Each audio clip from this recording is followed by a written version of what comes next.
Hook, this is stopping the scroll. I'll use TikTok as an example because it's probably the commonality in the room. Scroll, scroll, scroll, scroll. Oh, what pattern interrupt, what thing, either visually or audibly or on screen, is going to stop me from infinitely scrolling on Instagram or Facebook or TikTok or etc. I redistributed it on short form, one without captions, one with captions. The one without captions got 100 views, the one with captions got 1,100 views. It's the same video. Done is better than perfect, and posting a lot is powerful because you can work out what happens. To quote Gary Vaynerchuk from his new book, you should market to get better at marketing. It's the market will tell me in views, reactions, shares, sales, etc. what's working. No one really cares who you are. That's why I didn't start this conversation with, hello, my name's Colton. I wanted to get the basics or help you understand the basics of marketing before we start. So can I just get a show of hands? Has anyone read, listened, or watched something on social media or the internet today? This is an opportunity for you to have either marketed what you do, how you do it, why you do it, or been marketed to. By the fact that you've all consumed content at least once today, means you're in that marketing system. Now this is quite basic, but then the question becomes, well, what do we create? How do we create it? The common narratives for me, in 95% of cases, whenever I have a one-to-one conversation, I work with businesses, etc., their hurdles are, in most cases, not knowing what to create, not having the time to create it, or not knowing specifically what to create it about as a whole, right? So the first part of this workshop has been designed in such a way for you guys to really troubleshoot what you feel is your hurdles. So I'm going to apologize ahead of time about spelling because I'll probably get some spellings wrong, but just quickly around the room, what is your main hurdle right now with either creating content for what you do or utilizing AI in that process? So standing out. Okay, yeah. So it has that feel of AI, yeah? Okay. How to use AI. Anything else? Confidence is a really common one, but it doesn't sound like that's really the issue for the room necessarily. So that would be content pillars. So what you're talking about there is content pillars. So what are your specific pillars that you're looking to build? So I'll use myself as an example. For this moment right now, I have two main pillars. Podcast, what's missing in marketing today, and Christmas promotions or service-based stuff. So it's kind of three in some ways. This would be counted under service, right? Because I sell knowledge, I sell teaching, but also I sell the application of that teaching if you don't have enough time to do it yourself. The key whenever you do any marketing, before you start, is firstly have an overarching strategy that will help your bottom line. So that's why everyone does marketing, right? We want to sell more. That's the honest truth. No one's going to be here and go, yeah, I would love to spend £1,000 and then get nothing back, right? But the reason why in most cases, in my experience, why people don't have that is, I would probably say this. So they're semi-inconsistent. So they do that example that Johnny gave, which was, we're going to post really good when we're not busy because we've got loads of time and nothing else to do. So we're going to post 5 to 10 times one day, then nothing for 2 weeks, then 10 times again because I went, shit, I forgot. Or life got in the way, etc. Right? But I think the biggest thing for us is the standard. Yeah. Okay. Standing out is, I'll do that next actually. That's quite simple once you understand how that works. So very quickly, this is mostly video, but the same is true of written content, etc. Whenever you format your content, it should follow this structure, right? You've got 3 chunks, okay? Hook, this is stopping the scroll, right? Scroll, I'll use TikTok as an example because it's probably the commonality in the room. Scroll, scroll, scroll, scroll. Oh, what pattern interrupt, what thing, either visually or audibly or on screen, is going to stop me from infinitely scrolling on Instagram or Facebook or TikTok or etc. Right? This in most cases is roughly 3 to 5 seconds of your, again, video. If it was a blog post or something like that, it would be your headline and then your top 2 lines. If you do this wrong, you will not get someone to stop. Right? I'll go into depth in a second on what you could use here as ideas, but then you'll have a level of, so your body of content, so this could be, in most cases, value-led for me, and then a call to action. here, right? So when we create content, we want a journey to happen, right? Step 1, get them to stop the scroll. We'll go into depth in that in a second. Step 2, what do you want to talk to them about? What's the objective that they're trying to do? If it's a piece of educational content, like this, for example, then I might have a captivating hook that positions a question that I'm then going to answer. But I'm going to first say, well, this is the solution that you're trying to create. Followed by, as short as you can, because attention spans are dwindling, etc., gets to the point. In the nicest way possible, no one really cares who you are, right? That's why I didn't start this conversation with, hello, my name's Colton, and you don't give a shit, you don't care, right? The bit they do care about is how are they going to make their life, the viewer's life, more entertained, more educated, or both. Hopefully, after today, you'll understand how to do that. And hopefully, I hope, today will be that valuable for you. So you should be entertained, you should be educated, right? Just on that, sorry, Colton. Yeah, of course. Every piece of content you've got on TikTok has to follow that. If we start getting good reactions, say on funny content, it's got no call to action on it.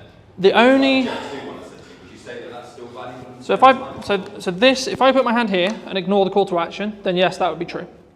Every single piece of content has to have a hook because you aren't going to stop the scroll. It doesn't have to be anything complicated. It could just be like, this is my opening line. So the things I'm focusing on for podcast clips, for example, is what's the first line of the clip, right? And because you'll see it as text, you're going to go, oh, so one that did really well was from Maddie's podcast a little while ago, and I was talking about how did I not become a drug dealer because I was dyslexic. So the opening line was, I'm surprised I'm not a drug dealer. So if you saw that on social, you're probably like, hold on, what fun? But then I gave the context, right? Straight away, here. So ideally, it should follow this format, yes, in every post. So you would say for us to stop messing around and spending half an hour filming a Jet 2 on trend TikTok with no value? So this is mostly for thought leadership. I will come on to trends in a second, because trends is a little bit different, and it depends on where it sits in the funnel as a whole. Overarching, but this is mostly focused around B2B thought leadership stuff, but you could also do it for everything you do as well, because if you follow this format, it's a known format, right? We were talking about marketing funnels yesterday. This is a mini marketing funnel that then leads on to so this could just be, so for example, a lot of the content I did for this event was, here's the thing I'm going to talk about, here's the value I'm going to add, hey, if you would like to see more like this, come here today. Yeah. Happy days. Right? Or try and blend the trend in almost, like the Jet 2, yeah. We could have finished it with, come and grab your pint here, yeah. It's happy hour. So it doesn't need to necessarily be, especially at the start, you don't necessarily need to follow this format. It's being aware that this is the ideal format and then using it in the content where possible. When you specifically look at trending, so on TikTok, it's kind of controversial in some ways because some people think, yes, you should trend jack, okay? I'm of the mind of, you should if you see an opportunity to be able to gain eyeballs that you otherwise wouldn't be able to gain, okay? But it should be additionally, not instead of, additional content to doing this consistently, right? This is where content creation gets hard, because you need a lot of it to be able to do it, right? If you can do this well, then you can do this. If you can't do this well, don't do this. Because I personally believe it distracts from this focus, right?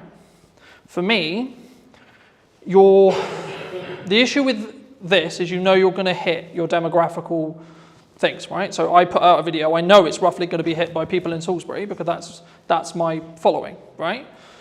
The issue with trending is because you're in a trending sound, I'll use TikTok as the example, but Instagram, etc. is true too, you have no idea demographically where that's going to go. So you might get, let's just put a big number there, 100k views, okay? Wonderful, okay, but if we look at ROI on a business and we ROI on time, what would you rather have? 100 views to 200 views on something like this, or 100k on a random video that's actually mostly spread across the Philippines, China, America, the UK, so on.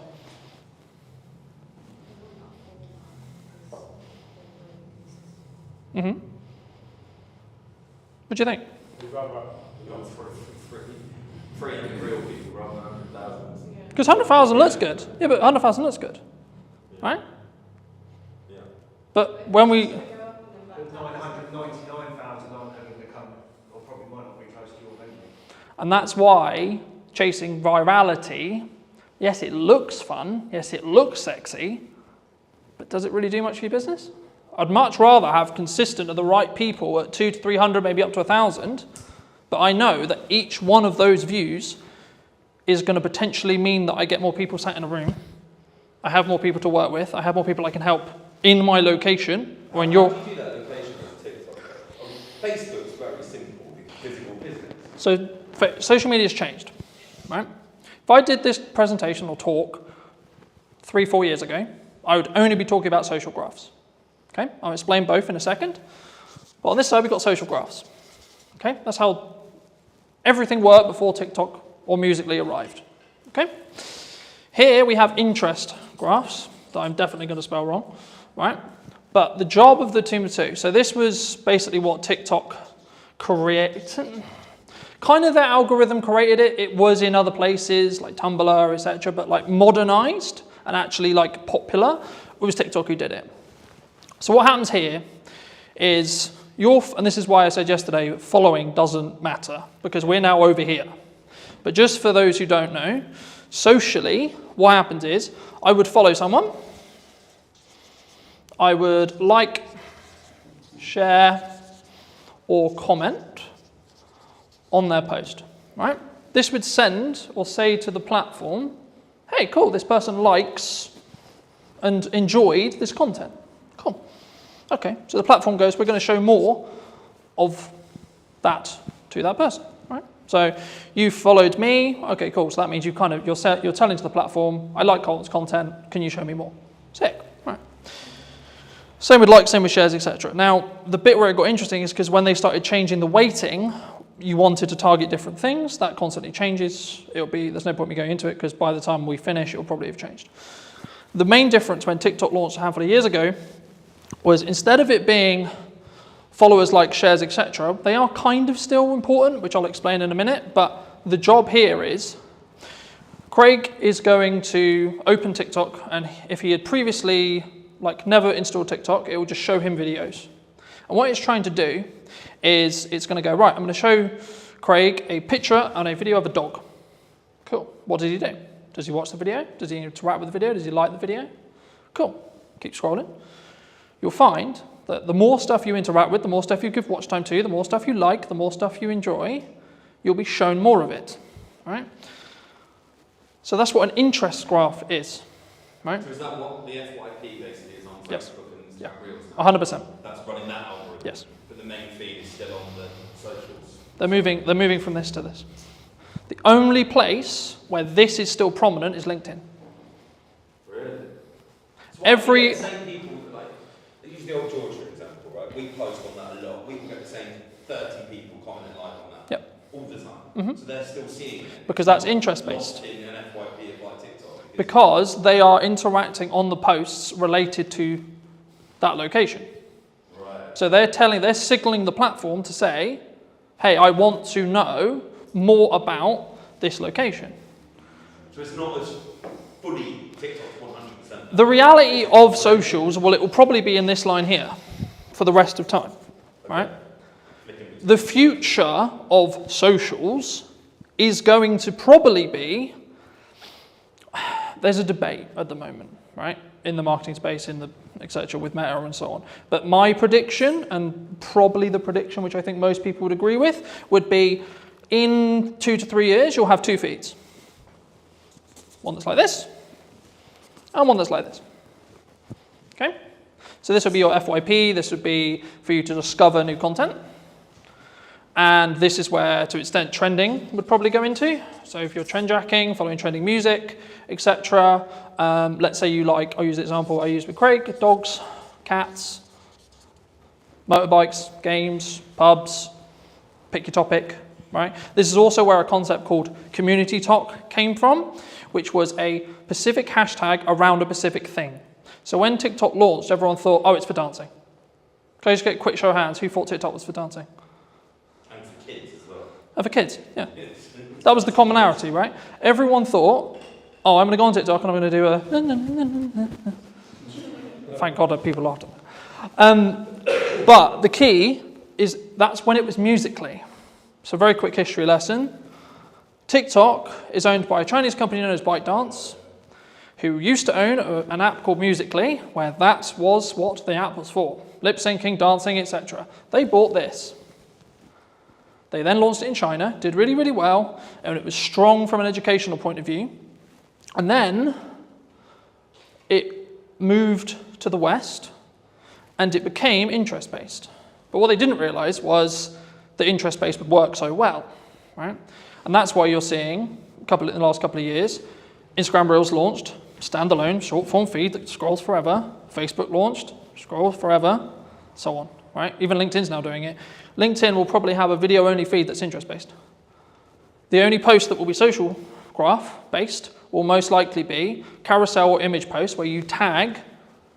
So Johnny came to my event today. Thank you so much, Johnny. Do you want to tag you? Cool. How that quickly works, if you tag someone on socials, on a social graph, so this is mostly around LinkedIn, and they don't interact with it, it will be buried as a post, is the current conversation with the algorithm, right? And the reason for that is it stops people going, I'm going to tag whoever I want because I'm going to tag David Beckham in my post just to get more views on my post, right? Because unless David Beckham actually connects and actually, comments, likes, does something related to the post, it doesn't confirm that that actual connection happened. Because you need to remember, LinkedIn specifically is a recruiting platform. That's what it's designed to do. It's designed for you to get a job. Any questions on anything I've discussed so far? So the next thing I'll go into very briefly is creating a content ecosystem. I'll use mine as an example, and then we can go around the room and see where the holes are and see if I can help fill them. My content kind of evolves around, in most cases, 2 long-form pieces. So it could be an educational piece like this, or my podcast. So for this conversation, it'll be a podcast. So this is an hour to 45-minute conversation between myself and a guest of choice, right? So most cases it'll be talking about marketing, could be talking about trends, could be talking about very similar to this.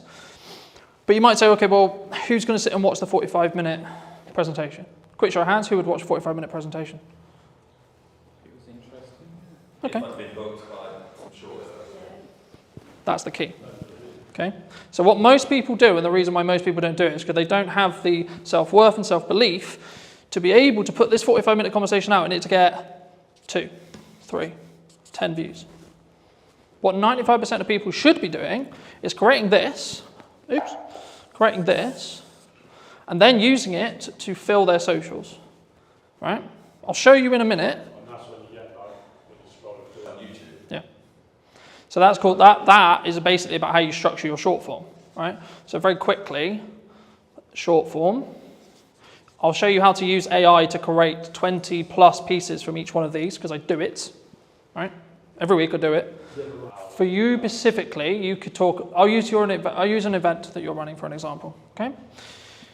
You could talk about every single unique selling proposition and every single thing about the event that you think is really good, okay? Like a Q&A almost. Yeah, with your staff. You get someone to ask you questions. Okay. What's it going to do? Film it, chop it down, and then put it. And you don't have to film it the way I would film it with multiple cameras and pro audio and this and this. I literally mean, right, a phone on a tripod, looking at 2 people, right, stick person, wonderful, another stick person, you can tell I'm not an artist, right, 2 people having a chat, wonderful, okay? That will fill your socials, okay? Because it's this long piece here. Could be anything. Your long form piece could be, this is how to utilize 1 hour of content, especially if you're time poor, right, and you've only got an hour of content to deliver. You can film it once, then distribute it in a short form, you're probably good for a month. And then if you want to hire an editor, like I do, I get a custom trailer made for each podcast. Some of you would have seen them. If not, go on my socials. There's one every week, right? And that is designed for the hook, which I showed you earlier, on the front of the podcast specifically. So that's meant to hook you in, show the best parts of the conversation, etc. if you come to the whole hour. But also it allows me to be on social media with short form.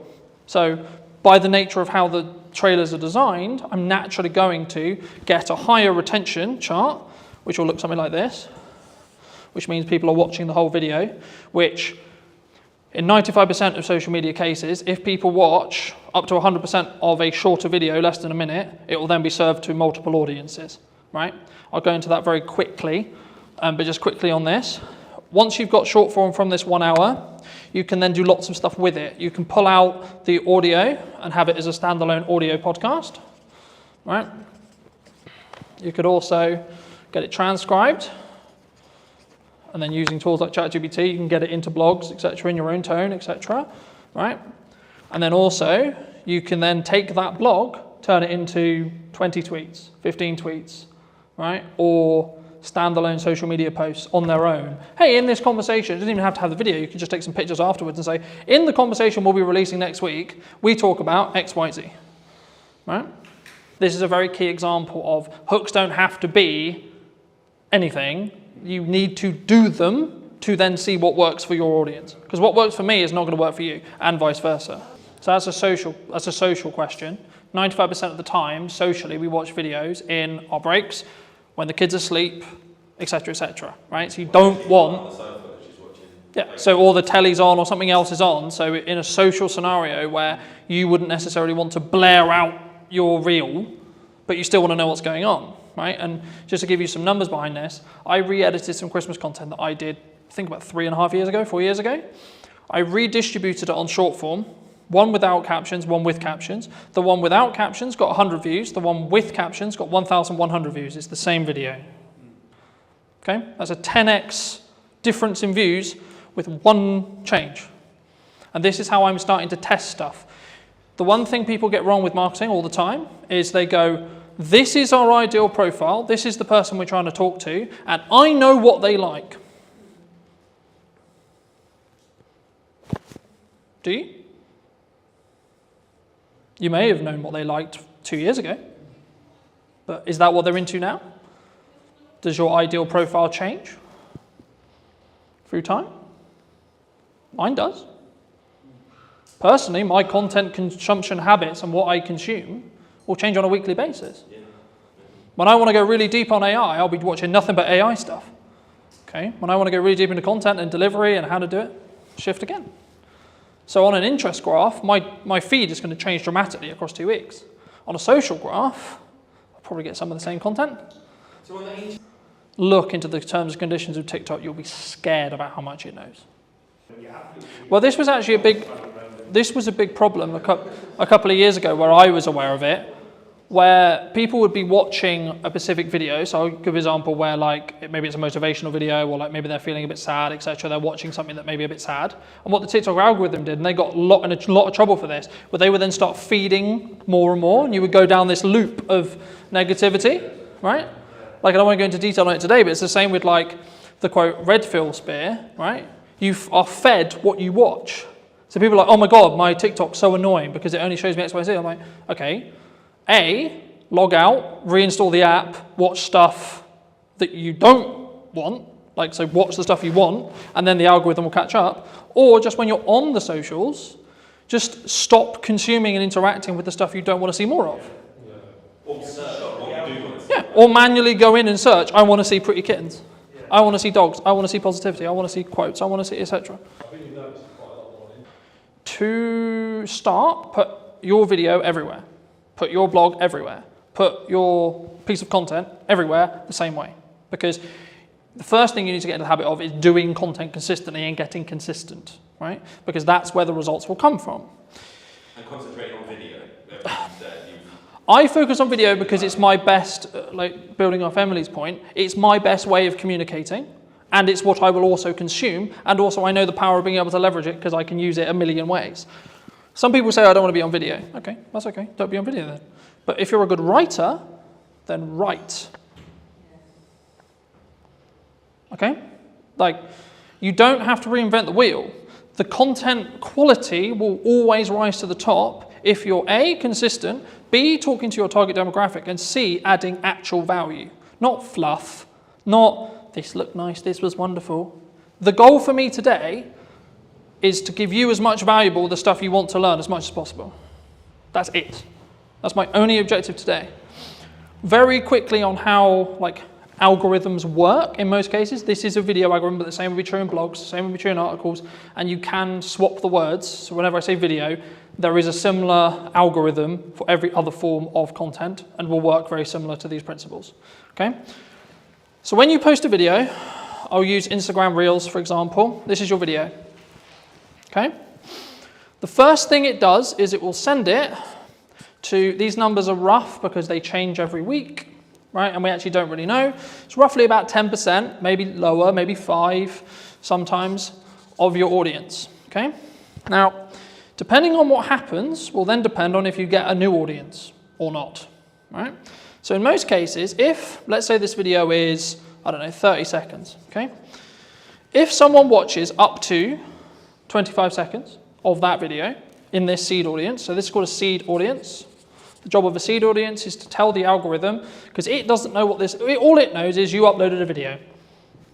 Wonderful, it can see what you said in it, because it can pull the transcript, etc. It doesn't really know what the video is, it just knows you put a video out. Sick. So what it does is it sends it to the 5 to 10% of an initial audience that it believes will enjoy this piece of content from what it learned from the title, the media data, or the post, depending on what platform you're on, and then what's said in the video. And then depending on what happens with things like watch time, likes, a key one on Instagram, especially right now, if you save or share it, because this is where understanding each platform is really important. So Instagram specifically is designed for people to share videos around, share posts around, because it's a communication platform. It wants people to communicate with each other on it, not just consume content, but have content as part of the ecosystem, so that, oh, I really like this video, so I'm going to send it to Paul, right? That's what the algorithm wants me to do. So sharing / saving, coming back later. And depending on how well these combinations, and the weighting changes, that's why I'm not focusing on specific weighting, but the weighting will change. Depending on what happens will then change how much of an audience, what that audience is, and what the size of the audience is. So when things go viral, what's happening is this. So it's going, initial post, okay, cool, it did well. Sick. All right, first audience, did really well. Then there'll be a bit of a plateau, maybe for half an hour, maybe 30 minutes. Then another one. Did it do well again? If so, and so on. And eventually, it won't have a good reaction. And that's when it will stop. But if you can keep that loop, so there was a trend a little bit ago on TikTok where it would be a 2-second video with a load of text on it. Why do you think people did that? They were farming watch time. Because it's a 2-second video. So TikTok was going, is people who watch this video in that seed audience watching the whole video? Because it's 2 seconds. But to read it, you need about 15 seconds. So actually, the percentage watched on that video was close to 500%. So TikTok went, oh my God, 500%? So people are watching this video 5 times? Cool, we'll send it to loads of people. Now, they got on top of it because they realized that was the game. But for a long time, it showed a very clear example of how your seed audience can snowball your views. And it will copy the audience. Because every single algorithm wants to understand and wants... Okay, no, I'll ask you. Before I tell you, I'll ask you. What do you think the job of an algorithm is? To keep people on social media. For example. What does every single social media platform want? Eyes on it. Then retarget. How do they make money? So the sin, you could say, is taking people off platform. Because Instagram doesn't make money if you send them off platform. If you send them to YouTube, you're sending them to a competitor. That's why people started getting quite clever with their link in bios, because link in bio became a term which TikTok itself would suppress, because it was sending people to the website. For a marketing brief, that's what we want to do, right? We want to send them to a landing page, we want to send them to a YouTube channel, we want to send them somewhere else off-site so we can potentially sell to them or retarget them or etc. or get their email so we can then email market it to them, etc. But purely from how does it perform point of view, and this is what I said at the beginning, where you need to start really delving into your content and really start working out, okay, so this one's going to be a very value-led piece, this one's going to be trend, this one's going to be for this purpose. And it can be overwhelming, but hopefully you're just going to get some ideas from today. If you can get some videos, and this is why done is better than perfect, and posting a lot is powerful because you can work out what happens. To quote Gary Vaynerchuk from his new book, you should market to get better at marketing. Right? So it's not about I'm going to market because I know what I'm doing. It's the market will tell me in views, reactions, shares, sales, etc. what's working. So I'll give you an example. A phone video over-indexed than a professional video in most cases for me. I follow the same format, hook, content, call to action, but because I story-told in the video and it felt more real, it got, I think, 4 times more views than my average. I think it's on like 1,300 now, because I told a clear story. So for those people who are like, I don't have a camera, I don't have this, I don't have that, I don't have all the kit, I can't create content. Who doesn't own a phone in this room? You all own a phone, right? So then you don't have an excuse. Because especially if you create it in-app, you can outperform because there'll be a small performance bonus. For example, on Instagram at the moment, they launched their own editor. It's called Edits. It gives you the ability to edit in the same way I can edit with Pro software, and deeper analytical data on every single reel you've ever posted purely through the app that you cannot get through Instagram. So for that reason alone, you should download it, because then you can see your click-through rate, then you can see your percentage of your seed audience, and then you can tweak stuff, and you can tweak the hooks, you can tweak that first line, you can tweak your packaging. The same when it comes to your first line of your actual copy for this, because if someone misses the video and you don't have captions on it, you might be able to re-engage them by getting a captivating headline. So if you're doing multiple kinds of content, you can learn from... Yeah. Because you can then re-engage people. Something that also people worry about is, I posted a video and it only got 20 views. Okay. But what's happening when you first post a video for the first 24 hours, bless you, is it's only showing it to your seed audience. So on average, it will take 48 hours or so before you really start to see something pump. Unless you're trend jacking, that's a bit different. But on the structured content we talked about at the beginning, it will take roughly about 24 hours before the algorithm really understands it. The more content you feed the algorithm, the more it's going to understand what you do and what audience is going to connect with the content you're creating. Does that make sense? So what stage do you start paying for it then? So at the minute You don't need, nothing I've talked about today is paid ads. I know, that's what I'm trying to think. If you want to do paid ads, you can follow all of these principles, and what I'd recommend you do very quickly for those who are interested in doing paid ads, you should post a load of content, see what does best in regards to views, retraction, etc., and then take the best performing pieces of content and then amplify them with ads. Because then you don't have a question mark on whether the creative or the video or the blog or the post, etc., is actually going to do well or not, because you already know, because it did well organically. So that way you're not wasting money on amplifying bad creative, because you know that it's going to be good, because you've already tested it organically.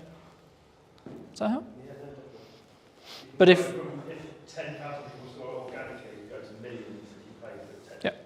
But the key there is to understand that is that 10,000 the 10,000 that you want? Moving back to my original analogy of, do you want 100,000 or do you want 10,000 or 1,000?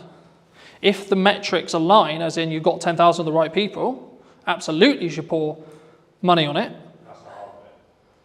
Because you've already done it. You already know it works with the target sector that you're trying to talk to. So of course you know. And then it's just taking the guesswork out of paid ads.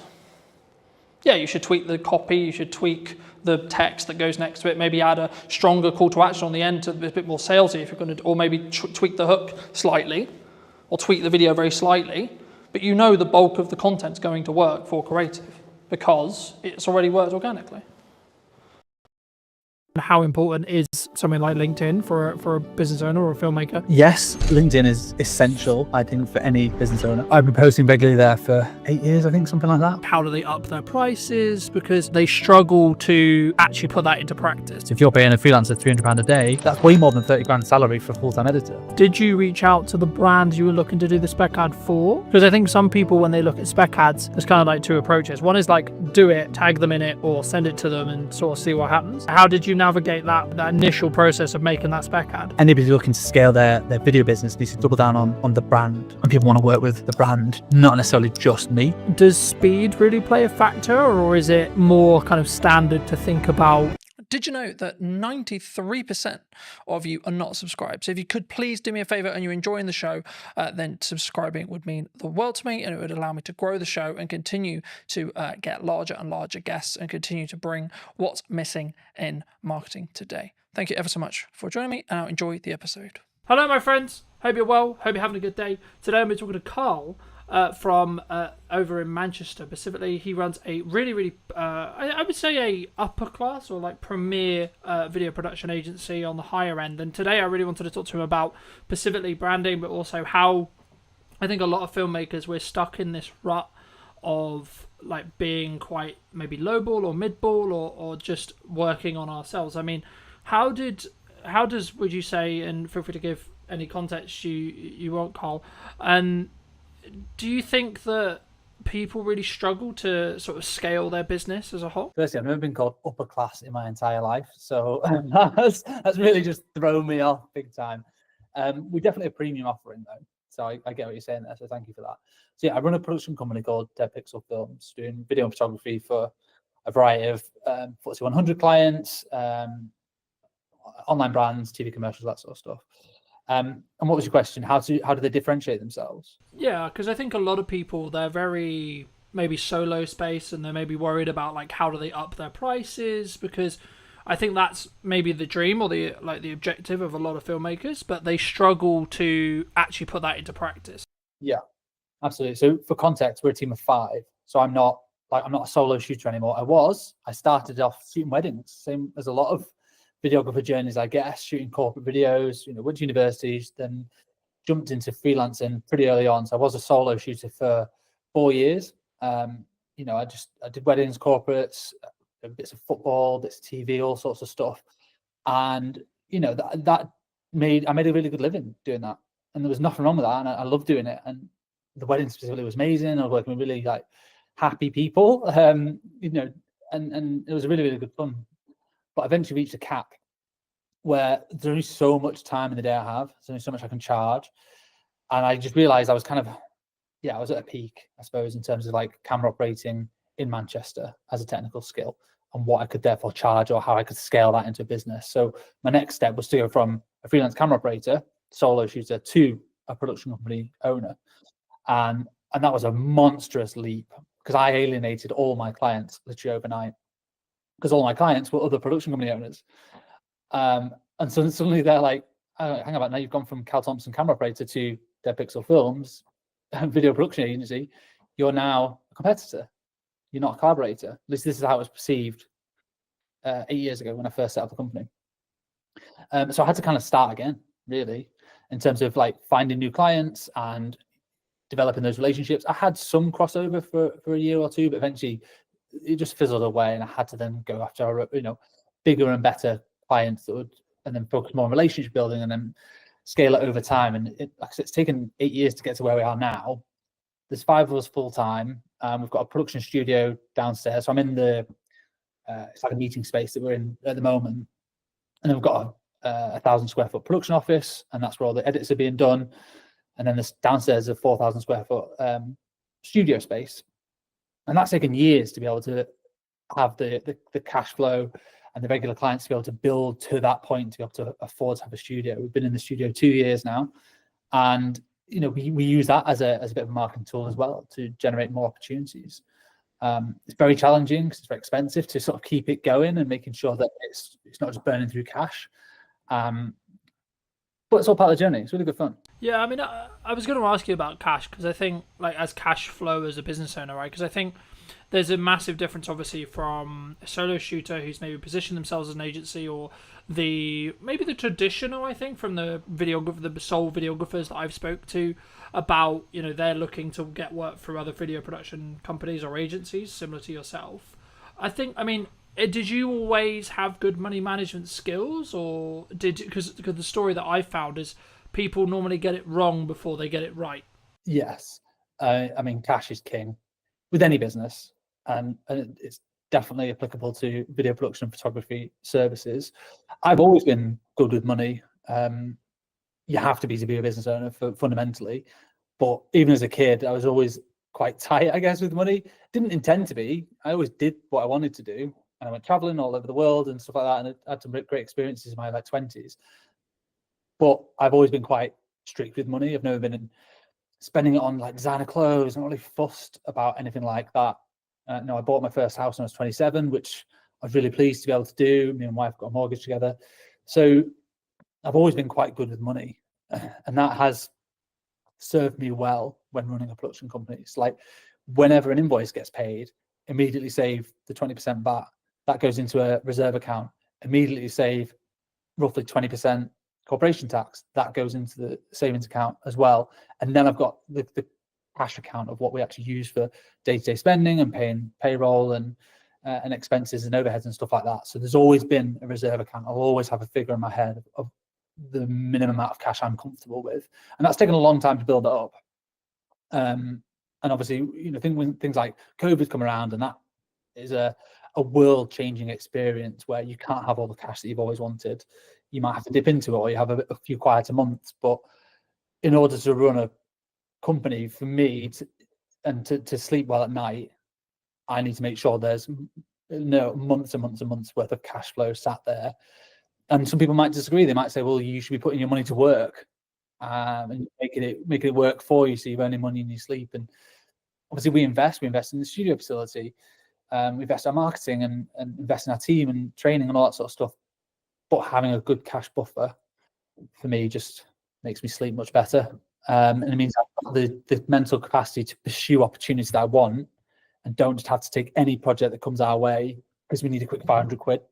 Yeah, I think, I mean, I think that does lean on to my next question, was going to be around, like, how does one attract larger brands to work with us, either consistently or as like maybe one-off projects in general. But just to build on what you were discussing there, I think it's very key to understand, and something that I have struggled with maybe for the last couple of years, but not this year specifically, has been understanding your numbers, but then also giving yourself a little bit more like cash cushion than you think you're going to need, right? Like, oh, I'm going to be fine on X amount. And then in reality, if you have just a little bit more, then something will end up happening that takes that cushion, I think, for me. But just to reiterate the question, I mean, how, for maybe someone listening to this who's maybe solo or maybe looking to scale up, how would you say they should look at maybe working with, the Red Bulls of the world or equivalent, in that respect, in regards to like the size and the scale of the actual brands that maybe they're looking to attract as a client?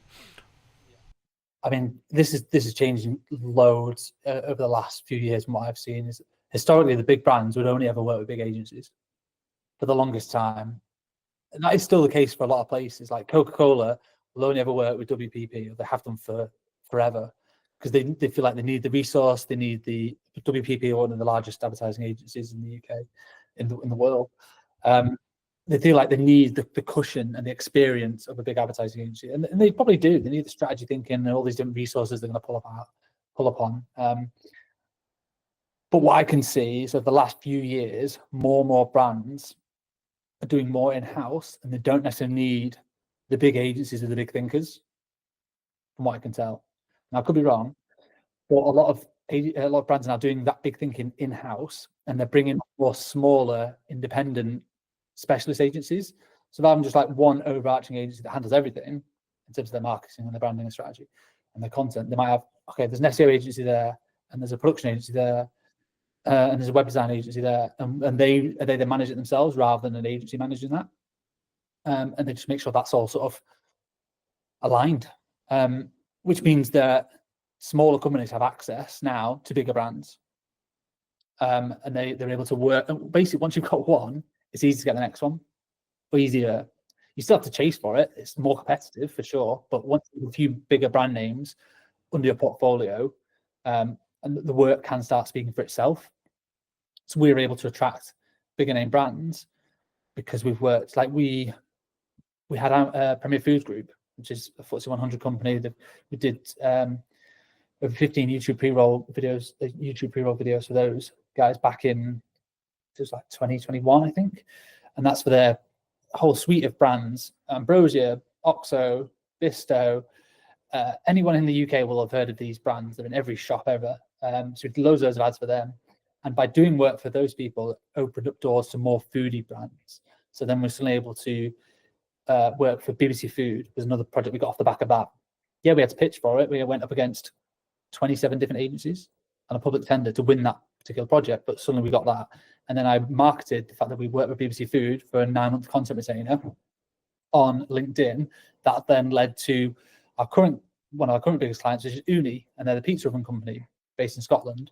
And that's because I put out one post on LinkedIn about working, like a blog post about how we work with food and break down that process. So it went from one to the next. So you can, when you look back, when you're in the thick of it, it's hard to tell what's going on. It's just like, shit, where's the next client coming from? And you just want to do the best work you can. But when you kind of step back, you go, okay, I can see how that one has led to that one, has led to that one, has led to that one. But it's been I've been self-employed for 12 years. It's 12-year experience to be able to get to this point alone. And some people are way further on than me in terms of their career, but I'm really happy that we get to work with like some world-class brands. And just by working with one does tend to lead to working with the next. So I bet your next question is, well, how did you get the first one? Because that is the challenging bit. And the way I would say doing that is work for free, which I know everyone here is going to hate. By free, I mean make a spec ad. Speculative. I don't know if you've ever done it, but you basically need to prove your skills and your services and the quality of your work off your own back. So that's how we won we started getting to super slow-mo. That's one of our core specialisms, which works with food and drink kind of content, is the 1,000 frames a second super slow-mo videos. We shot an ad for free with Whitley Neal Gin in a little corner of a studio. Me and my business partner at the time just kind of messing around, working out how does the kit work, how does the lighting work. This was years and years ago.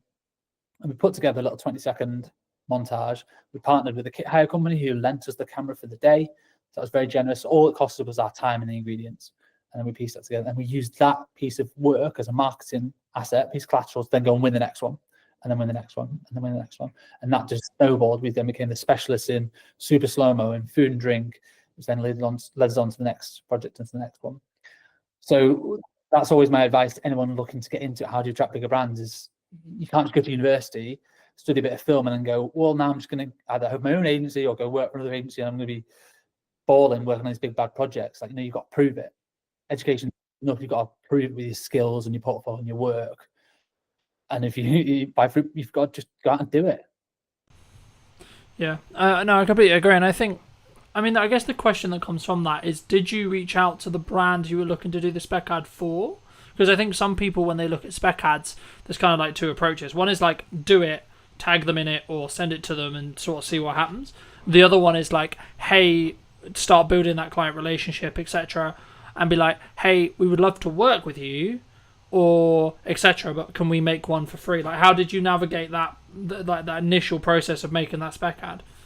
Depends how big they are. If they're massive, if they're like a high street name, if you're suddenly on a spec ad Gymshark, they've already got amazing commercials, an amazing in-house team.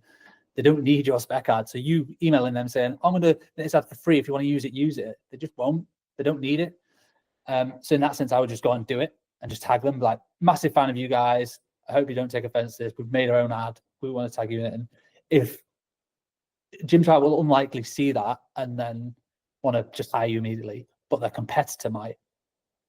So someone else who maybe is slightly smaller than Gymshark might see that and go, oh, I love what these guys have done. Or you can use that to market to Gymshark competitors. So you can reach out to people directly that made this little piece for fun, just showcase our skill sets. Be really honest and transparent. Don't suddenly try and pretend that Gymshark are your client. You've done it as a paid project. That's the last thing you want to do. But just be honest about what you've done and how you made it to showcase your skills. and would you be interested in that for your brand or business? We did one for like Innocent Smoothies, massive global brand. We didn't ask them to make that. We just did it as I was building all these like mad rigs because we've got a food studio, we have the space. I built like this test tube rig that when you pushed underneath it, basically it forced all the liquid through the bottom of a smoothie container, and then just created like this volcano effect out the top. I wanted to test it to see if it was even doable. It's just like an idea, and we shot it in super slow mo. It worked. So then we got a few more shots off the back of it, pieced together a little 20-second thing, and then just tagged them and put it on LinkedIn. And their marketing team like commented like, "Oh my god, this is awesome! So glad you enjoyed the product." So from them, it was like free marketing. They didn't really ask for it because they didn't really need it. They were just really pleased for us to make something, and then we use that to then try and win the next food or drink project, or just a couple of little showreel clips to go in. It's in the showreel now. Do you think that, I mean, you've mentioned LinkedIn specifically a handful of times. Do you think that some people are worried about either putting up a spec ad or like maybe creating content that's not specifically for a client or for a production company, etc., that could showcase their work, could get them that next level, but maybe they're like concerned about either like what would the reaction be, or like where people see, because I kind of see it in two respects from my experience with filmmakers. Some that are like really leaning into social media as like a personal branding tool and like as a marketing tool, but others who are maybe slightly more cautious around, I guess, how they post and when they post. In your experience, I mean, I guess the two questions there is kind of two-pronged. It's one, how important is something like LinkedIn for a business owner or a filmmaker? But then number two, like, why do you think people are potentially quite cautious? Yes, LinkedIn is essential, I think, for any business owner. It's still quite untapped resource. I've been posting regularly there for 8 years, I think, something like that, and built up a sizable following. I don't know how much work exactly we've got, but I could probably guesstimate we've generated well over 6 figures worth of work and opportunities through LinkedIn without spending a penny. Don't pay for any premium, anything like that. Don't pay for any sponsored posts. It's purely just turning up consistently and regularly, and I try and offer advice to my younger self in terms of the personal branding side of things, but just use it as a marketing tool to share the work, to share the behind the scenes that we do, so that people can see, oh yeah, it was those guys that made that ad, because I can see them in the behind the scenes. We use that a lot to show scale as well, which also subtly promotes a more premium offering. If you see a squad of 10 or 20 in a team photo, you know that's a big production. Doesn't matter if you're in the industry or not, you know that's probably cost a pretty penny, versus the behind the scenes of a solo shooter. You probably know there's a certain cost implication there. So subtly you're planting these seeds within your feed into your potential target audience, and you never know who's looking on a LinkedIn feed. And it's so different to every other platform, because when your contacts like or comment, it gets shown in their feed as well, and that's how your work can just spread and spread and spread. Literally, the behind the scenes that we did for the Innocent Smoothie spec ad got like 1,500 likes, hundreds of thousands of views. And that might not sound a lot on like Facebook or Instagram, but on LinkedIn, that is a viral hit. It's huge, and that just snowballed because it was just fun content. People just liked it, and people not in the industry were like, "Oh, it looks like a really cool project. You've been quite creative and innovative there." So yes, I'd say if you want to, scale a business or attract new clients and new opportunities, it's not just who you know anymore. Like it's who knows you. So LinkedIn is so valuable for that, and anyone could do it. Yeah, I mean, just because I think traditionally so much of filmmaking was like go to filmmaking meetups, meet another filmmaker, meet a gaffer, meet a sound guy, etc., and then you sort of build your, I guess, referral work from there. But for me personally, I've actually seen it as a builder now, where you should be doing that, absolutely, but you'll potentially get to a scale, especially as a production company, where you actually, and I guess it comes back to like who's your target client, right? So if it's another production company, then actually knowing other people is probably a better use of time. Maybe I'd be curious on your thoughts. But the key for me, if you're trying to get end clients, as we're discussing here, I think you have to put a level of best foot forward, either on LinkedIn or on socials, etc., because you need to gain the attention of the right marketing people. I mean, do you think it's is solely down to like the target person you're looking to talk to? Yeah, it's 100% that. Like, who's your ideal customer? If your customer is, video agencies or production companies that make high-end TV commercials, then your best job is to network with other crew members. If you're a gaffer, meet as many DOPs as possible. If you're a makeup artist, meet as many producers as possible. And you're a technician, your job is to get on set as much as possible, and you charge a day rate and you get to work on some amazing projects. That is completely different to being a production company, because you are dealing more with brand managers, marketeers who don't live and breathe that specific skill set every single day. They're thinking more wider strategy of the brand. So you need to completely change who you're networking with, completely change your messaging. So, I see filmmakers all the time like geeking out about the latest kit, and ultimately clients don't care. They don't know really what the kit is and what the difference is. They'll be able to tell the difference in the output, the final output, and the results it's given. But fundamentally, technology's got so good that I don't think people need to be geeking out about kit as much anymore. Technicians always will do. Like, at my heart, I'm a DOP, and I'm a technician. I'm a camera nerd. I always have been since I was 13. So I do still love it. Doesn't mean my clients care about it. Really, they care about, okay, I need a super slow-mo shot. How do I get that? Okay, we need a £100,000 phantom camera that we have to rent for the day. And we need the skill sets to do it. You need high-speed lighting and all that sort of stuff, and a lot of power. So they care about the results of the slow-mo and what it does, not necessarily the camera. They don't care what it's called or how much it might have cost. Yeah, they care about the rental fee. But in terms of like the specs of it and stuff, they're not really fussed. So you have to market to your respective customer and who that is. If producers are hiring you and you own a super slow-mo camera, then talk about the specs all day, because they probably will care. But the end I mean, my next question was going to be like, from a delivery point of view with larger clients, does speed really play a factor, or is it more kind of standard to think about like, oh, we're going to give you a 2-week delivery or etc.? I mean, obviously it depends on when they're going to use it, but would you say like a unique selling proposition for what you do specifically is speed related in regards to turnaround, of course quality as well, but is specifically looking at speed really important? We never market ourselves as like the fastest video agency in the West or anything crazy like that, because I think it would just attract a certain type of client which will expect everything yesterday. We do have a lot of clients who still do that, and like they want it as quick as possible. But they usually come to us because they have a project in mind, a deadline in mind, or if they don't, we certainly ask them. That's one of the earliest questions. What's the idea? What's the budget bracket that you're kind of working with, and when do you want it? And then we can work backwards from there and go, okay, well, when can we slot it in? We have certain projects that we're producing one now that we're not shooting until September, and the deadline's not until the end of September, and that's marketing for a Christmas ad. So we're talking about that now. Other ones we're shooting tomorrow, and we need it live by 1st of August. So that's quite a fast turnaround, because there's 5 20-second ads, like montages with like heavy edits and a lot of content going into it. So speed is important, but I think clients prefer more like a stress-free production. And are you going to handle the brief? Are you going to deliver on the concept? And are you going to be obviously professional and make them look good to their boss, ultimately? People might not say it, but they kind of is what they mean. That a lot of brand managers are sticking their neck out certainly with a new agency they're working with. They're putting their neck on the line. They've said, right, we really like these people. They're going to be great. You have to deliver on that. Yeah.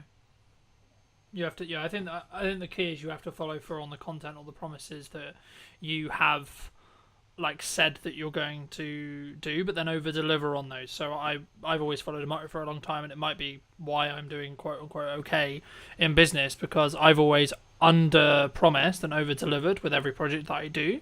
But I think it does, to an extent, kind of bring me on to kind of the next question I wanted to ask you, which was about like, how do you justify to a client who's maybe on the fence about spending, let's just say 10 grand or 15 grand or whatever it ends up being, right? How do you deal with those hurdles when it comes to being higher priced as a whole? Yeah, so we don't do quotes anymore. We do proposals. So for every single client, they get more than just a one-pager. So we used to just do quotes. People come with a brief, amateur video. So you go, okay, put it together in a spreadsheet, put it onto a 1 or 2 page PDF, with a breakdown of your pre-production and post, and this is what it's going to cost with a number at the bottom. And people either go yes or no. We don't do that anymore. We're now doing proposals. So pretty much every client that comes to us will get a bit of an idea. They might already have an idea and they want to just flesh it out. With here's a few visual references of the style that I think we can execute on based on your budget. I tend not to do this like on a whim. Like if I know they've got 20 grand, okay, I can work backwards from there and go, well, this is the kind of production that I think they might need. You know, it's a couple of days, a couple of crew, there's production value there. I know what to spend, so I can know what the references are going to be. And we put that into like, 5 or 10 pages for every single client with a cost and a breakdown of this is exactly what it's going to cost you. The information that was in the original quote still goes in the proposal, but you've also got a lot of more visual references in there so that people can see you understand the vision. They're just taken from previous work or from the web. It's all internal stuff, so it never goes live. It's just like we're just trying to share ideas, and then we're trying to follow through with the execution. Like this is what you're going to get, and we found bigger clients kind of expect that. A little bit more. They don't just want a one pager. Like what's going to separate you from, if they're getting 5 quotes, how are you going to stand out amongst those other 4 companies? And you don't want to just be on price. You want it to be that you understand the brief and the unique ideas that you can bring to the table to deliver on that brief. But it's free time. It's a massive gamble. We don't win all the ones we put proposals for. We lost one yesterday. Like, oh crap, that took me a day or longer. Hours spread out here and there to pull that together, pull together references, come up with a bit of a script. I think we're going to nail this.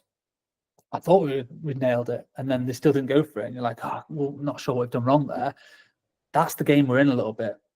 Some people might disagree with that.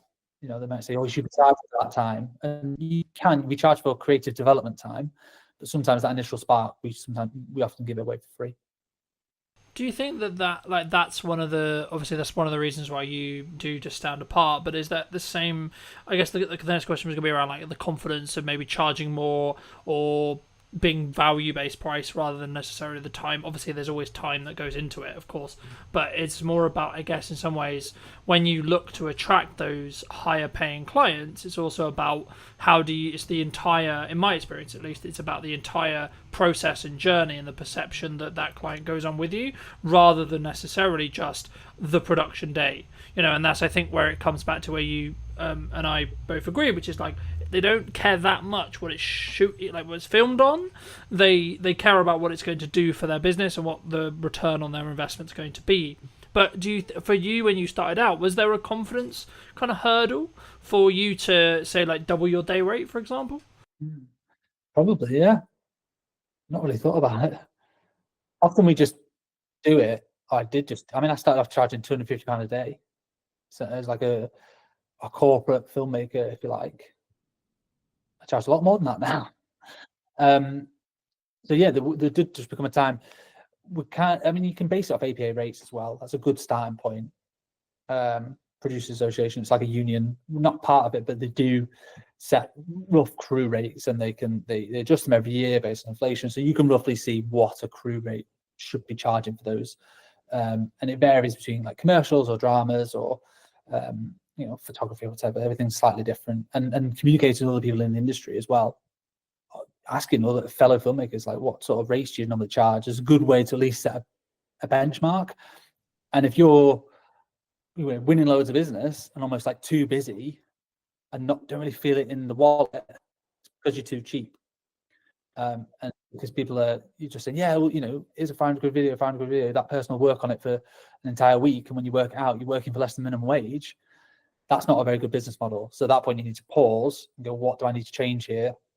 Well, I clearly need to up my rates and probably reduce the workload, and I'll still be earning the same, if not more money in the long term, because I'll have more time to focus on delivering that project to the best of my ability, and then creating marketing collateral to then help generate the next one, or more account management time to work with the clients to be able to communicate the ideas better and fairly, so that when it goes from ideation all the way through to production to post, that client feels like they've been looked after throughout the whole journey, not just been sold the dream and, oh, you're going to get your edit in 6 weeks time and not heard from it. It's more communicating every other day.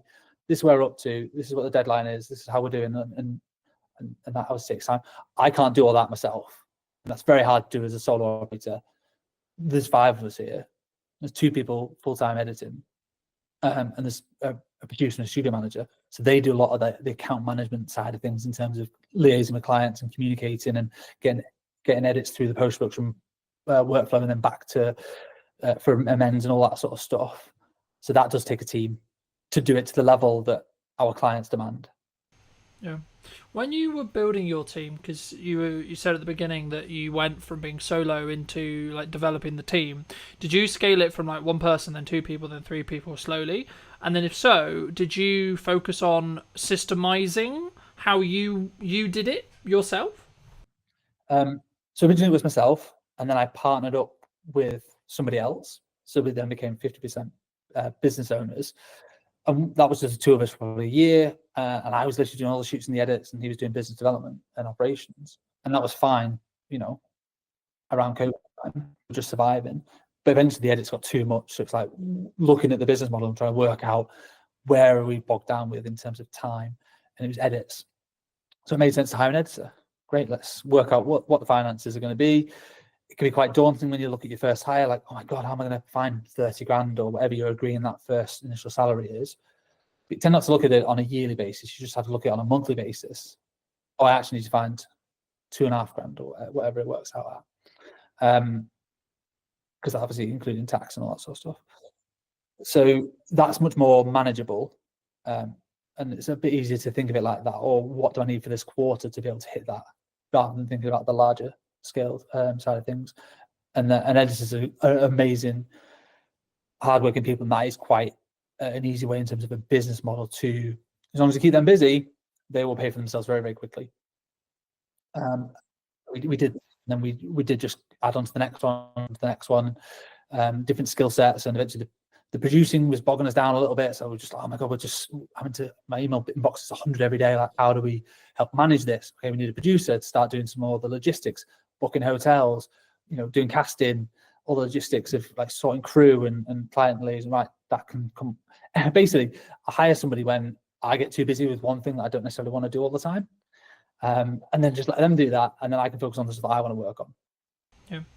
Did you, from like a management or money planning point of view, when you were looking to do that, like, did you have the money in the bank to pay for like 2-3 months, or did you have like the full salary, or did you like just have it in like contracted jobs in the respect to like, I know I've got consistent revenue for say 6 months and it's going to be that number, and that actually means that pays for me plus 2 people? How did you sort of plan that when you were scaling? Because I think so many people, when they maybe look to take from a video production point of view, they take it from maybe a solo, what I would describe myself as, which is like solo plus, where they only have budget for project by project basis to bring in people, expand those crews.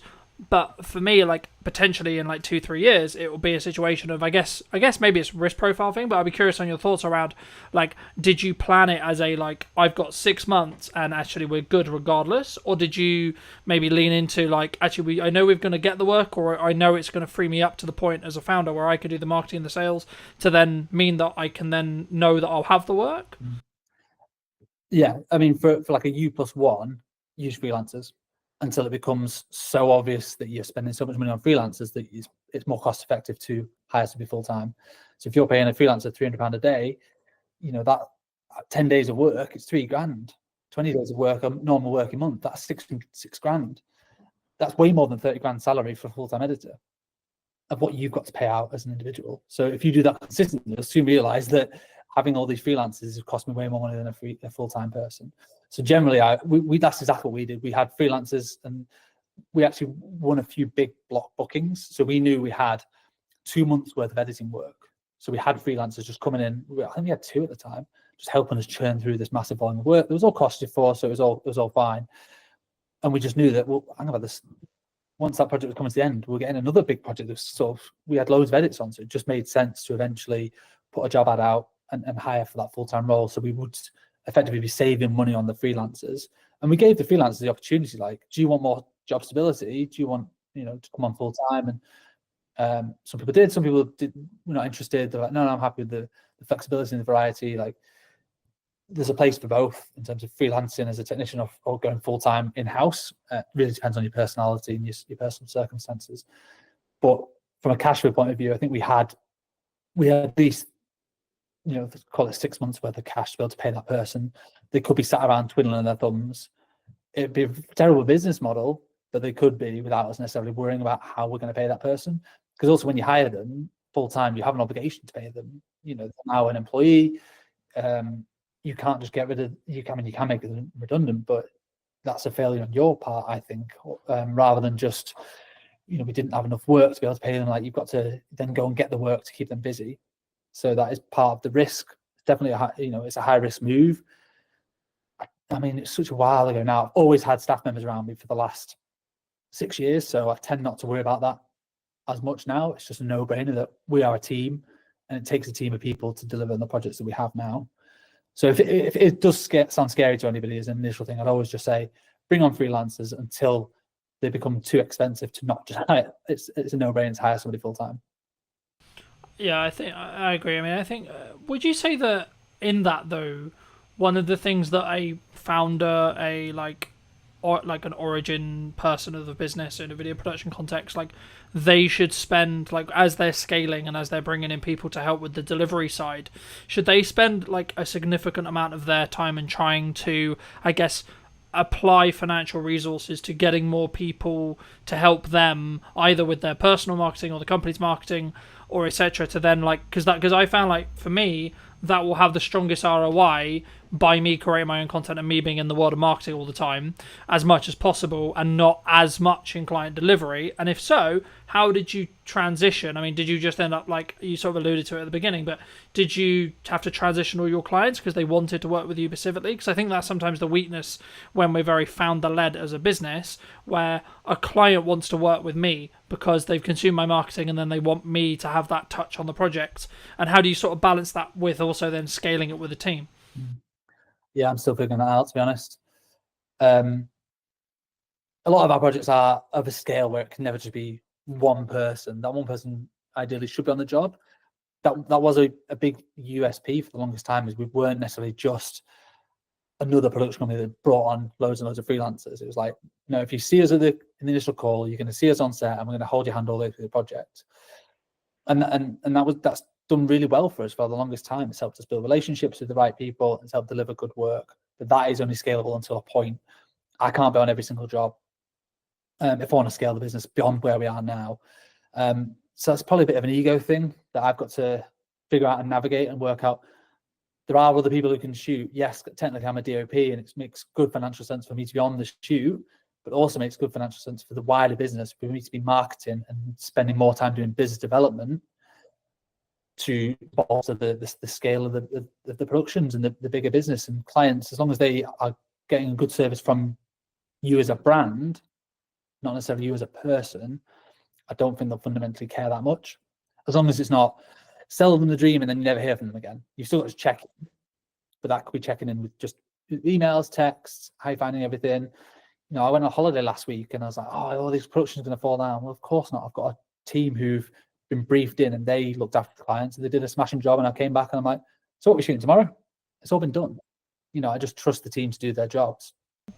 Yeah, no, absolutely. No, I think that's a really important thing for people to think about before they start scaling, which is like how they're going to set that expectation. At the end of the day, if the client's getting the customer service, the client experience, and the product that they are like they're paying for and they want, then I think that becomes lesser to an extent, right? Like, of course you can't be completely removed from the service or from the entire client journey, but I think it become like, if you have a trusted team and you're known as someone who has a trusted team, I think there's maybe a pivot or a change that needs to happen with marketing. But for those people who are maybe interested in seeing some of your work or looking to see some of these LinkedIn posts, etc., where's best for people to reach out to you or connect with you? I'll come on to that in a second. I just want to echo what you said about, just build on what we talked about in terms of individuals and stuff.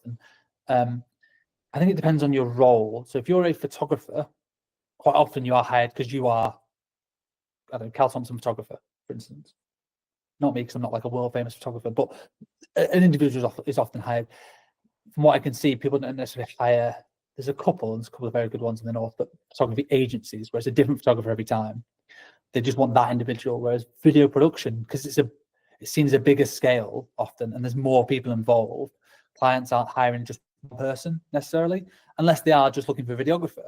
It depends on your clients. If you're just doing event videography, it is often that, okay, well, I'm expecting you to turn up on that day. If you're doing commercials, which is what we do, yes, I might be there, but I might not be, because there's also 10 other people that are going to be there. So that's a bit of an easier one to navigate, I think. But yeah, so I hope that answers. It really depends what your specific roles are, and you don't go to Amazon and expect Jeff Bezos to be serving you on. It's the brand and the strength of the brand. So I think anybody looking to scale their video business needs to double down on the brand. And I think that's one thing we've done quite well over the last few years, is Dead Pixel as a brand and a reputation, that we just do good work in the North, and people want to work with the brand, not necessarily just me. I am the face of it quite often, but I do bring in everyone else from the team, and I make sure I tag everyone else. Like, the edit was done by Kate, it was produced by Jazz, and we do some culture pieces as well as not just sharing work. We go on team days out and we share that, so people feel a closeness to the whole brand, not just to me as an individual. Same with Instagram. Like, we don't just post just my headshots all the time. Like, it's obviously it's the work, and it's okay, it's been with us 2 years, it's a nice little celebration post or whatever. So strengthening the brand will only help strengthen you as a company. Yeah, no, I completely agree, and I think it's about understanding really and being very crystal clear on who you're looking to serve at the time that you're doing the marketing. And if you are looking to maybe shift into going from, say, you work with video production companies and you want to shift into end clients, as in you do a lot of the whole process and you're more perceived as a video production house or video production agency, or however you want to phrase it, then you need to be crystal clear on who that is that you're serving, but also, number two, what content you need to then create, because it will be different to what you were creating in that respect. But for people who want to connect with you, where can they do that? I'm on LinkedIn, just search Cal Thompson, CAL, short for Callum, but nobody ever calls me Callum, not for like 20 years. Cal Thompson's fine, and Dead Pixel Films on Instagram. We're quite big on LinkedIn and Instagram. There are two main core channels, or deadpixelfilms.com. It's our website. Magic. And as a final thought, if you were going to talk to yourself 10 years ago, what advice would you give to that person? My advice to anybody looking to get into the industry is network with everybody. Be a nice person and be patient. And don't expect that just getting a degree, you're suddenly going to be Christopher Nolan doing feature films. Like, it's going to take time to develop skills, not just in filmmaking, but in like people skills and management, and all those other softer skills that make you a better filmmaker, are essential to your growth. So that's what I would say to somebody sort of myself 10 years ago is, take your time, be patient, and be a nice person, and just do good work. Have fun. Don't take yourself too seriously as well. We're not curing cancer, ultimately. We're just making videos. Appreciate the time. Thank you ever so much for coming back and joining, ladies and gents. I hope you took value from this video. Leave me your thoughts and comments down below. If you're new, want to be subscribed, and I'll see you very, very soon. Where we sit now with deepfakes and AI, etc. But before we get too much into that, I mean, what do you think's missing today? I think creativity at the moment is the key, and being really good at using the tools. What would you say to people who maybe looked at AI or looked at X, Y, Z and said, oh, it's just a trend, it will die next week? I think they're massively wrong. I don't think it's like crypto. I guess, is it a doomsday scenario before we started, where I could have, in theory, not actually invited you? I could have used Wizzy AI tech to create this Stuart. I think that's going to be a future problem, and I don't think it's as far away as even 2 years. I think we've seen with certain hacks happening out in Hong Kong, Singapore, where people are being invited onto calls with their entire board, and that call with their entire board was deepfake. Did you know that 93% of you are not subscribed? So if you could please do me a favor and you're enjoying the show, then subscribing would mean the world to me, and it would allow me to grow the show and continue to get larger and larger guests and continue to bring what's missing in marketing today. Thank you ever so much for joining me, and I'll enjoy the episode. Hello, my friends. I hope you're well. I hope you had a good day, evening, or night. Today, I'm with Stuart talking about what's missing in marketing today, of course. And also, I guess to an extent, Stuart, it's about where we sit now with deepfakes and AI, etc. But before we get too much into that, I mean, what do you think's missing today in marketing?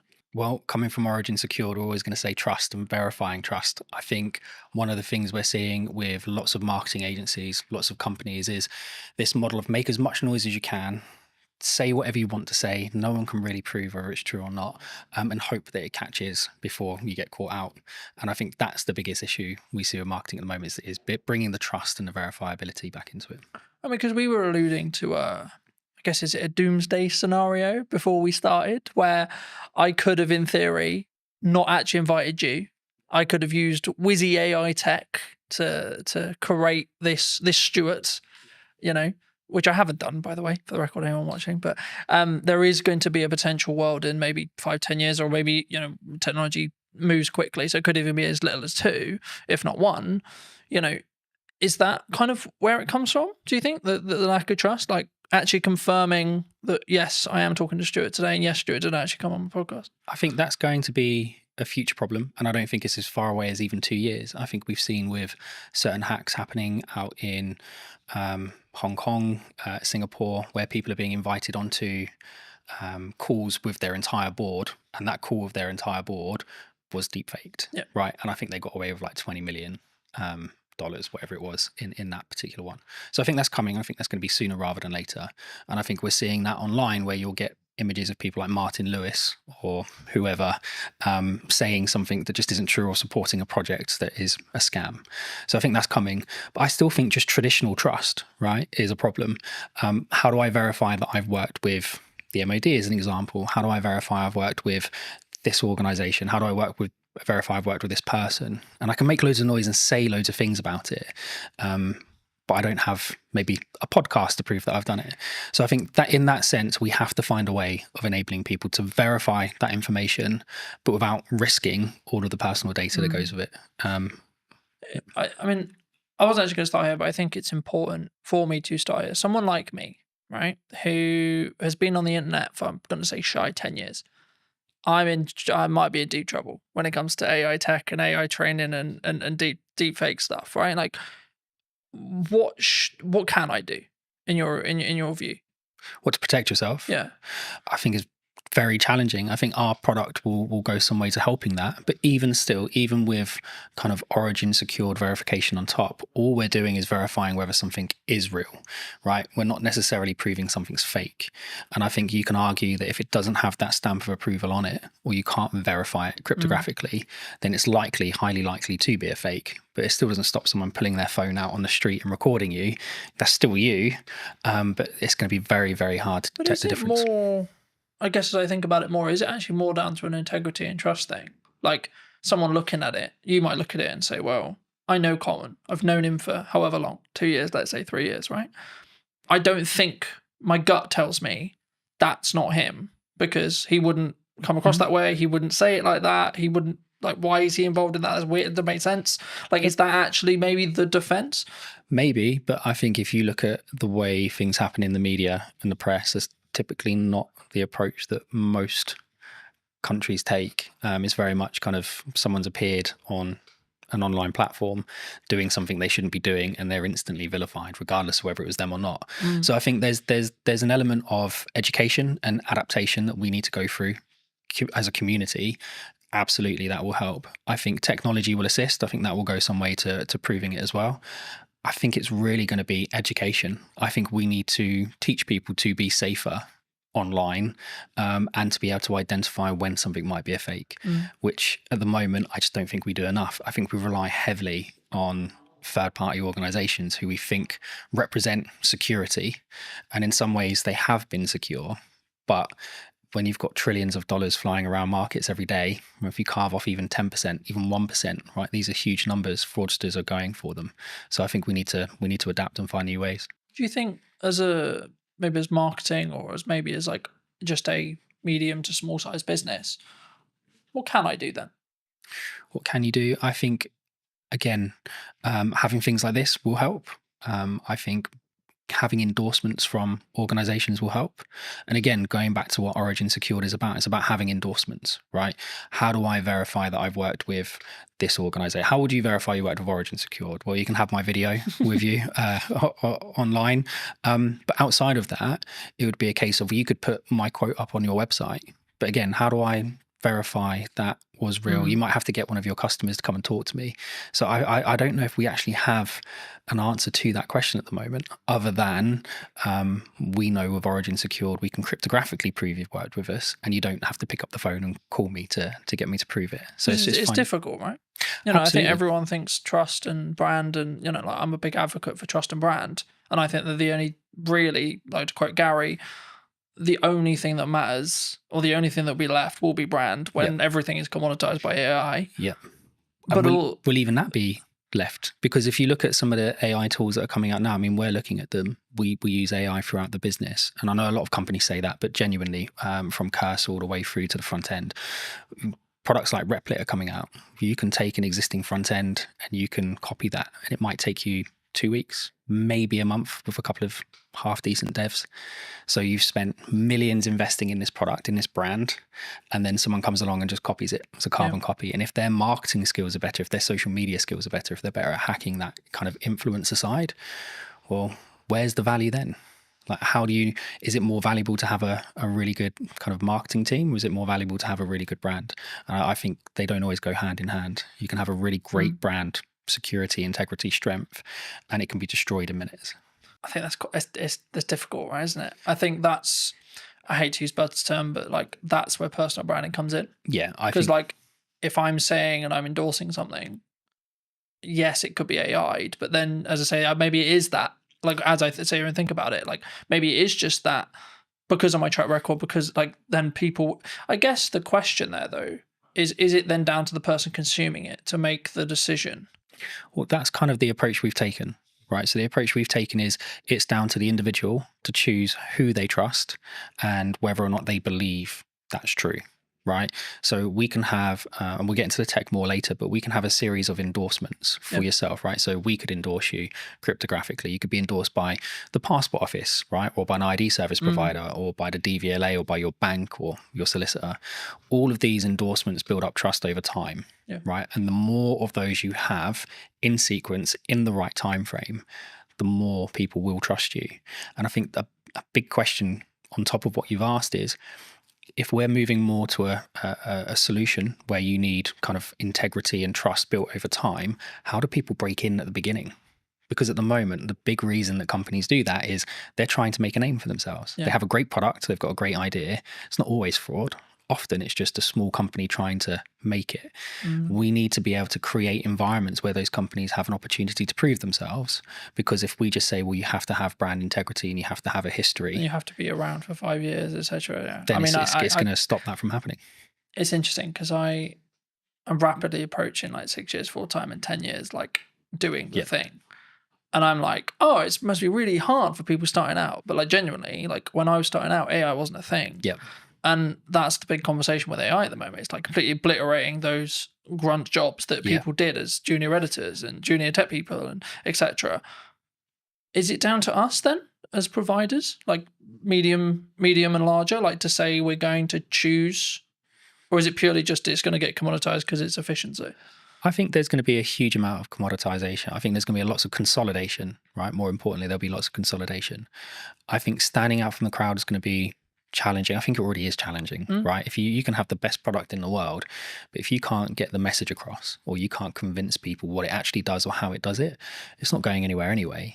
I think we need to create more of a fair opportunity for smaller companies. And I know that the government have got lots of programs in place. We're working with the MOD at the moment. They've got loads of programs in place to try and fast track SMEs and give them opportunities to deliver.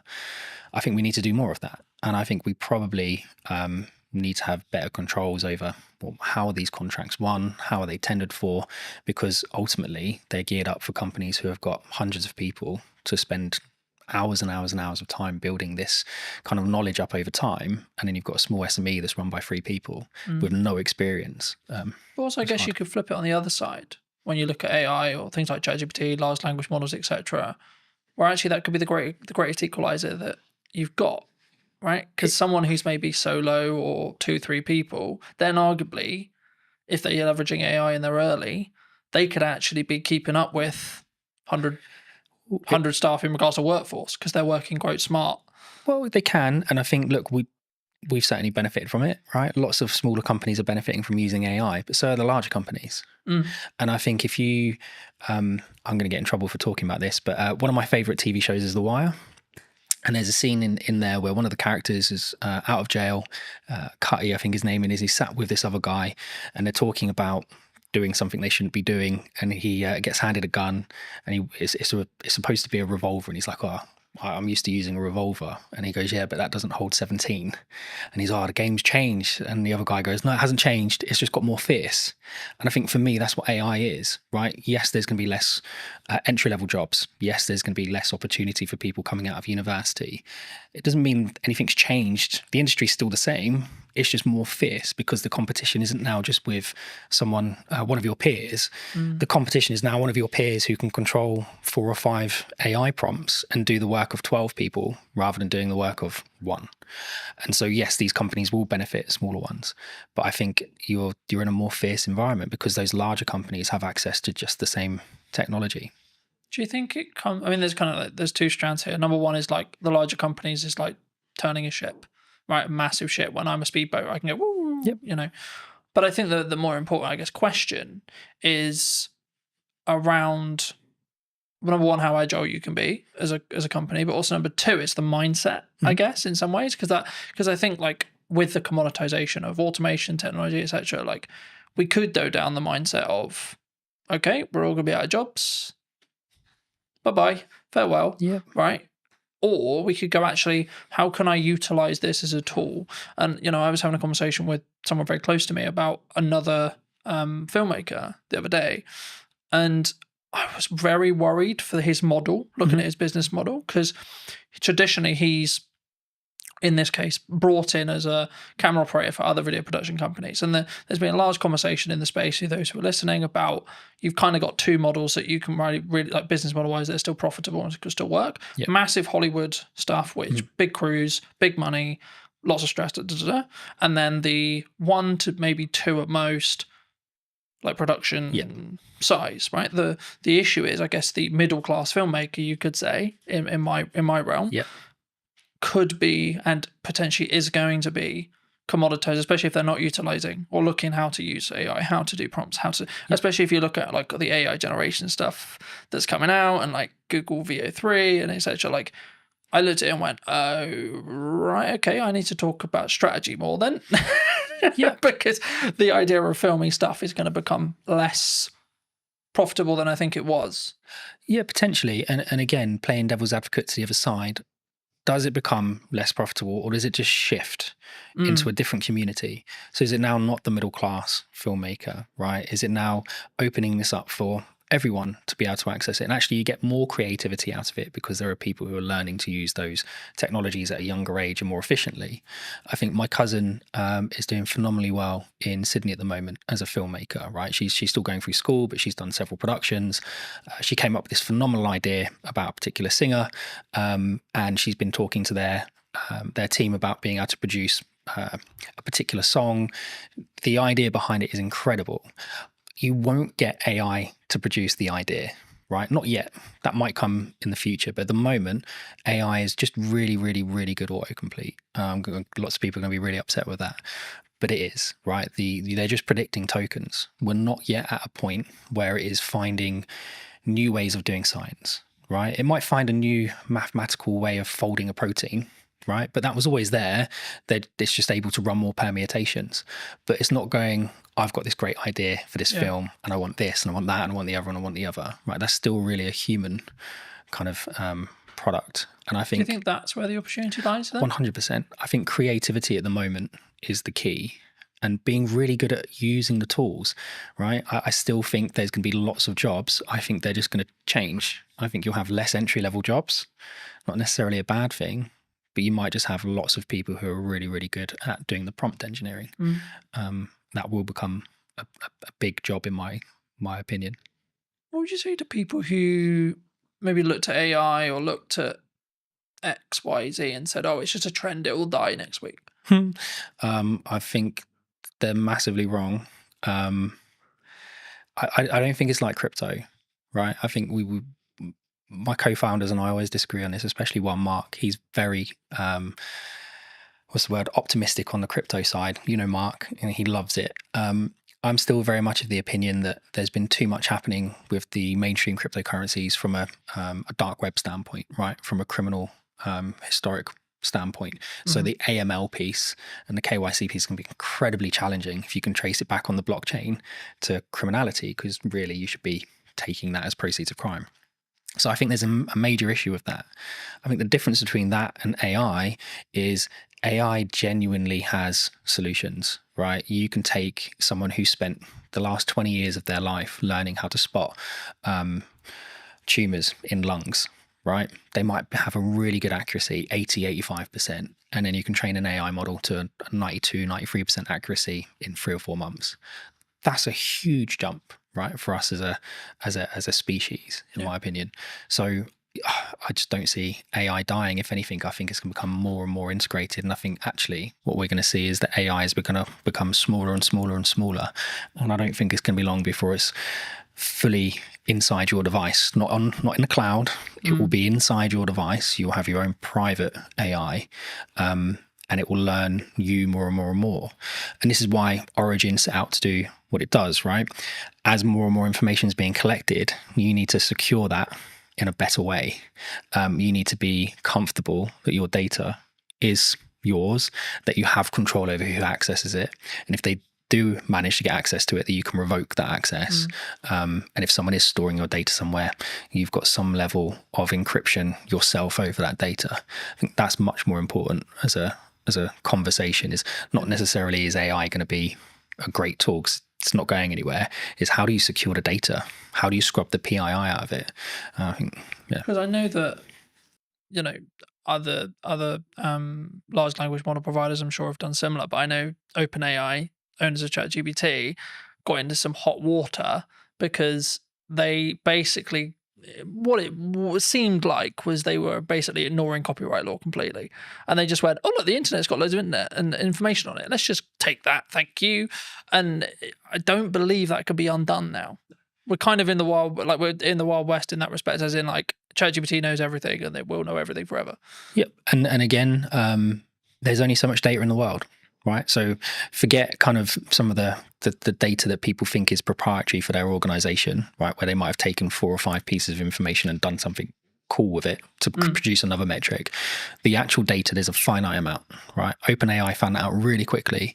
You can still download pretty much the entire website scraping, and you can pay to download that online, right? There's several companies that offer that as a service. Anthropic will have done it. Google will have done it. Apple, all these organizations, if it's not just specific to OpenAI, every single company has done it. And I think at that point, there has to be a kind of really important question being asked is, how are you protecting your information? Not just from a copyright standpoint, but even from, we were talking about this the other day. So M&S, their hack, right, which was social engineering. Well, how secure is me sending a 6-digit passcode to your phone? The phone's not linked to your identity. It's not linked to anything other than you've told me that's your phone number. And yet this 6-digit code magically makes it secure. I think that's a big issue. And if I can now use an AI, and it doesn't have to be OpenAI, right? The safety protocols are there, but you can use any of the open source versions like Llama, whatever it might be, run it locally on your own machine. There's loads of tools out there like anything LLM that will allow you to do it.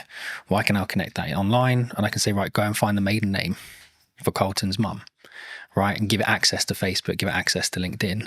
And what we were saying before about kind of marketing, whoever makes the most noise, whoever's connected to the most people, well, you don't know who half those connections are on LinkedIn. Yeah. So now if I can connect into you for all of these fake accounts that are being kind of managed and hosted in really not very nice environments, then suddenly your maiden name of your mum is not a security kind of question. Yeah, it's actually a security risk, right? First name of your dog, whatever it might be, school, so on. So I think that's really dangerous, and so we need to move away from just usernames, passwords, and security questions, and we need to move more towards contextual permissions. And it's one of the things that we do at Origin, which is create context around access rather than just you've got a username and password and know that my favorite artist is whoever. One of the things that a lot of people are talking about online right now that I wanted to kind of put your brain on is AI influencers. Do you think they're happening? And do you think they will be the future? Because a lot of people are saying, well, How would you know? 95% of people aren't going to care that it's AI, even if they know, even if you can tell. I don't think anyone would be able to tell. I think there's already influencers out there that people have said are AI. I think the big one that I found quite amusing, we had a big chuckle of, I think one of the adult content creators worked out to be an AI generated model. And I just think that's hilarious, right? That these people are paying for this personalized service and they've got no idea that it's not even a real person. And I guess the question, like you said, would they even care, right? The illusion is there that they're receiving that personalized service. And I think it's the same for all of us. If you had the choice between ringing up the bank and them saying, press 2 for this, describe your problem, and just go around in an never-ending loop, or would you like to talk to an online chat agent that's an AI model that you know is not real, is not a real person, but at least is conversing with you in real language in real time? Which would you choose? I think, yeah, I mean, as someone who uses AI, and we both, I'm sure, do in depth, I think for me, I think it's about understanding what the contextual relevance that you want from it. Like for me, if I want to analyze information and data quickly, AI will be a better solution in me asking you to, so I have all this data, Stuart, can you create this and this from it? Well, you're gonna go, no, that's totally a pain in the ass. But when it comes to like emotional or creative decision stuff, that's where I think human connection will still come in. And I think that's going to be the thing that people maybe need to focus on. And that's why, like, I found it really interesting since launching the podcast and it having a hybrid element. People are, I guess, if you want to go like strategically around it, like the show up rate is higher for in person than it would be online, right? And I think the same is going to be true when it comes to like in person events and stuff. And I can see kind of this two camp book, which is like people utilizing AI, good idea, but also a constant want and drive to have that human connection, online events, online person, podcasts, online conversations, etc. And actually, from a marketing standpoint, if you don't have a podcast, I would say now is the golden age to have a podcast, because this is the kind of conversation people really want. They don't want you have a conversation with a robot necessarily. Do you think? I think there's a lot there. So if we go back to, I think in-person meetings are becoming popular again, right? We went through that stage. COVID was a nightmare, but even before that, lots of people were like, oh, it's much easier just to do it online. I was like, yeah, it is, but you don't get the same feeling, right? You can't gauge someone's reaction properly unless you're sat in a room with them. And I think there's a lot to be said about the environment, right? So the environment today, I can say something and it's not just your facial expressions, but I can feel the environment. If you say something wrong, you can feel it change. If you say something funny, you can feel it change. And I think you lose that online. I think we'll start seeing people doing more and more in-person meetings, more and more in-person conferences. I guess the question really I've been asking a lot recently is the younger generation, right? When I was kind of 12, I was out from morning till evening every day doing whatever I was doing. It's not always the right things to be doing, but I was having fun. Whereas my 12-year-old, getting him out of the house is a nightmare. And it's not just because he's on his devices, because we limit his time on his devices. He does lots of exercise. We do Muay Thai together. We train together. We do loads of stuff together. But him and his friends don't go out. Like there aren't loads of kids in our area playing outside. And it's the perfect area to be doing it because it's quiet. There aren't many cars. There's loads of open spaces. So I don't actually know where it's going to go, if I'm honest. I think it really comes down to this next generation and the generation after. How do they interact with each other? And if we don't keep encouraging people to maintain the social aspect of it, I think it will be an issue. And again, the trust side of it, I can trust you more if I meet you in person most of the time. But even then, you still have people who are really, really good at kind of convincing people of things in person that aren't necessarily true. I remember a handful of years ago, I did a talk as part of a business panel at a local college. For obvious reasons, I won't mention which college, and the consistent thing that came through all of the feedback that we gave to these students, like we all gave little talks on our business, gave some context, then we did an open Q&A, and the constant thing through all of it was, you need to work on your communication skills. You need to work on your communication skills. You need to work on how to articulate. But I think sometimes especially someone who talks on content a lot, who does content a lot, who's constantly trying to do that 1% to improve how I come across, the words I use, how I pause, etc. I guess to an extent I take for granted the fact I can't. It sounds really weird. I know how to communicate, right? But I do. It's even the little nuances, like how I do a stupid noise or how I pause or when I pause. I mean, is that something that like and how, and if so, like if that's, we need to either invest that in our children or put that into like schooling level, and or when we're in the workplace or looking for careers, etc. I mean, is that something that's, do you think, weaker as humans? Obviously it's a broad stroke, but do you think it's something that we all need to improve on? I think it's a muscle, right? Communication's a muscle. I think being social is a muscle. That's not to say people who suffer from any anxiety aren't right to feel the way they feel, or that there isn't an underlying issue there. But I think a lot of the time it is a muscle. And I think the only way you can exercise that muscle is to push yourself past the comfort zone and do it. And we aren't pushing people to do it, right? I think we've got to an age where someone can self-diagnose as having a problem. And then we go, oh, okay, well, we won't talk about it anymore. Like, it suddenly just stops the conversation, and suddenly it's not, well, that's the end of it, right? Well, I think that's a problem. And I think that goes back to what you're saying before around kind of school-age children. Yeah. I think my wife and I foster, right? And we've just had a 2 and a 4-year-old that will be leaving us shortly, and we've had them since March. And when they came, like, the little girl was nonverbal, the little boy had some issues with kind of speech and understanding and some other bits. And in the last 6 months, my wife's done an incredible job getting them to a point where you wouldn't really know that they're that far behind. Like, they're not as far behind anymore, right? If you were to put them into a mainstream school when the little boy's starting soon, yes, he's going to need a little bit more help, but he's not that much further behind.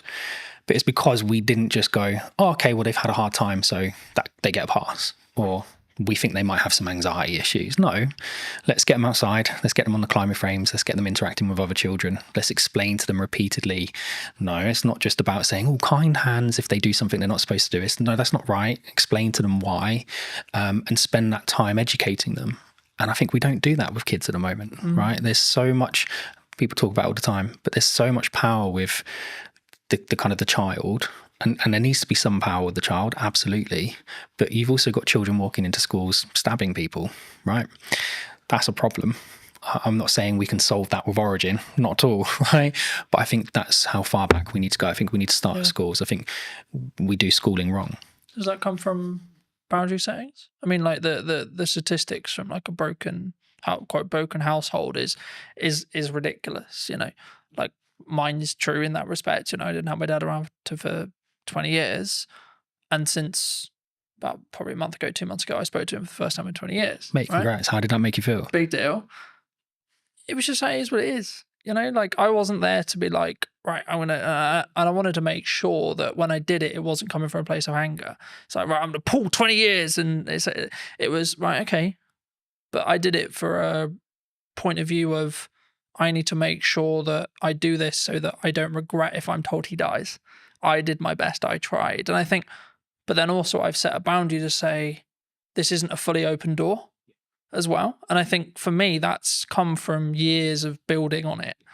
And that's why I asked you about, that's why I guess the question of like, do we naturally have boundaries, either in work or from parents to kids as well? I think we spend a lot of time teaching people how to drive, right?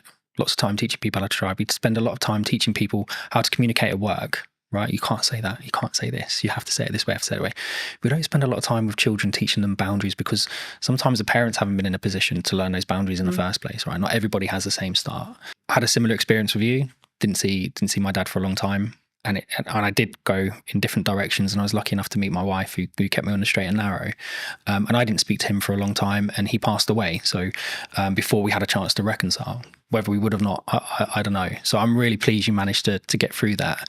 But there's a lot of people that don't have that kind of, they don't know themselves enough, right? They don't have the same strength of character. They haven't gone through the same experiences the same way and come out the positive side of it. I think we encourage people, and TikTok and the others drive me mad, because it's 10 ways you know you've got ADHD, and 10 ways you know you've got this, and 5 ways you know you've got that. And we're just creating excuses all the time for the behavior. And so boundaries, I think we all know where the boundaries are. I think a lot of the time we just choose to ignore them. Is that personal though? Because my boundaries and your boundary may be different. They should be, right? Otherwise it'd be boring. They absolutely should be different. But I think there are some basics that we should be able to agree, right? Certain spaces are private. Yeah. Certain words shouldn't be used. Certain things are unkind. Certain things are kind. And Well, it's just mutual respect stuff, though, right? Like, absolutely. like you don't need to be, just because I think you may be acting in a manner that's maybe unkind or etc. That doesn't necessarily mean I'm better than you by saying that you're being a dickhead, for example. Do you know what? I was on a train recently, and there was a gentleman using his phone in the quiet carriage, and there was a gentleman sat opposite him, an older gentleman. And I've never known how to turn around and say to someone, like, why you got your phone on? Why are you listening to it loud? Why are you not using headphones, etc., etc.? Because it always comes across as really aggressive, right? And the old guy just literally just leant over and went, "Excuse me, I just wondered if you'd seen that sign." And the guy looked up and saw his quiet carriage and he went, "Oh, sorry, mate," and left. And that was it. There was no big like hurrah. There was no shouting. And I thought, well, that's a mutually respectful way to approach that situation. Would he have approached it the same way if it had been a 13, 14-year-old teenager listening to his music loudly? Would the teenager have responded the same way the man did? You don't know. But I think we should approach things in a respectful way.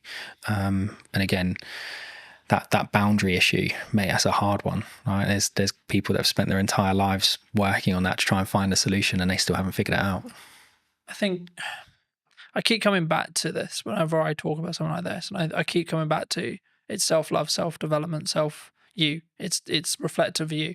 So, but from that perspective, I guess it's kind of down to you to do the work to then see the different reality, if that makes sense, right? And I think for me, that's sometimes where people struggle, where they for whatever reason they want to bury it, they don't want to deal with it, they don't, etc. And I think everyone has a level of trauma.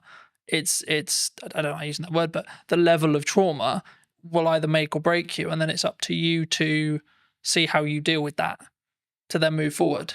So I think I'm smiling because it actually brings up a really good example. You remember you'd go to the gym, right? I want to lose weight. You go to the gym, you're trying to lose weight, and the guy go, well, if there was a pill you could take that would make you lose weight, everybody would take it overnight, right? But it doesn't change the fact that you need to create these habits and these kind of self-motivation that drive those behaviors, right? Because this is really important. And then we had Ozempic and Mounjaro and all these other things come on, and people have utilized it. And I think it's a great tool. If you need to kickstart that process and you're nervous or anxious about going to the gym because of how you look, great, kickstart it with that, but don't rely on it. And I think we've created an environment where I feel depressed, here's some tablets. I feel anxious, here's some tablets. I feel overweight, here's an injection. I feel this, go do that. I hate going to the gym. I hate working out. I'm not someone who enjoys it. If I haven't eaten properly during the day, I will throw up. It doesn't matter how much I train, right? My body just absolutely hates it. But I push myself to do it because I want my son and my daughter to see me go through those hard things and realize sometimes short-term pain gives you long-term gain.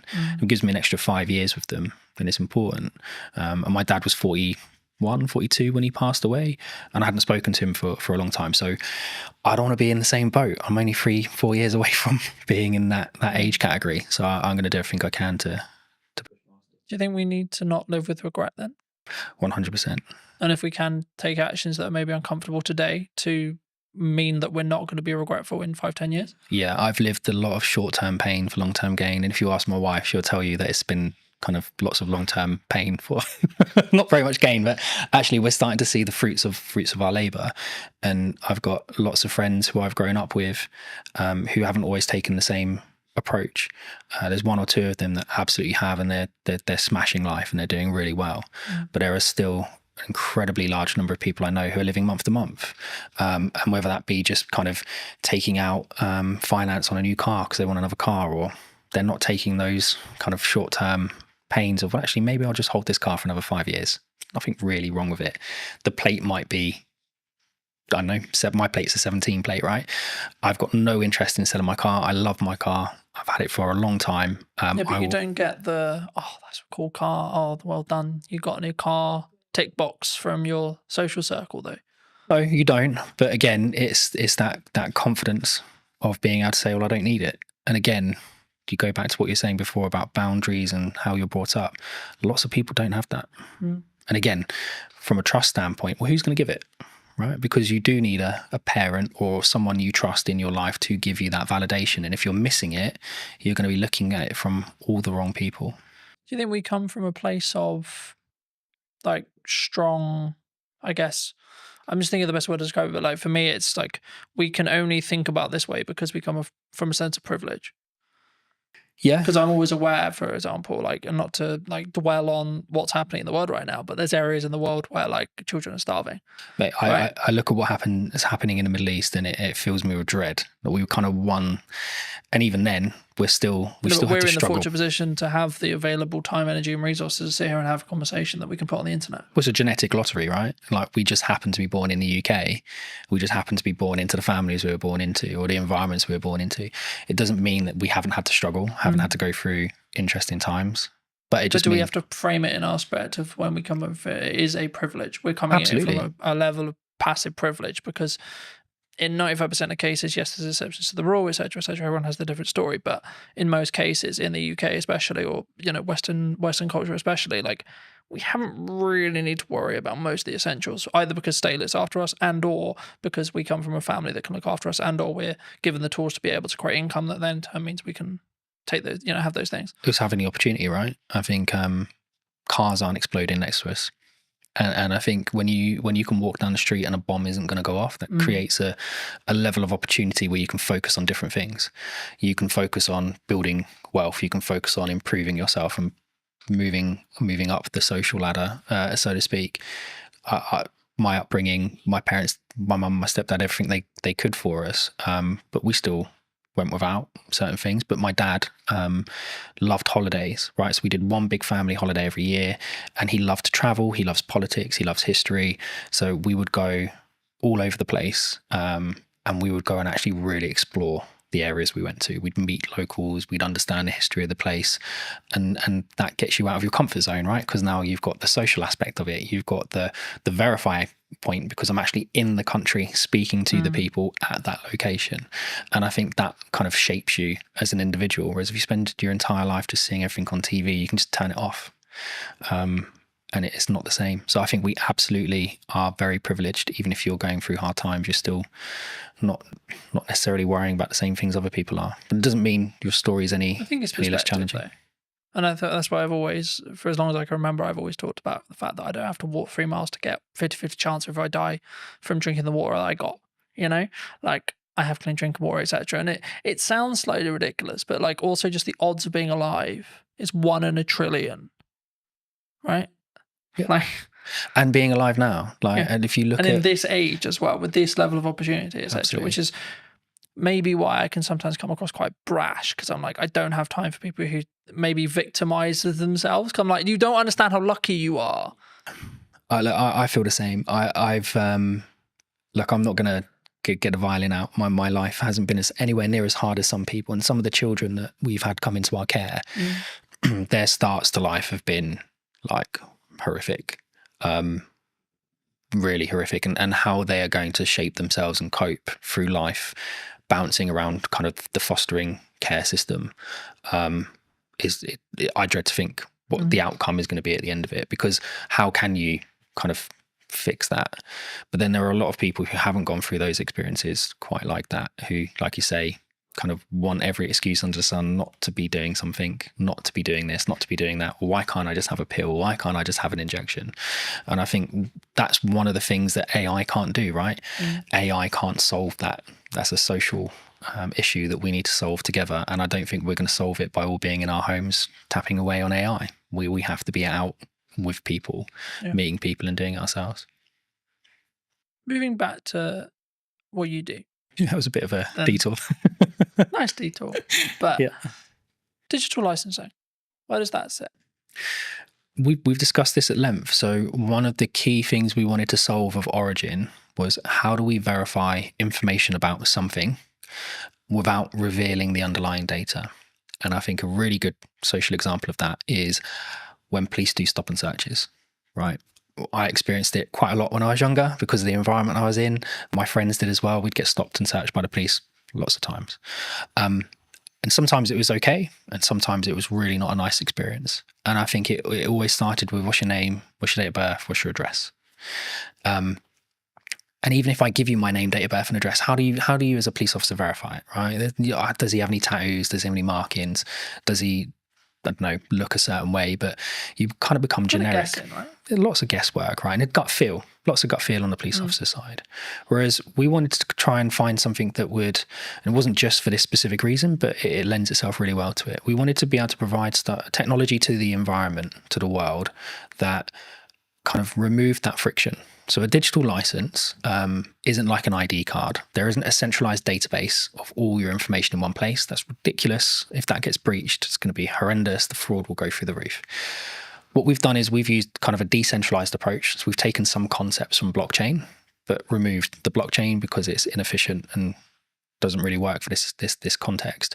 But the idea behind it is you can have an ID service provider, right? So it's a government approved company, verify your identity and give you a cryptographic endorsement that sits on your digital license, which you can carry on your device. It could also be hosted in the cloud, but the idea behind it is you've got control of it. So now if I was to come and stop and search you, you would be able to present that credential to the police without revealing your name, your date of birth, or your address, but the police would know to a degree, oh, he lives within a 5-mile radius. There's no outstanding warrants. He's verified that is his identity because he's done it with a biometric check on his thumbprint. And we can see that biometric check that's linked to that IDSP hasn't been changed on that device. And then we can link it to other credentials. Oh, he's got a full-time job with an employer. Don't need to know who the employer is, but he's employed full-time. We can see that he is part of a charity, or he does this, or he does that. There's all these different aspects we can start to build into that check. And it all comes from, well, I still haven't revealed any of the data underneath it. These are all independent cryptographic proofs coming from third parties, but that police officer is now sure that individual doesn't have anything outstanding. And I think that would help. I'm not saying it's going to solve the issue, but it certainly would help remove some of the friction. And if you then start to expand that out to kind of the business world, so if we're looking at things like how do I onboard employees in a fast and efficient manner whilst maintaining their privacy. So one of the tools that we're doing for the digital cleaners license is we do the right to work checks. We do a modern slavery check by making sure that the bank account name matches the name on the ID. Real basic check, but lots of organizations don't do it, right? And that's one of the flags for modern slavery. We then can go and endorse all of your employment history. Right. And again, we're not the verifiers. We're not verifying the data. We're not storing the data. Right. But we're going off and having those independent third parties endorse you. Same for your certifications, your training. And I think in that environment, when you're dealing with disparate workforces where English quite often is a second language, not your primary language, these people, they kind of get left behind, right? They come along with their paperwork and they have every right to work. They have every intention of working, but it might take 5 or 6 meetings and 10 or 11 copies of their documents. Now, where's all that documentation going? They've got no idea where it's being stored, no idea who has access to it, no idea what copies are out there, but we're expecting them to just continuously do this. And if they're now working 3 jobs, we're extrapolating that 3 times over. So for us, it's about digitization, yes, but without just copying the existing paper process and doubling the problem. Right, you have to do it in a different way. That would fix the problem we opened with. What, going For back? someone like me, for example, who, let's be honest, if deepfakes become mainstream in AI, someone points an AI with that mindset, I'm screwed. Yeah, I think there's definitely a way of being able to verify something's real. But again, there's then nothing stopping someone from creating an AI deepfake and just putting their endorsement on it anyway. Right? They haven't had to do the work. Like the AI has done all the work. I think it will become more important for organizations and in fact probably more important for creators to be able to verify that's their work, right? I was the one that created that first. Here's my endorsement. In some ways from a maybe not a legality point of view, but kind of a copyright plus model, I guess you could say. Yeah, absolutely. And I think one of the things we've seen with the endorsements is, and you'll get it all the time with correspondence from the BBC, right, or for Sky News or whatever, our person on the ground. Well, that's great, but I don't know who that person is. I don't know their credentials. I don't know where they're from. I don't really know if they're from that country. I don't know what their background is. Whereas if you were able to say, here's the credential that's been lent to this article, well, now I've got, well, yeah, he's got an IDSP verified in that country that he comes from that country. He's got a university credential that says he went to that university. He's got an employment credential that said he was employed there at these points in time. That's not to say people can't build those profiles up at a state level if they really wanted to go to that level, but it becomes much harder to do, right? The threshold for access to fraud becomes really, really high, because when we're actually taking these interactions and monitoring them, we create an encrypted hash of the interaction, and that gets stored on what we call event chains. So not blockchain databases, but the event chain is a point in time. And so you can't go back in time and put something on the event chain in the past. It has to be done in time. It's temporal. And so in order for someone to perform a high degree of fraud, it's going to take them 5, 6, 7, 8 years to build that profile up. And they will have to do it in multiple chains simultaneously. And they're just not going to be able to do that. And I guess it comes back to that like point, which is like, it sounds horrible whenever you say it, but like you're making it less likely that you're the one who gets targeted, because the burden of likelihood that your stuff gets stolen, etc., is so much higher than Barry, than Sally, Correct. than James, so on, you know. And that's, I hate to say it because it's like, oh, go and steal their car, not mine, because mine's a pain in the ass to steal, for example. There is that, but again, from our standpoint, I mean, we want to give it to universities for free. Right? We want to give it to schools for free. You have the Online Safety Act that's happening at the moment, and I think you've probably seen some degree of access to adult content reduced. But it's seen VPN usage go through the roof, right? Because we know how people are accessing it, just going around the issue. And I think they had, was it Keir Starmer's driver's license got leaked online, and people using that and a picture of him to be able to skirt around the sides of it. That's the same tech, by the way, we were talking about at the beginning, that some of the retailers are now choosing to use to verify their staff, right? It's not with an IDSP, it's just a localized check that looks right. I guess this was a big conversation like a handful of years ago, and I've covered it in the social media show and etc. But like, there was this big conversation, and lots of jurisdictions across the world have said, below 16, you're not on social media. And that seems to be the future, because it's like, we're now like half the world has basically got that. How do you verify you're under 16? Exactly. Right. And again, with Origin, it's one of the things we were saying, if we give it away to students for free, you can have a cluster of credentials, right? And so from our standpoint, it's about enabling the verification of a credential to create context. And contextual permissions is something that we've kind of started to patent from using our tech. So the idea behind it is, I can access a system. I don't need a username and password, but I need a credential from an IDSP. I need a credential from my employer. I need a credential for someone linked to that system. I need a credential maybe from a school or university. All of those credentials must confirm specific assertions about myself, right? I'm under 16. I'm a UK citizen. I go to a particular school in a particular area. That means we're putting the control of the people that need it, schools, etc. But we're not then enabling people who have bad intentions to come along and manipulate that system, because they would have to manipulate it in 5, 6, 7 areas at the exact same time. So now, if you want to access the internet, well, you could have your Origin handle with all of the credentials on it, and we would know straight away how old you are. Right. And parents mostly can be trusted. So your parent could create a credential for you. But if that doesn't match your school's credential, well, then that's going to create an issue. So you don't have the permission to access that service or that particular piece of content. And that for us is really important. Context is much more important than just, well, we think you might be over 18 because you click the button. Yeah. Yeah. For those people who have enjoyed this conversation, who maybe want to see more of the content, delve into a little bit in more depth that what you and the team are doing, where can people reach out? They can reach out to us directly, so they can come to us via the website, or they can reach out to us on social media or LinkedIn. I think we're starting to put more video content out there. So going back to what you were saying before, about kind of verifying trust, how do you prove it in the marketing world? Well, for us, it starts with video, right? And yes, there are deep fakes out there, but from our standpoint, I mean, we're able to verify our technology in our videos with our technology, right, which is important. We're certainly seeing kind of proof of concepts with the MOD gain lots of traction. We're talking to OFDIA, the Office for Digital Identity and Attributes, about shaping kind of how the UK consults on digital identity. And I think all of those aspects are important. So it's not just about us. I think people should be looking at digital identity as a whole in a much more holistic way, and reach out to us, reach out to the IDSPs, reach out to everyone. I think it's something that people need to understand more, is that digital ID is more than just here's my JPEG of my passport and driver's license. But yeah, reach out to us on social media or online. Just before we wrap up, I mean, obviously you have worked with us in the past and you've done some video content. I mean, now the other side of it, maybe a year on, how was that experience? What was the things you maybe learnt from? Except, like, how was it as a whole? Like, not putting words in your mouth, but I'm actually curious because obviously we haven't touched base since actually doing it last year.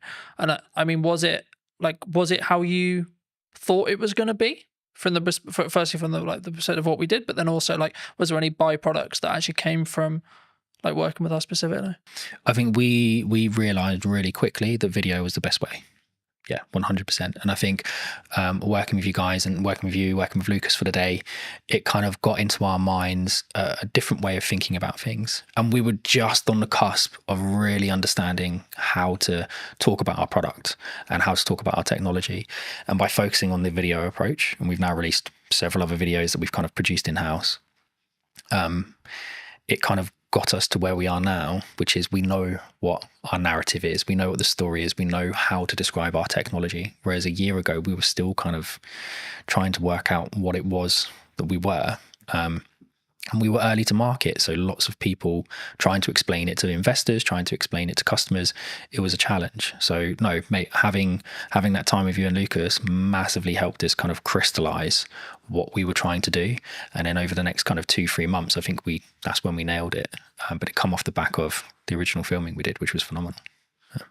What would you say to people who are maybe looking at what's going on in the economy or etc., and maybe on the fence about maybe utilizing marketing right now, or like, because the traditional kind of known thing is like when things get hard, you cut marketing. Yep.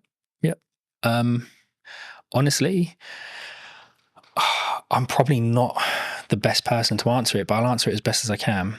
I think you absolutely have to have a presence, right? You have to. Unfortunately, at the moment, it's about noise. Right, we spoke about it earlier. The more noise you make, the more you get noticed, the more the algorithm picks you up and the more it promotes you to the top. And it goes back to what we we're saying as well about the SMEs, like how do you get spotted? How do you get noticed if you have to have that kind of credentials proving you've done something? I think consistency, right? And we had this chat about podcasts a year ago. I think it's something like most podcasts end after 11 episodes, something along those lines, right? So 11 weeks, 11 months, whatever it is, that's the kind of podcast limit. People go, oh, it's not growing, right? You have to push past it. And it's the same with the marketing. And yes, some people are really fortunate and they do growth hacking and all of a sudden they're a viral sensation overnight, but that's not the norm. And I think the only way you can build your message is consistency. You have to be in person at events. You have to be putting stuff online. You have to be writing articles. You have to be talking about it. You have to be meeting new people and spreading the word. So I don't think marketing just stops with video. I think it's something much more holistic, and it's something that you have to consistently do every day. And we have a great marketing team, so Hannah does that for us, and she's excellent at it. If you were going to wind the clock back to speak to Stuart 10 years ago, 15 years ago, what advice would you give that Stuart? It would probably be trust your gut. I think we've had hiccups along the way with everything that we've done, right? Whether that be businesses my wife and I started, with raising children, with kind of investors, whatever. There's always going to be a hiccup. Something's always going to come up that you weren't expecting, but you have to trust your gut. And even if that is completely in the opposite direction to what everyone is telling you, sometimes you just have to go with your gut, because at least at the end of it, you don't have the regrets, right? If you listen to everybody else and they turn out to be right, that's great. But if you listen to everyone else and it turns out to be wrong, you're going to spend the rest of the time going, oh, I wish I'd listened to my gut. I wish I'd trusted my gut. So I think take people's advice on board, listen to it, kind of take the best strategies, build them together, but ultimately trust your gut. Yeah. Thank you so much for the time, Stuart. You too. Cheers, Carl. And if you did enjoy this episode and would like to see more like it, then I would love to hear what you think in the comment section down below. Why not subscribe so you don't miss next week's episode? And I'll see you very, very soon. When you truly become comfortable in your own skin, that's when you become a more potent, authentic, and influential communicator. Why do you think storytelling is important? The storytelling is 100% something I focus on. It's just a part of a larger puzzle now, or a larger body of work. But stories are important for so many reasons, man. What is the excuse that we make for the reason why we don't do the thing? Have the podcast, write the book, run the business. So the 5 habits, number 1 is transform your internal story. The second is ask conscious questions. The third is unearth your charisma. I think it's really interesting, right? Because a lot of the conversations I've been having the last couple of months has been around done is better than perfect. I'm a multifaceted human being. I'm not just one thing. And often labels can lead us, man, to shrinking, playing small and saying, I am this. But what if you're more than this? Did you know that 93% of you are not subscribed? So if you could please do me a favor and you're enjoying the show, then subscribing would mean the world to me, and it would allow me to grow the show and continue to get larger and larger guests and continue to bring what's missing in marketing today. Thank you ever so much for joining me, and I'll enjoy the episode.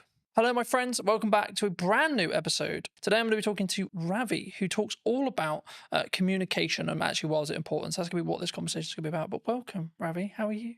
Good, man. I feel like we should have started rolling about 10 minutes ago because we had some good conversation about marketing, communication, books, all that good stuff. But I'm feeling good, man. As I told you in the green room or the coffee area, this has been a minute when it comes to me being on podcasts, given I've been focused on writing my book, being a dad, and all that good stuff. So it feels good to be here, man. It feels good to be here. Well, thanks ever so much for coming down and for the time, of course. I mean, it would be wrong to not open the show with what you feel is missing in marketing today. I mean, we touched on it in the pre-show conversation a bit, but just to reiterate for the audience's sake, I mean, what do you feel is missing today? When you asked me this question beforehand, giving me the material to prepare, I had to sit with this. And I had to sit with this for quite some time because I didn't want to give you a generic answer or one that's been heard before. And the one word that came up for me was intentionality. And actually, that's not just in marketing, that's in life right now. Intentionality. I mean, if you just scroll on social media, log on to LinkedIn, log on to Instagram, whatever it could be, there's an addiction to instant gratification, meaning, okay, I want to grow my follower account now. I want to achieve XYZ now. And as a result, I may put out AI content, which feels perfect, which feels like it's going to connect with people. But the truth is there's a disconnect because perfection doesn't exist, man. Perfection doesn't exist, and imperfection equals connection. And our intentionality behind things, our death grip on our desires, and the instant gratification that comes with it, it's just leading us to this place where, and it's funny to say this, the bar is so low in some senses that the number one way to stand out is by tapping into human connection. I think it's really interesting, right? Because a lot of the conversations I've been having the last couple of months has been around done is better than perfect. And I think that sometimes we look at the podcast idea we have, we look at the event idea we have, we look at the business idea we have, look at the book idea we have, etc. And we think, yeah, I'll add that to the list. Yeah, I'll put that on my to-do list. Do you think people need to is there a level of just you need to start doing stuff? Like you need to just choose one of them or two of them or three of them and say, I just need to do that? Because I think sometimes we put it on we kind of pin it up and we go, yeah, I'll get to that. But then we never maybe do. What's the question behind the question? I'm curious. The core, I think, is do people... So I guess what I'm actually asking there, and this isn't planned, so I've just come off the fly, but I think it's what is the excuse that we make for the reason why we don't do the thing? Have the podcast, write the book, run the business. Maybe someone's watching this and they're in their 9 to 5 and they're like, I've got that really business idea. I'm really passionate about X. But they don't start working on it in the evenings. They don't start because maybe they're worried about what people think, etc. These are the common answers I get. But is it just that? I'd say it could be many things, and I can't answer it from everyone's perspective. I can only answer it from my lens. And I would say the two things coming up for me are, number one, fear, like we spoke about, where, I'll give you an example. I know of somebody who has a specific idea that they knew in that season of their life was in alignment. But there was always a reason why they couldn't pursue it. There was always, for lack of a better word, an excuse as to why they couldn't pursue it. And that excuse gave that individual the reason why, oh, I can't do it now because of X. I can't do it now because of Y. But what those excuses and what that narrative was grounded in was fear. So there is definitely fear. There is definitely fear. But as the old saying goes, fear stands for false evidence appearing real, right? So yes, there's fear behind it. The second thing is, do you actually want the thing that you say you want? Or have you just logged onto Instagram and you've seen that Jamie is doing incredibly well now that she's left her 9 to 5 and is in this job and seems to be crushing it? And actually, you like the idea of that. You like the concept of that versus the actual reality. And is it your ego saying, hey, I want a bit of that? Or is it actually your authentic self? Is it driven from your authentic self? I don't know. But I think those are the questions to ask ourselves, because the truth is when you, this is my truth actually, when I'm deeply aligned with something, it has a meaning behind it, which means the imperfect action, the work or whatever it takes to achieve that. The excuses, the fear, it starts to move to the sidelines because you know that not taking action is going to cost you more. I think that's key, and I think people listening need to consider: is it keeping up with the Joneses, looking at the trend, etc.? And that's why you want to be an entrepreneur. And I'm fortunate where I'm wrongly or rightly rapidly approaching 10 years in business, which is crazy in my head, and I'm looking at it going, right, okay, so the odds here are like, I've kind of done quite well, because the odds are that I think I looked up yesterday, I think about 25% of business, like 25% of businesses don't survive longer than 5 years. Really? Yeah. And I'm just thinking, why? And like, from listening to what how you just answered the last question, I think for me, the key is they weren't in line with, like, they weren't true, they weren't willing to die on that hill or put the flag in the sand or etc. I think entrepreneurship before COVID was cool, right? Because, or even during COVID, when there was loads of money floating around and it was, quote, easier, I think that's when people looked at it and went, yeah, that's cool, let's do that. Oh, work-life balance, oh, free, oh, I make lots of money, and I get all the time, and I get all the freedom. But now we're in a world where what most people I talk to, and I'm sure you've had it as well, which is like, well, this is just normal. This is what real business is. Things are harder, you maybe lose a client, or things are harder in the economy, etc., etc. That's just another day at the office, And I think for me, I think that's where the true entrepreneurs will stand through. What do you think people get wrong, though, in either that step or then how they communicate that step to their friends, their family, maybe the clients they want to work with, the market? Because obviously a lot of what you do is about communication, right? And that's why I want to focus on that, because it is your unique skill of expertise and etc. But I also think it's the most underrated one, because it's like, well, there's not much to it, Colin. You just have a conversation, right? Well, before I answer that, to back it up for a second, you know what was cool when I was growing up was everybody wanted to be an investment banker.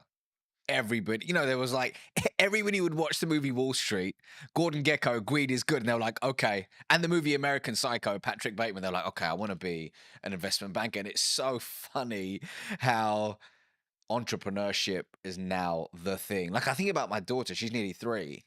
I think at 10, she's probably gonna, a YouTuber won't even be a thing then. I don't know what will be the thing, but it's crazy to think how these things move in seasons and how whatever is flavor of the month, people gravitate towards. The question is it in alignment with you and your goals in this season of your life? Ravi now with 2 kids under 3, married, is very different to Ravi in his 20s. Very different. But in answer to your question, so actually to back it up, is the question, what do people get wrong about communication in business, or have I missed or misunderstood that? What do you think people get wrong when they communicate what they're looking for, either in a personal relationship, let's start there, and then maybe then going into a business relationship, and how we show up and how we communicate?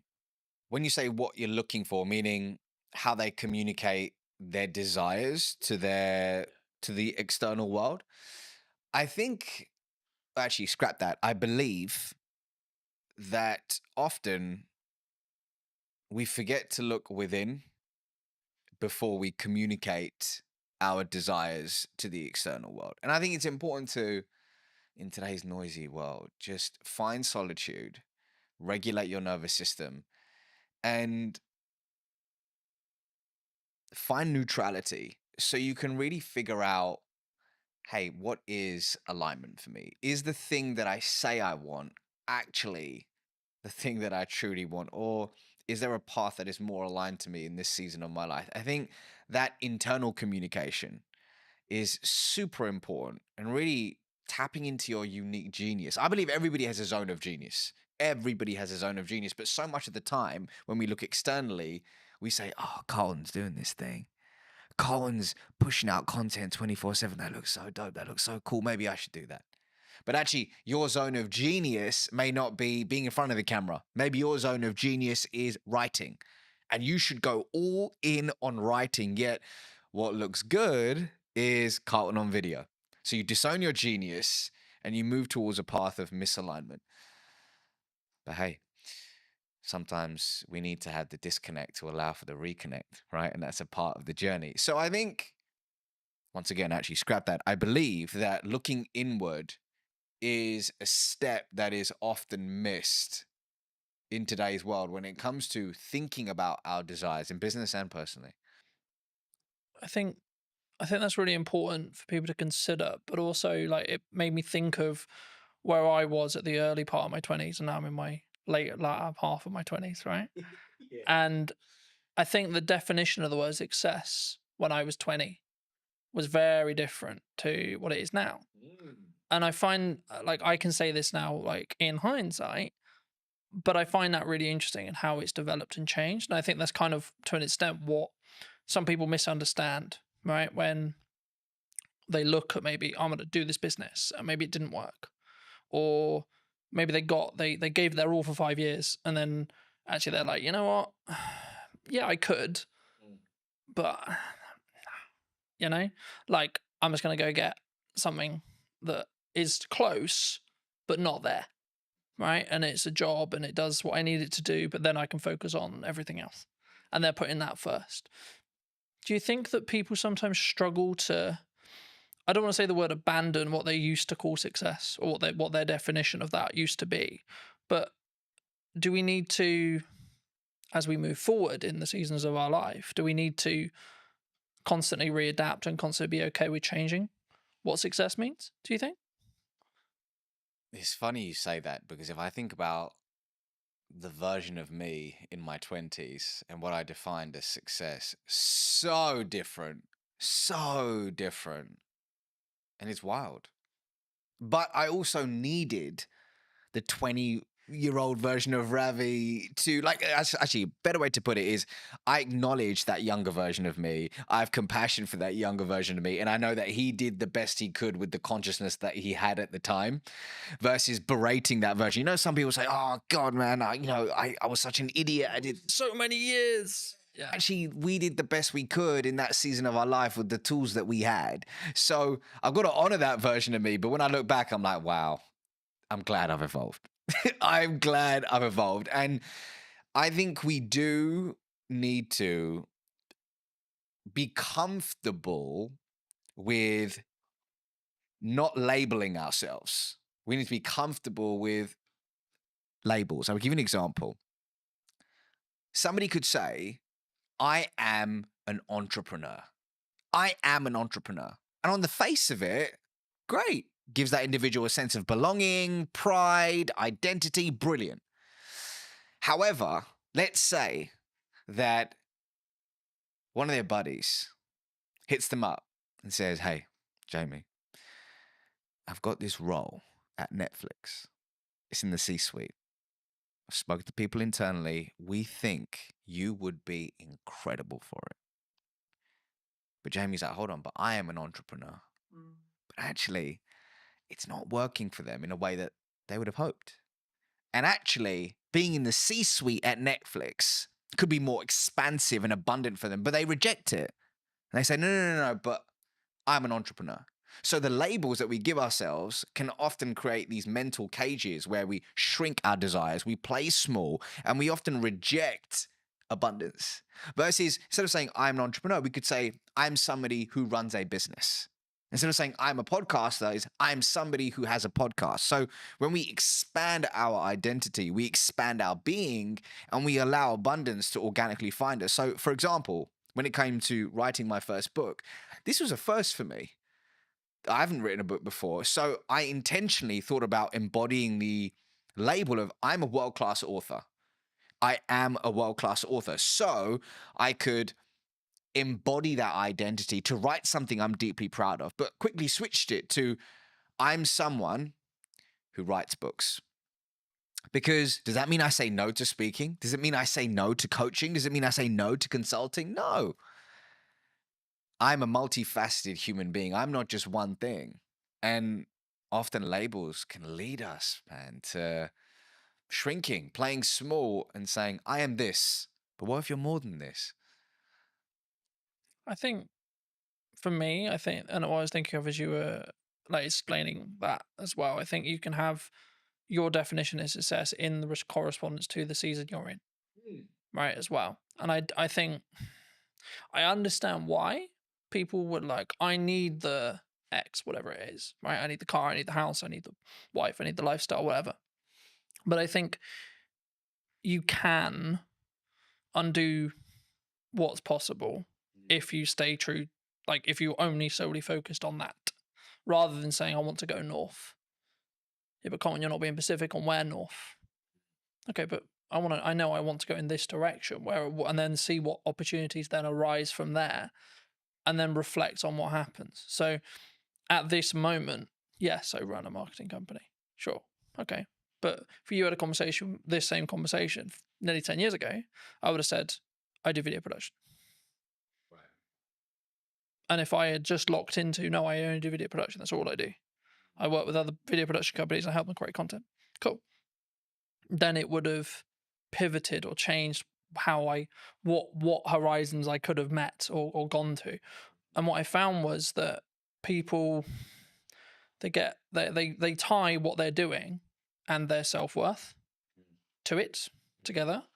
And I think that can be sometimes the issue. Massively. Because then you're tied to, like using your entrepreneur example, then you're tied to, oh, what if I'm not an entrepreneur? Now I'm lesser, right? Because that kind of implies you failed. And then to you, that means actually me as Colton has failed. Not the company has failed, or not the company served its purpose and it got me to the Netflix role, or etc. Colton has failed. Colton will not be able to win. Colton will not be able to be, quote, successful. Do you think we need to, is that a inner work thing that we need to do? If someone is listening to this and going, shit, that's me. They've tied what they are to them and their own kind of self-belief, self-worth, self-love. Two things are coming up for me. Firstly, picking up on something you said earlier. Something I talk about in the book, inside of Habit 1, is about being fixed on the desire, but flexible on the path. So let's say somebody says, I just want to generate more revenue. Broad, but more revenue, okay? And they have the idea that the path to get there is landing net new business. They build this whole team around it, but all of a sudden, this beautiful opportunity arises with their existing client base. If they are fixed on the path and go, no, we're just going to acquire net new business, and they reject this abundant opportunity, they may not reach that idea of more revenue. But the idea of pivoting, being open to the infinite possibilities to reach that said desire, which will evolve, and it's okay to evolve it, is super key. Yes, that requires inner work. But going back to your question about self-worth, I used to work in investment banking. And one of the reasons why it took me a long time to hand in my resignation notice back in August 2016 is when I left that world, was I had pinned so much of my identity and self-worth to I am an investment banker. I'm somebody who works in an investment bank. So much pride, status came from that, which stroked my ego, and it was beautiful until it wasn't.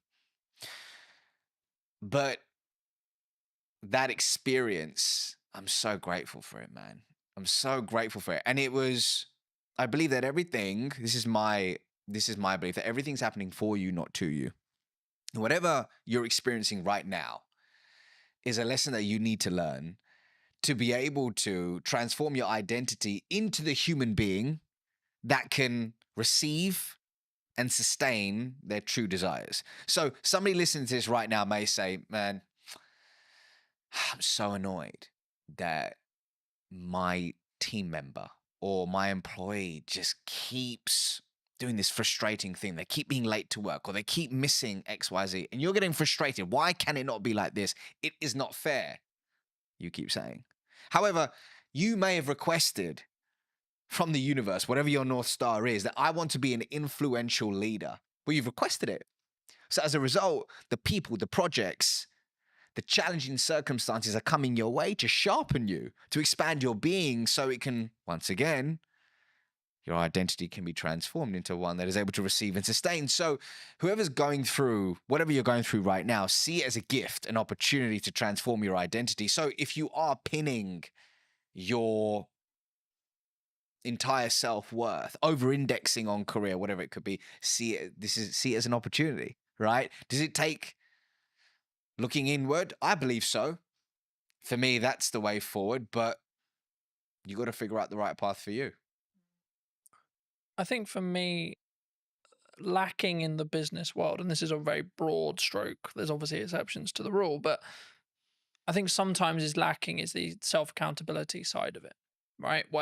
So whenever I have a project or a podcast or something I'm doing, I'll go, right, even if it went well, cool. Great, it went well. Great, the client's happy. What can I do to make sure that experience was better? What can I do to make sure that that went closer to plan? Where was the issues? And there may not be a lot, but even if I get one thing, that will allow me to then build on it and so on. And this really comes into effect when you have something maybe that didn't go well, or maybe you unfortunately passed away from clients or etc., which I think, from my perspective anyway, is part of if you're growing, right? If you're adapting and you're changing what you're doing, the clients that you and a client come together and you both want to go north at some point, okay? Then a period of time passes and they may want to then go east because you may have got them to that point. And at that point, of course, you're going to part ways. But I think in business, we sometimes struggle to think about, oh no, I have to have this client because they were my first client, or we idolize that person that we're working with or the organization we're working for, etc. Especially when you look at like my dream client list when you start out, etc. But the reason why I think it links here is because it's then how you show up. It's then how you communicate. It's then how you communicate, A, in marketing, but then B, when you're having the follow-on sales conversations or continued client care conversations. Actually, do you think we need to take more accountability for that? As in the client needs to, some themselves, but also us as a provider. Accountability for what exactly? You mean that? What we've done. Because I think it's very easy to go, oh, it's your fault. When something goes wrong, it's your fault. So just so I understand the question, is it when you're in a client-customer relationship, something goes wrong, how does one react to it? Yeah, or it could be just in general, like when you do, I'll give you another example. When you have an idea marketing-wise, and you go, right, I'm going to give my all to this marketing idea, and it doesn't quite go as well as you planned, for example. Oh, this should be this. And the reason why I never use numbers here is because they're all subjective to you. But, oh, we can keep pushing, we can do this, we can do that, etc. And I think, for me, you have to sometimes tie the result from what you're looking to achieve in respect to the amount of effort, because sometimes that result is lagged by 3-6 months. So everything I've understood in business is I do stuff now for the growth I want to see next year, or the growth I want to see in 3 months or 6 months. And just to frame it back into the question, when you look for the relationships that you want to create and have either in business or personally. I think they're very similar. Do you look personally, or would you recommend people look personally at looking for people who can take self accountability when things go wrong? Is the crux. So just so I'm receiving that question, it's in business when you're finding strategic relationships, is accountability an important Yeah, is thing it an that you look important for? element, do you think, moving forward? I'll give you an example. Inside of my business, something happened in the past 4 or 5 days, and there was a mistake made. And I spoke to a team member about it, saying, "Can you help me understand what happened with XYZ?" Now, they could have got defensive. They could have deflected, and they could have completely disowned the part that they had to play in that situation. But you know what this individual said? They said, "I'm really sorry about this mistake. I truly own it. And here's what I'm going to do to ensure it doesn't happen again." And they provided a solution. Now, here's why I'm telling you this. That was the most beautiful response, which told me the story about the following story about this individual, that they have a character of intention. And it told me that moving forward, I can deeply trust them. And something I talk about in this book is that when it comes to trust, one way to establish it is through the 3 C's: connection, character, competence.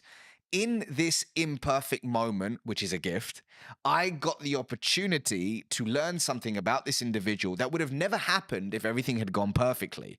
I learned that they're self-accountable, and I learned that they're open to owning their mistakes. And they showed up with a character of integrity. It was brilliant. Simultaneously, I had another challenge, or gift, shall I say, in the business that happened about 2 weeks ago with a third party. That didn't occur, which told me a different story about the individual in question. It told me a different story about that company. And it really has left a sour taste in my mouth. And I probably won't be partnering with them in a different season of my life once this project in question is over. So it's everything, man. Accountability in that sense is everything, because it leads to trust. And I don't know about you, but I don't have a meaningful relationship in my life that isn't built on trust. Yeah. I think for me, of course, everyone's really happy when it goes well, right? But the reason I wanted to go there is because of what happens when it goes wrong. Yeah. And I think what someone does, what a person does, what you do, will tell you a lot about A, the person, or B, where they hold that relationship, right, with you, if it's someone else. And I think that's why I always look at, okay, let's look at what I could have done better, but then let's maybe look at where the other elements, because everything is a two-way dance, right? But I think in some ways, whenever we bridge that across in business as a whole or in personal, maybe we don't necessarily go into each relationship when it's a new business relationship or a new partnership, etc., without the, I don't want to use the word baggage, but the residue maybe from previous relationships. I mean, do you think that people don't give themselves the time to reset sometimes?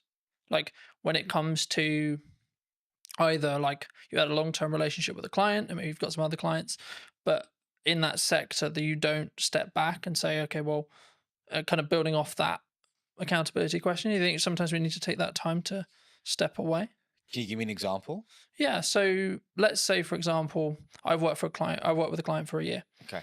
And for whatever reason, our relationship has ended. And I could, and again, it's kind of a level of privilege, of course, that can come from it, because if you're in the position where you can step back, it means you've got enough financial resource to survive, at least for a period of time. So there's a nuance to the rule, of course, but if you can do that, do you think you'll show up better for the new clients in your next season, or the new business, or the new opportunities, or the new content, when you can kind of step back? Because I think I talk a lot about self-accountability, but it comes from a place of I can give myself that space to say, okay, this is where I went wrong. And maybe if it's because I'm trying to mend a relationship with a client, perhaps, or maybe it's actually a relationship has ended, or a new one is about to begin, and I want to look back and see how I don't. Maybe the issues were, okay, how can we set up this relationship so it's more likely to be successful by learning from the past? The definition of reactive behavior, in accordance to the spiritual wisdom of Kabbalah, is engaging in any behavior that is grounded, and I'm paraphrasing, in fear, lack, or scarcity. So if we are operating consistently from a place of fear, lack, scarcity, we're engaging in reactive behavior. And I think, rather, I believe, a lot of our day to day, especially when we're flying through our day on autopilot, meeting to meeting, doing XYZ, we can unknowingly slip into reactive behavior. We can unknowingly and unconsciously end up having unconscious conversations, and we don't leave this space to look within. So, in your example, let's say if somebody has lost a client and they haven't really sat back and said, okay, let's look at the facts here and what part did I have to play in that, and truly owning it, then they're going to make the same mistake over and over again. And they won't have the opportunity to transform their identity into the person they need to become to achieve said desire. So your point about self-accountability is important, but it's all down to the fact that, if your calendar is just there's zero white space in it, and you don't have a personal practice in the morning or whatever it is in the day to ground yourself, it can lead to this unconscious behavior, which is a problem in today's world. Because in our conversations, one of the biggest problems is engaging in short-term behavior that kills long-term reputation. Do you think that people have too many busy things happening? They take too many meetings. They take too many opportunities. They don't know how to say no. I can't speak for everyone. I can speak for the clients that I've worked with. I can speak for the people in my world and through my lens and expertise. And what I can see in today's world is the addiction to being busy is real. And often work can be a form of escapism to run away from something we're experiencing, something we're feeling, or whatever it could be. However, I believe we've confused being busy with being productive. I believe that often the inability to say no isn't just, oh, I just love working on several things at once. I just love just chasing all these different things. But what's behind it? Is it your inner people pleaser who's struggling to say no? Is it a story that you're telling yourself of I'm not enough, which is triggering, which is a launch pad for these behaviors? What's interesting is I heard a quote a little while ago, which is stop setting yourself on fire to keep others warm. And in a different season of my life, that's what I did. I consistently set myself on fire to keep others warm. And what I mean by that is saying yes to people, projects, and opportunities that were misaligned with who I truly was and my desires, and then saying no to myself, which is a recipe for disaster. The question is, why does somebody struggle to say no? And when an opportunity does come up to say no, how can you do it with warmth? And I'm happy to give you an example of something that I had to do recently to actually say no with warmth. But actually, some people want to say no, but they feel guilty afterwards. What are they going to think of me? They don't want to be not liked. Am I missing out on this? But there is a way to say no with warmth. Do you think that psychologically? Do you think we're naturally more likely to say yes because of that? We want people to like me. I'm going to say yes to you because I want you to like me. If somebody is struggling to say no, on the face of it, people give advice that like, okay, well, what is it costing you by saying yes to this. Okay, here's what we're gonna do. We're gonna focus on you figuring out what's aligned with you, so you can start saying yes to the right things and no to things which are misaligned. That's great.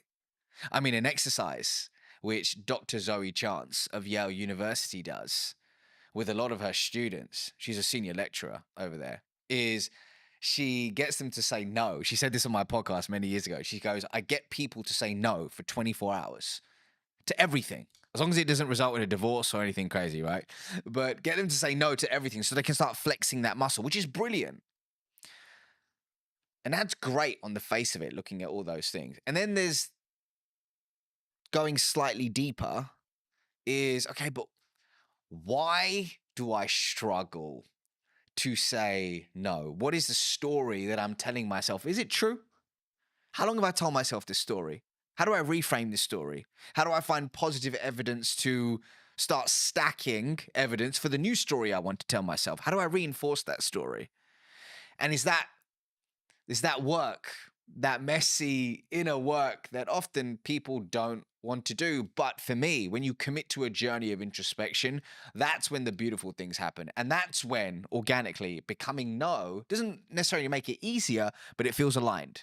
And you start wanting to do the inner work because you know the fruits that come with it. I think for me, it's a mindset, right? I see it as something I've tried to do is like, I have a certain window of time, let's say 3 months, and I'm only allowed to say yes to one, maybe two things at maximum during that window. So is this really worth those 2 shots? Yes or no? You know, and I think it's not like something you can like if it's a job offer, etc. And I like look and go, okay, is that going to help? Am I the right fit for the client? And sometimes I'll go, I don't actually know. That's when you explore more, you have more conversations, etc. But the key for me is making sure that whenever you do work with a client, or whether you do a body of work, write a book, run a podcast, etc., that it sticks into what you were starting to talk about at the beginning of today's episode, which was, is it authentic? Is it connected? And it's kind of I hate using it because it's kind of become a buzzword now, right? Being authentic on social and being authentic in content, but only you know whether you are. And something I did want to talk to you about, and I know it's maybe something you're maybe trying to move away from, and I would love to hear if that is something you're moving away from, potentially why, but like, why do you think storytelling is important? Well, actually, storytelling is the 4th habit in my book. So the 5 habits are, number 1 is transform your internal story. The 2nd is ask conscious questions. The 3rd is unearth your charisma. The 4th is tell stories that inspire change. And then the 5th is become the trusted guide. So to hit on your point, storytelling is 100% something I focus on. It's just a part of a larger puzzle now, or a larger body of work. But stories are important for so many reasons, man. But let's take it back to the work of Zoe Chance for a second, Dr. Zoe Chance. So in her body of work, she highlights that human beings all have a gator, an alligator, and a judge within. Now, behavioral economists will liken this to system 1 and system 2. And what she says is the gator is the fast, instinctive, and unconscious part of us, where our emotions live, that drives 95% of our decisions on a daily basis. The judge, like a judge in court, is slower, more deliberate. It requires conscious effort to make rational decisions. So the judge, or rather the gator, is automatic. The judge requires conscious effort, and the gator is more dominant. Interestingly, the gator is the first responder in Zoe's eyes. The gator is the first responder. And what it's doing a lot of the time is actually filtering what information we should pay attention to. And it's rationalizing, or rather, the judge is rationalizing the preferences of the gator. Here's why I'm telling you this, is that a lot of the time we lead with facts, we lead with figures, and we lead with data. And it's not about not using them, it's about understanding the context and when to lead with them. But for me, what we need to think about is how can we prioritize the needs of the gator so that we can then appeal to the judge. And one of the most potent ways somebody can do that is through impactful storytelling. But the $1 million question is how do you tell a good story? So from a lot of the work that I've done, whether it's training teams at Oracle NetSuite, T-Mobile, Sherwin-Williams, they all want to know, how do I tell a good story that inspires prospects, customers, and people to take action? And through my work, came up with a checklist. I call it the Acorn checklist of what really a good story in a business setting needs to have. There's several things. There's hundreds of things that it could have. But if I just had to pick 5, it would be these things. So A of the Acorn checklist is actively interrupting somebody's trail of thought. So that's through an effective hook at the start of the story. C is your story should contain a story. Contain a story arc. And the story arc that I traditionally teach is the 4 C's: context, conflict, change, conclusion. And we can talk more about that in a second. O stands for organically adding business value. Does your story organically add business value? Because this isn't this one time at Bandcamp and you're telling a story and it spirals off to Pluto and it adds no business value. It needs relevance. It needs relevance. And then R stands for, does your story revive a 2-way dialogue? Not just talking at somebody, but does it spark a 2-way conversation? And then N, which is very important, does your story naturally, noticeably make the main character the hero, not you? And when you embody these ingredients, it really paves the way for somebody to tell a great story, which moves people. And hey, what are we trying to do when it comes to our prospects, our team members, our customers, our partners or shareholders? We're trying to inspire change, moving them from a current series of behaviors, to a new series of behaviors. And change is hard and change is messy, but storytelling can start that process and make it stick. Do you think, because something that I hear from people who are starting out on video a lot is, yeah, that's great, but my story is really boring. My origin story is really boring. My day-to-day is really boring. I'm an accountant. I spend my life looking at spreadsheets. I spend my life looking at tax returns. I spend my life looking at paperwork. Is that true? It might be that person's truth in that specific moment. Is it, we gotta honor that that's their truth. That's their truth in this season of their life. However, is there validity in it? I don't know. I don't think so, right? I'm sure we'll be able to find cracks in the story that they're telling themselves. So I was recently speaking at an event called Atomicon. Incredible event, really cool business conference. And at the end of my keynote, this individual came up to me and they said, it's really interesting when you were telling stories about your kids and this and that or the other, there was humor in it. There was fun in it. It wasn't like, oh, I went through this immense pain and this happened and that happened. And that's what I struggle with. I was like, what do you mean? Tell me more. And they said, well, I'm struggling to craft my origin story because I don't have this huge moment in my life where, oh my God, I was down and out. I was at rock bottom and look where I am now. And for me, that's a recipe for disaster because it can leave you in analysis paralysis and forgetting that often the beauty is in the imperfect moments, the relatable small moments. When I came out on stage that day, I told a story about my daughter and how she was mimicking breath work that I was doing in some season of my life. And as a result, it made me realize that how I do whatever I do in my life, she's going to mimic it. And my job isn't to tell her what to do, it's to show her who to be. That was the crux of it. But that came from a seemingly insignificant moment in my day-to-day life. So I think what it boils down to is creating a story bank. And I have a process for that, but creating a story bank where you're collecting these insignificant moments, figuring out which one of them can be transformed into a story and testing them, versus sitting there trying to think of that one story and then going, I don't have it, I'm going to wait for it, and then just doing nothing.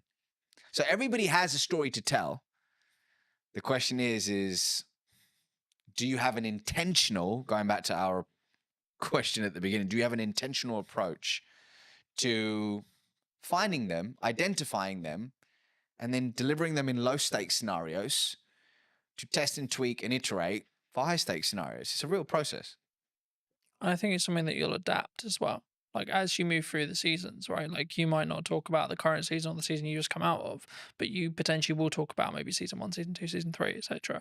And I think for me that allows you to tweak and adapt and show that you're a non-finished article as well.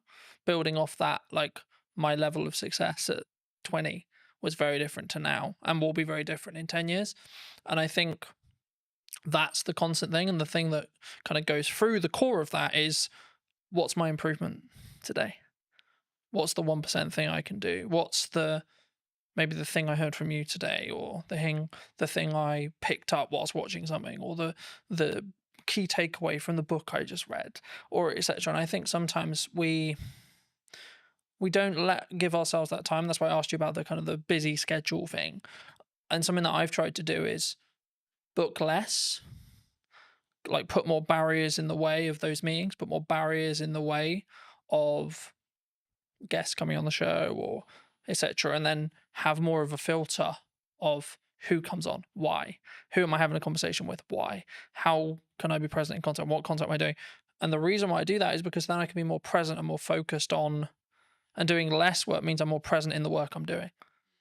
And it means actually I'll be more transformational, so to speak, to that client, to that customer, to that guest, etc. I hope, I believe, anyway, in that respect. But for those who've really enjoyed this conversation, where's best to reach out to you? Where can they get the book? That kind of thing. Yeah, so if you click the link in the description, I'm sure you'll put it in the description, but you can pre-order my book now, which is available on November 4th, and it's called Relationship Currency. And really what it's about at the core is teaching people in any conversation how to build trust, cultivate authentic relationships, and master the art of communication along the way. So, hey, if this conversation has aligned to you, then pre-order a copy and I'll see you on the other side. But otherwise, I'm on LinkedIn, YouTube, Instagram, TikTok, all the places, just at the Ravi Rajani, and you can find me there. Magic. Thank you so much for coming on. And if you were going to talk to either yourself 5-10 years ago, or someone who's your junior, what advice would you give them? About life, about communication, because I could take this so many places. Wherever you want. Let's stick to communication. And I would say the following. I would say you can listen to podcasts like this. You can watch videos. You can absorb books, courses, and all that good stuff.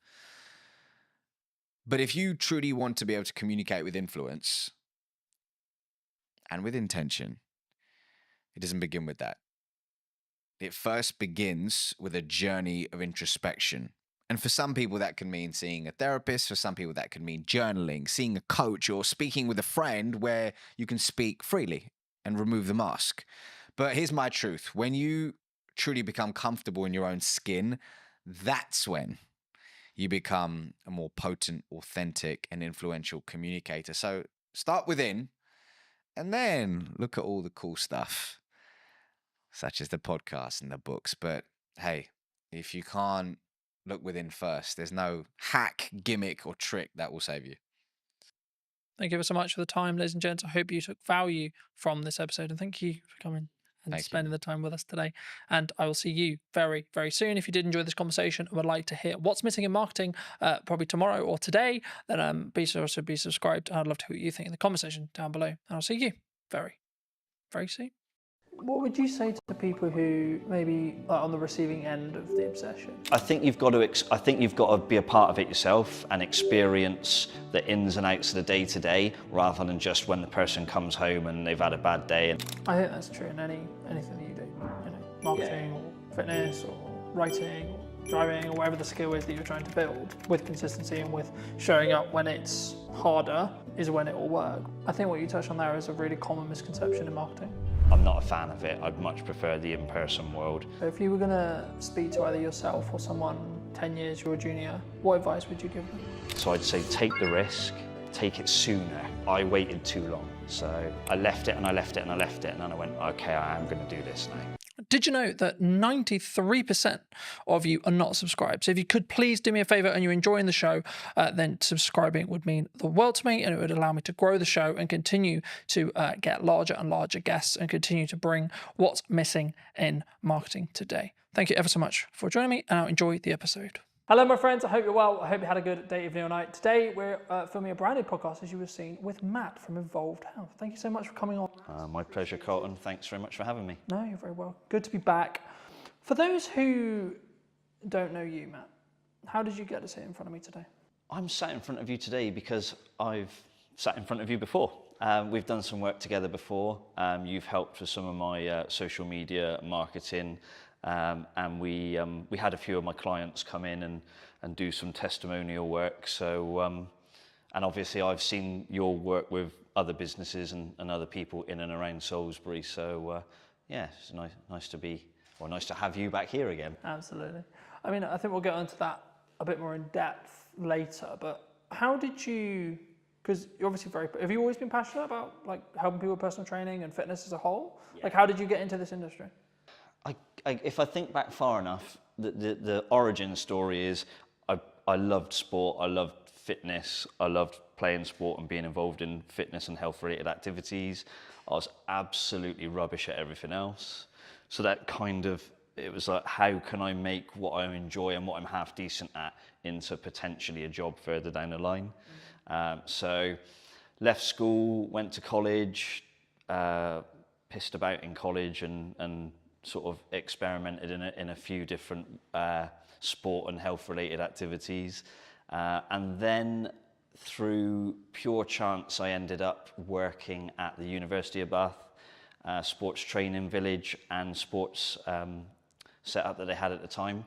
That was back in 1996, I think it was, 1997. So I'd have been about 17 years old, showing my age now. Started off there. Ended up living there on campus in a sports house with the Great Britain Olympic swim team, and being part of that campus and being involved in the university gave me a massive exposure to high performance sports, a lot of different athletes from a lot of different sports and disciplines. So I got to see how elite level athletes were trained, how they lived, how they recovered. I got to understand what operating a sports facility was all about. Part of my role was making sure that the gym was in operational order, looking after swimming pools, all sorts of different stuff, athletics tracks. So I had quite a broad education, if you like, being at a university, into how that world works, and it just snowballed from there, really. Was there or is there, should I say, because there's obviously still athletes who are around that you may train and work with, but is there a kind of commonality in respect to the mindset? Because I think athletes and high performance people, I think there is some standard traits. Maybe it's like the cliche, wake up at 5 a.m. kind of morning routine stuff, or it's actually their mindset as a whole, would you say? I mean, I couldn't comment for everybody because everyone's got their way of doing things, but I think there's dedication, there's discipline, sometimes obsession, and I think all of those things are quite interesting to me. I feel like I'm a relatively driven person. I work hard. I put in a lot of work over the years in the industry and with this business in particular. Some would say potentially sometimes I might be a little bit obsessed, but I think that's a good thing. But you certainly that's necessary for high achievers. Yeah. You can't be a high achiever and not be obsessed. You have to throw yourself into whatever it is you're wanting to do or build or grow or be a part of. And if you're going to deliver a highly successful business or an environment, depending on what aspect you're working in, I think you have to be obsessed. I don't think it works if you don't. Not at that level, anyway. What would you say to people who maybe are on the receiving end of the obsession, right? So maybe they're with someone, their partner, their mother, etc. Like maybe when they're starting out and it's their parents, or maybe as it develops into a full-fledged business, what kind of can that support person do? Because I think for obsessed people who are very driven, like we get it, but sometimes that they don't get the attention or the thought process when it comes to, I wouldn't say how to deal with an obsessed person, but how to support that's a person in that respect. Of course, in your own experience. Yeah, I mean, first off, I'm not a parent. I don't have any children. But what I do know from the backgrounds I've worked in is sometimes the obsession starts from the parents, and the kids or young people are pushed into something, and the parents, I mean, you know when people used to say pushy parents, I think actually sometimes those parents are just obsessed with creating an environment for their kid to thrive, and sometimes that's awesome, and sometimes it can be, sometimes terrible.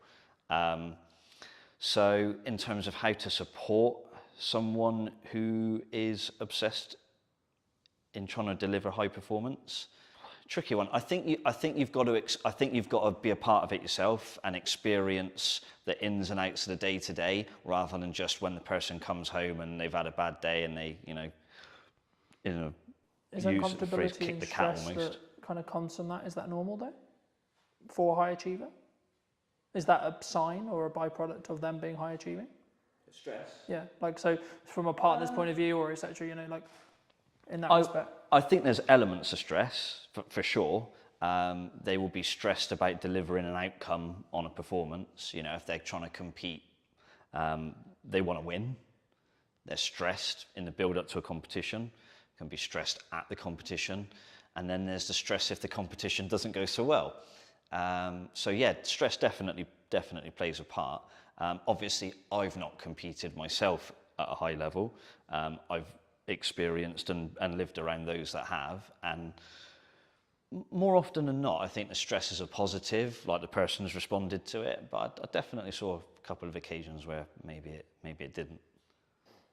And obviously maybe with high achievers, and especially in athletes, they maybe get knocked or they have an injury or equivalent. I know you do some support in that realm. I mean, how was that kind of a byproduct of what ended up happening as you were learning more about training? Yeah, the manual therapy side of things has come in relatively late in my health and fitness and therapy career. Initially, it was fitness-based provision, be it circuit training. Back in the day, it was circuit training classes. Then I got more and more into the personal training side of things. And the therapy aspect for me has probably been the last 10 or so years, 10 to 15 years, I reckon. Whereas I've been in the fitness and PT industry for I've forgotten how old I am, 24, 25 years. So yeah, pretty much since I walked through the doors at Bath University, I've been involved in fitness since, and that's changed, throughout the years. Therapy's become a big part of that.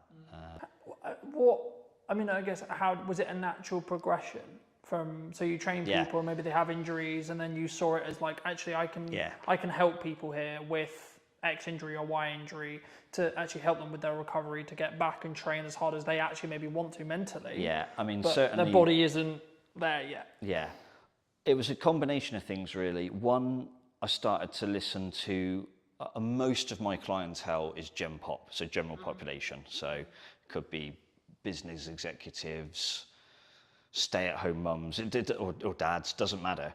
But it's across the board, probably age 25, 30 plus, up to my oldest client's 94.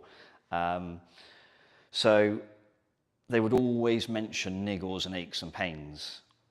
And it was like, right, how can I train around it? How can I train through it? And then I was like, hang on a minute, why don't I just try and help them deal with it more directly? And because of the nature of my client base, the need to be able to do therapy work was becoming more and more clear to me. So I'd say around about 15 years ago, I really started to delve into the therapy side of things. And 15 years later, that's probably a fairly significant part of Evolve's business now. Do you think that's one of the things that makes you unique in comparison to, say, another personal trainer, another gym, another etc.? I think when I first came to Salisbury, for those that don't know, I didn't grow up in Salisbury. I wasn't born here. An opportunity came, where are we now? Probably around 2014, 2015 maybe, to start getting involved here in Salisbury. So what I realised through that is a lot of places had personal trainers. There were some gyms around. Sadly, there are fewer gyms around at the moment. That's another story. And I realised that nobody was really creating an environment where it was seamless. So you could be down here in the gym, maybe having a therapy type workout. You could be upstairs on the treatment table. You might have ligament damage that needs hands-on treatment and things like that. So the ability to put the two things together is really, really important, because as a professional then, I can manage and help the client through a myriad of different options. So I can be involved in their fitness training, I can be involved in their therapy work, I can guide them on their stretching and flexibility, and it all has a carryover. It's better for the client because you've got one set of eyes keeping an eye on things. I'm not saying I can be all things to all people, but it does assist. But also from a finance perspective from the client, you know, if you have 1 or 2 PT sessions a week, then you've got to go to an osteopath, then you go to somewhere else for a massage. Most people know what these things cost these days. That's serious money on a weekly basis. Whereas within a visit to here, they can have a PT session. They might need just a few minutes of hands-on work or some help with a stretch. And they've spent a fraction of what they would spend if they had 4 or 5 different professionals helping them. So it's almost trying to create a multidisciplinary environment, but the one person is delivering that multidiscipline. I think for me, like, that's maybe the unique selling proposition of what you do, but it allows that synergy. So if there is an injury that happens, either unfortunately with during training or like outside of training, and then when they come into training, then it can be maybe tackled like faster or potentially better, you know, in that respect. But do you think, I mean, I guess then, the next question I was going to go into was like how consistent or like how focused should the average person be on fitness? Because I think as a whole, it's always been a part of my life, but I think maybe I'm unique. I mean, we're looking at, like, I don't know the figures off the top of my head, but the numbers are like constantly changing, constantly adapting, and I don't think for the better in respect to obesity and other such concerns in that respect. And I think, is it a shift? Is there like from what you're seeing, or is it still maybe it's upper middle class, it's the people who can afford it, it's, you know what I mean, is it because from my perspective it was always quite snobby, you work out, it was always that for a long time? I think what's changed is the media. So you look at anything in life now, the media get their claws into it, and that can be good or bad. There's definitely an increasing problem of lack of physical activity in schools. I can remember when I went to I can just about remember when I went to school, primary school and secondary school. I was lucky. I had great PE teachers. I enjoyed sport, and the provision was there to do it, and we did it for a few hours a week. But talking to clients now who've got kids in certain schools, and they barely get an hour a week of like taught physical education or the chance to just explore different sports. And I think these days a lot of that seems to be happening outside of school. And then it becomes choice. Then it becomes, can the parent potentially afford it? If you're in a school environment, it's kind of delivered for you, to you. But to have to choose to go out and take part in a sport, it's not just the kid's choice, it's parents going, I work 3 jobs, I can't take you to wherever you need to be 3 times a week. Or I can't afford for you potentially to have all the kit you need. I saw some kids walking along, I'm pretty sure it was hockey, and the stuff over their shoulders and what they were carrying and what they were wearing, I'm thinking, if you've got 2 or 3 kids, that is costing you some serious money. So the chances are you are in a slightly higher class. I don't like this class differential that people have, but yeah, it's definitely a problem. And I think, you know, I understand from my perspective what I charge for the work that I do is reasonable, and it certainly isn't affordable to the masses. Do you think the key is the educational piece then? Even if it's just like having resources or having more people talk about bodyweight workouts, calisthenics, etc. I think it's good to get the message out there that exercise is good for you, and sitting on your backside all day eating, you know, chips and whatever else is probably not very good for you. But I think the key thing is the provision of facilities that are free and accessible to anybody. These parks now where they're starting to put exercise equipment and like bars that you can do pull-ups or hang from and stuff like that, they're awesome, and we need more of those, but we also need people to understand how to use them. So we probably need to find some sort of community scheme where people who are big on calisthenics and outdoor workouts and almost like parkour and stuff like that, if you've got people like that who are helping kids from quite a young age get into that, then there's probably going to be a natural progression as the child gets older to, I want to carry on doing stuff like this, I want to go to the gym, I want to play in a team, or I want to partake in an individual sport, but I'm prepared to put in the work to do it. These are all the things we need. They're not being provided, not at the level they need to be.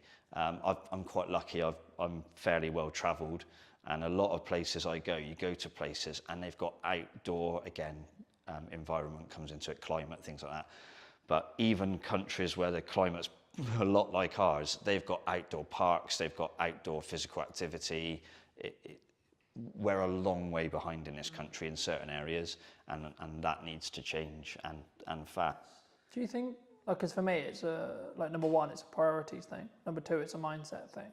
Like, there's one thing having the education. Once you've got the education, you've then got to have I'm really busy, but I need to do it anyway, right? Because I look at it from a perspective of, I'm very fortunate where I'm younger and I've had a level of fitness in my life for a very long time, but I understand that if I want to continue to be able to do the job I do, I need to be in better physical condition than... So I can continue to do it for 10, 15 years. Absolutely, but what I'd say to that is, if you get the exposure from a young age, and it's a positive exposure, not, oh, I hated PE, they made me do PE in my pants and socks or whatever. I can remember, you know, back in the days when I was at school, if you forgot your gym kit, it was plimsolls and pants and socks and off you go. There's no way that's happening now. It wouldn't be allowed. You know, it's if you expose somebody to a positive health and fitness related activity from a young age, and you can do that consistently for a while, then the likelihood is you don't have to worry about mindset, motivation and things. It's almost inherently in there, ready to go. There will be people who went to school and hated PE and hated exercise who have grown out of that, and some will have gone, actually, I need to look after myself and my health because I've got a family now. And there'll be other people who go, well, I hated it at school and I hate it now. And we've got to get those people back then. If you were going to give advice to maybe those people who hated it at school, who maybe haven't done what they should have done, maybe they know they're not, like, because I don't think you say to anyone who's like not in good shape, I don't think helping the problem is, haha, look, you're fat, or haha. Oh God, no. That's not, you know, that's because they know. It's not like they see themselves every day, you know? Sometimes you've got to have hard conversations. Part of my job as a personal trainer is sometimes you have to have very difficult conversations with people, and in the best way possible, you're trying to explain to them that the situation they're in is not a healthy one, it's not a good one, and there's a desperate need to change. In terms of mass information, I think you've just got to say to people, like, hands up if you want to die young. Not many people are going to chuck their hands up. Yes, please, Matt. Yeah, do you know what I mean? You know, I can't speak for everybody, but most people are going to, well, of course I don't. Who wants to live as healthy and as long as possible? Probably most people. Yes, please, Matt. Yeah, exactly. So if we can say to people, look, there's still time for things to change, for you to have those positive experiences, and ultimately it's going to massively benefit you. Some of the hardest conversations I've had to have with clients, I remember one guy, I'm still in touch with him now. This is when I used to PT back in Bath.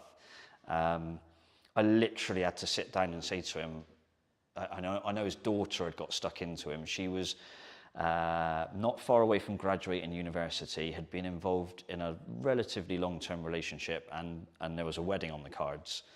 And this particular chap, the girl's father, was not in a good way.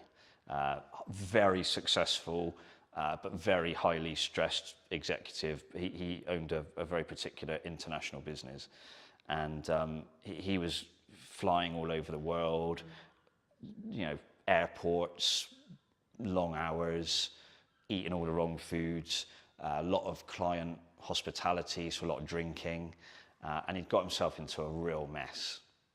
And he'd had a heart attack. And the daughter had sort of said to him, look, if you want to A, see me graduate, and B, see me get married, you need to sort yourself out because you're going to die soon.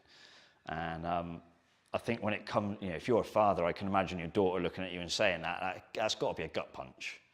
So he came to me and he said, Matt, I need you to help me. And we did a lot of good work. And that was 10, 12 years, probably even 15 years ago. And even now, he's still out running half marathons, going out for big bike rides. It completely changed him. But he said to me, the turning point was his daughter saying those things to him. If he'd read that in a magazine, he said I probably wouldn't have taken a blind bit of notice. But he said, my one and only daughter says that to me, and she's like got tears in her eyes. It's like, I won't use exactly what he said, but he had to sort himself out. So sometimes you've got to be fairly hard on people, and other times it's how you create a different message or a different environment that might encourage people to get involved. Thank you for sharing that. And I think even just through that message, I don't want to use the term wake some people up, but hopefully you'll wake some people up to maybe, my next question was going to be around like age, and I think the science is semi-conclusive, and you probably did confirm or deny, but like for me, as far as I look at it, like the healthier you are in your 20s, the better your 30s and so on, right? But there is a point where it becomes harder, but I think that could be perceived as, well, I'm not going to bother then. Is it that, or is it actually you just... there's no doubt that as you get older, things get slightly more difficult to do. Yeah. Within reason. It doesn't have to be that way, and it isn't just a linear decline. You would find in your 20s, not so much in your 30s, 40s are getting bad, 50s onwards, you're bollocks. That's not true. Obviously, if you haven't done anything for a long time, and then you come into a gym environment or a fitness environment, maybe you take up running, you're going to find those things slightly more difficult, slightly more comfortable at first. And if people tell you it's all going to be easy and sunshine and rainbows, no, it's not. And you have to be honest with people about that and set the right expectations. So part of any personal trainer's job, but certainly how I look at it is, you have to set expectations. Sometimes you have to put a limitation in place, because sometimes people attack it too hard and they can do themselves damage. And sometimes they can attack it so strongly that it actually becomes less healthy. So it's striking a balance, pretty much like everything in life, really. You want to try and find balance where you can, knowing full well that the perfect balance is not achievable, I don't think, for anything. Sometimes you've got to be a little bit obsessed, like I said earlier. Sometimes you have to rein it in a little bit. But it's just finding that balance and working with the person. And it's building a relationship. So it's not just turn up through these doors and go, hey, Matt, just bark at me or tell me what to do. You have to build a relationship. There's an element of trust both ways. The client needs to trust that I'll provide them with safe and effective exercise or safe and effective therapy treatment. And I need to trust that when they leave here, they're not going away and doing 10 times more stuff that maybe they shouldn't be doing, or their lifestyle is bad because they go, oh, I can offset it by going to see Matt, so I can carry on drinking heavily and eating all the wrong food.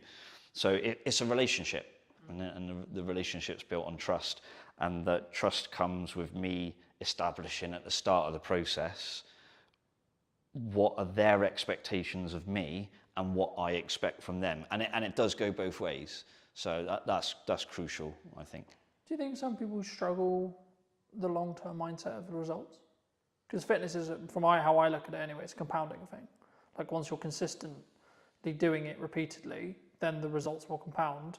But there is, like, I would say probably a month, maybe 2 months, maybe 3 months where you maybe don't see, it's the question analogy of you go to the gym, you do a thing, nothing changes.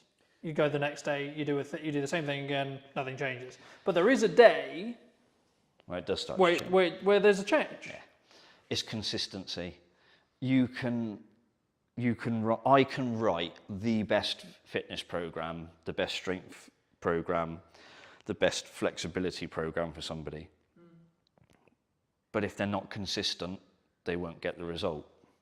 It doesn't matter how good one session is, it matters how good 20 sessions are. So most of my clients have been coming to see me for years.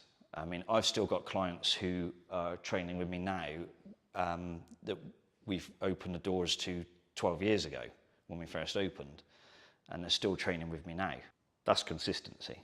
And then they very rarely miss, they have the occasional family holiday. We tend to wind down a bit at Christmas as a business and let people go and have a good time and then attack it again in January. But the overall key is consistency. It doesn't matter what one session's like, it matters what 25 sessions are like and whether they are relatively close together. If you do 25 great training sessions but it's spread across 15 years, it's not going to work. But if you're consistent more in week in, week out terms, then ultimately you will be successful. Is that why you would say sometimes, even when on the hard days, like how I look at it is if I can show up on the really hard days where I'm really busy, really tired, etc. Not like really tired as in exhausted. Yeah, like, you find like I've shown up. It's not the best workout, but it's still a workout. Yeah. And it's building that momentum. Or would you say that like you need to then focus on recovery there? You find out most about people when they're having their bad days in any shape of life, or any walk of life. But in terms of training, I get people to walk through the door. I haven't got very many skills, but I'm pretty good at reading people. And one of my things as a personal trainer is when somebody, or a therapist, when somebody walks through the door, I can tell pretty quickly if they're having a shit day. So then you have to say, right, well, the person still turned up, so that's a win. So how do I structure the session now to make sure they go away feeling like they've had a win? And any personal trainer will tell you this, any personal trainer. The number of times someone will say, I didn't feel like coming today, I've had a shit day, but I've finished now and I feel much better for it. Every PT's had that conversation, or every PT's had that text message or WhatsApp message, whatever it happens to be. And that's crucial, like the ability to read the room, if you like, read the person, and still deliver a session and try and give them that encouragement and that consistency, even on the not so good days. That's when you get really good results for people. And if there are PTs watching this, then they're all going to be nodding their head to that. There's not one that won't be. I think that's true in anything that you do, marketing or fitness or writing or driving or whatever the skill is that you're trying to build. I think that's with consistency and with showing up when it's harder is when it will work. But you mentioned at the beginning roughly that obviously we had worked together before today and that was, but I mean, how did you, if you can recall, it was a while ago to give the audience some context, but like what were you looking for when you reached out to me for that project? I think it was, how do I deliver the message of how we can help people, but through the lens of another person? So it's easy for me to say, hey, I do personal training, I do osteoarticular joint pumping for therapy, but most people are going to go, I haven't got a clue what you're talking about, Matt. But you're able to derive answers from people by the way you ask questions, and that's a skill that I haven't got. So I think that was one of the key things, is it developed into a conversation with you and some of my clients, and that conversation brought out some interesting answers. And it was an interesting experience for me, actually, because they said things to you on the camera in the interview that they hadn't said to me. So you get a different perspective on why they're here and what they think of the place and whether I've done a half decent job.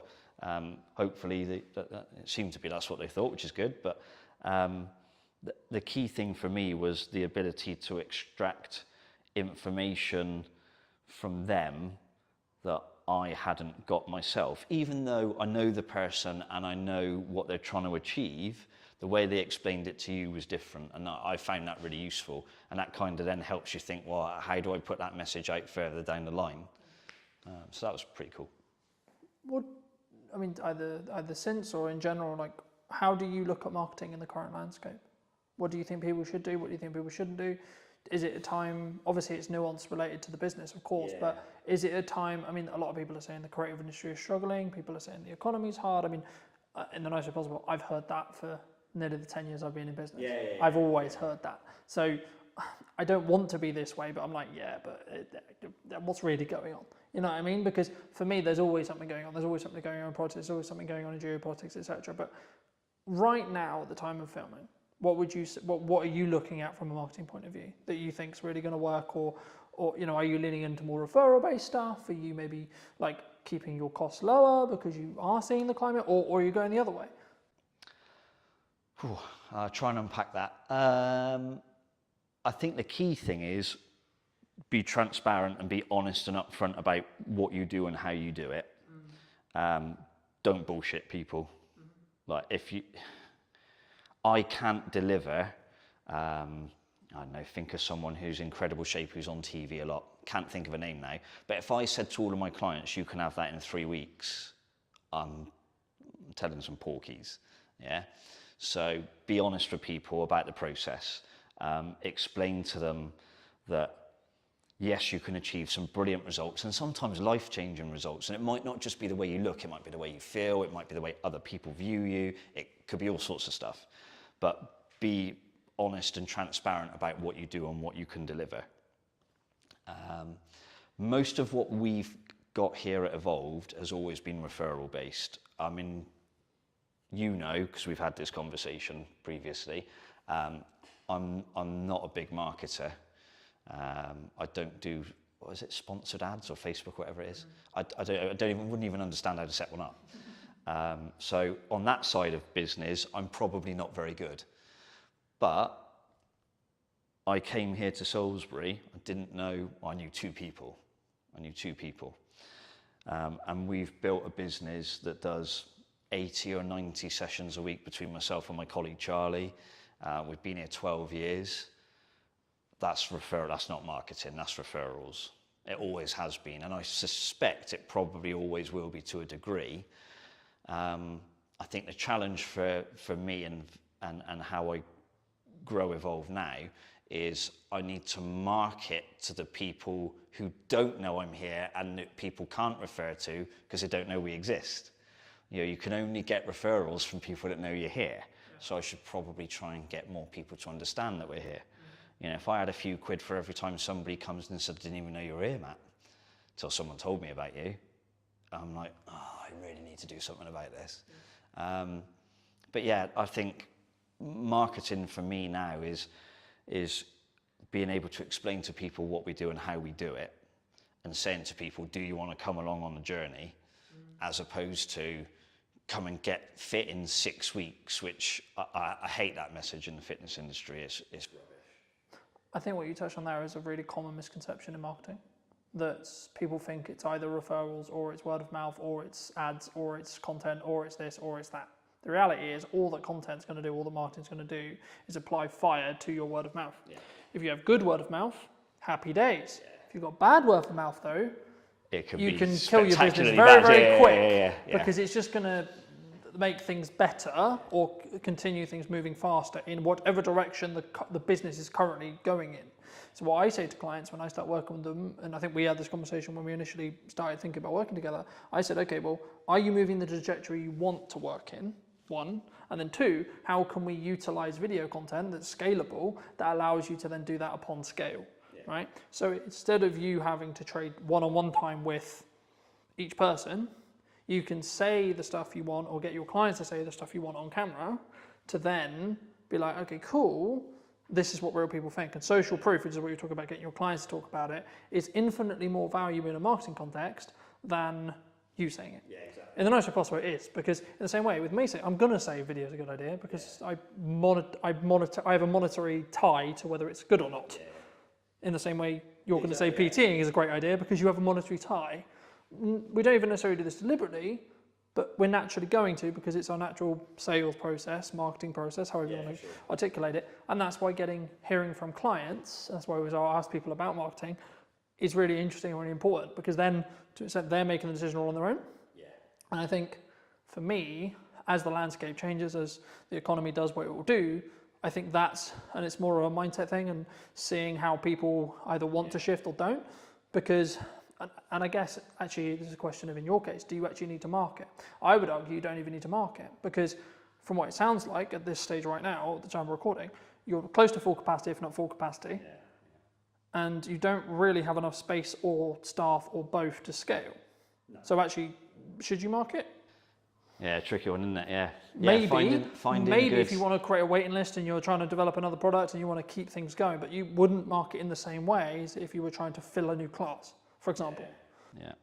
Yeah, finding good people in the industry locally is quite difficult. So it is something to factor in. Because I think for me, it's a key on whether it's a scaling issue, and that's why I think any marketer listening to this, they need to ask the clients they're talking to and the people they're talking to, what does their client, the person they're doing marketing for, helping with marketing, what do they actually want to get out of it? Yeah.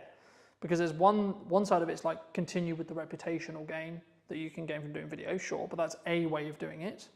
And then it's a bit more punchy or a bit more maybe paid ads or etc. would work if you were trying to fill a class in quick time. But actually in the position you're in, for example, you wouldn't want to do that necessarily. I mean, again, that also kind of changes to an extent of what stage you are in business, which we'll come back to the next question, which is like, do you think businesses like have stages? In the respect of like when you're starting out, you're constantly looking at growth and then you maybe get to a size and you're like, oh, actually, hold on, maybe I don't want to grow beyond this? Either speaking about what you've done or in general? Yeah, I think it depends on the type of business. This is a people business, it's a service-based business. Can I produce 10 of me to look after thousands of people? Not really. So there's that element of I can only grow to the extent that I am able to deliver sessions for people in some regards. Could I bring other people in? Potentially, yes, but there's challenges with that. Could I go online? Possibly, but I'm not a fan of it. I'd much prefer the in-person world. One of the things that COVID taught me was I don't like Zoom very much. So I would be keen to avoid that. So yeah, it's a tricky one actually. So I think in terms of stages for a business, I think it does depend on the type of business you have and where you want to take it. Do I want a franchise evolved? No. Way too much stress, way too much money involved, way too much leverage.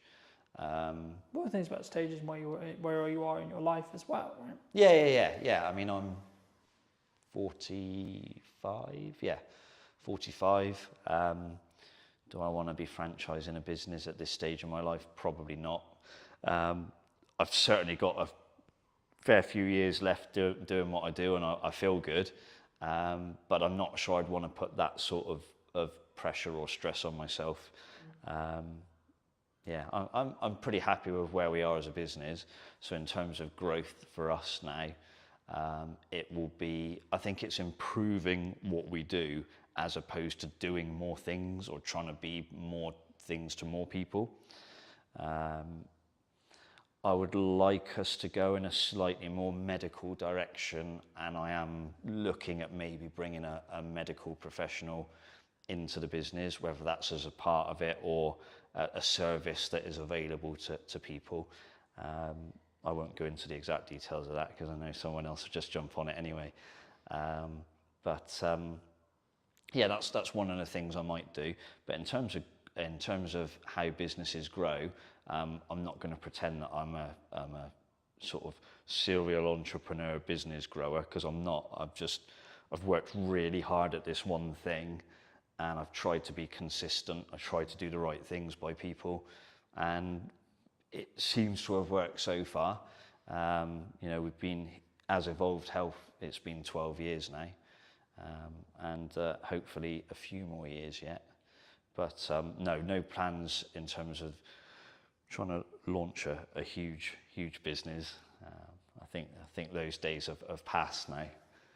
Is there anything else you want to mention before we wrap up? Being in Salisbury has been quite interesting, actually, because it's a very different dynamic to where I was previously in Bristol and Bath. Obviously, it's a little bit smaller. Everyone in Salisbury tends to know each other. And so for me as an outsider, it was relatively challenging to grow the business initially because people didn't know me. But thankfully, because my work seemed to resonate with people and I seemed to do a good job, the business has been able to build and grow. But I think if you're a young person trying to start a business in Salisbury now, I don't think there's ever been more opportunity, but I also don't think at any stage it's ever been harder. You know, whether it's, you know, don't get too political, but you know, there's a lot of financial pressures on businesses the last few years, and they're only going to get bigger potentially by the sounds of it. I still think there's too much red tape in business, and that needs to be looked at. But also, I think there's a scarcity of space and facilities for people to start businesses. You know, if you want to go into town and rent a building there, you have got to have some very serious money behind you. And if you're a young person with a dream trying to start out, sometimes those stories happen and it works, but a lot of the times people are going to fall flat on their face quite quickly. So I think there needs to be some way in which young people who have an idea and something that can really grow are supported locally. I don't just mean by national government, but you know, maybe there are some property landlords who've got a space in town and think, actually, I could divide this building up and people could have, you know, some really cool startup businesses in here, and I'll help them. I think that there needs to be things like that, and there's not a lot of that around at the moment. I don't know if there are any groups in Salisbury. I'm sure there's like a small businesses association or group in Salisbury that might be able to, you know, jump in and say, actually, Matt, we do that already. But I think we've got to try and support young people in Salisbury, because one of the things I have seen over the 12 years I've been in Salisbury is that the demographic is getting older and older and older. And young people now leave Salisbury, and I've seen it in the time that I've been here. They disappear, they go to Bristol, they go to Southampton, they go to London, wherever it is they've gone, but they're not here. And that's because they don't see opportunity. And I think that's really sad. I mean, like I say, I'm an outsider, but Salisbury's my home now. I live here now. I've lived here for a couple of years or so. I eventually got fed up of commuting to and from Bristol. But I think we need to make sure that we create an environment for young people. And I don't just mean fitness-wise. I mean any business. I think the local council need to do more. You know, the local Salisbury, Wiltshire Council as a whole could probably do more. On a national level, I think they've got to look at things like business rates. It is seriously expensive. You can have business rates that are higher than the rent you pay on your building. That to me is insane. Like, that's just stupid. So I think someone somewhere needs to get a hold of that. But yeah, anything to try and make the town, the city, I should say, more vibrant would be a really good start. And there are a few businesses coming into Salisbury now. and in the town centre, different food and restaurant businesses and a few other bits and bobs. So there are some positive signs, but a lot of these people are older and have got money behind them, or they're chains potentially. So something for younger people to say, you know, we want you to stay in Salisbury, we want you to build life in Salisbury, build a business, yeah, and, you know, stop seeing it disappear 50 miles down the road. It's, you know, maybe I'm wrong, but hopefully someone else sees this and goes, he's right. But that would be my one thing for Salisbury, having been here a long time now and sort of seen a few different things. For people who may be interested, really enjoyed this conversation, they want to see more of you, they want to connect with you, they want to reach out to you, where best to do that?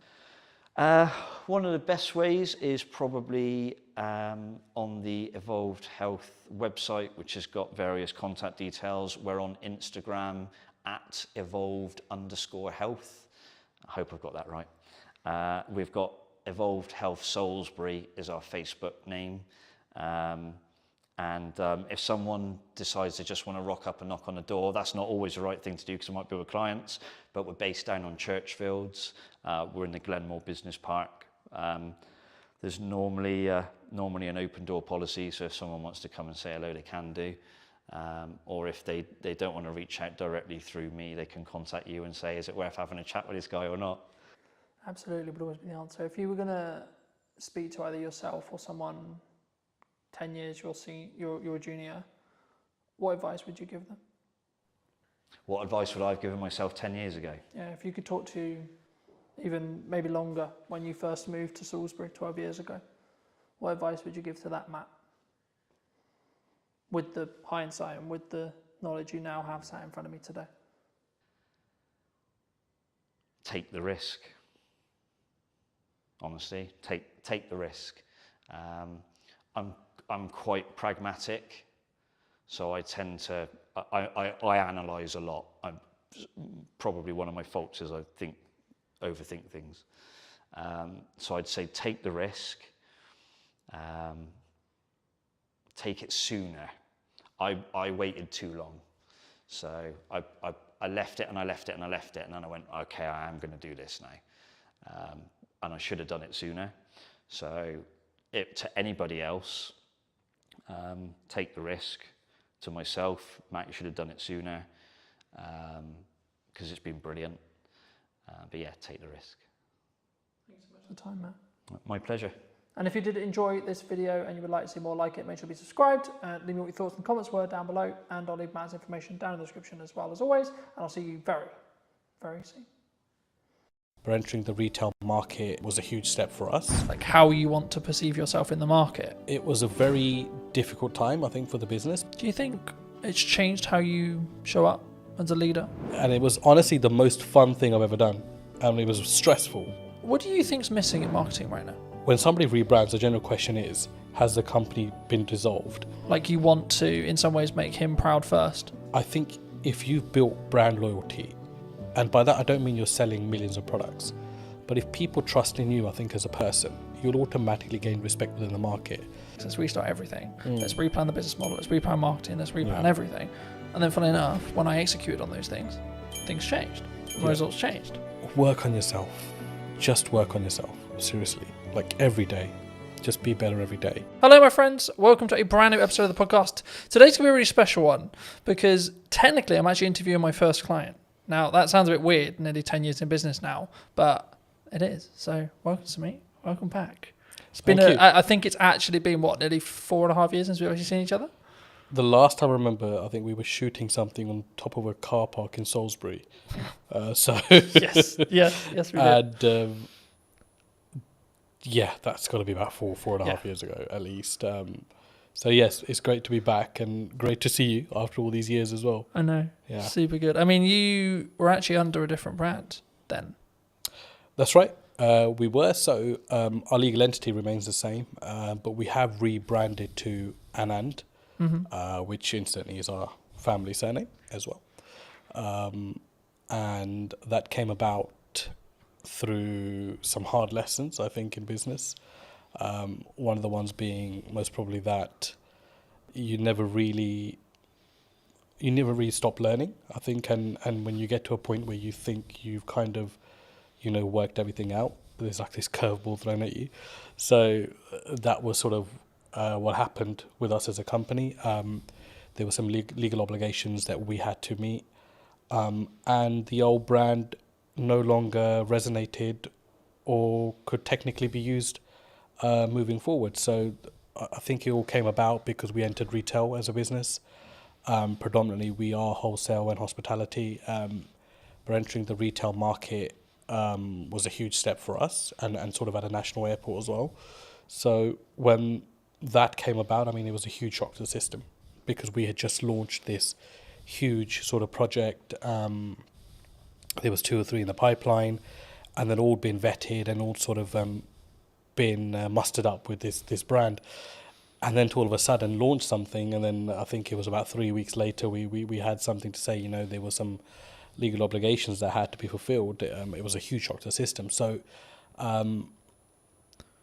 it was a very difficult time, I think, for the business, because I think being a director, I always say you have huge responsibilities for your staff and your company. And I think I felt at that time that, this was, do or die kind of thing. It was either we really got this going and sort of made the necessary adjustments. And we did. And, Anand was formed off the back of that. So, and it was honestly the most fun thing I've ever done. And it was stressful because, you're running this medium-sized operation. We employ up to 50 people, and all of a sudden you're rebranding, and everyone's question is why. And there's a fine line where you can tell someone why openly and why you can't. And the majority of the reason was, it was just something that we had to do as a business. So the rebrand came as a shock, but honestly, it really taught us a lot of valuable lessons from in there. Because I think off the back of the name, we actually found a voice as a company. I felt for a few years that we didn't really know what we were. And I think that's really weird to say for a company that was fairly well established. I mean, you visited before as well. But I felt with Anand, all of a sudden, we're back to this blank canvas, right? And we're creating everything in reverse, which is the worst way to do it, don't get me wrong.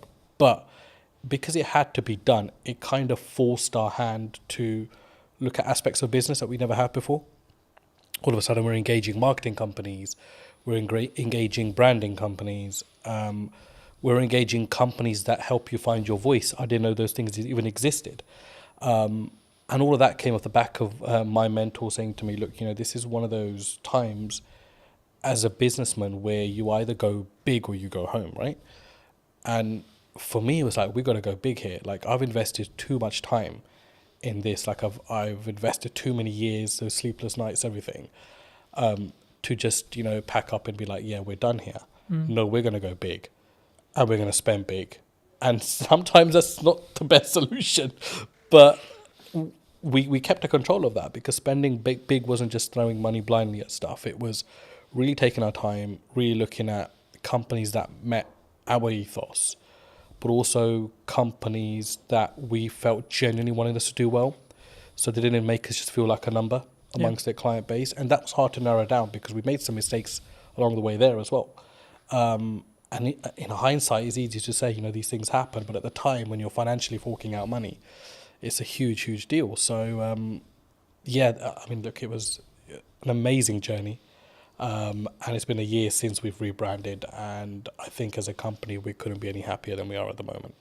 Do you think that maybe some people are really worried about rebrand? I mean, you kind of forced into it, but I think like maybe people who are listening who are maybe on the fence about like what do you gain from a rebrand? Was it just that voice and that like that really what I would call depth work when it comes to really understanding what your brand values are and like how you want to perceive yourself in the market?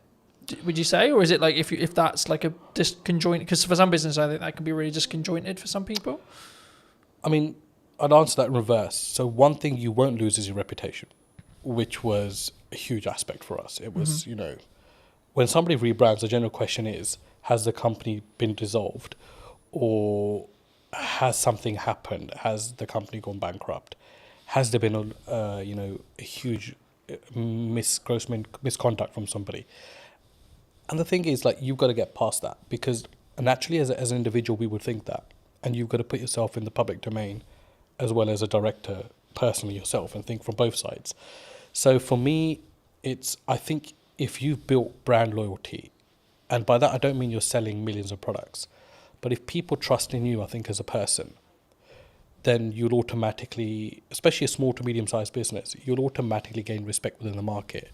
So we didn't realize how much respect we had amongst our clientele until the rebrand happened. And I think that's what carried us through. So I think there's this illusion that if I rebrand, I'll lose customers. And that's a general worry, because, of course, you need your finances to run a business. And your clients are your clients. You spend years and decades working with them, whatever, right? But those relationships can be ruined at the, a drop of a hat as well. A split second bad decision. So I think what I've learned the most is that if you are genuine and you are genuinely there for your clients, and if they're not just a number to you, which is how we do things at Anand, then you will be absolutely fine, because people will carry through. And that's what I noticed, that all of our clients said, we don't care if this company is called ABC tomorrow, but we want to work with the same leadership that we're working with within this company. And that's what made me realize that, not that I didn't know people were important, but it made me realize how important the team that we had were and how dedicated they were. And that all stems from, I think personally, from you as a director and what your attitude is within the business, how you look after people, how do you go about daily life, and how much of those people matter to you as well. And that kind of proved to me that, those things mattered a huge deal to us as a company, and it filtered right through. So I hope that answers your question. No, absolutely. I mean, I think for me it's important to appreciate where you've come from, but also then understand, like, sometimes we have a growing pain, right? Yeah. So it's we're shifting into a new brand, we're shifting into like scaling up, etc. But one of the quotes that you gave me many years ago that has really stood apart, that I wanted to remind you of, but also ask you to apply some context to, is people are loyal to their needs. Yep, absolutely. How did you sort of, I guess that's a life lesson for a lot of people, but where's the story behind that? So I think just sort of, I've been in business for about 10, 15 years myself, and I can't put a number on it now, to be honest with you, but it's been a very long time. And one of the things that you realize very early on is that it's very much a dog-eat-dog world. Like, as much as, you think you might be out there to set the agenda straight or to start this new, loving relationship with every single person, it never works out that way. And we realized very quickly that as a business, after surviving the first 5 years, like, a lot of people are just loyal to their needs. Like, when those needs are met, they will either move on or they'll no longer engage with you. And I mean, that's absolutely fine. It's a natural thing to happen as well. But to put it into context, I mean, if I look at how we operate with our clients at the moment, I don't think there's a single client that can say that, if their volumes drop with us, that we change our attitude towards them. Mm-hmm. Whether it's the smallest client on our sort of, accounting system, or it's a big renowned sort of company, it makes no difference to us. We work personally with every single client and every single person that we work with. And that might mean along the way you have to accept that once their needs are fulfilled, that they no longer will engage with you. But to put it into sort of context, that quote at the time came from, it was one of the things that we've always steered away from as a company. Don't be those kind of companies, or that company that is all over a client when it's hot. Yeah. And when it's not, they don't want to know, or they don't want to help them out with anything. And there are some clients that we work with that, we did millions of pounds of business with before.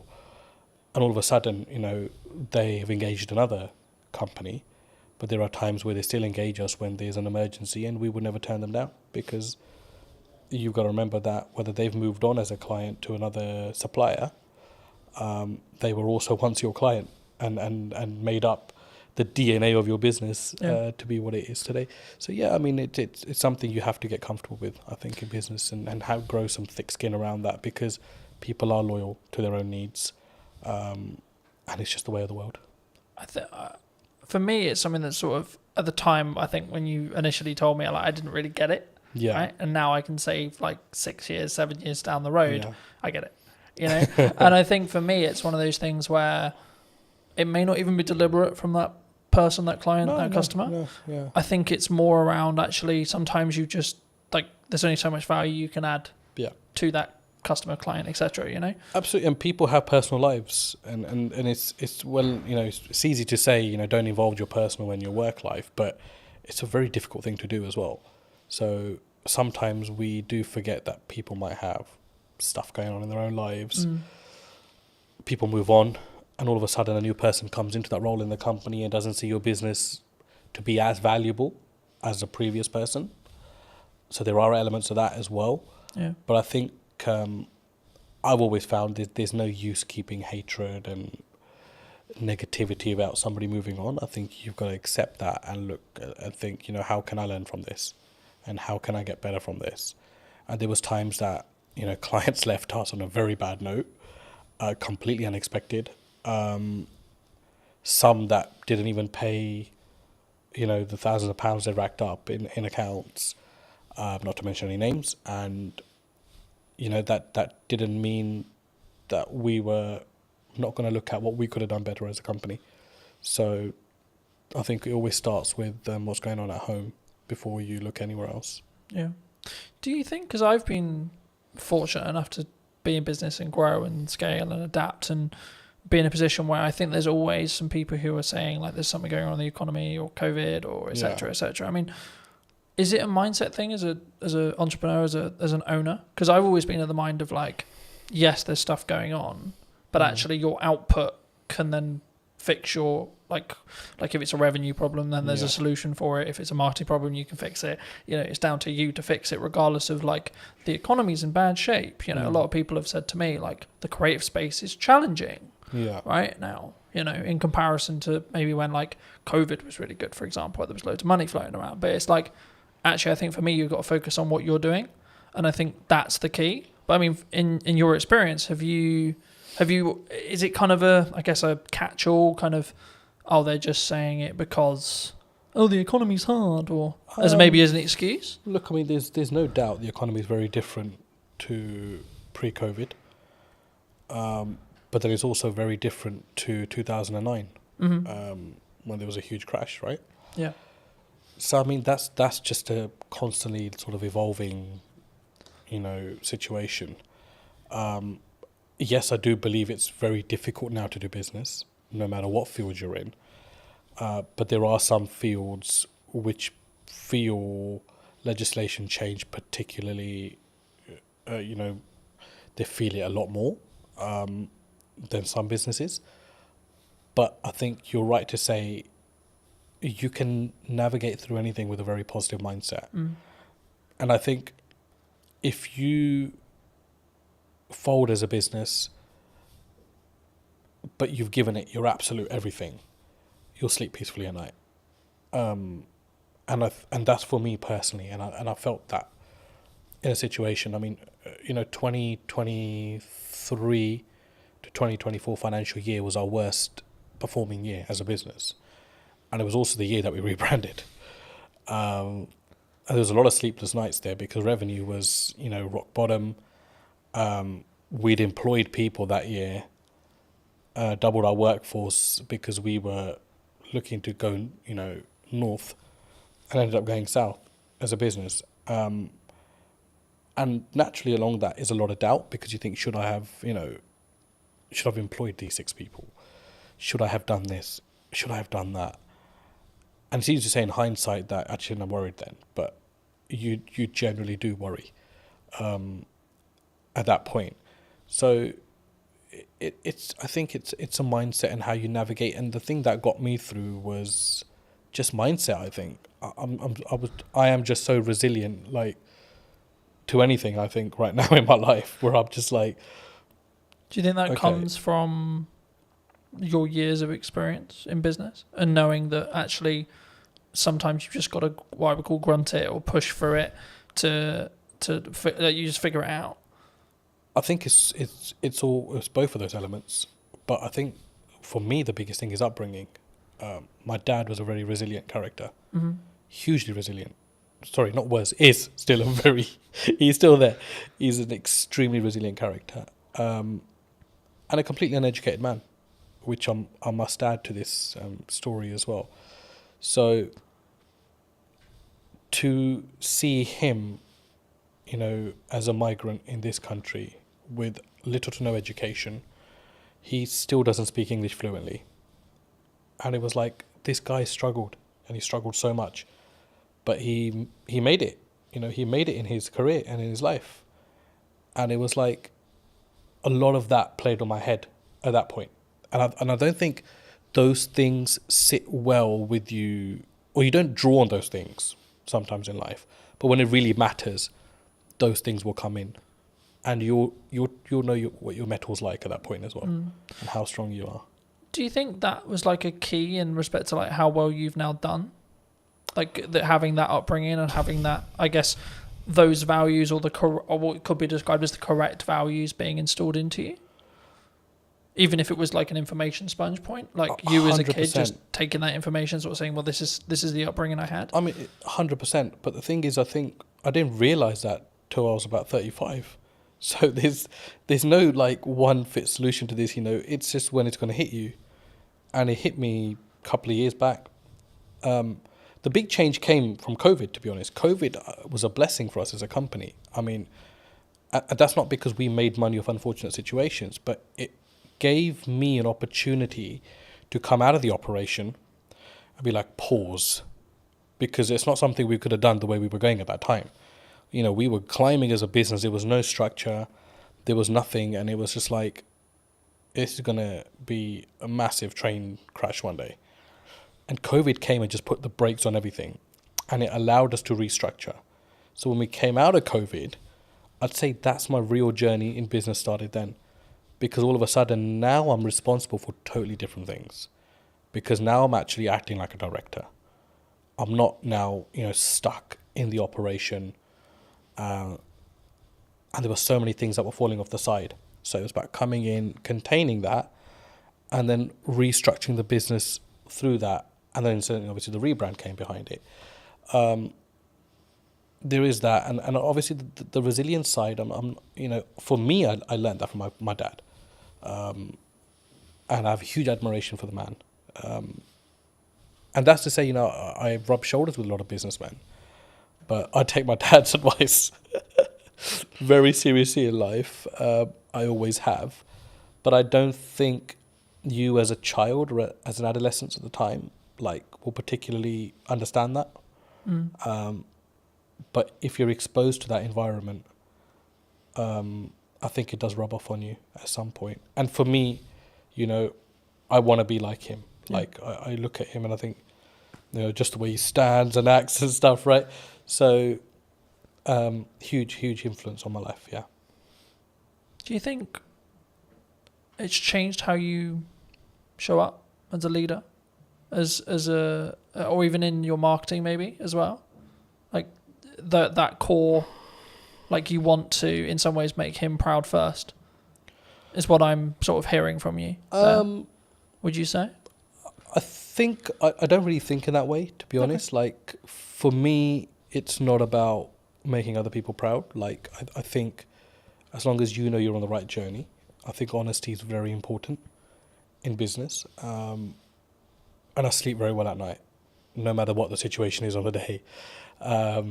Everybody knows me, knows that once this guy is out, he's out for the night. So, and I think a lot of that comes from your ethos, and there are many shortcuts you can take, or there is the difficult, untraveled routes that you can follow as well, or create yourself along the way. And I think I'm more sort of on that journey of testing my limits and also just not stressing out, you know, along the way. And there are times where you obviously get stressed within business, right? But I think as a director, you've always got to have that sort of facade where everything's okay, and sometimes it's not.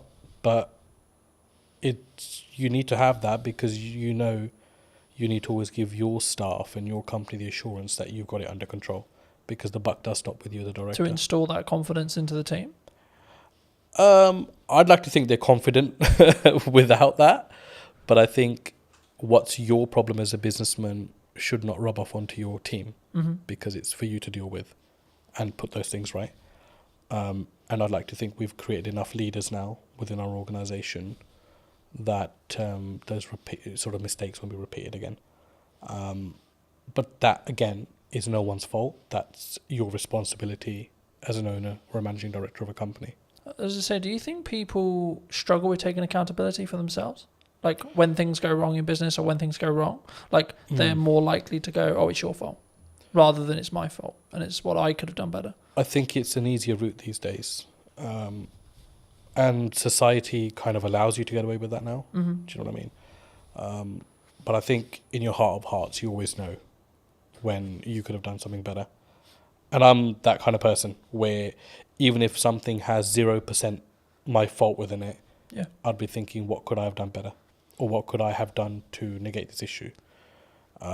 Is there anything Do you think I that could have what done? makes you stand out though? Because if you're going to say the culture of maybe the country or like the and on average it's externally. Surely the unique advantage could be, actually it's my fault. How can I do it better? What can I do? I think any great leader, let's go back. I don't consider myself great in any sort of way, I don't think I stand out in any sort of way there. But one thing that I've noted is like great leaders, whether they're businessmen, politicians, war generals, whatever, there's a lot of accountability. There's a lot of responsibility they take. And I don't think you can really take responsibility unless you hold yourself accountable. I know that might not make sense, but in my head it does. So I think that's really true, and I think that you have to take self accountability to what goes wrong, right? Like I've spoken in content quite a lot about last year was really hard, economically, business wise, etc. Now I could go down the approach of, well, it was a harder year and it was financially this and there was political uncertainty and this and this and this, or I could say, well, what am I doing? Yeah, right. Exactly. Like, how am I showing up? How am I leading with value? Am I leading in the right way? What's my office structure like? What's my business structure like? And then what I did was actually go, okay, right. So clearly something isn't working. Right. So let's go back to basics. Let's restart everything. Let's replan the business model. Let's replan marketing. Let's replan everything. And then, funnily enough, when I executed on those things changed. My results changed. So I think for me, especially something that you can't overly control, right? Like, who's in the government, what the government policy is, etc., etc. That's why you should focus on you. That's why you should focus on what you're doing and what your key is, I guess, in some ways. But what do you think's missing in marketing right now that people maybe don't look at, or like either what you're doing specifically, or maybe what you're seeing as like potential opportunities? What I've seen, because we engaged with a lot of marketing companies before we decided to go with the one we did, it was just like how bad the quality of stuff is out there. And I don't know whether it's just that people settle for, whatever's kind of fed to them, or don't challenge back enough on things.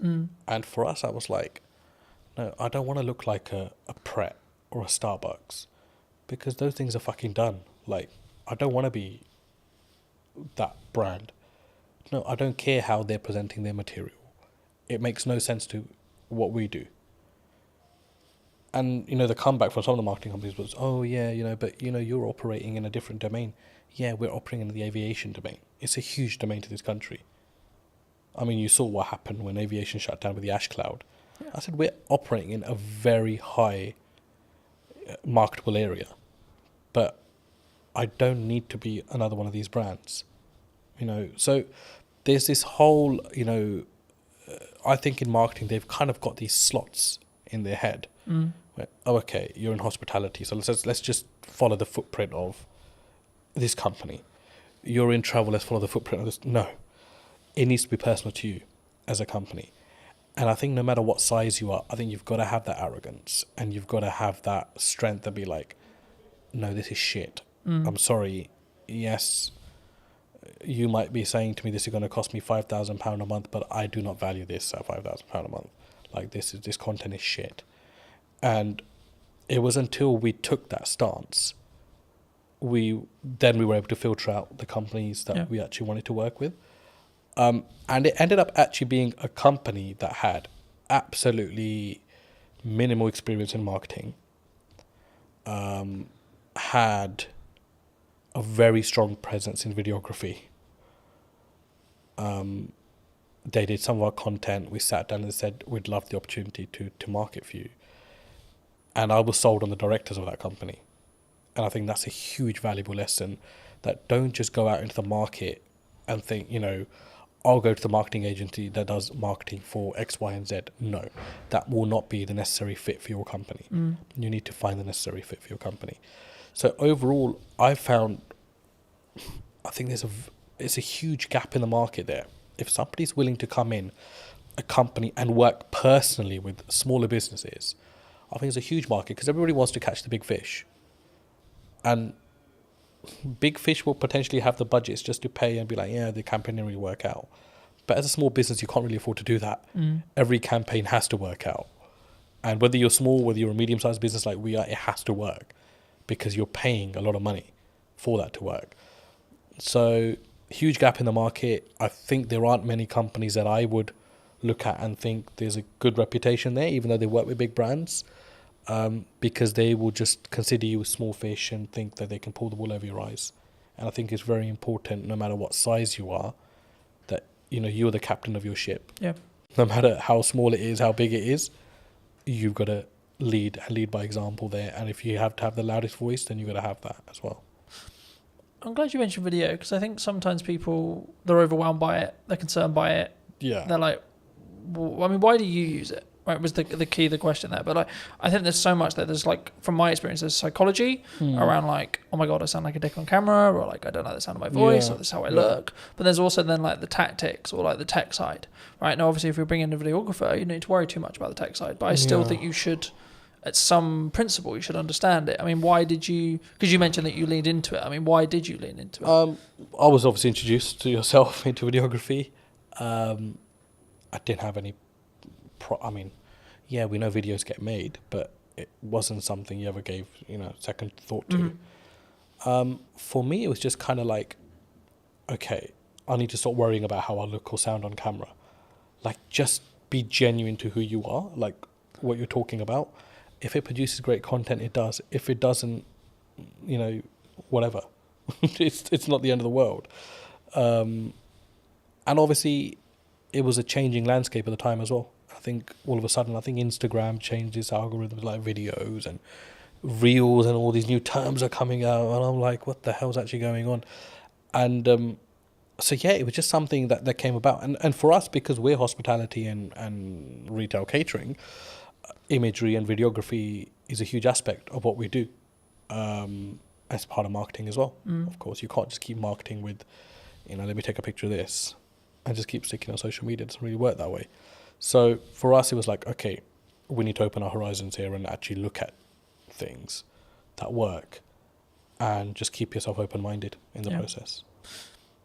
I think it's something that people should always try, and then like see what the data then tells you, right? In whatever the campaign is, whether you're doing short form, long form, etc., etc. But I think it would be important when talking about data to think about like AI, right? We're seeing an AI boom. Do you see it as like we're all maybe in trouble, or like some people, like you're very obviously service based in respect to what you do, so it might not be as relevant, but is there elements of AI in your business? Do you utilize it, or have you gone the other way and said, actually no, we're going to lean into the fact that we are doing it ourselves and we're not maybe using it as a utilizational tool? Because I see it as a tool that can be sharpened rather than it replacing you. I mean, there were people in our team that were huge believers in AI, and there are elements of it that we use, no doubt. But I feel with what we do, if we invest too much into or rely too much on AI, I think it will stop your mind from working. And I think it's very important that you're engaged consistently. From just a cognitive ability. Cognitive ability. And I think you don't want to get into a situation where, you're relying on technology to tell you what to do, because then all of a sudden you're not problem solving yourself. Or, use it where you can, don't get me wrong, if you're stuck or whatever. But I just think that there are certain aspects of business, old school values that no matter, they've tested Yeah. all elements of time and survived. So technology important, AI important, but I don't think it's do all and end all. No, I think that's a really important reflection. I think it can be, and I'm using the analogy of you sharpen the knife and then use it, right? Because I think it's a tool, and we need to be careful with how we use this as a tool. But like for me, I'm also building habits around like doing more physical reading, right? Because I'm aware that if I use AI, my cognitive ability may become less. So I'm like, how can I actually increase my cognitive ability with effort and energy, right?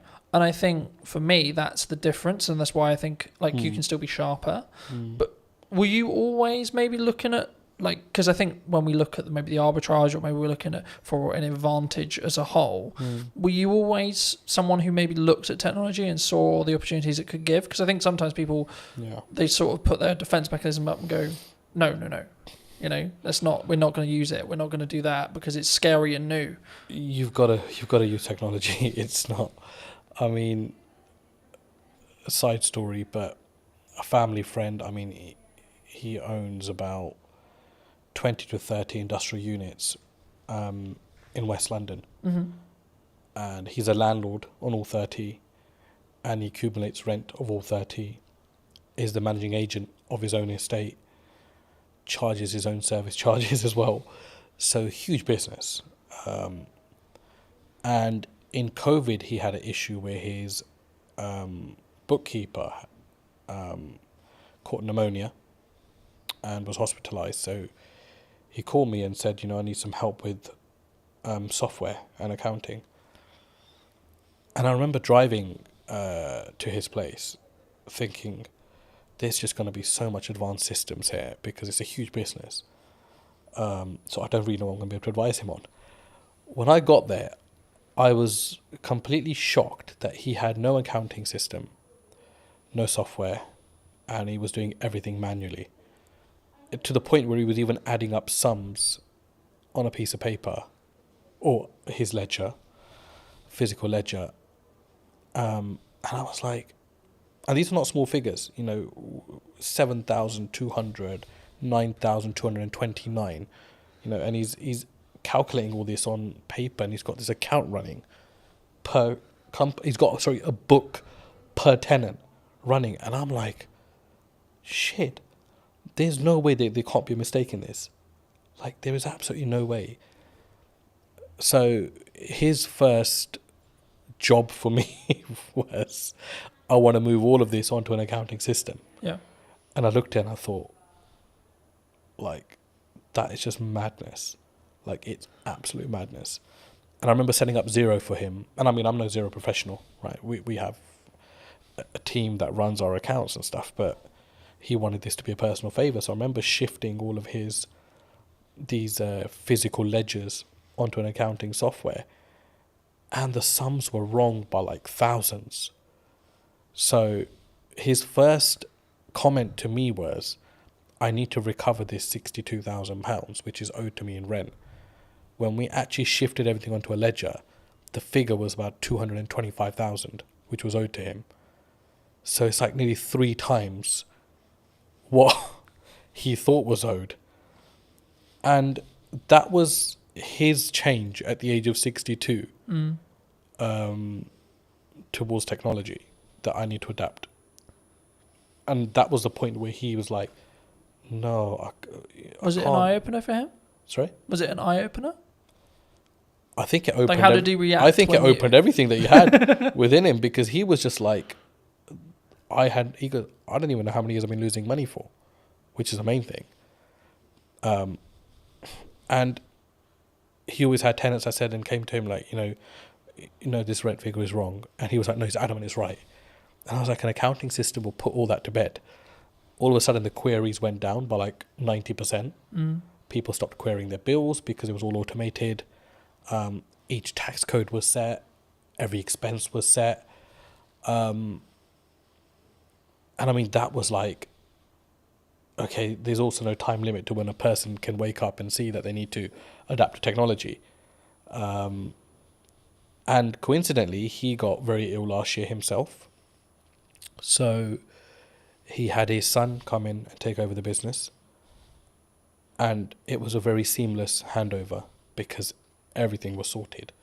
So you could easily, you'd have to spend some time kind of understanding what's going on here, but it was handed over with something in place that you can just pick up and go with it. Yeah. Opposed to like, why is this or why is that or why is that? Everything was annotated. So yeah, look, you have to adapt. I don't think you can as a business. I mean, we didn't start using software till quite late into our life, business life as well. It was like 3 or 4 years in. We were creating invoices off Excel and that kind of stuff. And I was like, this can't be the way. And then slowly we've adapted to stuff. There are things that I think are really unnecessary in business as well. You don't need technology for absolutely everything. But yeah, basics like accounting and stock management, staff management, telematics on vehicles. You've got to have that. I mean, we had one of our drivers had a terrible crash last month, and the police wanted to know, what speeds were both vehicles travelling at, and we were able to prove that because we had the telematics. And the third party wasn't able to do that, which, favoured us as a business because we were able to prove that we were within, or our driver was within the speed limit. Yeah. Didn't harshly brake. So technology is a lifesaver in certain places, and you've got to have it for the basics of your business. Yeah. You're specifically, obviously, a very niched business in Yeah. regards to the sector that you serve. Have you always been that way? And if so, was that a very conscious decision from day one to be like, I'm going to serve this? Nope. Aviation just came about, to be honest. Well, I say it came about, but I kind of think you set your own destiny in some ways. We were so busy trying to survive as a company, but it was just like customer focus. Yeah. Make sure the customer gets everything they can from you, even if it means you're losing something. Just give your customer absolutely everything and make them feel special. And we do that till date. So in some ways, business is a funny thing because you can never say, I set out to do this and it happened. Because I think you've got to, like, a lot of things happen around it and you end up taking a different route. So, I mean, I discuss aviation a lot, but we work heavily with construction.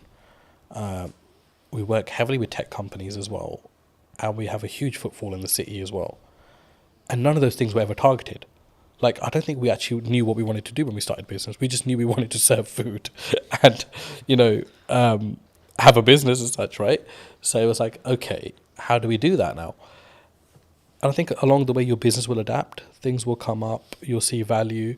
For us, it was about understanding our niche. And I don't think we understood our niche until post-COVID, which is scary because that was like 10 years into the business. 10 years? 7, 8, sorry, maybe 8 years into the business. But it was like, what is our niche? Our niche is not aviation. Yeah. Because there's a hell of a lot of companies that operate within that. Our niche is short lead times. You get hold of anybody at any time of the day or night.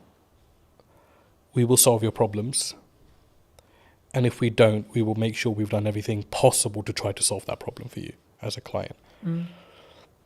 Now, there are some clients that have my number specifically, and they will only call me in situations because although I'm the director of the company and we have an amazing workforce, I've built that relationship with them personally when I was building the company out. And I can understand why they only want to come through to me. I totally get that. But my attitude towards them doesn't change irrespective of my position in the company. And we distill that through our staff, completely distill it through our staff, that nobody's bigger than the company. We help a client in any given situation that we can. If we are closed for the day and something comes up for somebody, we will do everything we can to make sure that we solve that problem for them. And we've become that. I think that's been our niche. Our niche is we are problem solvers. And that's helped us also recruit the right people. And people don't come to this company thinking, I'll just spend 9 to 5 behind a desk and I'm done. they're problem solvers, and we make sure they become problem solvers. And our retention rate's amazing. I mean, you know, we've had one staff member leave in the last 2 years, which is incredible. It's absolutely incredible. I mean, there are obviously niggles. There are obviously things that, you know, staff feels management can do better, or management feels ownership can do better. But I think that's a healthy relationship, and it's good to have that open dialogue. But it's so important to treat your staff well. And that doesn't mean just money or pay. I think just an attitude, sometimes just asking people how they are, talking about the football, or having a normal conversation makes people realise that actually you're a normal person yourself. Yeah. I was going to say, I mean, I guess in a business your size, is there a level of all the directors are in today, kind of like, oh, it's really scary, and then if so, how do you either defuse that or lead with empathy to be like, hey, I'm a human too? I think because I've never really come in like wanting to feel important. I think because I was, you know, working the fields, as you can say, when I first started. I've kept the same attitude now. If someone's a new starter, or hasn't been around, or hasn't got to know me because of the size of the business now, so they don't probably interact with me as much, they're put to ease by the older staff, because they're like, this guy is actually really calm and really chill. Like, he'll come in and be like, you know, let's order some pizza. Or did anybody watch the football or the cricket or whatever? I mean, it's like we have our company WhatsApp groups, and I was at the cricket India-England the other day, and I'm sending in the group chat, you know, a photo of myself at cricket. But that helps people just feel like, you know, I'm not intentionally doing that. I'm just doing that because I've always done these kind of things. And there are staff that say, you know, they don't feel like sometimes that I'm the owner of this company just by how I act, how I am. I'm very relaxed. Mistakes are fine. I think we've always said that, look, it's fine to make a mistake, but don't let it become a repetitive mistake and we're not learning from. So it's that yin and yang. I think you've got to find the balance. For me, it's very hard to be serious with people, especially my day-to-day staff, because I think their life is serious enough without me having to add to it. Our work is serious enough without me having to add to it. So I try to, you know, just be chill around them. If there's problems, I'll take that up with my higher management, and we will deal with it away from our team. But I think it's very important to have that balance as well.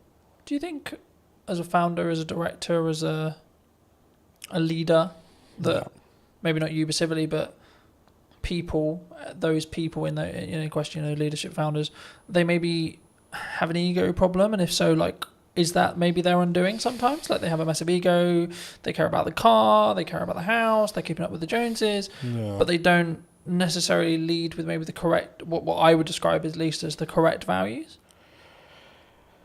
Yeah. And do you think that has a strong impact as from a leader, from a founder, from a kind of how you show up for your staff, your employees, your higher management, etc.?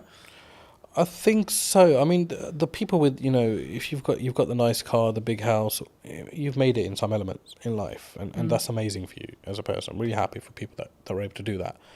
But do you think it comes from an insecurity sometimes? From insecurity, did you like say? They're doing it like, I've got the car because I don't maybe love myself as much, or like I'm trying to fill a hole potentially in their own self.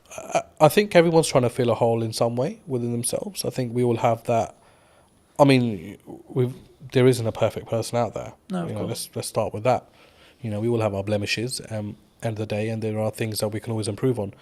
But I've been in business long enough to see both aspects. I've seen people that feel like they need to show their hard work or remind people how hard they've worked by showing possessions. Yeah. And they do that more for others opposed to themselves, which is sad. I think it's quite sad. And I don't mean that in a horrible way, but I genuinely think like I'd hate to be in that position myself as a person. Starting out younger, I was obviously the general perception around business, you know, one day I'll have a really nice car and I'll wear those clothes, and I'll wear, you know, I'll buy this and I'll buy that. But I think once you're fully invested in your business, all those things would just not matter anymore. Like, for me, it doesn't matter right now that I'm wearing discounted Next Aspidrills. or I'm wearing a certain branded top, it matters nothing to me whatsoever. Because I is it think more about the quality of the person then? I think Or the quality of the founder, the quality of the leader? it's like what's your higher purpose? Like you've got to think that's what you've got to think of. And I think if your purpose goes beyond materials, you've got a bigger purpose in life. You're not thinking. I mean, I get absolutely no joy. I mean, I love my car. Don't get me wrong, I love sitting in my car. But if I get a phone call, the problems are still as bad as they would be on a bus or on a train.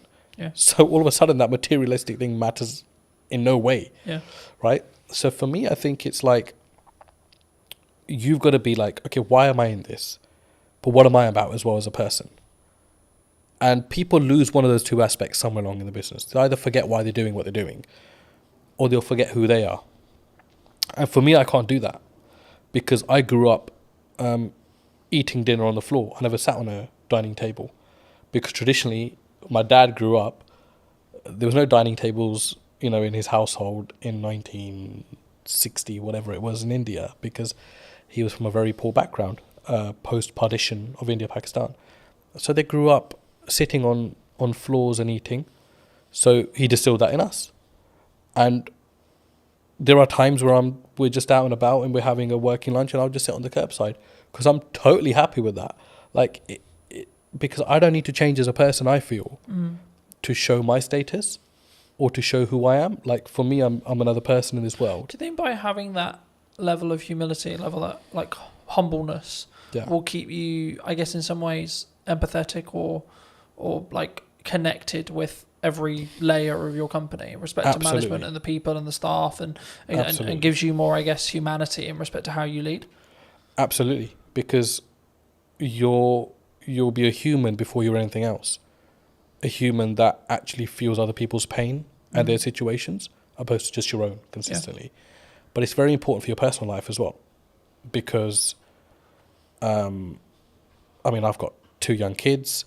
I was at sports day yesterday with them, and my he's just four now, and he's starting school in September. So yesterday was his sports day, and today's his last day at school. And the parents were all sitting together, and we're talking about schools, and we talked about, where he's going to be schooling and where they're going to be schooling. And it was just like an amazing conversation because no one's judging everyone because everyone's on the same footing at this moment in time. Yeah. But you start to get a feel as life goes on, as you grow older, that it becomes who's going to the independent school, who's going to the state school. Oh no, they must have so much money because his or her son's going to the independent, or his or her daughter's going to the independent school. But it matters nothing if you as a person still have humility, I think. And it doesn't matter whether you're sending your kids to a certain aspect or spending X amount on yourself. It's how you are as a person, how you treat people. I think it's hugely important, and even more so when you know that the person you are treating well can't give you as much value back as you can give them. I think that's a huge aspect of you as a character. Yeah. I think also it's a pay it forward mentality to an extent, right? Like, I think what you output will also reflect back on you in 3 months, 6 months, 12 months, etc. At some point, it will definitely reflect back on you. Whether you believe in karma, whether etc. Right? Whether maybe don't go with no belief system, but like whatever your belief system is, there's always a crossover there. And I think, especially when we go back to business, I think that's true in marketing as well. Yeah. Right. A lot of the work I'm doing at the moment is actually how can I scale out what I'm doing and then build systems so that it allows me to be more present for clients. So then in turn I can do a better job, which in turn means then when I take on new clients, I can ensure that the quality is the same, right? And actually, I think partly because I will say no to certain projects or certain clients or certain things. Do you look at that when you potentially look at a client or working with a customer, etc.? Do you say no sometimes? And if so, where does that mindset come from to be able to have the humility, I guess, or the confidence to say, actually, no, you're not the right fit for us? I think as a leader, you're responsible for a lot within your organization. And I think you realize that the more you grow as a business. It's something which is easy enough to ignore if you're stagnant or if you're growing through, the growing pains, right? And it's a very painful area when you're growing as a business. And I mean, by no means is Anand a multinational business, but I feel the pain of it every day when we grow. And majority of the time it's financial pain, because the bigger you become, the more restraints you get on your cash flow. And there's times you're thinking, I just want to be small again. I just want to be that business that everything was done on account, payment on receipt or whatever, right? But all of a sudden now we've got payment terms. There's clients that rack up huge bills, but we know we're not going to get the money for 60 days or 30 days. And, there's clients there was a client that came in, and we're absolutely wonderful with each other now, but they started and they, said, we won't pay you for 90 days, but we'll give you this much business. And everybody was like, oh, that's an amazing deal to be done. And it was somebody from our team, actually, because when I consulted him, and he said, there's absolutely no point to take this business on, because if this client's going to be giving us £150,000 a month, we won't have that for 90 days. So all of a sudden we would have racked up something like $500,000 in 3 months. Or this business would have racked up $500,000 with us and that's a huge risk, because we only get paid 150,000 out of that 450 after 3 months. Yeah. And then it becomes that again. And then it becomes that again. And if that goes down tomorrow, we're going to be losing $500,000 as a business. And that's not just the revenue, there's the cost that comes with it as well. Yeah, because you have to pay out the cost anyway. I think sometimes when people look at business, they maybe don't appreciate it, right? They'll see them with the nice car, they'll see them with the new studio, whatever it is. But I look at it and go, oh, that's a lot of money. Yes, oh my God, that's a lot of costs. Yeah, of course. Right? And I think it's how, I guess in some ways we develop as people to stomach those costs as leaders. Definitely. And I think it's got to be your attitude as well. Yeah. I think you've got to, I do not think that there is a company in the world, I do not think there's a single company in the world that should ever come to you and try to take advantage of the size of your business. Yeah. Or play on the vulnerabilities. But unfortunately they do, because that's the way the world works. And that's where I think you've got to show your mettle. Like, how much do you value yourself as a business? How much do you value your services as a business? But be able to back that up with quality as well, which is a fine line, right? And that doesn't necessarily mean you've got to have the best product in the market, but absolutely deliver on everything that you say you're going to deliver on. If it costs you to deliver on it, you deliver on it irrespective. You don't just shortcut and then leave yourself exposed in the market for having a bad reputation. But I think it's self-belief. But I know that doesn't come when there's no income or little income, because only self-doubt's there at that point. But my last 2 years in particular in business have taught me, got to value yourself. Yeah. And that doesn't mean you go and shit on people's parade, or you go and mistreat clients, or if somebody comes in trying to bargain with you that you mistreat them. You've got to hold your firm in a polite way, but you've got to know what your business is about, and you've got to know where you're strong and where you're weak, and you've got to be able to make the right decisions. And sometimes the first decision is not always the best decision. Yeah. But leave the ball open where you're still able to have dialogue with clients. There's times where we made, mistakes. We've misjudged, and we wouldn't be human if we didn't. But it's how do you react to that? Yeah. How do you go back and manage that? How do you have the humility to say, we got this wrong, but still be able to have that relationship with your client? I think as well, and I had a very fortunate conversation a couple of weeks ago about this, and it was like, we just worked with a brand new client, and one of the things they said to me about why they chose us or me, however you want to perceive it, is that because I was the most expensive out of the ones they were talking about, and for like maybe a newcomer or etc., that sounds weird, right? Because it's like, why would you win the work but you're the most expensive? And I think from what they told me, it sounded like it was like, well, I've got the gonads, I've got the balls, or whatever you want to call it, I've got the confidence to say, no, this is how much my work, this is what I'm going to commit to price wise, but then also I'm going to follow it up with the value that I'm going to lead with as well. Huge. Do you think sometimes people get really challenged on price? Always. You're always going to be challenged on price. And then how do you deal with that? I guess with them with the conversation, like, is there certain scenarios where you're like, no, we're going to maybe negotiate by this much, but our final price is non-negotiable here?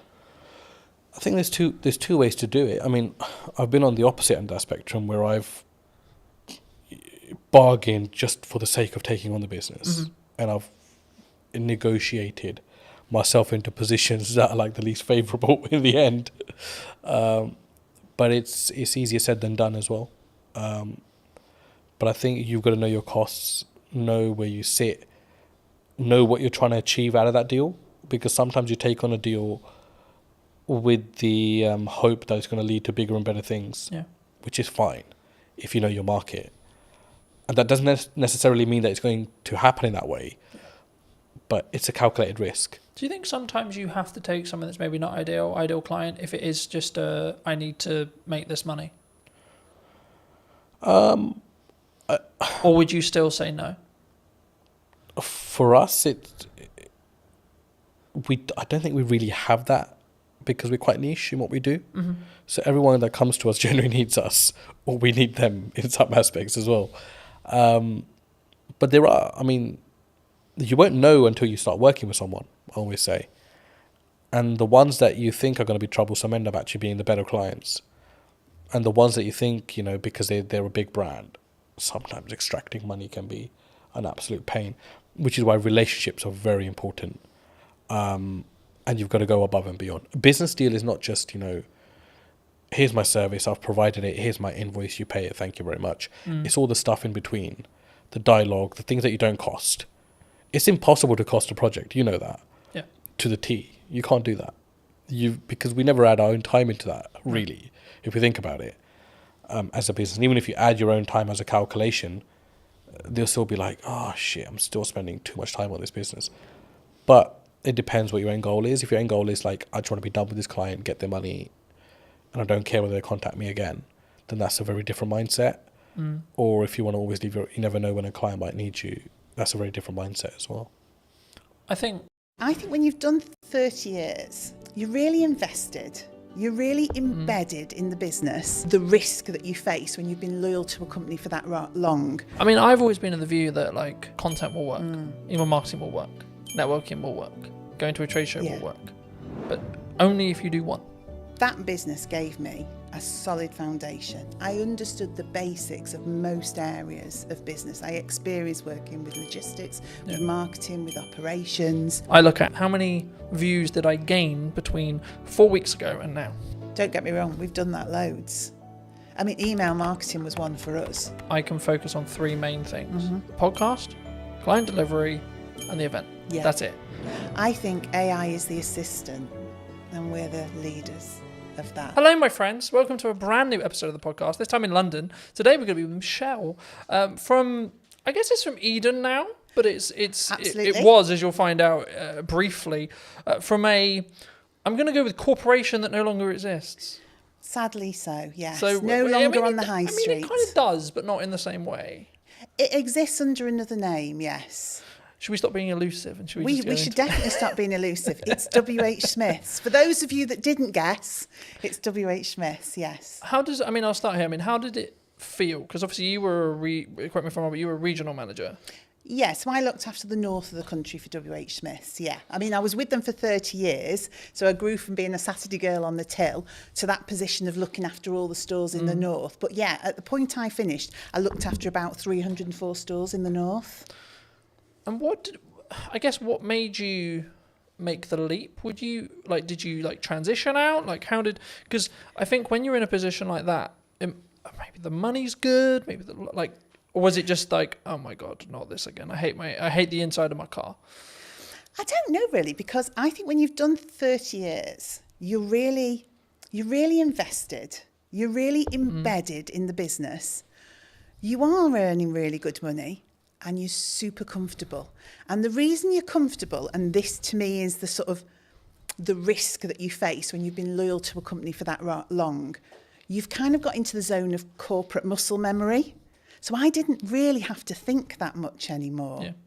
So I was earning a good wage. I was doing a job that I liked for a company I was really invested in. But ultimately, I'd kind of lost the ability to be myself. The company had changed, I'd changed.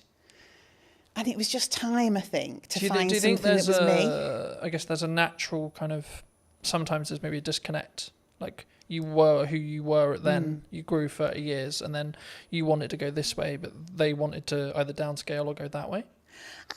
I don't know if it was a case of they wanted to go this way and I wanted to go that way, because in all honesty, I could probably have done another 20 years for them, because genuinely, I was really embedded in the business and I loved it. I loved the people. I mean, you literally know everybody when you've done 30 years. You know every store, you've been to every place. But I just sensed that it wasn't going to be right for me in the future. You know, I think you just get a knowledge of, I've got all this experience, I'm getting my own mind, my own voice more, and that needs to be somewhere else for it to develop and grow. Yeah. It's not going to be develop and grow here. Or I can stay and carry on doing what I've always done for another 20 years. So was it, I guess, in some ways a personal development shift for you? Because we were talking just while we were setting up about, you know, the difference that you now have with where you are with Eden. Yeah, I didn't know it at the time. I honestly didn't know it at the time. So it was a leap of faith moment, really. And then the weird thing for me was COVID literally happened on the Friday of the week that I left. So I gardened for about 12 months. So in that period, I really did start to think, well, what's going to work for me now? And do you know what? It is not an easy thing. I now see people going through that same process of leaving something really big and corporate that they know well and then trying to find their way. It's difficult. Do you think that it comes with a, because we were talking before we started, that I'm going to find it very hard to go into corporate now because I've got the freedom of self-employed. I guess you could say I know what works marketing-wise, especially right now. Yeah. And I would have to fit perfectly into a team culture-wise for it to work. It would depend what you'd want that for. For me, that business gave me a solid foundation. I understood the basics of most areas of business. I experienced working with logistics, with marketing, with operations. It taught me to be resilient. You know, they were a company that was adaptable. I mean, they survived on the high street. So it did give me an understanding of how you support a business to survive, to protect its people, to protect the brand, etc. But yeah, on the other side of it, the thing that you're talking about, having your own voice, that freedom to shape a culture, shape a business, shape the dynamics of what the team are doing. For me, that didn't exist in that type of business because I think they have to have really clear communication, real clear clarity of message. Yeah. And if you're someone who wants to divert or disrupt that can be very regardless difficult. of maybe how good the idea is. Regardless of how good because the idea it is a triangle Yeah. in that respect. You know, you have to follow the top. And I always found I was always in a box. I think so, and as well, and you can have, and also it's the ability to push that idea through, because some ideas do make it through. But what do they say? It's like steering an oil tanker, not a speedboat. Yeah. So it's the perseverance, it's that just ability to doggedly slog through with that idea till somebody says, yeah, we can make that work, and you get people behind you. But you learn so much from that. So I could see you going into corporate and learning a ton of stuff. But because I know you, I can't imagine you there, because you're more entrepreneurial. Yeah. You shape things, you do things that you believe are right, not what people tell you is the right thing to do. So Smith's was all about just execute, and deliver. Whereas now I get to shape and change and mould and mentor and support elements of that in a business like WH Smith's, but now with a lot more heart and my own voice behind it. Do you think, I mean, obviously, for those who don't know, you've moved into Chief Strategy Officer. This is the first time I've heard of it. I mean, in a nutshell, what is that? What is it? What does actually your day-to-day look like and feel like? I guess it's about, ultimately, it's having the long-term plan and strategy for that business, so the growth plan. So looking at quick wins, middle term, long term. So saying, where is Eden as a business going? But then from that, understanding, I guess, some of the fundamental change. So what are the operational and robust things we need to put in place to get it there? Yeah. But also having the freedom to be inventive, to work with the team, to generate ideas. So I would say I'm the person who knows the long term, but I'm also the person that wants to generate all the bits in between that move us in that direction. And some of it is quite simple. Some of it is really quite complex. It's about building teams. It's about building roles and responsibilities and processes. Yeah. But then it's about looking at innovation, deciding what we want to do, NPD, all the fun side. And I think for somewhere like Eden, Chief Strategy Officer is because we want to scale up and grow the business, but we don't fundamentally, well, I don't believe fundamentally we can lose the heart of what Eden is. Yeah. It started in somebody's house with the founder and his partner and a couple of people working for him. And it's grown now into its own HQ, its own warehousing, employing 26 people. There are loyal customers who've been with that brand for that whole 12 years. So we've got to scale it up because we want more people to join the organisation and more customers to experience the brand. But we don't want to lose the heart of what Eden's all about. And I think it's my job to make the scale up happen, but make sure Eden remains Eden. Do you think it's difficult?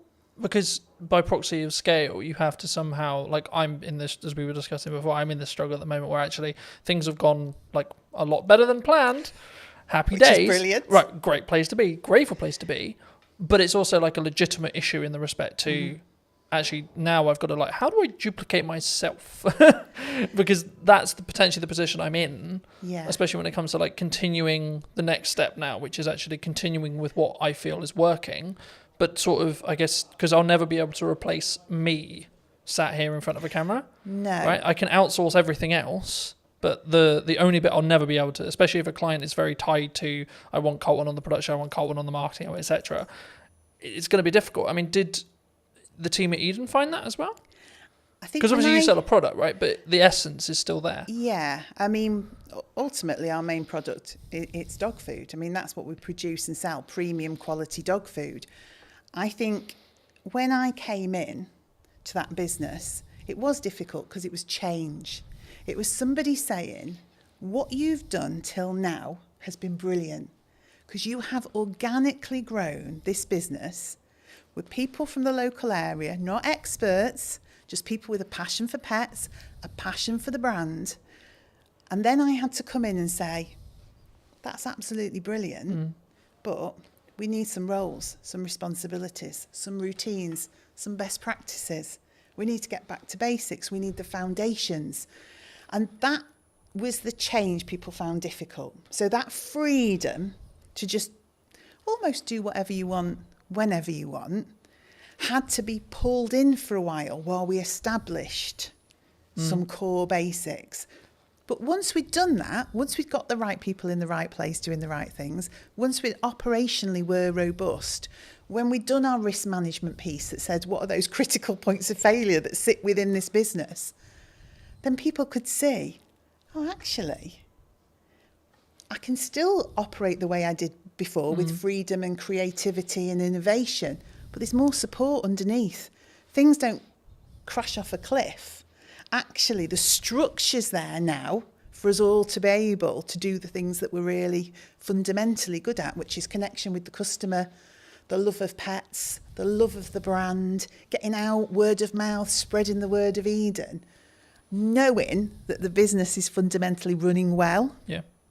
Whereas before, the business could have been struggling and we wouldn't necessarily have seen it. So we wouldn't have been able to make the changes we required to keep the business in a good place and on track. Yeah. Do you think there's you, with your role, I think you'll look at maybe like the overarching strategic side of marketing. Yeah. But what are people missing right now in marketing, would you say? Because there's a lot of buzz around people saying like, oh, there's you can't get in, you can't have a podcast, you can't, you know? I think sometimes maybe it's not what are they missing, but it's have they sat and thought about the brand and their audience and what they want to achieve? Or are they just trying to follow trends and what people tell them they should be doing? So I think everything from your TikTok through to email marketing, etc., is all valuable and valid. But it is up to the business to understand, is that right for them? And maybe it's not right for me today, but it might be right for me in a month's time. Yeah. Or maybe something I've always done, I'm going to stop doing so much of that now because I want to change. So I think you have to consider everything in the marketing sphere, but it doesn't mean you should do everything.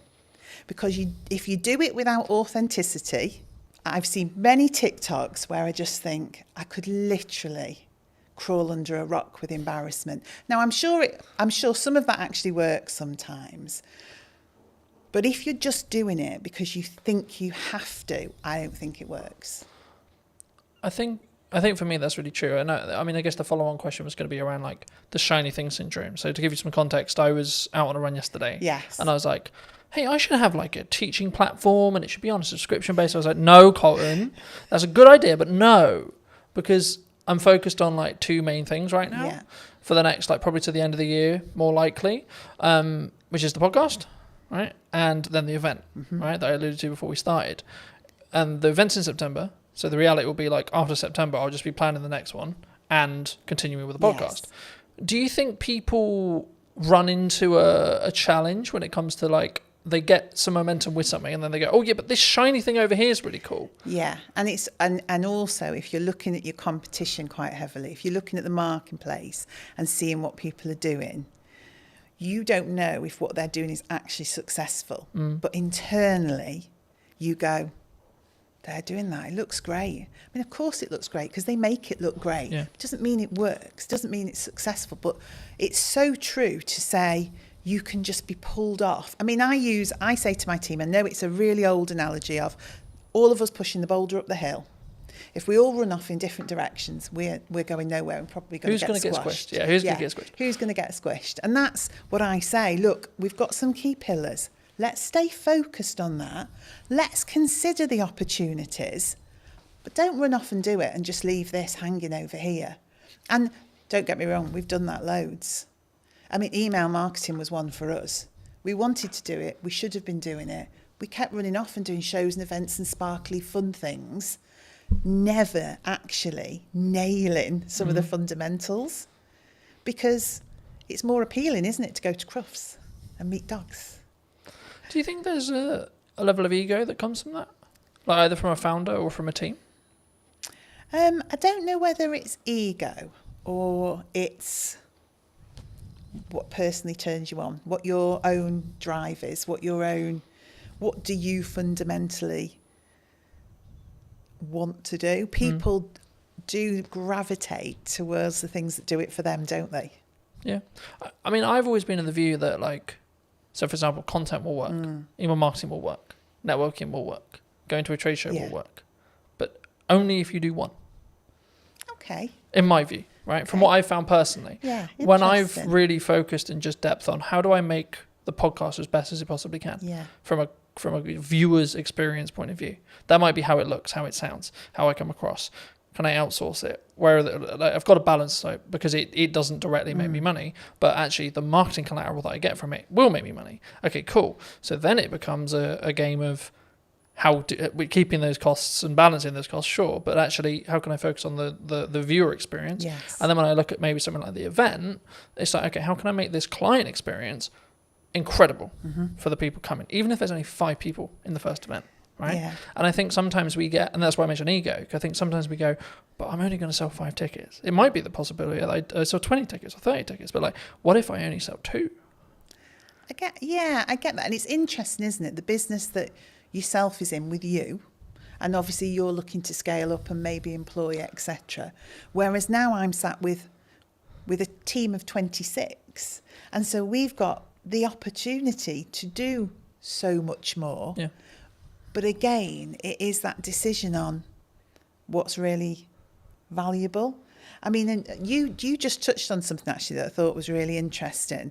Doing things really well, making sure that the experience for the customer is, well, I mean, we were in a whole cycle of wanting to be perfect and never actually doing. So we had 20 things we should have been doing. So we were going to a show, we were doing email marketing, we're creating a newsletter for B2B, but actually all of those things had to be, to us, absolutely flawless. Yeah. And we were not delivering anything. So now I'm in the world of accept 80% sometimes, but execute and get it out there for the customer and do it consistently. Because I think sometimes, and maybe it is a bit of ego, you want to look at a piece of work you've done or something that you've done that the customers see and comment on. And when you're getting all the praise and, oh, that's so beautiful and that looks amazing and your brand is absolutely, but you've achieved very little, it's not really worth anything. Yeah. All that praise and adulation about something when you could have delivered on 20 things but done them at 80%. No, I completely agree. And there's a very quick psychology study. I've done longer videos on it, but like just a very quick synopsis here. There was 2 groups. Sometimes it's pottery, sometimes it's painting, sometimes it's sculpturing, etc. The lecturer says one half can only create one piece across a window of time. Sometimes it's 2 weeks, sometimes it's a month. And the other half can create as many pieces as they like, whatever the metric is, so pottery, painting, etc. And the result of the study was that the group that could repeatedly create something had a better piece objectively than the group that had only that window of time to create the one thing. Completely agree. And that's where done better than perfect is better. Yes. And when I say I'm looking at, like, I think it's a focus point for me on how can I create the journey or the viewer's experience or the customer's experience or the client's experience as a whole to be better across a year, not per episode, not per event, not, it's the overarching strategy. So I don't look at this reel got 1,000 views. I look at how many views did I gain between 4 weeks ago and now, right? That's the metric I track, not what when I go into what's working. Sure, I'll look at specific videos, but on average, I won't. I just focus on the output and then focus on how can I build each one to be 1% better than the one before. Yeah, and I think we do similar. I would say we start to look at consistency of communication. Are we building a community? Do people feel like we're engaged with them and so that they're engaged with us? So it's a similar sort of metric but in a different way, because if you're brilliant once, those people soon just disappear. But if you're constantly there talking to people, engaging with them, they're able, you're responding to them, then over time that just builds into we call it a community. We're trying to create a community. And we're always trying to draw people in to that community. So the end result is growth. But I think we sometimes get into the world of we need it all to happen in one day, 2 days, 3 days, 4 days, 10 days, etc. That's me sometimes. But actually, in reality, if we just focused on, I can't remember the exact quote, but something along the lines of we underestimate what we can do in a week, but we completely over-egg what we can do what we can over-egg in a week, but what we can do in a year is really underrepresented mostly. And I think for me, actually focusing on that 1% is what that matters overall. Because then you're building that compounding effect. You're pushing the snowball down the hill a little bit faster, a little bit faster, a little bit faster, a little bit faster. Yeah, and also I think people can understand more. So if you are constantly jumping from one thing to another, your team just cannot grasp where we're going. They can't grasp the brand. What is the message? What is the strategy? So that continued delivery, that momentum that builds, you onboard the team. And by onboarding the team, you onboard the customer. And particularly in our business, because we've got customers and consumers. So the dog's the consumer. It's the dog we're trying to get to, but it's via that customer. And so it's almost like the baby food world, isn't it? Yeah. The baby's eating the food, but the parent's choosing which of the brands to buy. Same in our world. The dog's eating the food, the customer's choosing. A lot of that comes through trust. So that consistency, that slow momentum, is people don't trust people that flip from one thing to another, and they cannot understand what they're doing, and they can't see the message. So that repetitive, consistent approach. Oh, right, I know what Eden's about. I can see what the team's about. And because we're so accessible as well, a team of 26, we're all working in Stoke-on-Trent. You speak to one person, that understanding of the brand, you'll speak to the next person, you'll get that same message. You'll get that same education piece. So people start to think, this business knows what they're doing. And I think that's the same for yourself. When I see you online, when I see you doing what you're doing, I think that guy knows what he's doing. I also think it removes the pressure of being perfect every time, like building off the like done is better than perfect thing. Yeah. Because as long as I'm authentic to me, then it doesn't necessarily, you know what I mean? It doesn't matter in the same way, because I'm not like, Yes. oh no, that's not, as long as it's on brand and on piece and still me, then I'm like, actually, that's cool, you know? But talking about that to its extent, I mean, we're in a world where AI's like risen, Yes. right? Are we all going to lose our jobs? No, we're definitely not going to lose. Is it all doomed? I think AI is the assistant, and we're the leaders of that. And so you can use AI fundamentally to change your business. You can use it for insights, you can use it for planning, you can use it for content support, but ultimately it's the assistant to the business. It's not the business creative, it's not the founder. You know, the people are the heart of your business, but you can deliver fabulously elevated results if you work out how to use it in the right way. So no, it's not scary. And I did something funny at work the other day to show the team not to be fearful. It was just something really small. I took a picture we'd taken, and I said to AI, you know, give this picture some movement. And it did this crazy thing. I mean, we're pirouetting around the stage on this picture. I think one of us had claws for hands or something ludicrous. But then I gave it real instruction, my voice and the heart of the brand, and explained what I wanted. What it created was amazing, but it needed that voice, that human voice, that human interaction, that brand understanding. So we shouldn't be afraid. I've used the analogy recently of you need to sharpen the knife before you use it. Very good, You know, yes. in the same way with AI, you need to teach it what you want it to do, Yeah. and not just write me a social media prompt, enter, right? It's about actually understanding it as a tool and not just seeing it as a fix-all, right? It's the company assistant. It's like your PA. It's part of the business. It's part of your business. It's a tool of the business. Yeah. But it hasn't become the business. And I would hope some of the more routine tasks that it will support people then to be able to drive more creativity and innovation, because they've got the capacity and the space to do that. You know what business is like. Sometimes it's incredibly busy just getting tasks done, just executing things. And then you end up working in the business all the time doing. And you don't step away and think, right, okay, let me listen to the customers. Let me look at what's happening in the marketplace. Let me analyse some of the insights. And when you stop and do that, and I hope AI gives us that, so we can stand back and go, do you know what? This is what we need to do. Because I've had time to think about it, because AI is my assistant.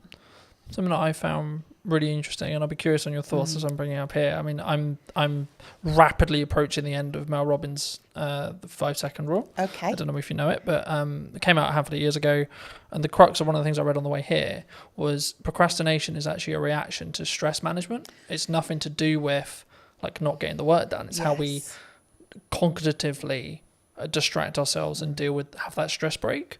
And it kind of links to the AI thing, because I think the performance, you could say that, especially when you're in C-suite or you're, you know, a chief marketing officer or a chief exec officer or a chief strategic officer, etc., we can be so do.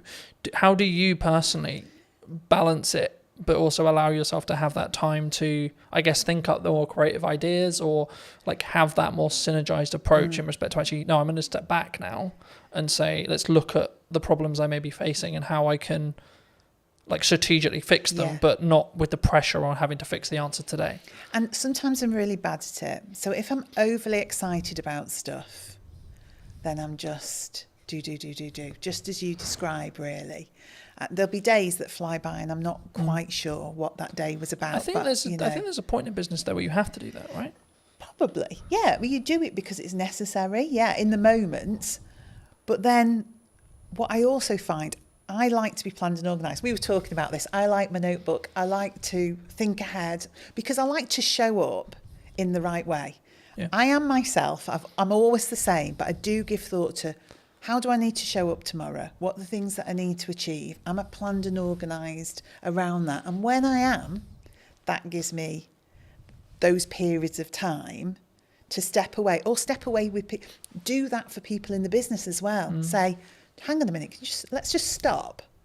Should we just go and grab a coffee, or should we go for a walk? Because we probably just need to think this through a little bit. Is that an environment thing, do you think, as well? Like you need to physically remove yourself from the office, the home, to get a change of scenery? For me, it is. And I probably use that with other people. Now, whether that's everyone's reality, I don't know. But I am one of those, when I got home and walked the dogs at the end of the day, that's where things would come together. So all the strands from the day that all seemed very sort of disparate and all over the place would come together, and I'd think, right, that's what we need to do. But we talked about this in work the other day, actually, creating space, going for walks, having hours of the day where people put down their keyboards, they put down and we do something different. And whether you want to call that a team exercise or just chilling out and having a coffee, but forcing people in a way to have space. Because your natural reaction is you're being paid to do a job. You see yourself as, I must be productive. I need to be able to demonstrate the things that I've done. But that's not the case. What you need to be able to demonstrate is an understanding of what the most important and priority things that we should be doing. Not that you've done 100 things, that you picked the 10 most important things and did those. And do those well. And do right? them well, yeah. But don't do, like we said before, don't do them so well you don't actually deliver on anything. But, yeah, do them well. I think you need to personally ask yourself. I mean, I'm looking at it as I say, like, I can focus on 3 main things, right? And that's what I'm really leaning into across 3 months, 3 things. Yes. Right? And it's like, right, the podcast, client delivery, and the event. Yeah. That's it. You've got nothing else. You can't add anything else. And it's not that I don't have other ideas. I do. Yes. But it's actually, if I'm going to get what I want from this and I'm going to make this 1% improvements, I have to focus on those 3 things. So how do you, because to me it's capturing the ideas, isn't it? And that, I think, is the strategically important bit. I think you can, and I believe part of my role is to help people focus on the key things, because I think you are in control of your role and your business, and we've got 26 people there, and one of my jobs is to help them prioritise what we need to be looking at and when. But capturing the creativity, not allowing ideas to disappear because we're busy, always making space to go back to things, to reconsider them. And even if in 6 months' time it still isn't right, to reconsider them again. Because what do they say? There isn't any bad ideas. No, it's just about timing. Yeah. And, you know, I mean, the simple answer of like, how do I do it? I have a set of like what I call my command notes or like top end notes. Okay. Whenever I have an idea, I put it down. Don't care how I'm going to use it, don't know where I'm going to use it, etc. I'm like, I don't have the time to focus on how to build that out yet, but I don't want to lose it. Yeah. The other way, building off the AI side, is utilize chats in ChatGPT, for example, especially if you have a conversation in that chat, it will be able to, as in physical conversation, as in you're typing, or actual conversation, you'll be able to then refer back to it. So if you say, hey, ChatGPT, for the next 3 months, I can't really focus on this thing, but actually it's a really good idea, I'm going to come back to you in the future. Can you kind of make a highlight list or make a reel or etc., or make a summary of like my thought process now? And so when I actually have the time to give the focus, I can then do that. And then what you do is you just brain dump. And I love that, because I am a notebook. You see my notebook there? I am a notebook girl. If you ask anybody in the office, I mean, I have strategically coloured notebooks. I lost my orange notebook the other day. I thought the business was going to completely go off a cliff because I'd lost the orange notebook. But that's me. I love to capture those notes. I sit in meetings, I listen to people. I'm thinking, oh, good point, good message, good. But I have started using the chat GPT to do just that. So I just sit and chat to it. I say, so-and-so thought of this today. Yeah. In terms of and it seems bizarre at the time. I mean, I did think I was losing my marbles a bit that I'd found this new best friend of ChatGPT, but I did. And I systematically would go through and think, right, idea. Don't lose it. So now I'm developing a combination of my old way of thinking, get it down on paper because that really works for me.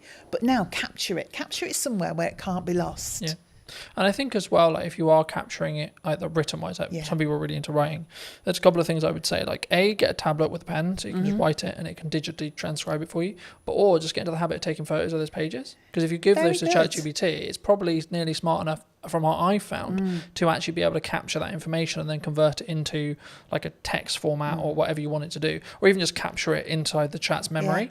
Yeah. I like that because I'm a paper and pen girl. I really am. It's meaningful to me to put words. But that might onto be actually paper. that's how your brain's wired. Yes. And actually that might be your good idea. Yeah. And that's where your ideas flow.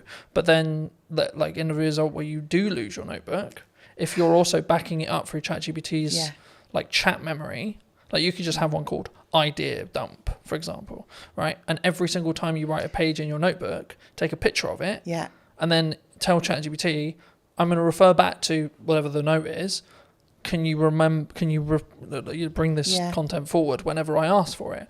And it's how you then. And this is an example of like how to leverage AI rather than being scared of it. Yeah, and I think that is just it. And it's funny that naturally using ChatGPT in that way worked for me, and also that ability then for me to create patterns, trends, and insights from it, because I will go back and say, are there any common themes?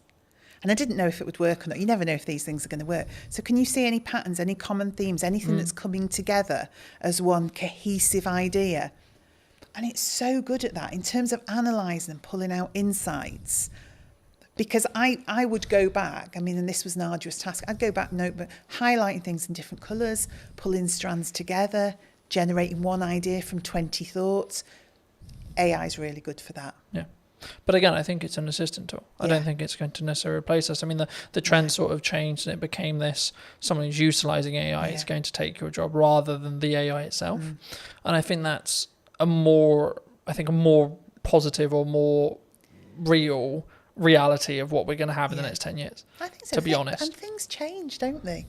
Things always evolve. You know, industries change, the way we work changes, but our minds are amazing. We've just got the power to adapt and do things in a different way with the support of that new way of working. But I found because it's taking the grunt work away or allowing me to document things, etc., I then can have the more creative thinking process because my bandwidth is like opened up in that respect, and I can sort of play around a little bit more with what works and what doesn't, and like what ideas work and what, and I can ideate them a little bit deeper. Yeah.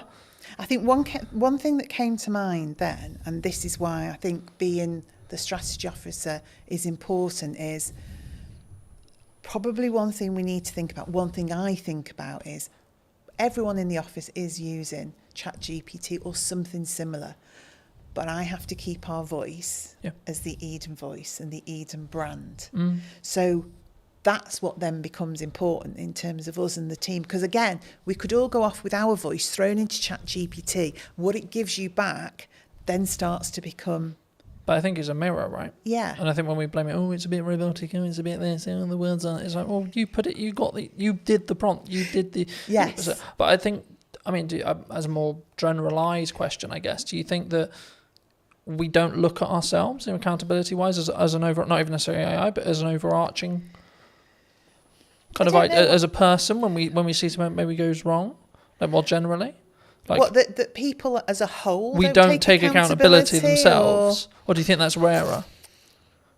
It's easier to go, it's your fault. Yeah, we don't always want to take accountability. If you're asking if we do, I think you know when you're accountable for something. Yeah. That doesn't mean you don't try and deflect that accountability, but normally, if you work it through with somebody, you can get to a place where you understand what role you had in that. And again, that's something I have to do, because I think part of my role is clarity. And I think clarity is caring for people. So getting people to a place where they do understand their accountability and they do understand... There's also needs to be a proven place of safety, right? Well, yeah, definitely. But that's how it should be, isn't it? It should be a place where because it isn't like hands up, I made a mistake. Oh shit, my job's gone now. No. It's actually no. Hold on, we're all going to make mistakes, and that's okay. How do we learn from it? It's we've made a mistake. You know, we have done. We've put tons of effort. We're relaunching it again, but we did a try before you buy campaign, and we got quite a few little bits wrong in that. So that campaign did not deliver as it should have done. Now, we've learnt from that and we're relaunching it. But at the time, nobody wanted to hands up So I just said, we've made a mistake. This team here, we're the project team. We didn't do it well enough. We weren't aligned. We weren't working together in a way that we were picking some of these things up. So you may have had that ultimate last part responsibility to deliver on that or to create that but actually fundamentally it was a project. Yeah. So we all bear the responsibility. But let's go back and say, what was your part? What was your part? What was your part? So next time we do it, we've got clarity. Yeah. Clarity is a form of kindness. If you don't give people clarity, what you're saying is, I want you to keep making mistakes. So ultimately, at some point in the future, this is going to blow up and you're going to be in a whole heap of trouble. Where it's much better to say, oh, that's not quite right. What can we do about that? Yeah. Or I just want to have a chat with you because I've just noticed. That's much better a way of having accountability than waiting for something to crash and then saying, you did that. Yeah. Do you look at it as, in your role, because obviously you work with a larger team. Mm-hmm. So I'd be really curious, do you look at it and go like, do you come at it from a perspective of like, are you okay? Like when you work with someone one-to-one, like if they are making mistakes, because it's like you good? Like what's going on? If it's out of character. Yeah, I don't necessarily say I always would do the you good, because different people respond in different ways. But I like to be in touch with the team. I like to have sat with people before we get to that point, so I know a bit about them. So some people want to share more than others do, but fundamentally, you know the dynamics of the team, and you can see if they're having a good day or a bad day, if they need a bit of space but a business, and also SME, I have to say, one of the things I noticed about being in a small business, it is a lot more personal and emotional to me, because I know all those people. I know their dreams, their passion for their role, but equally, that's really positive as well, because just as you described, there are days when I can say, hang on, that's not like you. Or do we want to just take 5 minutes? Or actually, is there anything we can do today? You know, is there anything because I feel differently about a small business. I definitely feel it. There's a lot more heart in a small business because that connection is so close. I'm so close to the team. I'm very close to the product. I'm much directly closer to the customers. Yeah. So those decisions you're making, those things you're doing are much more personal. So I would say it's made me more thoughtful. I use my own voice more. I use my own judgment more, and I deal with things in different ways at different times, rather than a blanket approach because I just need to get things done. Yeah.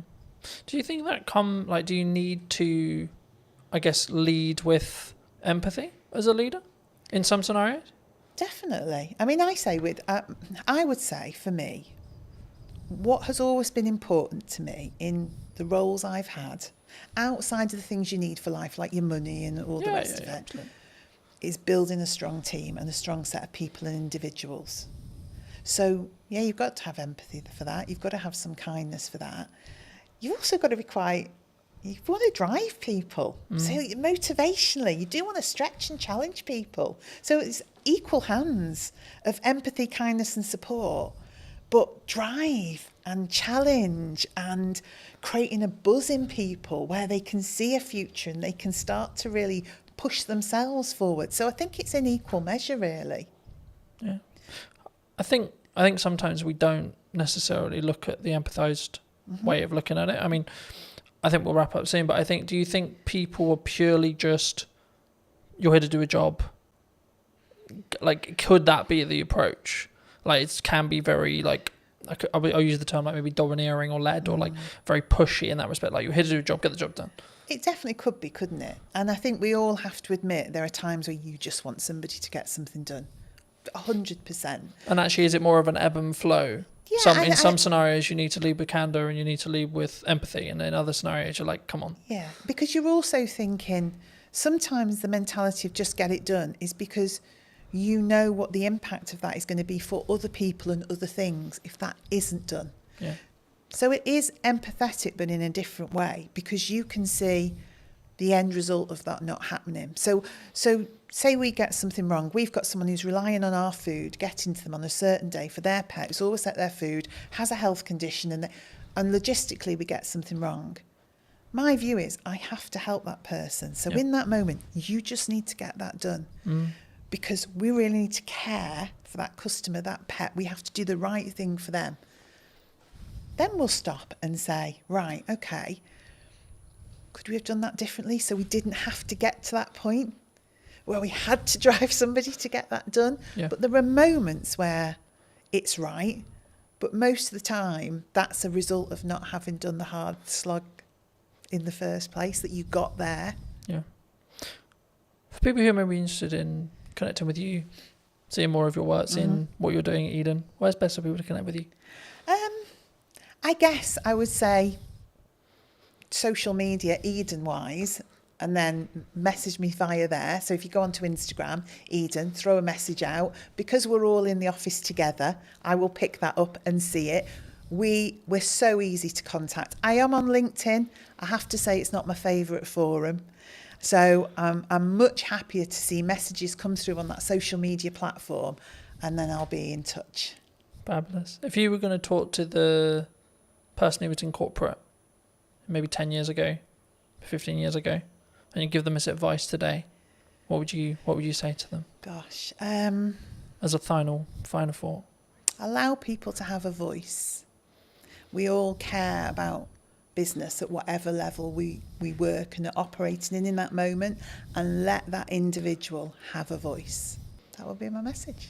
Thank you so much for watching. If you did enjoy this episode and would like to see more like it, make sure to be subscribed. Let me know in the comment section down below if you enjoyed it and what your clear takeaway was, and I'll see you very, very soon.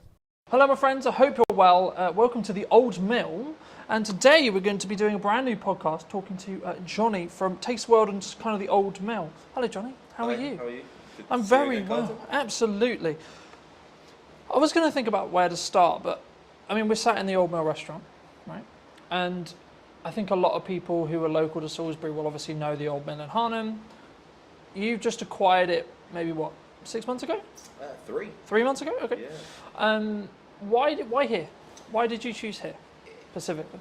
It was just a building that had come to our attention for a kind of friend when I think a poster went up in the window saying, due to change of ownership, we'll be closing. And I thought, we need to come and look at this site, when I was told how beautiful it was by the friend. And we came straight here, and within, I think, 15 seconds of pulling up in the car park, we decided it was something we needed to pursue. And we actually agreed the terms to take it kind of out of the grasp of the person that was meant to be taking it, without even stepping foot inside. We literally saw your video, strangely on YouTube, that I think you filmed a couple of years back, and the visual impact it had from the outside.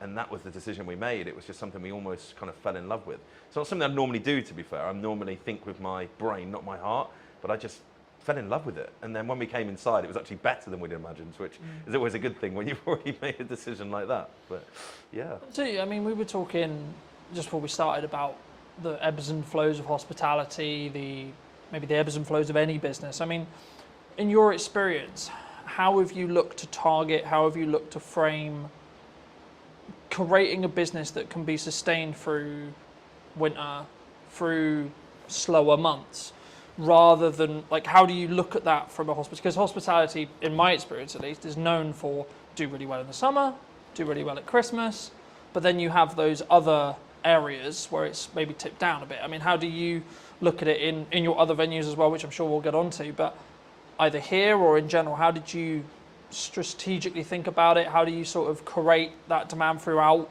the year in respect to the sustained revenue?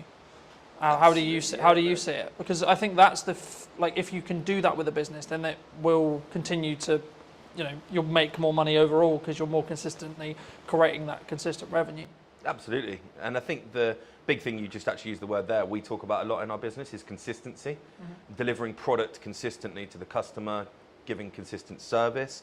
That helps to kind of get people to come to you more regularly, which obviously helps stem that kind of peaks and troughs you're talking about. Now, obviously with a site like this, I would say we have the best beer garden, cocktail garden, cider garden, whatever you want to describe it as, sat 100 feet from us currently. It is a beautiful spot down by the river, and we get a lot of passing trade from people walking from Harnham obviously into Salisbury. We also get a lot of trade come from Salisbury up just to come to our beer garden. Now, that is something that we aren't going to be able to change necessarily, but what we can do is pivot on that garden and not just make it into a garden. So come September, we are completely covering it over, and it's going to become an event space for probably the next 6 months after that. So all the way through till April.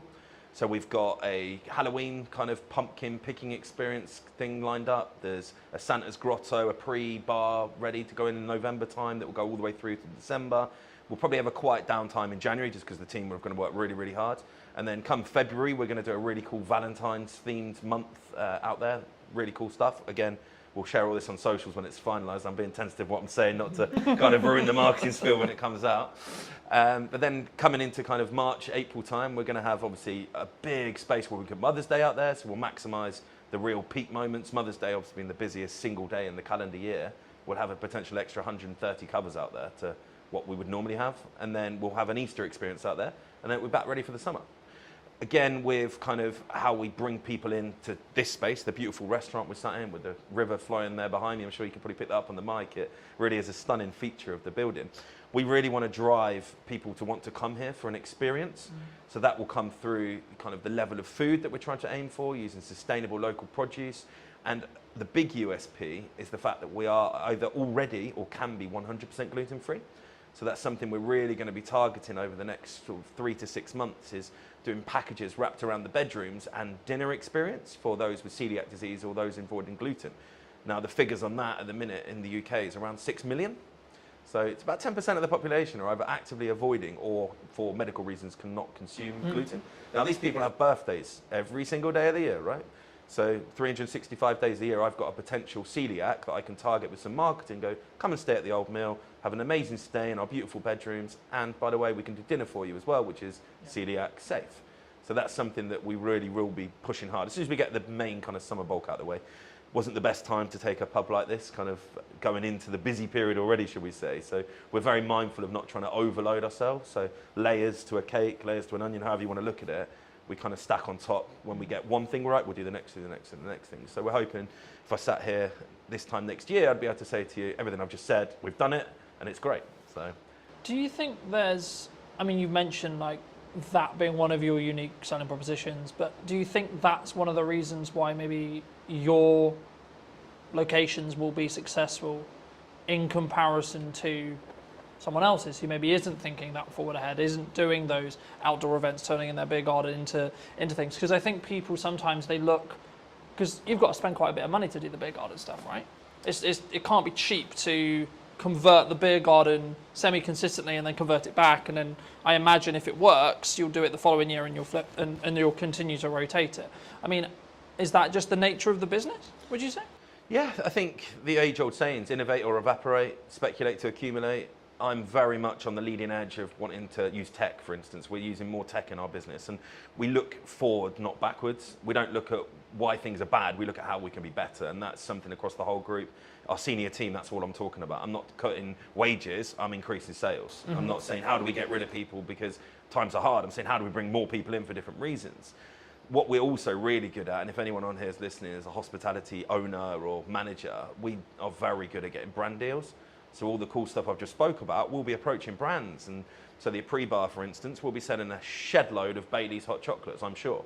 So I'll approach Bailey's and say, look, I want some support. They will give you money to support their brands with the right streams and for the right events, similar to your festivals. When you see the big festival bars and stuff like that going on, that's got brand support behind it.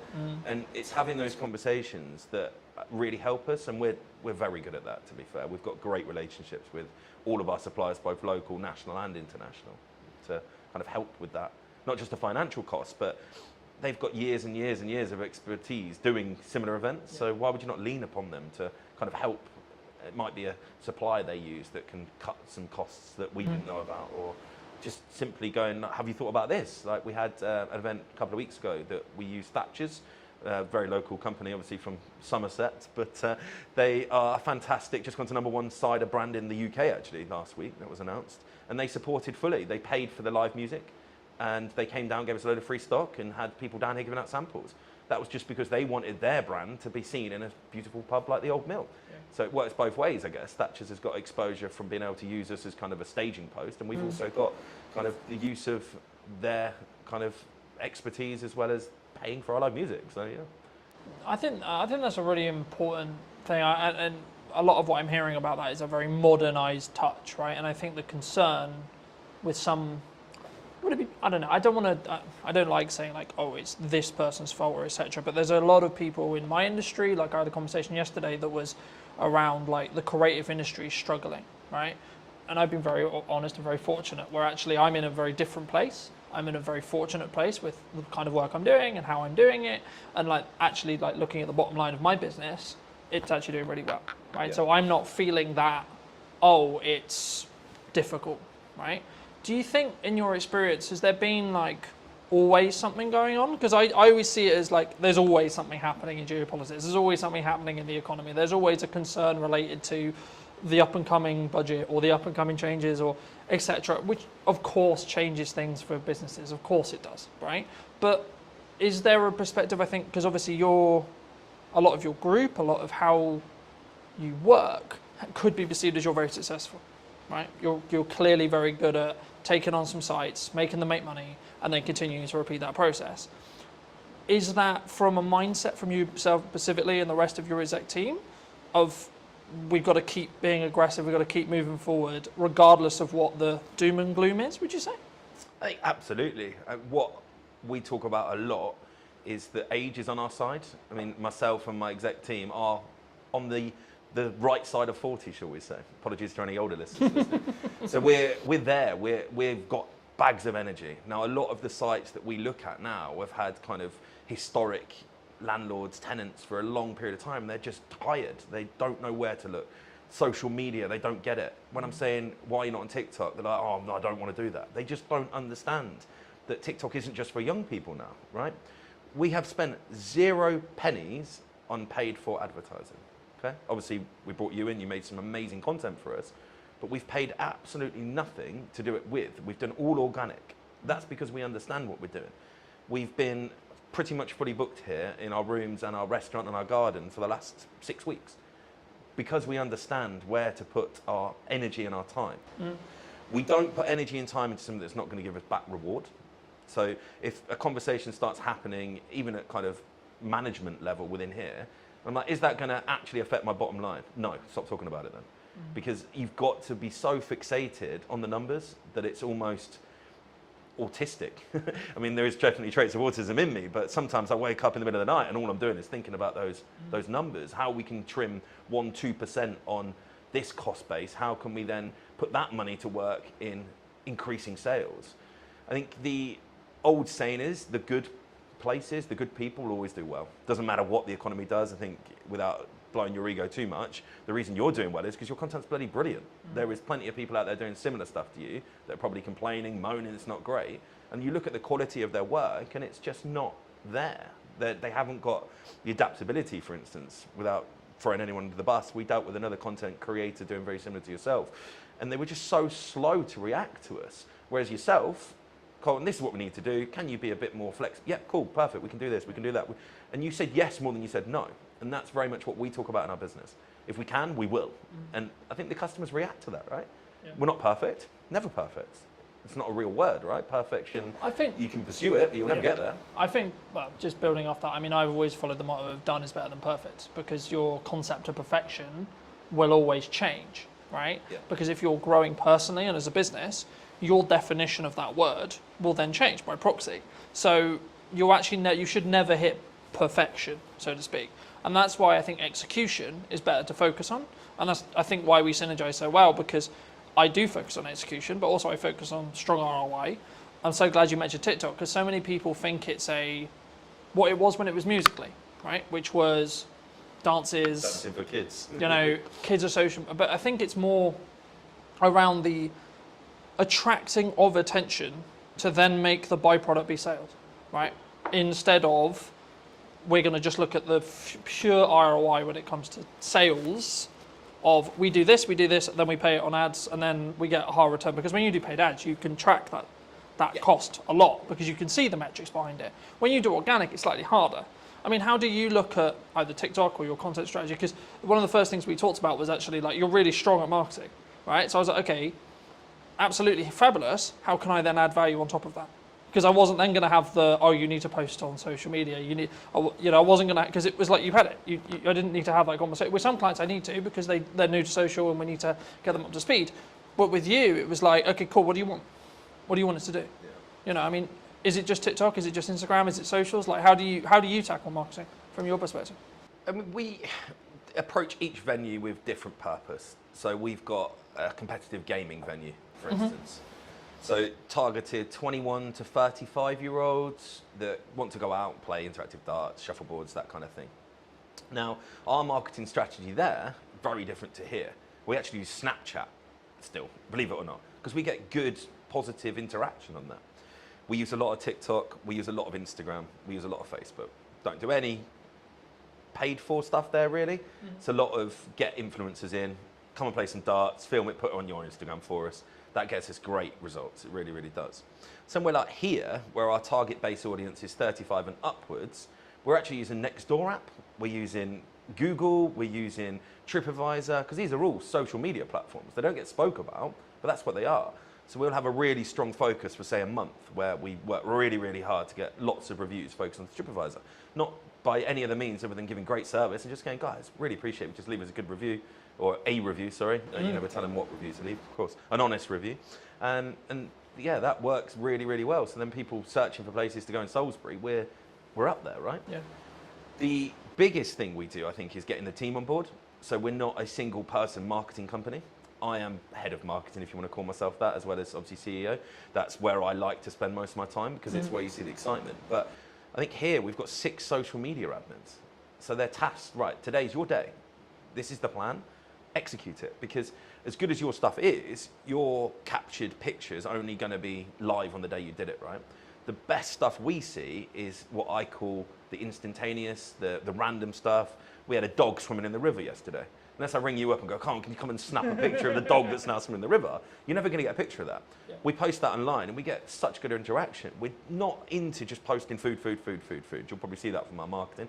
People get bored of that. I don't want to follow someone that's just showing me a great fish and chips. It's going to be the best fish and chips in the world. Once I've seen it 5 times, I'm cool, it's fish and chips. There's only so many ways you can angle it or change the lighting or the backdrop on it, right? So we'll post customers. We've got Doris is coming to celebrate her 70th birthday. Happy birthday to her. That kind of stuff can only come when your team is kind of in with the vision. So we'll do regular monthly catch-ups with all our social media admins. We'll do then probably every 3 months an in-person one.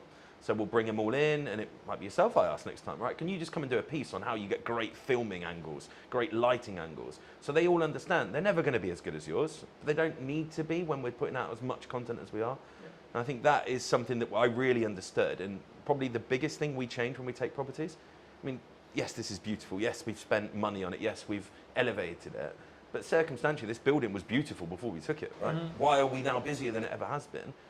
I think because our marketing's better. I think before, when we looked at it, their last post was 2 months previous on their Facebook, on their Instagram. I think we took it in February, end of February. The post that was last on Facebook was advertising Christmas carols. It shows you the difference on where we're at. If you go on our Instagram, our Facebook, our TikTok, our websites are kept up to date to the day, you'll know exactly what we're trying to be, who we are, and then hopefully, when you come in, our social media, our marketing reflects what you then see inside.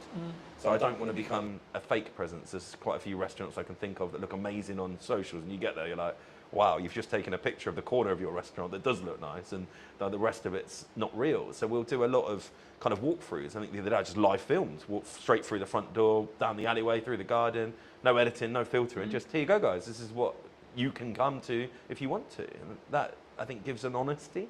Yeah.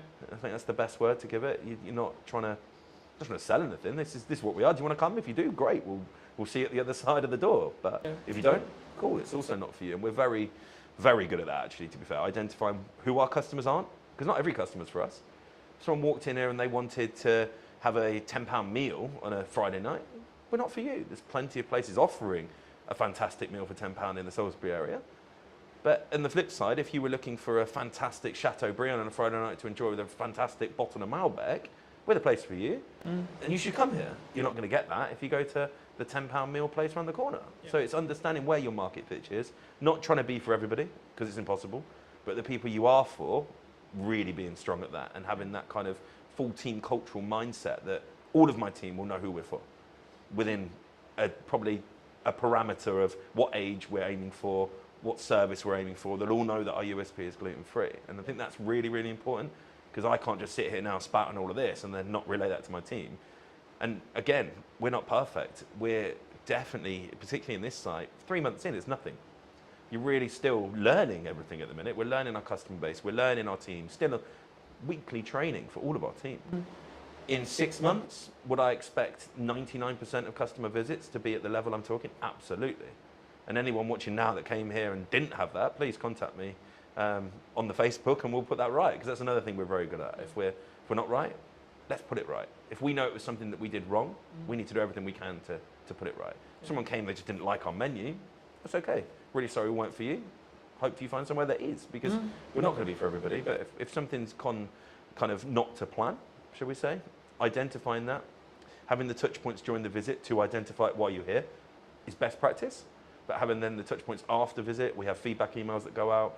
I've got business cards that go out with my personal email on it to everybody. If you've had a great time, let me know. If you've not had a great time, let me know, because we want to know. Even at the scale we're at now, when we employ 165 people across 10 venues, we are relatively big. I still understand the importance of being customer-centric in my role. And that comes through marketing, coming back to your kind of original question, I guess. That is all part of it, right? Marketing is understanding why something went wrong and how you fix it. Yeah? That is marketing, yeah. Do you think there's a, and this is more general, like broad business question, or like it could be your business, could be my business, could be any business. Do you think some people, because I've always followed the own up to if you made a mistake and it's your fault, or if God forbid something went wrong on a video, I'll be like, look, I made a mistake, hands up, right? And I think that put, in my view, from client feedback and etc. that I've got, that puts me apart from other people who are just going to sit on their morals and go, well, actually, no, it was because of it. You know, I don't sit and, it's not about necessarily making an excuse. I don't like to use that term, but it's more, the question I was going to ask around that is, do you feel that one of the reasons why you're quote unquote successful is because of how in touch you are with the marketing, with the customers, with the the key question there is honesty when it comes to, look, we're potentially going to get it wrong, but actually this is how we're going to try and fix it for you. 100%. There is a lot of restaurant owners out there that I know of, both personally and I've seen online, and the first thing they do is blame the customer. When a customer comes out and says, oh, I didn't like that, what do you know? I'm a chef. And it's like, that's not the response. If you do genuinely believe you were right, as I say, really sorry, wasn't for you, hope you find somewhere that is. That's the response we give. I don't try and get into a debate with someone whether they were right, wrong, or indifferent. It's fairly obvious when you're wrong. Someone comes in and could be an item missing from the menu. Chefs are humans, right? And there's not enough conversation around in hospitality. It's a human-centric business, right? If you went into an office and you had 20 workers, in a week period, how many office workers would make mistakes? The problem is no one ever knows about them because it's not generally a customer-focused basis, right? But you come to hospitality, a slight small error from, could be a 17, 18-year-old that's first job potentially, becomes a huge thing for the customer. Rightfully so. We should be able to execute a meal, but we're not going to all the time. But the first thing you do, as you said, is accept it. Yeah, that is not the standard that we work to. Apologise. What can we do to make that right for you? Yeah. And if you follow those three things, then I don't think you can go far wrong. Now, out of all of the complaints that we get across the group in a year period, just call it 100. I would say 99 of them have returned and love what we are about. So that's 100 people potentially that would never step foot in the business again that we've managed to rectify, use their not so great experience to learn, made changes to SOPs or systems and processes, and then reflected on it and gone, okay, that happened. Let's not let it happen again. How can we improve as a group? Can we learn something that happened here and go, actually, we can stop that happening anywhere else, not just here? Because even now, I mean, I'm 20 years into the game now, there's still stuff happens. I'm like, wow, wasn't expecting that. How did that happen? What can we do to stop that happening again? So it's a learning day all the time. Even for someone at my level, my experience, you might think, oh, I know everything. I don't. I'm pretty good. I know most things, but the game's changing. Every single week, I'm like, okay, that's different. 10 years ago, did I think that I'd be talking about being a gluten-free centric company? Absolutely not. Now, it's our USP. That's our single biggest drive for us. Because most places don't want to do it. And I think that's identifying what you can do to set yourself apart. Whether that's you can be cheaper, don't like doing that. I think that's the easy way up, being cheaper. Being better, what quantifies better. But if you're totally unique, and you're the only place in the market doing something, then you're always going to have a market for that. Yeah. And riches and niches is another saying I like to use, right? We're in a niche that's not even that small. It's quite large, 6 million people. But it is a niche in this area because in Salisbury, we're one of the only places. Probably the only places. Can be 100%. I think that's really unique. I think it sort of, to an extent, it leans back into what do you want to do incredibly well at, right? And I think I've always tried to pride myself on, I may not be the oldest videographer in respect to being in the game or the biggest marketing company or etc., but I will give as much effort and as much energy as I can to create the best content that is tied around what you, whoever it may be, the client, is looking to achieve from that video, that set of videos, etc., whatever we're doing. But from your perspective, why, maybe not necessarily just me, but why do you look to invest in video as a whole or marketing as a whole? Because you said earlier in the interview, your team does a lot of marketing, right? So I guess the question from potentially the audience is then, okay, well, why do you then spend money to get a professional in to create those, what I'll call showpieces? So it's long form. Stuff that's going to be around for a long time, I will always invest to make it professional. I think it makes you stand out from the crowd. So our long form content will live on YouTube. Our long form content will be housed on our website. Our long form content will be posted to the top of our grid, pinned to our grid, technical term there, on our Instagram. So some lands on our Old Mill Salisbury Instagram, right at the top there will be a pinned post of, oh, okay, that's what that's about, really professional. And I just think it adds to that level of experience. The customer sees, oh, okay, that's a serious place. And I think that's why we do it across our group. From probably the second or third month, we'll get it in. Once we know we're right, we'll get a videographer, a photographer in, and we'll get everything kind of framed up, and then we add it onto our websites, and we've got then a bank portfolio of stuff, like the stuff you've done, we'll cut that down. We'll do 10-second clips every now and again. It just kind of helps remind people that we are, okay, these guys are serious. They might be posting a dog swimming in the lake, but actually, cool. Look how nice that restaurant is. Look how cool that video shot of the garden and the pizzas is. So I think it's so important. You can't have a website with a photo taken on an iPhone. It just doesn't look right. If you landed on a website and you had a choice of, particularly for our hotel rooms, I guess, a choice of hotels, and the first one you landed on had a phone taken photo, and then the next one you was like really nice professional photos, where are you going to book? If everything else is the same, you just feel more qualified to take that booking, I guess. I think it's I think what we talk about there was a perception thing, right? A lot of when people maybe start out in business or they want a hero video for their website, or especially if they're service-based, they maybe want to give their best foot forward, right? And I think that's the perception. And of course it has to be backed up with the sales, it has to be backed up with everything else. But I think we also, sort of what we touched on earlier about the volume of marketing. I mean, we're in a world where AI is a thing and etc. I was going to ask you a little bit about that as well. But I mean, what role do you think volume in regards to output from a marketing point of view actually has? Because a lot of people say to me, oh, you output like too much, right? Now, I can tell you categorically, sat here today, I've won 3 or 4 jobs in the last 4 months related to the fact that I am actually one of the only people who posts for 3 to 4 times a day, 7 days a week. You know, so I know it works because I can show the ROI behind it, because I've won jobs solely off the back of the client telling me you won the job because you're always on I always see you know, in that respect. But just to reiterate the question, what role do you think volume has on marketing as a whole in your industry or in general? It's ever present. As long as it's good, it should be online. So we don't wait for perfection, we wait for good.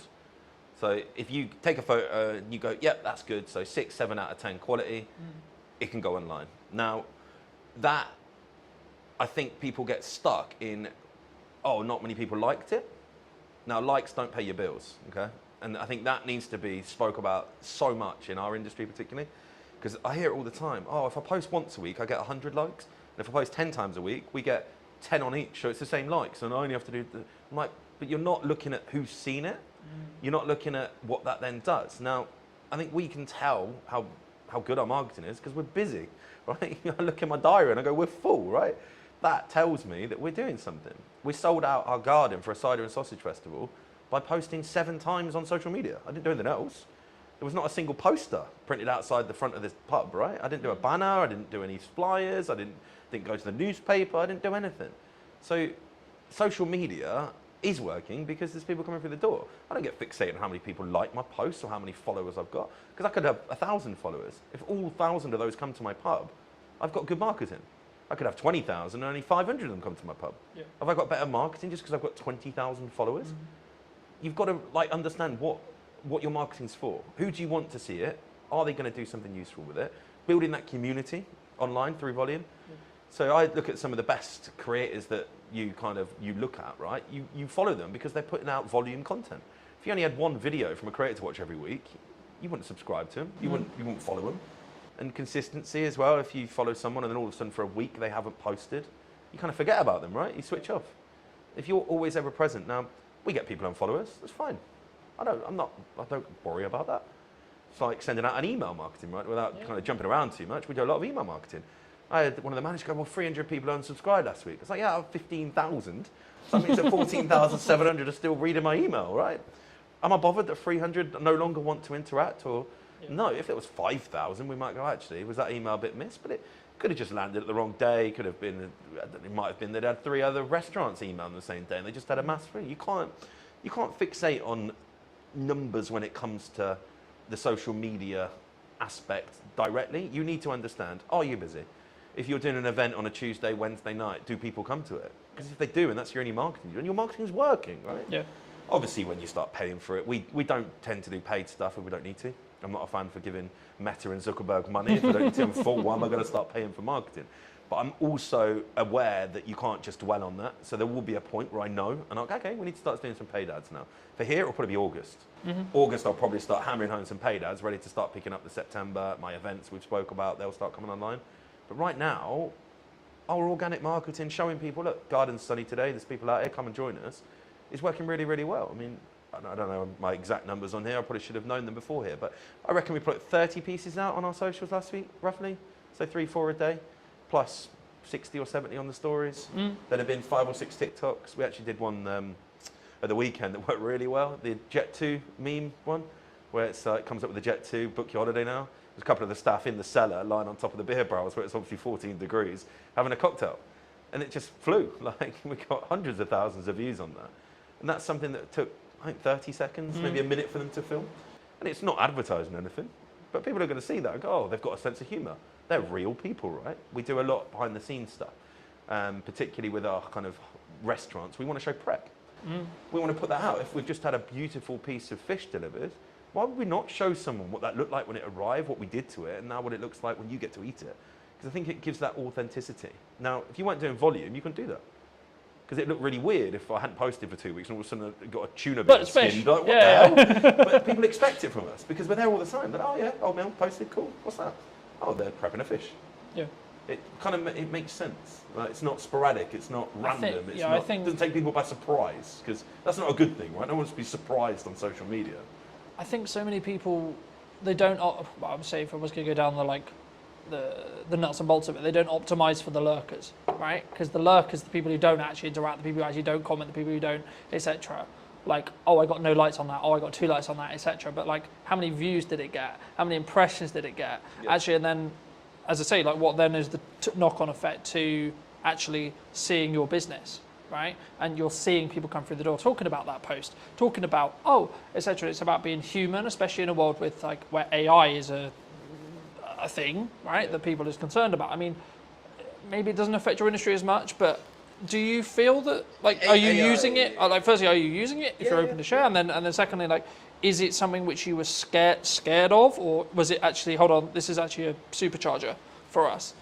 So I went to an event called EMC. Big shout out to Matt Wilson if he watches this. I'm sure he will. Incredible event. 500, 600 plus entrepreneurs. They're all there because they are the owners of their business or senior team in their business, but they are the marketeer. They want to generate sales through social media or Google online digital marketing, right? And this was 2022, and there was a spiel on AI, and everyone in the room looked at each other and went, holy crap, this is real, right? 2022, the average Joe had no idea what AI was really. Artificial intelligence, yeah, cool, that's something that that's does nerd, that, that's right? a nerd thing, yeah? Yeah. ChatGPT was mentioned. I got on it pretty much within 3 months of that conversation. So I've been using ChatGPT when it was a bit rubbish. Now, every single one of my social media admins, every single one of my senior team has it on their phones with the pro version. Okay? Now, we write our posts, we put them into ChatGPT, and we tell them to optimize for our audience. So it knows our audience, it knows what we want to write like, so you end up with a post. If you really knew the marketing like we do, you can kind of tell, but the average person has no idea that's what we're doing because it feels personable. What we don't do is go, ChatGPT, write me a post to advertise Cider and Sausage Festival. We don't do that. We'll write into it. What it does is proofread. So you don't end up with posts going out with spelling mistakes. Can't get my words out today. Spelling mistakes. You don't get posts going out that aren't in the right context for the right platform. What we also do is we'll get it to do one for Instagram, one for Facebook. Very different. I don't think people understand that. The wording that goes on Instagram has very different impact to what goes on Facebook. On Instagram, you need big chunky headlines because many people don't read the blurbs on Instagram. It's, okay, what's that picture? What does that mean?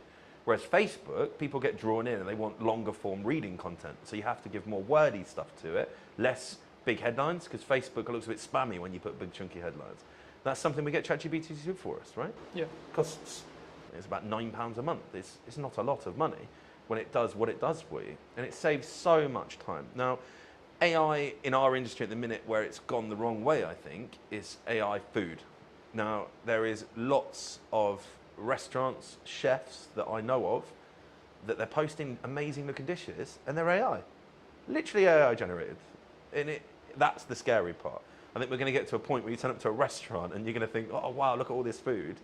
And it's nothing like what they're preparing because it's all generated by AI. Now that is scary for me because it's that good. But surely that would be a disconnect from the authenticity side of it. It will, right? but Like, it will drag if people I see in. someone on social and I see this dish, and then when I sit here, maybe actually literally here, I'm like, hold on, that doesn't match. Yeah.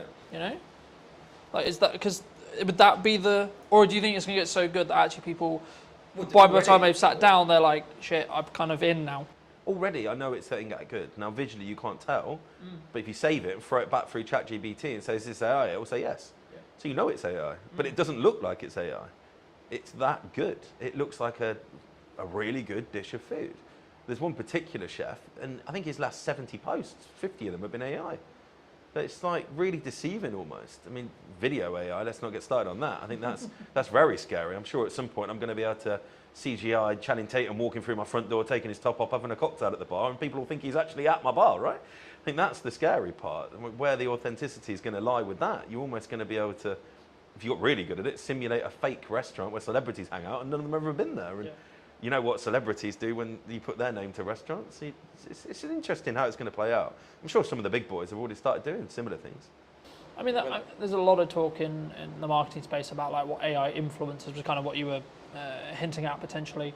You know, these are completely artificially generated people that are developing an audience, right? And I think it's about, to an extent, from my view at least, yeah, you can run a business that way, but then you're not trying to be an authentic person behind the business, right? Yeah. I utilize AI to help with editing, to help with scripting, with help with posts, etc., in a similar way to you, but I'm still the one sat here talking to you today. Yeah. So it allows me to do the other things that actually I have to tangibly do. Yeah. Right? Regardless of how big the business is, you're still going to work with me. You know, I'm still going to be the one who has the conversation related to what we're doing with marketing, potentially what you're looking to achieve, how you're looking to achieve it, etc. But you saved 2 hours last night. But I saved 2 exactly. Write out, well, without jumping off marketing, job descriptions. Yeah. You can go onto ChatGPT now and say, can you write me out a job description for my new assistant manager that I've just employed? Please use all relevant sources online to give me a relevant job description. It will then send it to me. All you have to do is then read it through, make sure that you are happy with it, and then you've got a job description. Yeah.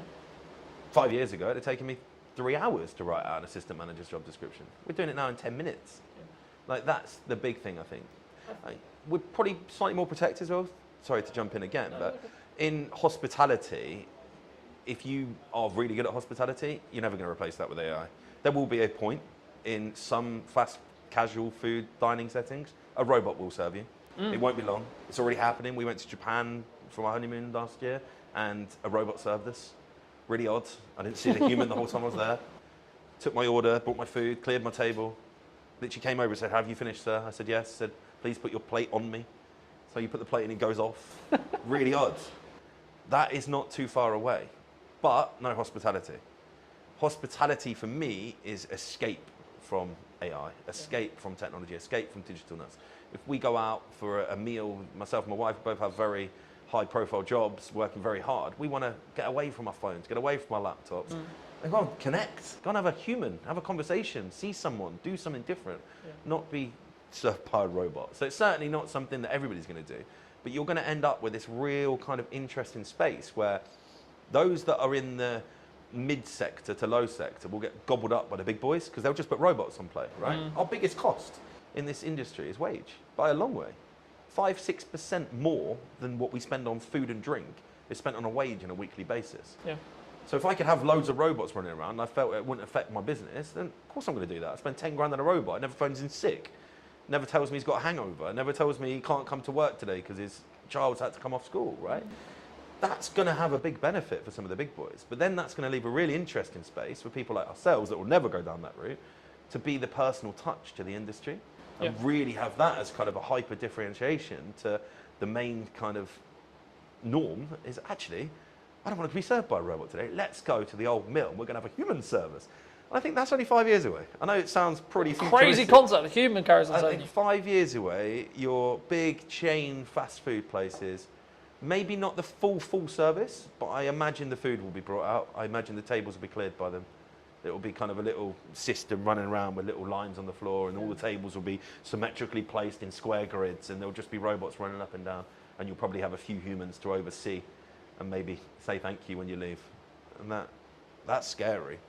But I don't think it's the same environment though, as you were mentioning. I think it's it's horses for courses. You know, it's one is efficiency for efficiency's sake, and it's kind of the cheap and maybe the middle. Potentially, it blends in when it becomes really efficient, right? But if you're still the experience, the entertainment, a lot more reasons than just necessarily the dining. Of course, the dining, but also then the extra stuff that we've already discussed in this episode alone. Then you're still going to be there. You know, you're still going to be the reason why someone comes through the door for that, because they want to hear how X member of staff has got on, because when they were last in, they talked about the fact they were actually studying on the side to do whatever it ends up being, those micro stories, those people connection stories. And I think AI is an accelerator if you choose how to use it, but it shouldn't be replacing you. I think you should use it in the same way you would sharpen a knife before you use it to cut, right? Yeah. In the same way you should train AI to do the jobs that would be grunt, would be, I can edit this podcast in a third of the time now because of AI. I press one button, it does most of the transitions for me. I need to check it, double check it, I need to do that nuance, but the bulk of it can be done with one click. And I think that's the opportunity, right? A lot of people in my industry are pushing back against it and go, I'm not going to do that. But why? That's the question I'd ask them. Why? What are you scared of? Yeah. Because if you're not doing it, you're going to be left behind. And I think we've touched on the fact that we're kind of going to separate ourselves in the higher space where personal touch is going to be so important, but we can also charge the price that allows us to afford keeping the team on. Where the restaurants are going to struggle is where they step back from, I don't want to use robots, but then everybody else that starts using them will be able to then reduce their price point or not have to put their prices up. You're going to have people stuck in the same sector as the robots, doing the same food with the same ambience, the same everything else, but they can't get the price up to the level because they look expensive comparative to the, sounds crazy saying it, the robot restaurants, right? I think that's something that I would be very worried about if we didn't think ahead. Like we were talking about this 5 years ago. I actually had the very conversation with our kind of POS software provider. I wanted it to be as intuitive as possible because I don't want my team to have to be taken away from serving customers. But also I think it gives you that focus, right?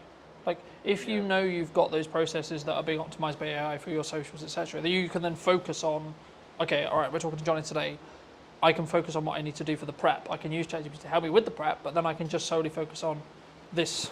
So it gets the technology out of the way in some ways. So my job specifically, it gets the technology out of the way. In the same way with you, there'll be elements with your team where technology can help when it comes to taking orders, etc., etc., etc. I can see a world where a human still serves you, but they're wearing a microphone that can capture the order request, and then it can go to the kitchen instantly, right?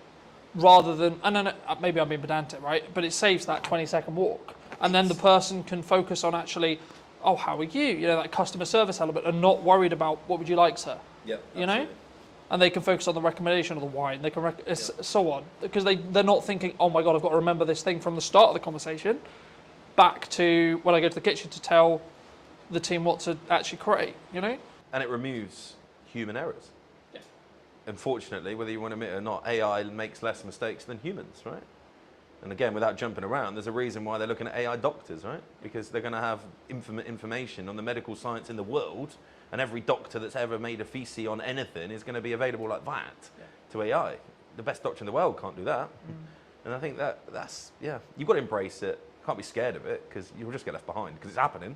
I mean, I don't want to go too deep, but when the www boom came in the early 90s, everyone, no, it'll never happen, it'll never happen, it'll never happen. That was a slow process, because everyone had to go out and buy computers, you had to have internet, you had to have all of that, right? The only thing stopping AI going probably 10 times further than it is today is the human mind saying no. The technology's there. We've all got iPhones, Samsungs, Pixars, whatever you've got in your pocket, right? You can do it. It's just the embrace, right? Yeah. And the more we use it, the more it learns, the more it adapts, the quicker it's going to go. I mean, the improvement in ChatGPT in the last 12 months is scary, right? Yeah. And I think, especially in the leading kind of industries, you're going to see a big shift to AI being the only thing they do. And then that will feed down and down and down, right? And yeah, we understand it. We've been speaking about it since 2022, right? We've had it there in our back mind. What can we do to improve and, as you say, be more efficient? QR code ordering is something that we use a lot of, because it brings back the time. Yeah. If someone's sat in the garden, gets their time back, they don't have to go and stand at the bar and queue. They just order on the QR code, comes onto the till, it's printed, it's paid for, we can take it out to you.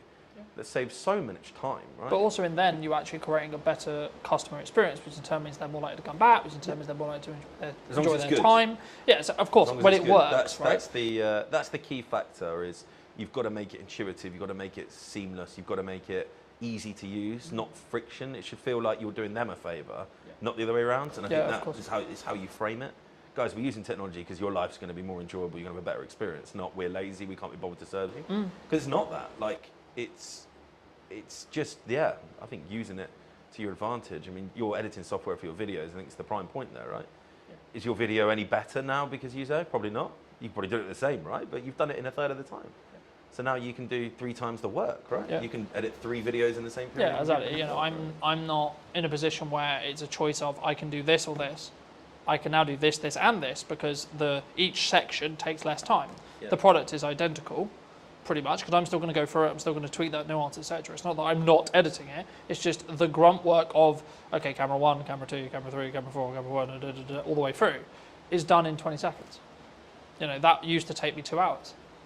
So I'm cutting 2 hours to 20 seconds.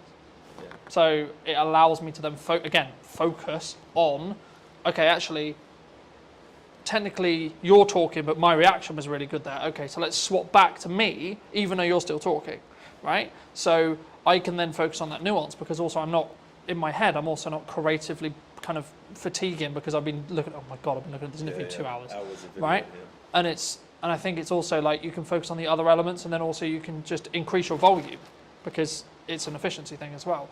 But let's cover everything I wanted to cover. I mean, is there anything specifically you wanted to talk about or shout out, etc.?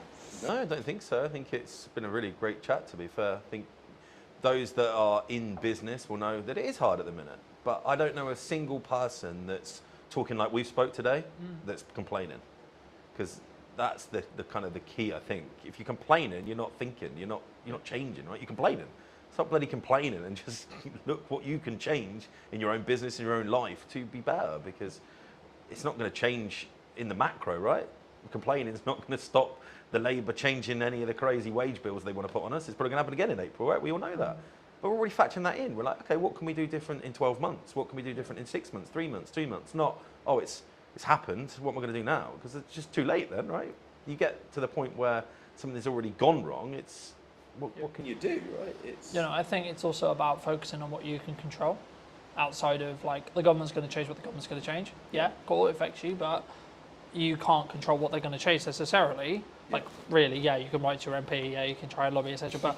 But like tangibly day to day, all you can do is focus on your output, focus on your marketing, and focus on your costs and your sales, right? They're the four sectors of business that you should focus on, and you should continue to focus on those, right? Yeah. How can you provide more value to your customers or your clients? How can you increase the likelihood that you're going to get more clients or customers? And then how can you retain or make more sales from the ones you have, right? So whether it's adding more value or thinking about a model differently or adding a retainer service, so you've got more, because as we just opened the episode with, looking at a returned income rather than project gap, you know, and actually if you've got some retainers, especially as a marketer, then you can take on the odd few projects as well. So then you've got an even better month, but your baseline is going to be at a certain level because of those retainers. But then also it removes the stress, so you can do other elements, like you can focus on your marketing more, you can focus on your systems more, etc. I mean, what would you say to people as a final passing bit of advice, maybe who are, or yourself 10 years ago, what advice would you give to that person if they were going into business today? As a business owner, I think it's very easy. Put all the systems and processes and people in place so that you don't have to work in your business. Because if you're in your business and you're doing all of the stuff, there could be AI that gets it to do all of the stuff you don't want to do, but you need to be having conversations that bring sales in. You need to be having conversations that are getting new customers. If you're not doing that as a business owner, you've got a job. You're not in the business. That's, yeah, I think my biggest advice, and something I've been able to do in the last few years, and why I think we're where we are now. I don't pour pints. I don't cook. I know how to, but I don't. I've got people that do that, because as soon as I start pulling pints or I'm in the kitchen, I'm not marketing, I'm not growing, I'm not out there looking at what we can do to be better in the future. It's a lot easier to find a chef than it is to find someone that can do all the stuff that I know I'm brilliant at. And most business owners are going to be the best salesperson in their business, the best marketeer, because they know it inside out, right? Yeah. But they just get so tied up, and I get it. You're a, I don't know, one-man band plumber, but you're only ever going to be that level. If you've got aspirations of being a full-on business owner that can be on a beach 4 or 5 times a year, and not having to be worrying you've got income coming in while you sleep, which is the dream for everybody, right? You've got to put the people to do the job that you are currently doing, and then focus on how you bring customers and sales in to pay their wage. If you do that, game changing. Easier to say when you run a pub, because you have to employ people, right? Yeah. I think the biggest challenge, even for yourself probably, I don't know where your growth map sits, like, it is the biggest challenge for most people, is the mindset, oh, I'm going to employ someone, I've got to find their wages every single month. Yeah. But that's ultimately what makes you a business owner. I think that was a real kind of shift change for me, that brought an ops manager in, brought an exec chef in, brought a head of marketing in, brought all of these people in. I went, wow, I can now concentrate on the stuff I really enjoy doing. Yeah. I'm not having to sit there and get like fixated on the pot washer didn't turn up on Tuesday night. Although it is my problem, ultimately it's not my problem. You need to make it someone else's problem, those little minute details. But then again, it's that focus, right? It comes back to that focus, and I think you have to build financial stability within yourself in answer to what my growth plan is. Build financial stability for me, then scale it to the point where it has financial stability for someone else and 2 other people, and then look at, okay, how can I allocate those resources to potentially replace me in this role, and this role, so then I can then open up to do 4 podcasts a week, 6 podcasts a week, whatever it ends up being, because the only thing I will never be able to outsource is me sat here today. Correct. I can get 2 camera operators in today to run the cameras. That's not what's happening, but I could have done, right? Yeah. That would have cost me something. Cool. But then I don't even have to think about, is the camera recording, etc., etc. Yeah. But then I can focus on our interview, right? So it's about removing those hats when you can, but building them, in my view, especially as a creative industry that's very this and always been this, and it's been very you're always very fortunate and should be very grateful to be able to work in the creative industry as a full-time career. It's not a obligation or a thing you can do. And I remember a YouTube video saying, for a long time, especially during COVID, when there was a really strong boom and there was lots of creative work going, everyone was very entitled about being, oh, I'm a creative and I do this, and they do all the pay my day rate, or whatever it was. But followers on TikTok. yeah, but now it's actually, I'm grateful to be able to do this for a living, and it's a privilege to be able to do so, not necessarily a thing that is likely, in that respect. Or if you could only do it part-time, okay, cool, be great if you could do it part-time, or etc. And I think it's about your work ethic. It's about how do you control those levers regarding sales. Actually, when you make money, how much do you keep and then hold on to, so you have that financial safety net. So if you are project to project, do you have enough to cover 2 months, 3 months, 4 months, 6 months, 12 months, etc. And then once you've got that, then you can develop another financial pot equivalent to go, okay, cool, I can now outsource for 3 months, 4 months, 5 months, 6 months, 12 months, etc. And then you can then say, okay, well, how's best to spend that money to get strong ROI, strong marketing, and what's your timeline on that? You know, that's just my view. But thank you so much for coming. I mean, if people who don't know, what do you want to shout out? What do you want to link to? I think if you haven't been to the go? mill and you're local to Salisbury, it'd be great to see you down here, see what we've done. And yeah, it's been a pleasure. Thank you so much. And if you did enjoy this episode and you would like to see more like it, then make sure to be subscribed. Obviously, if you're looking to potentially up what you're doing with content, I would love to hear from you. I'll leave my information somewhere around this video, and I'll see you very, very soon. The reason a podcast is valuable is the trust building element to it. I don't think any other format builds trust in the same way that a podcast does. Sometimes done is better than perfect if it's a barrier. Talking to people about their own personal relationship with money. How do you break that down? You will know this better than anyone. You need a hook to get people in. It's not glamorified. It's not you put out a video, it got 1 million hits, and then you get 20 phone calls. Right? Absolutely not. No one's calling me at this stage. Definitely not. The super niche stuff is a super niche audience. What content can you create on a consistent schedule? So now I'm like, how can I best spend today? And how can I be as efficient as I can? Hello, my friends. I hope you're well. I hope you had a good day, evening, or night. Today we're talking to John all about podcasting. Hi, John. Hello. Yeah, good. Thanks. Yourself? Yes, super well. We were fortunate enough to meet through James, whose space we're in today. Studio man. And I was debating about how to start this because I think sometimes like podcasting can be a really challenging thing, right? And I think for me, firstly, I mean, I guess why should someone actually have a show like this as a whole? But then because I think there's a psychology kind of hurdle in the respect of creating content, but especially in a podcast environment. But also then like, what is the ROI, I guess? Yeah. Would you say? I think it's the format dictates that more than anything else. Mm-hmm. So the reason a podcast is valuable is the trust building element to it. I don't think any other format builds trust in the same way that a podcast does. For a couple of reasons. First of all, you are sort of having a long form chat. So you can go into subjects way deeper than you can in other stuff. Sometimes even videos and documentaries and stuff. If you're watching a documentary, there's kind of like a point at which you need it to move on. With a podcast, you could sort of effectively ask questions forever. And if it's good content, it keeps going. Do you think it's the first or easiest step into content creation, would you say? I think audio only, yes. Mm-hmm. Simply because of the barrier that is video in terms of skills and everything. And you've got to think about camera setups and everything like that. Whereas if you do audio only, so easy to get a mic, so easy to talk to someone online, virtual on a video call. Mm-hmm. That's so accessible that actually, it's quite an easy first step into it, I'd say.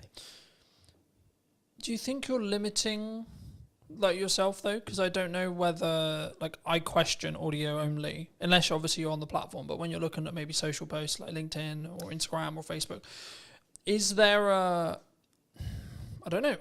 audience, would you say, for audio only still? Yeah, definitely. Because I think the thing in terms of marketing, like you say, and promoting the show, without video nowadays, it's hard to get it out there, definitely.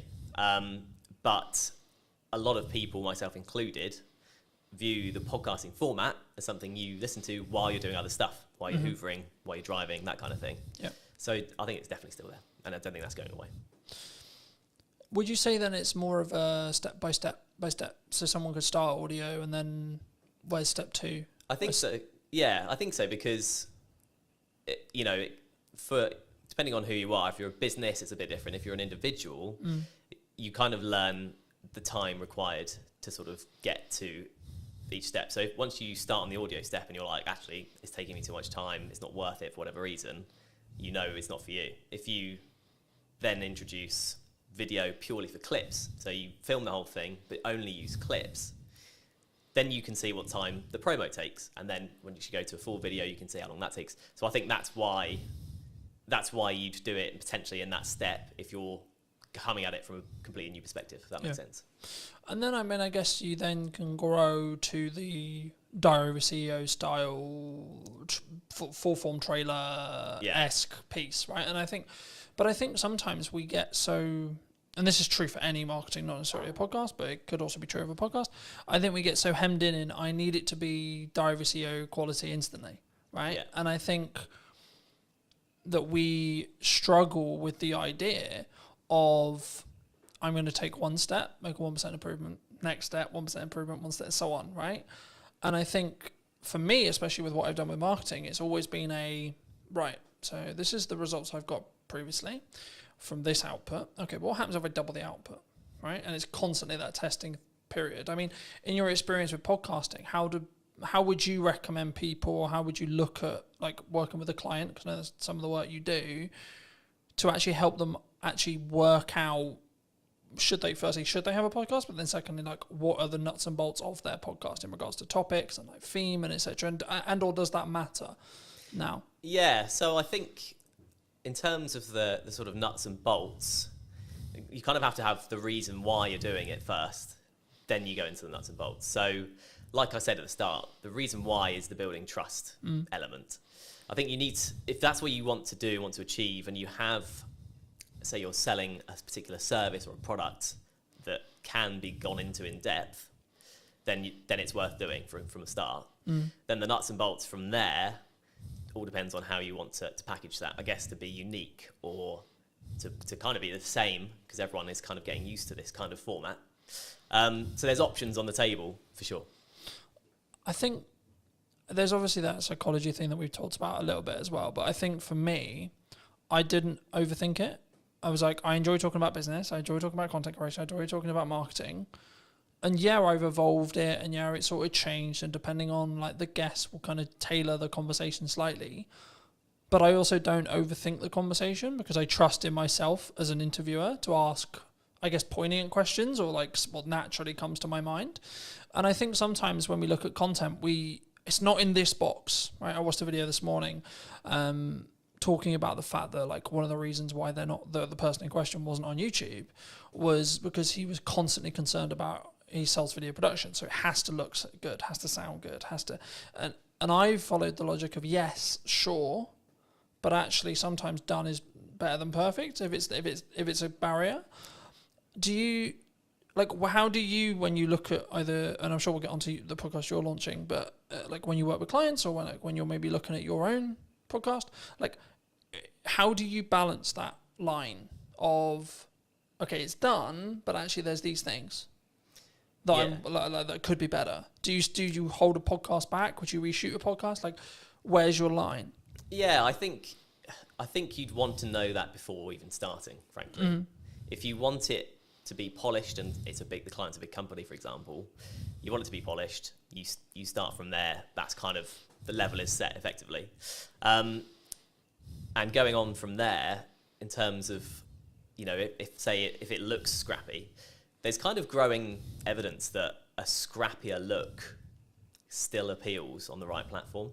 I was reading recently about TikTok and how people, or watchers or users of TikTok, prefer the raw content, the raw sort of footage and stuff. So someone literally picking up their phone and talking, there's no kind of green screen, no one's putting any effects or whatever. If the content looks like that on TikTok, it sells on TikTok. Yeah. Whereas on YouTube, like you were saying, people kind of expect a bit more of a polished thing. But I think authenticity is quite a big thing these days when it comes to content. And like you were saying with your questions and it's coming off the dome and stuff, that's in some ways kind of seen as a more better or nicer to watch compared with a completely polished, you know, you've gone through 20 questions with a fine-tooth comb and you're only asking 10 because they're like the best ones only. It doesn't, like, conversations don't work like that, and that's ultimately what podcasts are. I think that's an important point. I think that there is obviously a line when it comes to like the quality, if like, especially if it's what you sell, like what I sell is video production, so there is a line. But I also think that there's an opportunity cost of refilming a conversation that isn't the first one, for example. Right? So to give you some context, last week or so, I filmed a podcast with my mum, and that post, me announcing the fact I did really well. which kind of doesn't surprise me to an extent. It doesn't, but there's actually a tech challenge with that podcast because one of the cameras isn't in focus. So my camera isn't in focus. So I was in a position last week, and I think I pretty much made the decision I'm just going to work around it.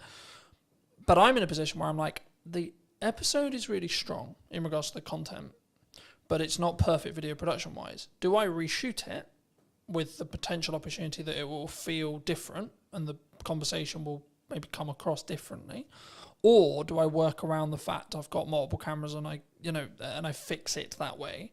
Or do I just go with, okay, it's out of focus. It's not far out of focus. It's maybe an inch, a tiny amount. But is that an approach some people should take? Do you think they should get out of the way of the content sometimes? Because I could really sit here and lose my shit over the fact that one angle's out of focus, but it is what it is. Yeah. I think the content is what matters most. I think if you try to reshoot it, it's never getting anywhere near the same, especially if it was a good episode. Yeah. And it's your mum, right? So it's personal to you, and it's like an emotional element to it. Yeah. And I know what you mean. You're coming at it kind of from an editor's perspective, and it's just going to annoy you forever. But the average watcher probably won't bother them that much. Yeah. I'd say. So actually, if the content's really good, I guess like you say, you could in theory refilm your bits of you could pretend you're there again. Yeah. But unless you're a particularly good actor, it's it's not gonna work. Yeah. So I would say no. I'd say take the hit on the because I also look at it from a perspective, from my point of view at least, by saying, okay, well, in the grand scheme of all the episodes I've got in production, that's one episode out of 20, right? This week, I think I'm filming 9 or 10, right? Total. And I think for me, it's the action will always outweigh that, and maybe that one with my mum isn't perfect from a production point of view, but the conversation, the content's really powerful. Yeah. So I think that's the thing people need to focus on. I think that's when, especially when they start, I think they get in the way. They get in their way sometimes, and they're constantly it needs to be £40,000 of production. It needs to be this, and I only use 45 because Stephen Bartlett's known for what he did with Director of CEO and how he then scaled that to the point he did. But I think we don't look at the journey sometimes that Stephen went on specifically. If we're going to use him as an example, anyone with a big podcast, we don't look at the micro testing that happened through the journey to then get to the point where they're at today. I mean, have you confirmed where you are with the podcast? Where's your podcast? So yeah, yet to officially launch, but all the stuff's going on in the background basically at this point. I've got first bunch of guests booked, got the studio booked, and in terms of the background work, in terms of questions and what I'm thinking of masking and how I want it to look, that's all sort of down in my head. Yeah. So it's I've got to start it now. I've got the dates booked in, so it's just a case of starting when it starts. Happy days. That's super exciting. I mean, for people who may be interested, I mean, how did you come up with the idea? What is the idea? What are you going to be talking about? Where's that? And I think it's really important to also highlight, and something I try to do is collaborate with other people rather than, because some maybe will be watching this and go, but Colton, that could be technically you're a competitor in some ways, right? Yeah. But I'm no, actually, because I think we can both work together to actually create a better show as a whole, right? And lean into each other's skills where it makes sense. But I mean, just to reiterate the question, I mean, where, what, and how is your podcast going to be about? Yeah, so it's called How Do You Money? And that's that's the idea. That's the sort of opening question somewhat. So it doesn't actually make grammatical sense, obviously. But I think most people can get from that. It's talking to people about their own personal relationship with money. Strictly not an advice show, because I'm not an expert with money. And it's purely human interest. So I'm talking to people about their money habits, things like how often do they check their banking app. Mm-hmm. When you ask people these questions in day-to-day conversation, it's amazing how different the answers are. How people in relationships deal with money between them. Everyone does it differently. And so the crux is that twofold. First of all, in the UK, we're just not taught what to do with money in school. College, university, whatever. Do you think we should? Yes, absolutely. That should be in school? Absolutely, yeah. Because it's a fundamental life skill. As you know, we had a short conversation about money at the start. Yeah, absolutely. So yeah, I think it definitely should be. But at the moment it's not, right? And so I think as a result, two things happen. Number one, everyone makes up their own way. Second of all, people are too scared to talk about it because there's no official like guidelines. Do you think from the start? Do you think that's an insecurity? Do you think like if I say that I nearly lost the business in 2024 or previously, that you're going to judge me? Do you think it comes from that? Absolutely, yeah. Do you think that I'm going to think that you think I'm a failure? I think that's a big part of it, definitely. And then let's flip it. Do you? Absolutely not.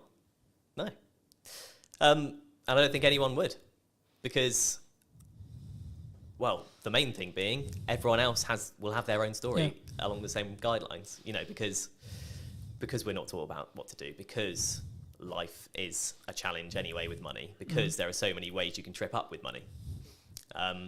So it's very much the sort of you know, low budget psychoanalysis of money, and it's kind of an accumulative thing. So no, it's not about the one episode or one particular episode or what one person says.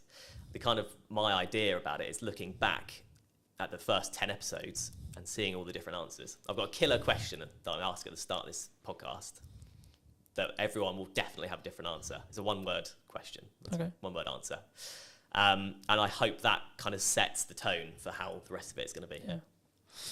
I mean, looking at your planning stage then for your show, I'm curious, because obviously I plan mine in the way I do it. How have you looked to plan it? Do you completely pre-plan it? Do you have an idea of questions in your head? Obviously, you've already said you have the opening question there. I mean, what do you have the rest of it? Like, just break most of the audience's case, but also I'm curious as well. I mean, like, how do you break that down? Like, how have you broken that down? So I have kind of set it into 3 or 4 kind of different sets of questions that relate to specific things. So like I'll have 4 main topics, let's say, and then questions that come underneath that. One of my sections is clickbait questions. Okay, fair enough. Just being really honest about it. But are you doing that for the clip that you're going to extract from the show? So partly to do with that, yeah, okay. Absolutely. You will know this better than anyone. You need a hook to get people in. Yeah. That's just the reality. Yeah. But as well as that, those questions often come up with the best answers. There's a reason they're clickbait questions, because they're the big questions. But it can't just be all of that, because it's like me going to you, what's the biggest mistake you've ever made with money? What's the best thing you've ever done with money? What's the worst problem you've ever got? Do you know what I mean? It doesn't, that's not a podcast. It doesn't work as a format in any interview or anything. So that's one section, for example. But in terms of the process, I just thought of the questions based on normal conversations with people. And then I've sort of categorized them, you know, chopped a few out. Yeah. The clickbait thing was only a recent idea, really, so I've added some of those in. And yeah, in terms of a format, it's conversational, right? So I don't have to hit every question. If I ask the second question and that lasts a good chunk of the podcast, so be it. It's quite loose because I want the content to be real. I think that's important, right? Because I think sometimes, and we were talking a little bit while I was setting up, about why people don't post or why people don't like show up or why they don't talk about their money, or, you know, there's loads of the kind of from a psychology point of view or like a coming across point of view, it's the same. And I think that for me, I've been very fortunate that I've always sort of taught publicly or built in public. And it was interesting because about a month or 2 ago, I think, I personally, I don't know when the trend started, but the trend of building in public really started taking momentum. I mean, have you, because I know we in our one-to-one, we talked about the fact that you were 6 months-ish like into freelance. I mean, how was your journey from like, okay, I'm going to do this thing, I'm going to go freelance? I mean, was it forced on you? Was it 50%? Okay. Yeah. I took voluntary redundancy basically from my previous job. But to be honest, I'd come to a point where I felt like I wasn't going anywhere in that job, if that makes sense. And yeah, it was a bold decision because I was also 3 months away from my first child being born. So I've since had a conversation with a friend who was like, "You're mad. Why have you gone and done this at this exact time?"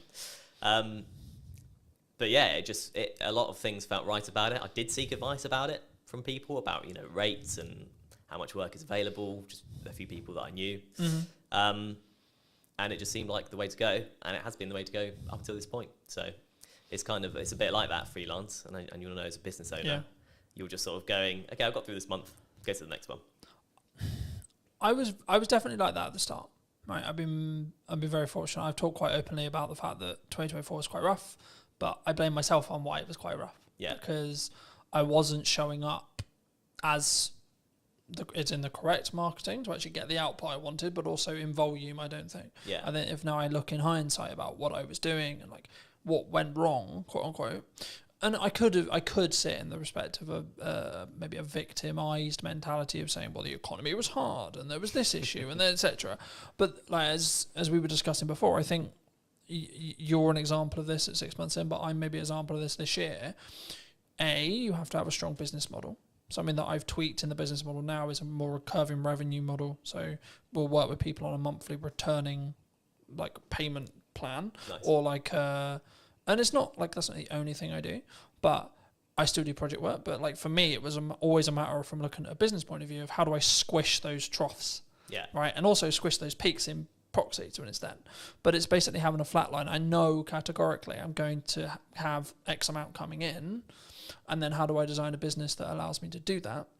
But then also, what marketing does that business need to then show to other clients that I know what I'm talking about? And I think when we look at actions, and this was going to be on to the next question, which was around like, is it just the reason why you're busy is because of your output? Because I think sometimes we sit here and go, oh, things are quiet, or like, you know, we both kind of alluded to it already, but business owning, freelancing is difficult, right? And I've had times where it's really, really hard, where I know I've got to hit a certain amount every month, and I'm like, I don't fucking know where that money's coming from. But how do you look at it when you were looking at either going full time or like now in respect to like keeping your pipeline full? If you don't, because I'm in a quite privileged position where I've got that residual revenue, so actually I don't need to worry too much at the moment as it sits right now, because I've got that residual revenue. Of course, I'm still pushing, I'm still looking for projects, etc. But I don't need to worry in the same way as if I didn't have that income. Yeah.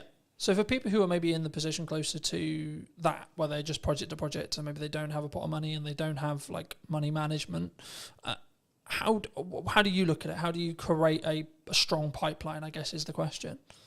There's a magic wand called LinkedIn these days. And it basically, I've just utilised that. So you can find companies that do what you do, or companies that you want to work for in a freelance capacity. Then there's a tab that says people, and you can directly speak to the people at these businesses that you want to work at. That's all I've done. And the first 6 months, I'm thinking about 10 months in now, but the first 6 months for me, 100% of the work I got was through LinkedIn. Okay. So, and was that through what I would call in the trenches, hand-to-hand DMing? Right. Yeah, absolutely. There's a strategy I call it. It's like cold DMing, cold outreach, cold warming. It's not glamorified. It's not you put out a video, it got 1 million hits, and then you get 20 phone calls. Right? Absolutely not. No one's calling me at this stage. Definitely not. But yeah, it kind of just through messaging people. Sometimes people I knew, and that led to work. Often most of the time, people I didn't know, and that led to work. And you know, it's you often hear in sort of success stories, it's like a lucky break or a sort of lucky thing.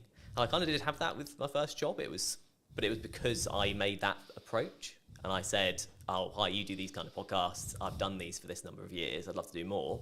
At that time, they happened to need someone because they wanted to do something new. Yeah. And I got the work because of that. And it's one of those things, isn't it? I think the quote is, luck is where time and preparation. Preparation meets opportunity. That's it. Preparation meets opportunity is luck. That's all luck is. Yeah.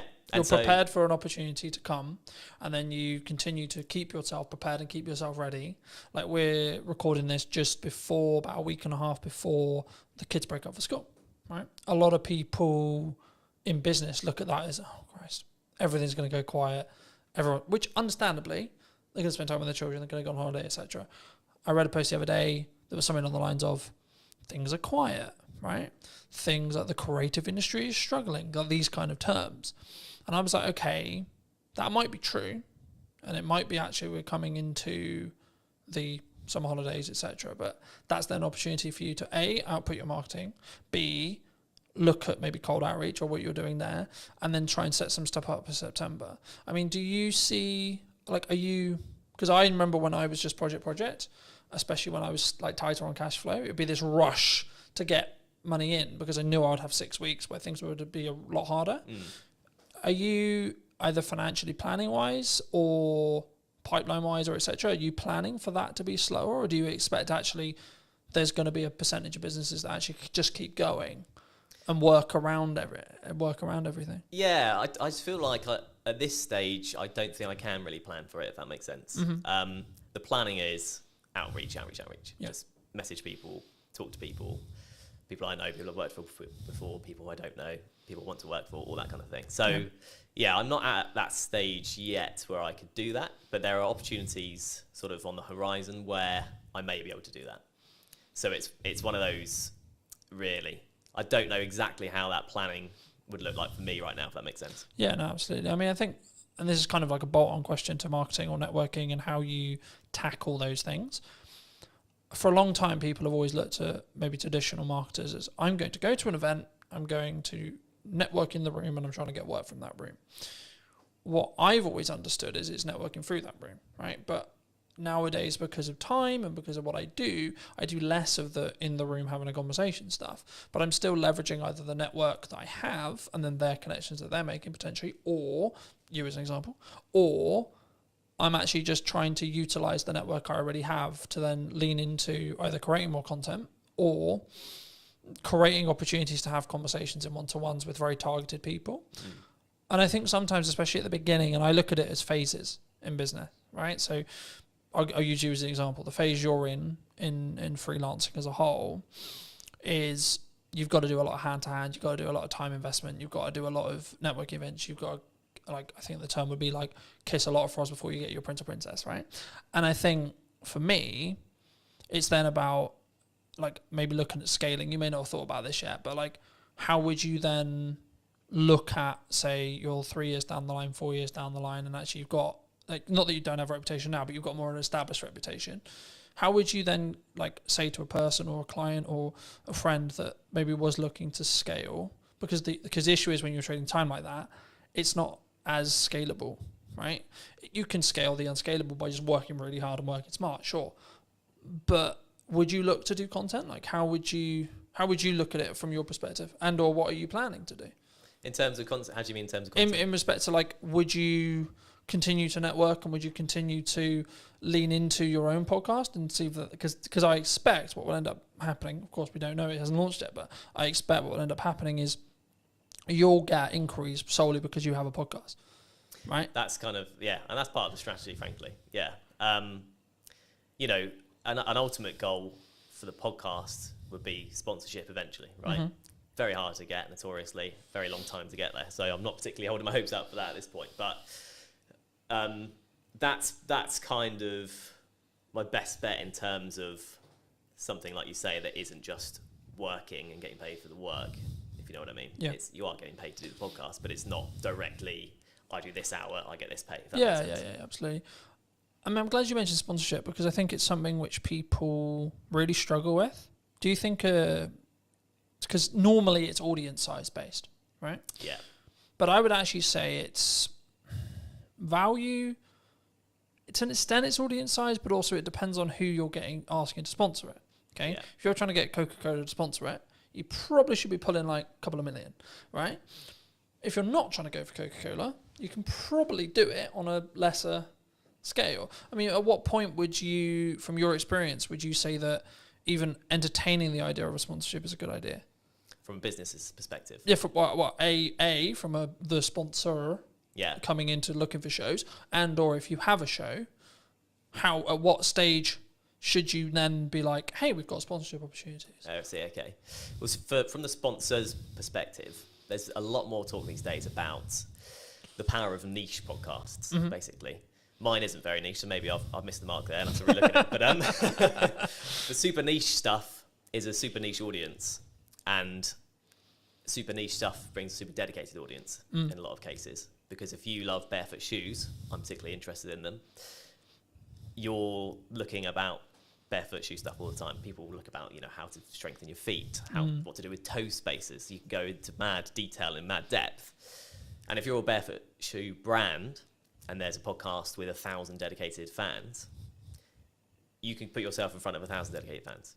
It doesn't sound like huge fry, compared to small fry, but it's dedicated people that if they like your brand will keep coming back. So it's kind of like a repeat customer concept. And also it's super niche. So if you're a barefoot brand and you go on the biggest podcast that's out there, you'll get lost among the noise of, the big brands like Coca-Cola. Yeah. So I feel like it's for a business, you want to look at the niche communities that you want to target. And then once you're in there, you're in there. As a show then? As a show, I think you have to know what you are able to do with the show.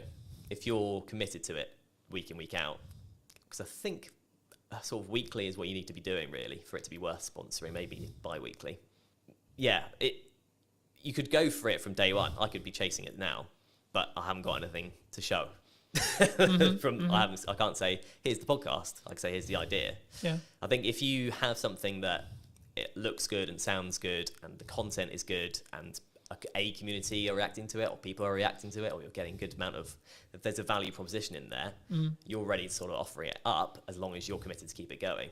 Because then otherwise there isn't a sponsorable thing, right? Yeah.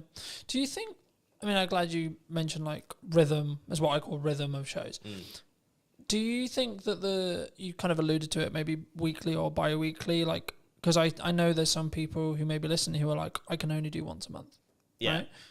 Would you say that would stop them doing a show, or do they need to organise filming in such a way or producing in such a way where when they launch, they've actually got enough to do weekly, for example? Yeah, I think it kind of probably depends on the content, what the podcast is about. There's a lot of complicated algorithm stuff with YouTube and stuff. You definitely know more than me about that. But that kind of dictates that you need things to be weekly or you get lost. That's what I've sort of read. I think the buzzword we could use here would be you have to be consistent, right? You have to commit to what you're saying. For me, I do weekly because it can work. And how I do that behind the curtain-esque is I just film a shit ton. Yeah. So then I've constantly got content, right? So for me, I've kind of got content buckets. Like, so I'll have stuff that's just me involved. For that, I'm about 6 weeks ahead of schedule in respect to like what I'm editing, in respect to what I'm filming. And then from a podcast point of view, as I alluded to earlier, I'm filming 7 episodes this week. But 7 episodes won't go live this week. No, right? Of course not. In the first week, when I relaunched the show, 7 episodes, like close to 7 episodes did go live, but that was a deliberate marketing plan that was, we're going to push the podcast really hard. Now, I'm doing clip generation through AI. I'm doing clip generation with me, and it's a yes and strategy rather than a yes or strategy. Because I think so many people, they look at, we could use ops clips, we could use an editor, we could use this, and they don't say, what if we do and, right? How do you look at it from a post-production point of view? Should someone, when they want to start doing a podcast, I guess it's audience-based and it's the person, right? Whether they've got resources to throw at it, etc. But should someone who's starting a podcast, maybe a corporate or a medium-sized business, and they want to do a podcast, should they get into the trenches first and start? Or should they just pay someone like us to come in and help them with it from day one, would you say? Yeah, I think if you're taking it seriously, you need a producer of some kind, an editor of some kind, realistically. To do that exact strategy, as you mentioned, have X amount ready to go. Yeah. And then it just kind of mitigates against all kind of problems coming up. The studio isn't ready, available. Studio isn't available, someone doesn't show up. Someone's sick. Yeah. You like, for me, there's client delivery weeks where I cannot fit it in. Physically, there's no gap in my calendar, it doesn't happen. Yeah. Right? But then I also have the week after, the 2 weeks after, where I'm like, this is podcast filming week. Yeah. Then I'll have a month where I don't have that, but because I've got a load of bank, and that's why I constantly try and bank as much content as I can when I can film it, that I can then be in a position where actually it's fine, right? So if I do fortunately get really busy with work, which is a nice problem to have, I guess, right? Which is actually the reality I'm now in, because I have an abundance of content, an abundance of, I guess in some ways it's a mindset thing around like, I don't need the work. So to an extent, actually the work's more there because I'm showing up differently, I think. But I think for me, like, especially as I'm doing a clip strategy as well as the YouTube, like the YouTube is a focus, sure. But for me, and just quickly as we're talking algorithms very quickly, the way YouTube's algorithm currently works, basically, in a nutshell, is you'll be served a piece of content that you like when you open the platform. So it'll pull, not push, it'll pull the content for you. And what will happen is when a piece of content goes live, so I put a new podcast out, I put ours out, etc., it will send it to a specific audience sector, okay? And then it will say, okay, cool, this audience sector watched X amount, Y amount, it got number of views, etc. If that is, and the threshold changes, right, and it's the unknown bit of the algorithm, but if the threshold, if it hits above a certain threshold, it will then be served to a similar sized new audience. Then it will check the threshold again and repeat. So when something goes quote viral, what's happening is the watch time, the likes, the views, whatever it is, whatever metric they're waiting on at the time, is basically scaling repeatedly into new audiences, and the reaction from every new audience is great. So it's greater than the next one. So it then serves it to a larger audience and so on. That's how it gains momentum. But even virality videos will lose momentum eventually. Yeah. Just because it will be oversaturated to the market. It will go into a different part of the audience, etc., etc. TikTok's known for this. And then people will start clicking off or not watching it, and then you'll just watch it sort of drop off. Right. You know? But then there's also the reason why like YouTube's so powerful. Is you can have a video that's been it's got 5 views. 6 months, 12 months time, for whatever reason, triggered by the algorithm, 1,000 views. Right? I've watched that happen. I'm sure you have as well. And I think for me, it's not necessarily about looking at what the algorithm is rewarding or isn't rewarding. It's more about what content can you create on a consistent schedule that you're passionate about, that you can speak from, that puts you in a position to put your best foot forward. When you look at working with people, are you quite picky and choosy? Or are you in a fortunate position where you can be picky and choosy when you work with people on their podcasts? Just in terms of clients? In terms of clients, in terms of people you collaborate with, in terms of people you work with. Because I'm always curious whether it's just the nature of the beast in some ways. Like, as I said, I sort of explained the makeup of my business this year. I'm now in a position where I'm very protective of my time. And that's not like I don't want to talk to you. It's just I only have a certain amount of time, and that's the only barrier, and that's my hurdle now. Because actually I'm okay on cash flow pretty much all the time because of my retainers. I'm okay because of project delivery. I've got a strong pipeline, and I'm good on content because I've got a large pile. So now I'm like, how can I best spend today? And how can I be as efficient as I can, in that respect? So is that, I guess the question, I'll re-ask it, but like, is it something you personally do? And if so, or if it isn't, is it something that you think you'll adapt to as your business scales and grows in that respect? Yeah, I think it's a stage thing. So at this stage, I'm picking up what I can, where I can, effectively. If there's something I particularly don't want to do, I'm not going to do it. I was just saying, is there still a line? There's still a line, I think. Yeah. There's a line in terms of the day rate, frankly. If that's not up to scratch, there's a line in terms of what the actual work is. Sometimes. Do you think people struggle with? So I've said no to certain clients just on like, not necessarily political ideology, but their approach, how they come across, whether they respect my time, things like that. And I think people, they sometimes worry, what if I say no? What if there's, like, do you think that's it comes from I'm aware that I'm overusing the word insecurity, but I can't think of another way to describe it. Is it an insecurity of like, there isn't going to be more work down the road for me? Yeah, well, it's the biggest insecurity, isn't it? Because money is security these days, really. Yeah. Yeah, absolutely, it is. I think in terms of people saying yes to literally everything. Yeah, I think you're picky and choosy when you can be, probably. Frankly, if you go, the last couple of months are fine. I could do nothing for the next 2 months and be fine. Then you are very picky and choosy. Yeah. When you've had a barren 2 months, you're more likely to be like, I'll just take it. I also think it's a perspective of obviously synergize with the client. Can you add value? But also, like, even when you have an abundance of money or you're in a strong position with money, it might also be actually my goal is to hit this amount, right?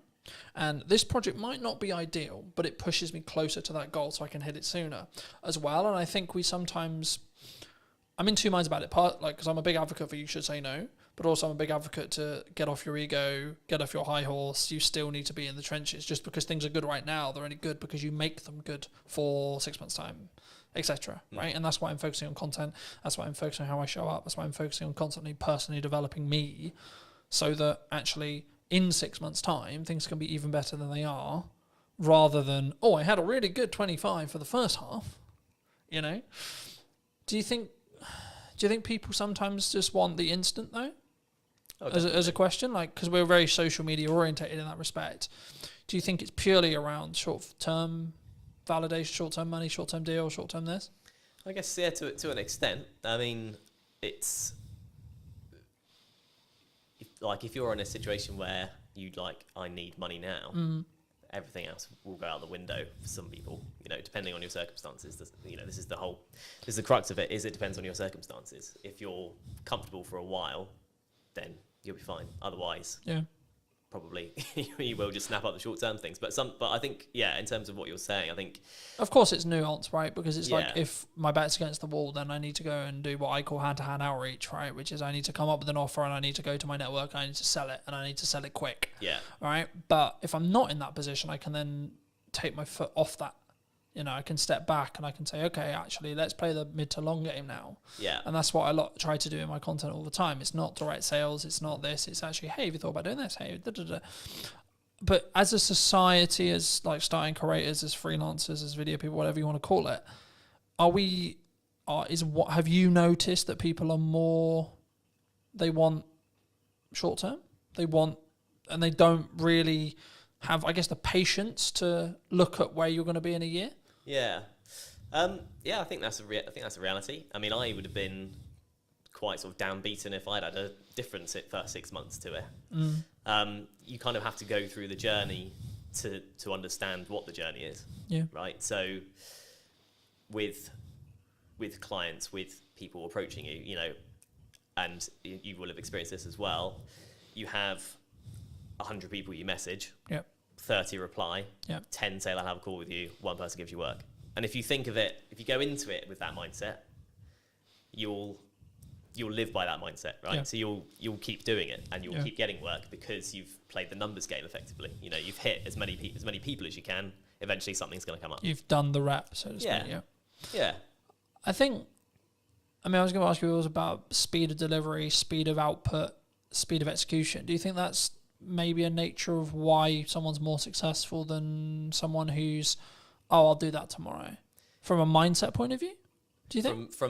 So I'll give you an example. Like for me, when I came up with the idea to relaunch the podcast in the format that it was, so on location, in person, and or remote, and then within a week I had filmed 3 episodes of the idea. Within 4 or 5 days, the first one was out. Because I didn't let myself get into that will be on the to-do list for next year. That will be on to-do list for next summer. That will be on the to-do list for 3 months' time. Because I knew I'm only going to get the results. I'm only going to start getting the data if I start outputting. Yeah. Right? And now it's becoming actually a core part of the marketing strategy for the next 6 months to a year. But that's because I've gained a load of momentum with it. And I know I'm really starting to get into a nice groove with it. And that's why I asked the speed thing, because one of the unique selling propositions I have personally as an editor is, so I'll give you an example. At the time of filming, I did a media day for a new client on Monday. And today we're filming on Monday. He's already got half the content already. And it's a week, right? But also, it wasn't like that was the only thing I was doing. I've also put out, I think, nearly 40 pieces of content for me, etc. I've done a load of other stuff related to the business. So for me, one of my unique selling propositions, or one of the things I do, is I work really smart and really hard consistently with no result, plan no result. But for me, from what clients have told me, one of the reasons why they continue to work with me is the speed. Yeah. Right? One of the things that comes up in conversation all the time, and James mentioned it a couple of weeks ago when I came to do 2 more podcasts, he was like, your speed's ridiculous. And it's because I've built a strong system to be able to work smart, but also just work really hard. And that's where I kind of come from that point of view. I know it's really important, but I know I'm willing to put the graft in and continue to put the graft in for 10 more years or more, if that's what it takes. But do you think that's uncommon in entrepreneurs as a whole?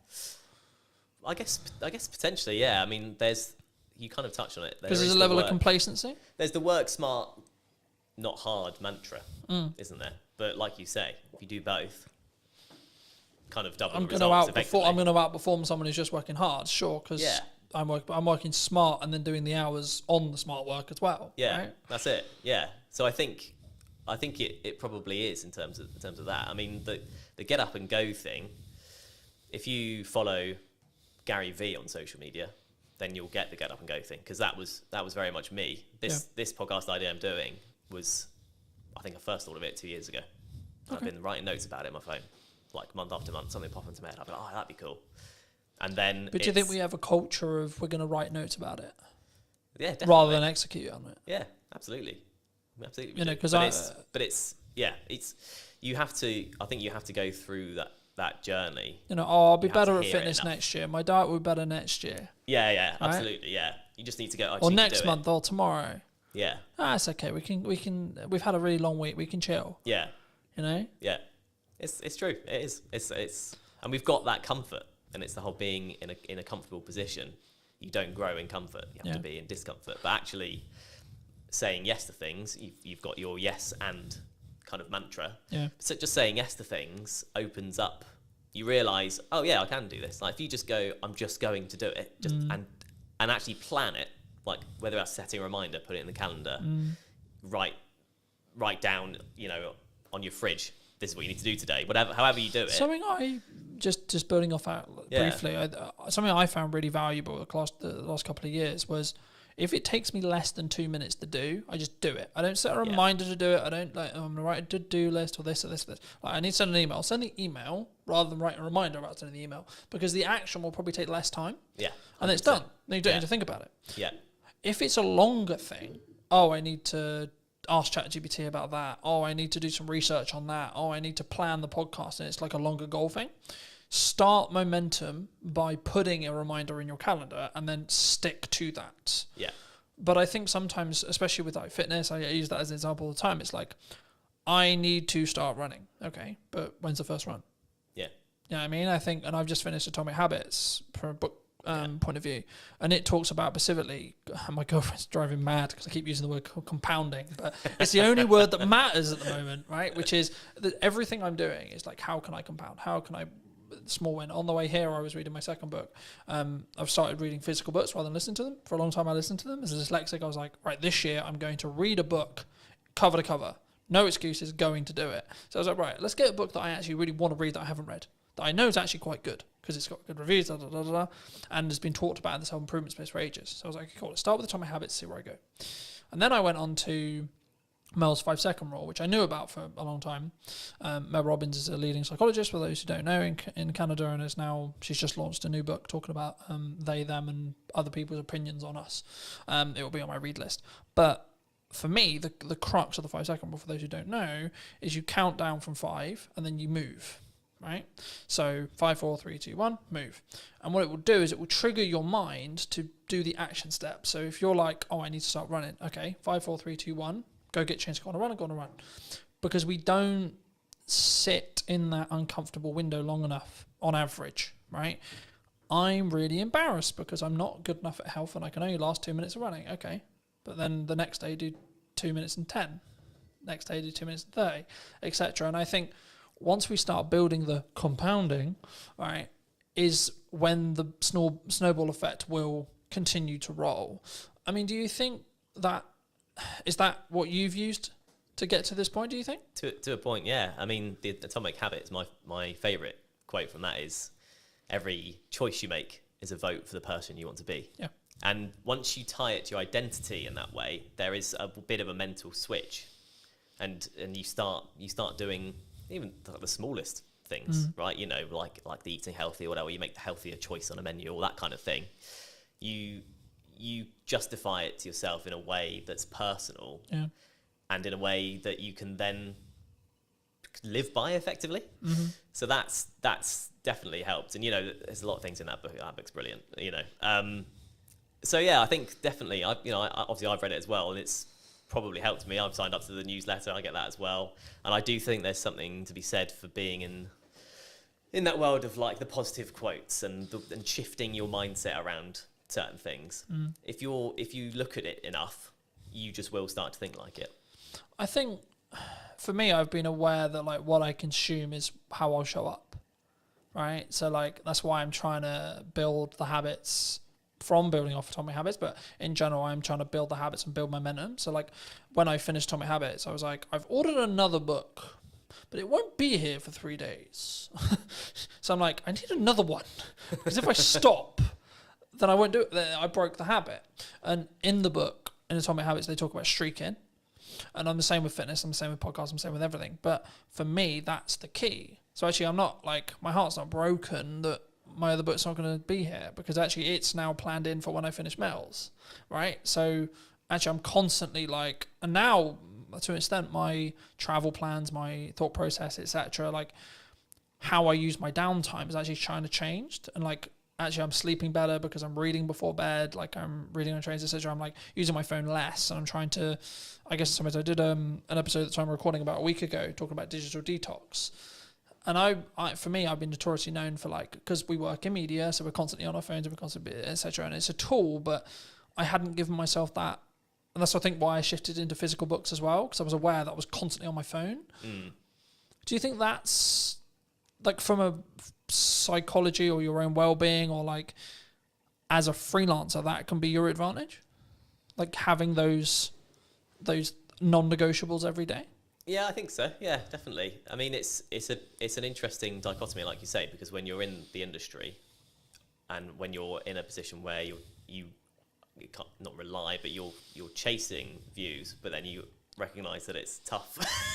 It's tough mentally, or it can be tough mentally. Yeah. It's hard, but I think that is where a podcast comes in, particularly an audio one, because you don't have to be on your screen, and if it's got enough value, it's not just doom scrolling.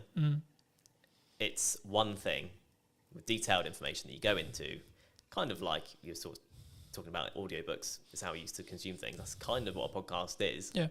Non-fiction, obviously. So I think that's, I don't know, I think that's kind of the power of podcasts in a way. It can be, you can consume without being tied to a screen. Yeah. I think also it's how you show up and the micro learning that you get from each one. Like, so for me, I'm not focused on how many books can I read a year, for example. I'm focused on, okay, how many pages can I weave in today? All right, today's quite busy. I'm traveling a bit. I've got loads of client delivery stuff to do, etc., etc. But it's like, actually, I've got this window of time, right? So actually, how many pages can I get in that window of time? Okay, cool. Gamify it. And then I'm also, to an extent, I'm rewiring the habits that I had. So previously when I would travel, I'd be constantly on my phone or constantly like listening to music or watching YouTube videos, which is not a bad thing as long as it's educational, sure. But for me, I'm curious to see where I'll be in like 3 to 6 months when I'm deliberately scheduling in time, whether it's travel or etc., to physically kind of disconnect from digitized stuff, especially as I live and breathe digital. And that's why I thought I'd mention it, because like for me, that's something I don't think we think about when we look at the podcast as well. Because I think what you'll find, and I'll be curious to see if we do an interview in a year about whether your money management skills has like compounded really, really hard, because you're constantly talking about money, right? I found I'm becoming an infinitely better marketer because I'm constantly talking about marketing, right? So I noticed little things like, hold on, I said that thing in the podcast, but I'm not doing it with my own content, right? So you mentioned hooks earlier. I'm not doing strong enough hooks on the ones I'm editing. Okay, how do we do that? How do we fix that? So now I'm focused more on how do I create a really strong captivating hook? That will probably grow into how do I create a micro trailer? Yeah, I expect as an editor, but also the knock-on effect for my clients will be they'll get a better product. Yeah, which in turn means I'll be able to charge more, which in turn means I'll have more money to either give myself a longer buffer or outsource to do other things and scale the business that way. Do you think, like, I don't want to specifically like steal in some ways a lot of your podcast, but if you could rate yourself on money management right now, where would you rate yourself? 10 being incredibly good, you know where every single pound's going. 1 being, I've got no idea what's in my bank account. Yeah. There's a psychology fact about ask someone for a number between 1 and 10, everyone says 7. But that's kind of where I'm tempted to land on that, really. You know, I've been on my own journey with it, definitely. And And, you know, I married an accountant. So that's helped me quite a lot. And, you know, just being in a relationship, she's super savvy. She's closer to the 10 mark than, you know, most people I know. But just being with her has helped me probably come up from a 5, frankly. Okay. In your 20s, you're in like a 3, you know, generally speaking. Yeah, there's a question that is going to be on the podcast, which is, how often do you check your bank account every day? And in my 20s, it was as little as possible because I just didn't want to know. You push it away, right? You go... Does that come from you were anxious about it? 100%. I was at university, but it's... Shit, how much money have I spent? Exactly, yeah. How much has gone on beer? I don't want to know. How much I spent last night? I don't want to know. So I don't remember last night, but I remember there was a card involved. Shit. Yeah, exactly. But once you sort of learn to look at it regularly, it empowers you, I've found. Empowers you because you go, okay, well, actually, I'm in control rather than just letting it all just slip and hope for the best. And if it's overdraft, it's overdraft. So I've kind of been on that journey, which is a small thing. I'm not trying to claim I've been on an epic money journey. Nothing dramatic's happened either way for me. But that one thing, kind of going back to the mindset thing, has helped massively. But again, you ask everyone. I'll ask you, how often do you check yours? 3 to 4 times a day. Right, there we go. Since I was in business.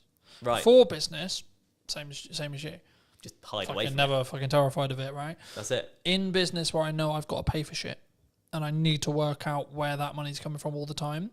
And I'm doing a technique at the moment where I'll hide a significant amount. Whenever I get paid, I hide a significant amount of my money away into an account that happens to have 4.1% on it. Happy days. Yeah. But it's actually the point of I deliberately, yes, I'm doing well, but I deliberately live on a lot less. Yeah. And I deliberately keep, in regards to what I see every day when I check my bank account, a lot less because it allows me to keep pushing forward and keep thinking I need to find another way to invoice something or have more money coming in, A, but also B, when there is an emergency, I can go, I'm actually good.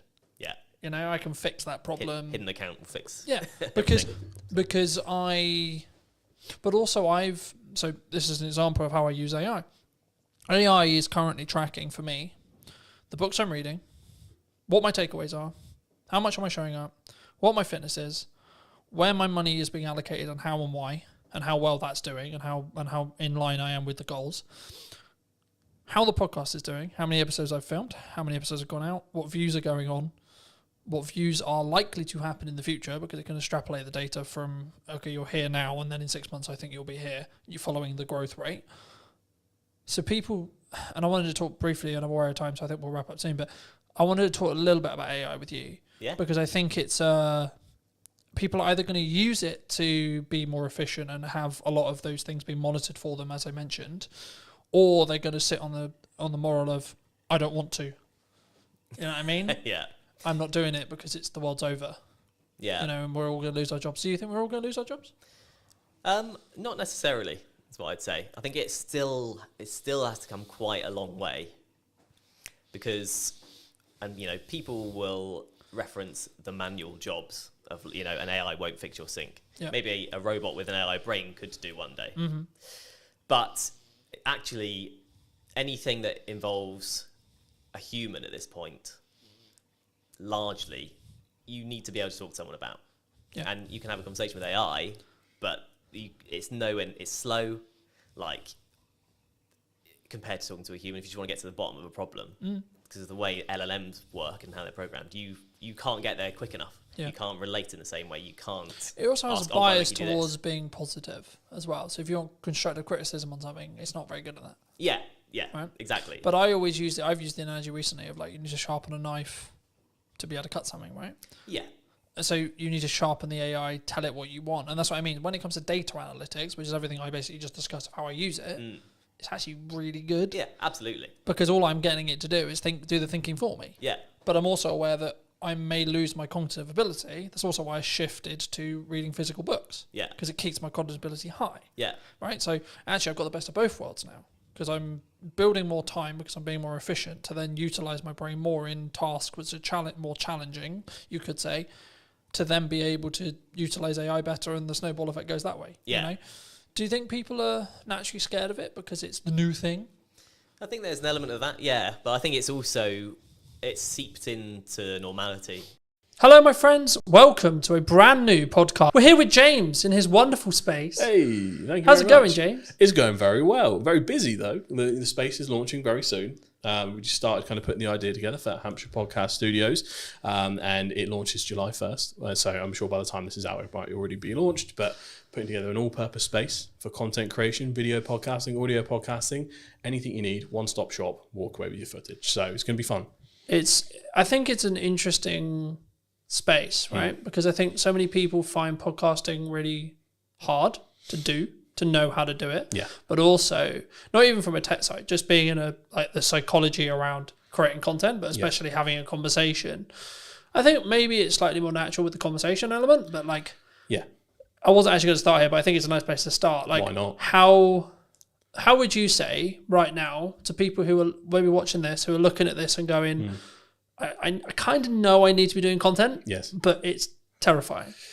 So I for a long time, so I've run a social media agency first. That's our main background for around almost 5 years now. And I think one of the biggest learnings I've taken from that is ultimately there's a lot of personal psychology tied up in even business social media if you have to be in it.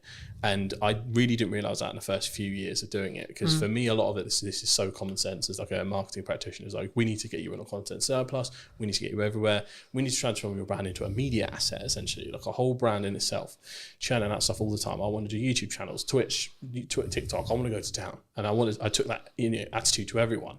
And I obviously had to kind of bring everyone through baby steps. I had a lot of pushback all the time. I was like, what's going on? And I realized that, it is how you feel about each app individually. For a start, so you've got different challenges in each thing. And also how you feel as an individual, because you've got to put yourself out there, whether you're the founder or you're a marketing manager.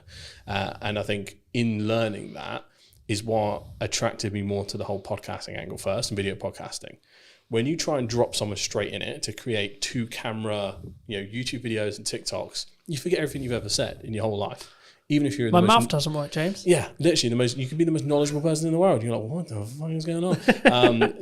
But if you can get in with a good co-host and you can just take some basic talking points and a theme of the show, and you're not too worried about the full show, again, you're just going for content volume, you can get so much value out and help so many people in a very relaxed setting, and it gets you used to it. So podcasting and video podcasting is my gateway drug into getting you into proper content creation and your brand into a new space.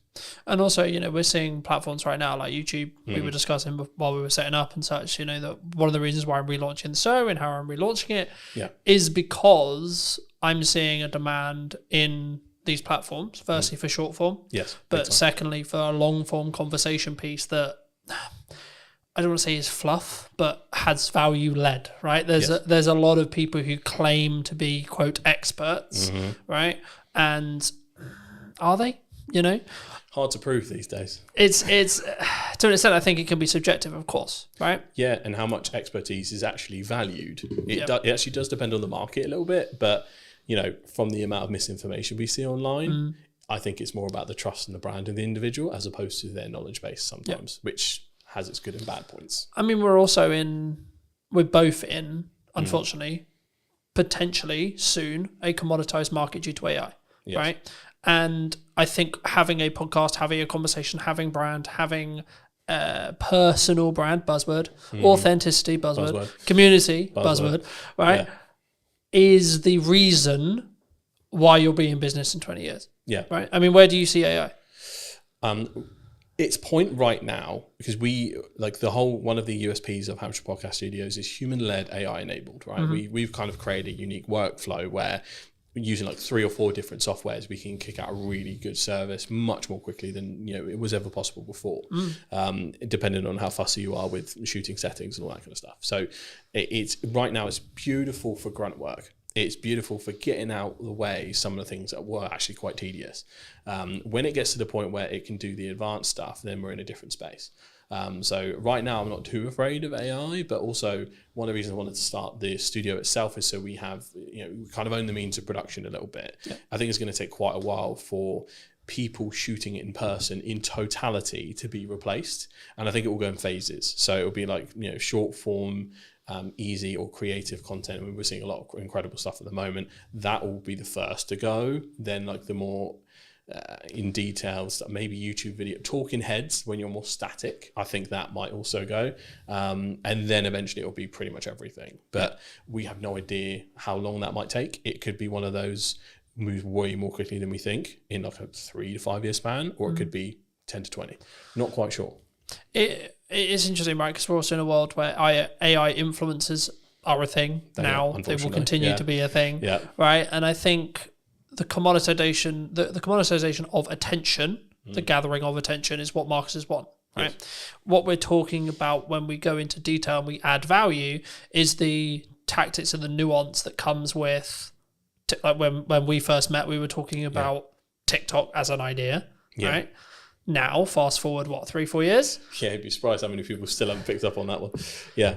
But again, it's, I mean, just for those who don't know who may be listening, right? Like, can you explain what you explained then, in layman's terms, the difference between a social graph and an information-based graph, or something which is more TikTokified in that respect? In terms of how the algorithm works? Yeah, the physical algorithm, how it works, and then how it also could have a knock-on effect to now what we're seeing in every single platform because of especially meta-based platforms right now. LinkedIn will do it. It hasn't still social-based really, but give it another 2 years, I expect it will go interest-based. YouTube Shorts is interest-based. TikTok is obviously, of course, interest-based, etc. What does that mean? So for the layman, the easiest way to describe it is the TikTokification of the internet. So that's the starting point. TikTok came along. Let's say pandemic is where it really kicked off. We're all at home. This new app pops up. Oh, let's check it out. A lot of people didn't jump on it at first. That was very kind of still early, at least from a UK market point of view, very early on. At some point, everyone clocked onto the fact that TikTok pretty much has the best algorithm going for interest-based suggestions. I'd say even more better than YouTube in terms of how that works. So it then became extremely addictive. Every other platform caught on to that, realized we're going to get left behind in the interest-based economy. We have to get on that. So now every single platform has an interest-based video feed, and now pretty much main feed, especially the Meta suite, that's gone full interest-based. I think X/Twitter, that has gone interest-based. Blue Skies remained solid in the fact that they, for following, I think that's part of their USP. Even LinkedIn now is going interest-based feed for, they're testing it a little bit on the main feed, but mostly on that kind of scrolling video. So it is unavoidable. And that has essentially created a very interesting thing where it's the social part has been removed from social media. It's gone. It is just media. And if your brand, or personal brand, or as a freelancer, you're not part of that interest-based economy where you're churning out stuff that will eventually get to the right person, you will be left behind a little bit in that. Overthinking quality, overthinking substance sometimes can hinder your attempts and testing to get to where you need to be. I'm always a proponent of scale, test fast. Even if you need to post quite a lot, figure out what works, where are your golden veins that you need to mine, and then start improving little by little the same way a creator would. That's all I'm always looking at. I think it's interesting, right? Because when we first got here, we were talking about the difference in scale versus perceived quality or quality, right? And I think that so many people worry about what is the judgment of X partner, friends, colleagues, so on, dog is equivalent, right? What are the, I'm going to spam them, right? What I'm going to post too much is part of knowing what works. Volume, would you say? Yeah, well, you need a certain amount of volume to test, and at what point does it become spammy? This will differ per platform, and some platforms is pretty much impossible to spam. So you got to think about user behavior. So if we take TikTok, 70% of content, I think still, or probably more now, is digested on the For You page instead of the following. So people have to make an intentional step to head over to get everything in the chronological order of the people that they follow. That is where maybe all of your videos appear quite a lot. And you're like, okay, weird. But if not, it's just going out into the ocean. I see every kind of short form video you post is pretty much just taking a bucket of water and pouring it into the ocean at this point. Like there is very little risk of it being seen a bajillion times. But that's when you get to a TikTok, Meta, Facebook point of view. if you're looking at something like LinkedIn, the algorithm is still early and it's still developing. So a lot of people might see the same thing. You'll notice on your LinkedIn that you'll still have the regulars engage first and often see it. They might get notifications if you engage with them regularly. And from that point, other people might see it based on if someone likes, comments, shares, because LinkedIn is quite good in the fact that someone comments, that might as well be a share.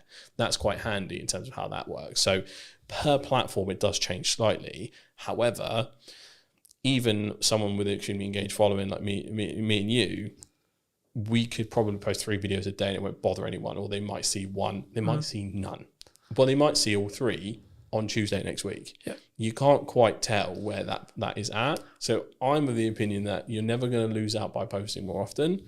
What most likely is going to happen is someone's going to go, bloody hell, you're everywhere, mate. That's the place I want to be. I'd rather be top of mind and someone be slightly miffed. I'd rather take that risk. I was going to say, because that's the main trap for me. Like, you're probably the 5th person, 6th person I've met this week in person. Yep. And every single one of them's first reaction when they first meet me is, you're fucking everywhere. That's the way. Right? Yeah. And for me, I'm like, that means I'm doing something right. Yeah, because it means you're seeing me. Now, it might not mean necessarily you're consuming 100% of that video, that one video, but then my heart isn't, oh my God, James didn't watch my whole video. Yeah. Because ultimately, if you start knowing that, and especially that there is a massive silent lurkers user behavior on LinkedIn, I think goes underestimated. There is a large percentage, and I'm not sure the specific number, of people that watch video without sound that just kind of watch it without checking in. Yep. Now, if you don't click that video, I don't think it actually classes as an official like engagement. I think after a certain point in watch time, without kind of clicking the unmute button, that will then class as a view. But you'll have a lot of lurkers, which means your actual statistics won't show the true success of what you're doing. So this is where like you get into the debate between reach and impression numbers and which one you should really focus on. I'm quite focused on views at the moment. Views and watch time are basically the most essential KPIs now. But in terms of how you need to look at LinkedIn specifically, yeah, I think you just go nuts. But if you're going to make those slight improvements to really focus on the quality element, again, quality is subjective. For a lot of people, our content will be quality because we have good equipment, good knowledge. And a lot of people within our industry will look at quality as how good's the edit.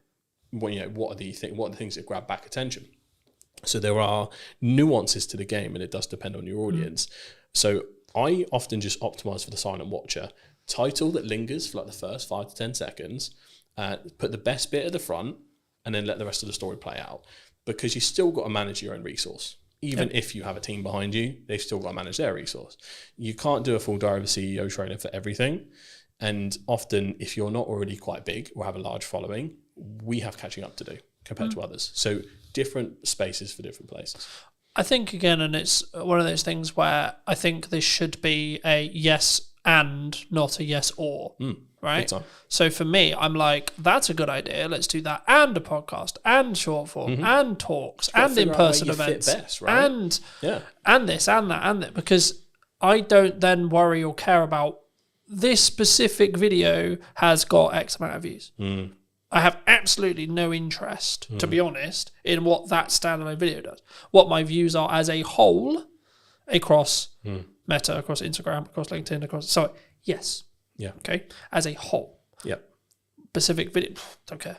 Because I don't know what's going to go well or hit. The only way you can do that is test it, right? Test and it something and look at which the spikes on your graph. And something when you're specifically creating content around a targeted event like an in-person event or a service you're trying to sell, etc. A strategy that's worked for me in the past and will work now is put out a load of short form stuff, see what happens, see what works, and then media buy, ad, Meta, placement, etc. against the stuff you already know works because you've already got the viewership, you've already got the metrics, and that way you're not then potentially wasting pounds or dollars figuring out going, is this good? Now, this is one of those things where you might want to tweak the copy slightly because it's an ad and not a post, etc. Things like that. But overall, it's going to work because you already know the creative's good. You know? Absolutely. And the thing is, for me, I think people, they use the I'm trying to create one polished video on LinkedIn as an excuse not to be working. Yeah, because a lot of people will take that out. Again, this is where we come back to the personal psychology point. We know we're supposed to go to the gym. Do we all go all the time? Some people do. Most people don't. That's just the reality of it. It's Gary Vee that made the point originally. You know, social media is like going to the gym and eating healthily. We're going to relapse. We're going to mess up. We're not going to stay consistent all the time. We're going to have sprints where we kill it, and then times where life happens. Yeah. Don't punish yourself for that. Kind of go with the flow. Do what you can do best, and this is what the testing allows you to do. Find what medium is the easiest for you to create and find most comfortable. Because I've noticed that I'm a big proponent of TikTok and its uses and how it works. In terms of me creating TikTok content, I'm actually quite bad at it. In terms of the pacing, in terms of how you need to deliver it, you know, sometimes some of the memes and things like that, like I personally struggle. That's why we have a good team behind us. Whereas in a YouTube or podcast setting, I thrive, and I think that is sometimes a matter of age. Sometimes I'm 28, so I'm either the oldest Gen Z or the youngest millennial. So I'm right in that center point, depending on what blog you read. So, but I grew up with YouTubers, so that is how I often visualize and say my thoughts and verbalize them. And some people will talk as TikTok because, for example, if you got your phone out, the viral hook is as you're putting the phone down. Guys, the other day I did this, right? And they'll prop their phone down. That is the telling the story or popping the phone down in the car or talking in the car or the quick flip up. This is stuff that is derived from TikTok and is done really well. And it's something you can learn, but it's not something that will come natural to you if it wasn't your first port of call almost. So you do have to adapt to where you're at. Once you test, once you get used to it, because you've got the barriers of editing, you'll hear yourself, you'll see yourself. We are so used to it at this point, it doesn't matter. But there was a point in time where we were like, oh my God. Wait, I sound like that? Yeah, literally. What the fuck? Literally. And now, for some reason, it sounds exactly the same to me. But before it sounded so different. Yeah. But there is that hurdle. So I'm very acutely aware, even in a B2B corporate setting at some of the largest companies, if I've got the challenge of bringing a video podcast in or video content, that person has to start from ground zero. Yeah. It does not matter how big that brand is. If we have to use someone, but I deal with $100 million deals, James. Yeah, and then and I go, all right, tell me now, and I put my mouth doesn't work. Who am I? What day is it? Who are you? So it's hard, but you have to practice. Yeah, this is what a lot of brands do have some hubris around it. Like I'm a big brand, we can do whatever. Yeah, it depends on your presenter. Unless you're going to bring in a professional presenter and pay.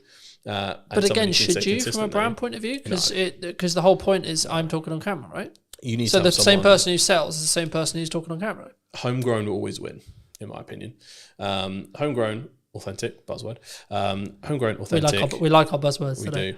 Homegrown, authentic, and just I think not tied to perfection is probably the best piece of advice I can give when it comes to corporate content. Yeah, like something completely unedited, probably similar to how this podcast is going to be, flows nicely. You can tell it's genuine. Their corporate trust is at an all-time low as is. You know, if you are going out with something ultra polished that's over the top, you brought a TV presenter in, good luck relating to anyone, right? It is that kind of equation. So yeah, factor that in. If you're the biggest brand or just starting, both people are kind of in the same place. Yeah. And if you are starting, I think you'll pick up things, right? Like I've noticed, you may have noticed it in the show. I didn't piss around at the start. No. You know, it was you bang, this is who I am talking to. This is what's going on. Bang, we're talking to James. Cool. Straight in, right? That's only because I'm used to doing long form content on YouTube. I've been doing it like 2 years, consistently for 2 years now. Yeah, because a lot of people don't realise the first 10 seconds is the new thumbnail. That auto plays as soon as you hover over the video. Yeah. So if you don't get straight into it, well, you've lost someone, and I know how the YouTube algorithm will work in the respect to, right, if someone sits and watches it for 10 minutes and is interested in this conversation, they're gonna then be then the video, the big podcast will be served to a larger set of people, and then so on. That's how stuff goes viral, right? Same with short form, but on a more narrow basis. The key, I mean, like, okay, we're probably at the point where people, if they're going to click off, they're going to click off. Hey, happy days. Yeah. So let's give people a bit of a history lesson on you, right? I mean, when we first met, you were not running this. You were running what, from my understanding, was a basically fully service social media company that helped B2B brands think like creators. Yes. In Crux, right? Yes. Okay, what happened? How did you get here? How did you start there, and then how did you get here? So it was really interesting. So the official journey was scroll all the way back, lockdown, I think 2021 or 2022, is somewhere in that range. We all start working from home, you know, weird day for us. We think we're going to be back next week. Oh boy, did we mess that one up. So we were there, and I realised that, you know, I felt like I was outgrowing the place I was at, to put it that way, and I was like, I could probably do this. So got an ad up on Fiverr, and for a month it kind of did nothing. Had no idea what I was doing. I came from an advertising marketing background, 4+ years in that, working in-house and agency side, so I had all of the knowledge to bring. It was just a case of how do I business. I had no idea. So that ad basically did nothing for like a month, and then suddenly it put me in this like featured creators section. So I had a lucky break there. Most people don't admit their luck, folks. That's how it happened. And then from there, I got my first client, and then got my second client through Fiverr. I got my third. That pretty much got me to the point where it was around what I was earning, and I just went, see ya, and then I took a risk from there. And then from there, it started to just me. One person, two person, third person, ended up kind of, as we're going along the scene, working with the likes of the University of Southampton, Barclays Eagle Labs, American Express, Global Business Travel, people like that, over that 4-year period, almost 5 years. And it grew very fast, very quick. Didn't know how to business. So from that point, it was a tricky thing to navigate. And eventually I was just like, this is also isn't making me happy. We grew way too fast. Way too much pressure, navigating contracts, chasing people that hadn't paid. It was that essentially, and overspending too. We had office space at the time because I was in my head, and I think a lot of people's minds, we still had the path to return to normal. So I was spending a lot on a hybrid office space to go, come in if you want, you don't have to, but we have a space where you can still be creative, we can collaborate. And then trying to figure out what that was, but that was lots of extra spending on mostly UK team. We had an overseas team as well, and helped facilitate both. So we had kind of a hybrid model, but in the end there was a few kind of financial things we ran into in terms of contracts, things like that with larger clients, and it pretty much was it sunk the boat. But I then kind of took some time away because it also happened at the same time as some personal losses, so I was very anti-work for like at least a year or two, I'd say. I was in the mindset of like, why do we do this? Reading Buddhist scripture, you know how it gets. I'm going to go mountain, man. Yeah, literally, I was just like, bro, I should be I'm going to vibe out. Yeah, it's I should all be good. out in the field. I was, when you get into watching like Outdoor Boys on YouTube, and you're just like, oh. Show me the jungle, man. Show me the jungle. Yeah. I was just like, dump me somewhere in the middle of nowhere. I know how to survive now. I watch your YouTube video. I can make fire because I watched it on YouTube. Man, make fire. So I was in that zone for ages. But then, I rebranded, created a new agency with a different spin on it called Straw Hat Social. And you need a straw hat, by the way. Yeah, absolutely. It's inspired by one of my favorite shows, One Piece. I absolutely love it. I kind of made Shogun up on the spot many years ago, so it didn't really have much personal meaning to me. But Straw Hat does. It's basically a show about pirates, and the kid who wants to be the king of the pirates. And it sounds simple, but it's one of the most complex and deeply layered shows in history. 7th best-selling piece of media ever in the entire world. So check out One Piece. So from there, it's a very different angle in terms of how I approach it. It's a bit more of an in-house agency model in terms of I do spend time at clients' offices at times. It's very involved in terms of more of a consultancy angle, because what I learned a lot of the time is most of the time there's other work to be done in the rest of the marketing cycle compared to when it was just social. So that is what Straw Hat is a little bit more. I'm still working on, I need to create a website still, all the taglines, all the rest of it. But then the next part of that was the podcast studio. And that has now been born from that journey of going. Often a lot of clients had financial troubles, especially some of the smaller ones. A lot of them needed content, but for us to produce it and for me to have a retainer good enough to support my team ended up being too chunky. And I was like, we just need a place where someone can come in, grab their stuff and go, but still have a good experience and get what they need. And it's guided by social first expertise. And that's how this was born. So that's the journey through and through. It's been really interesting. And it's a really interesting space. And I'm kind of curious where it's going to be in a year to two, right? Me too. From what we discussed. But I think that leads on quite nicely to what is the missed opportunities right now in marketing? Because we're talking about like short form is good, but it's kind of 3 years old now. The idea of it is 3 years old. Yeah, it's fairly commonplace at this point. I think a lot of brands know even AI, using AI is kind of like 2-3 years, right? Yeah, and I think a lot of people are so aware of it. I think there's multiple layers, so people are often overwhelmed by the amount of choices now. Even myself, I'm probably sat on, without no matter of a lie, about 150 clips odd that I have trouble distributing because of the time, alongside trying to do your regular duties and biz dev and all that kind of stuff. So sometimes you can hit a content surplus problem. So that's one, overwhelm. But there's also, I think things are undervalued. I don't think there's a silver bullet where like this is super underestimated, but I think because of the rise of TikTok and AI, I think YouTube is a seriously underrated platform. Because for brands especially, like my dream for Hampshire Podcast Studios is for it to be a full-blown vlog channel, podcast channel. I want it to feel like a living, breathing entity. And this is where the brand part comes in. Eventually, I want someone following me around, the team around as it grows, and just helping people out as much as humanly possible in the most authentic, easy way possible, by also doing what I do on a daily basis. I think that has a really nice ring to it. We love following vloggers. I think I'm lucky enough to, a lot of people do follow for my personality at times, and I can channel that big energy. So it's one of my unfair advantages. And again, a lot of people do have to tap into their unfair advantages, figure out what sticks, what works for them. But yeah, I think YouTube is just seriously underrated. I still think good usage of TikTok from a B2B channel point of view, underrated. And I think people need to just focus in on that platform and possibly looking at some new starters. Blue Sky, I think, especially if you're in the political space or if you're in the more thought leadership space, do open an account and start growing it, because that's new, fresh, fertile ground with the anti-Elon sentiment in the world at the moment. X kind of is very much transformed, as a lot of people know. So if you want a kind of non-toxic space, Blue Sky is where you need to be. I mean, Threads is Threads. For me, it's a bit of a non-starter. Most people just dual post across both from Instagram to Threads. So yeah, I think having some kind of home base and making it feel living and breathing is where I want to be at, because that's the part that you couldn't replicate that. I mean, you'd have to go through years and years of stuff and spend lots of time dedicating to prompt engineering to really get almost a sitcom. And this is how I explain this to a lot of big brands. Like, there's so much interwoven intricacies in brands that grow so big. The best example I could possibly give is the Goat Agency. They were like the king of pioneering vlogs, and they still do them to this day. That company probably has the best set of advertising for what work culture is like at Goat.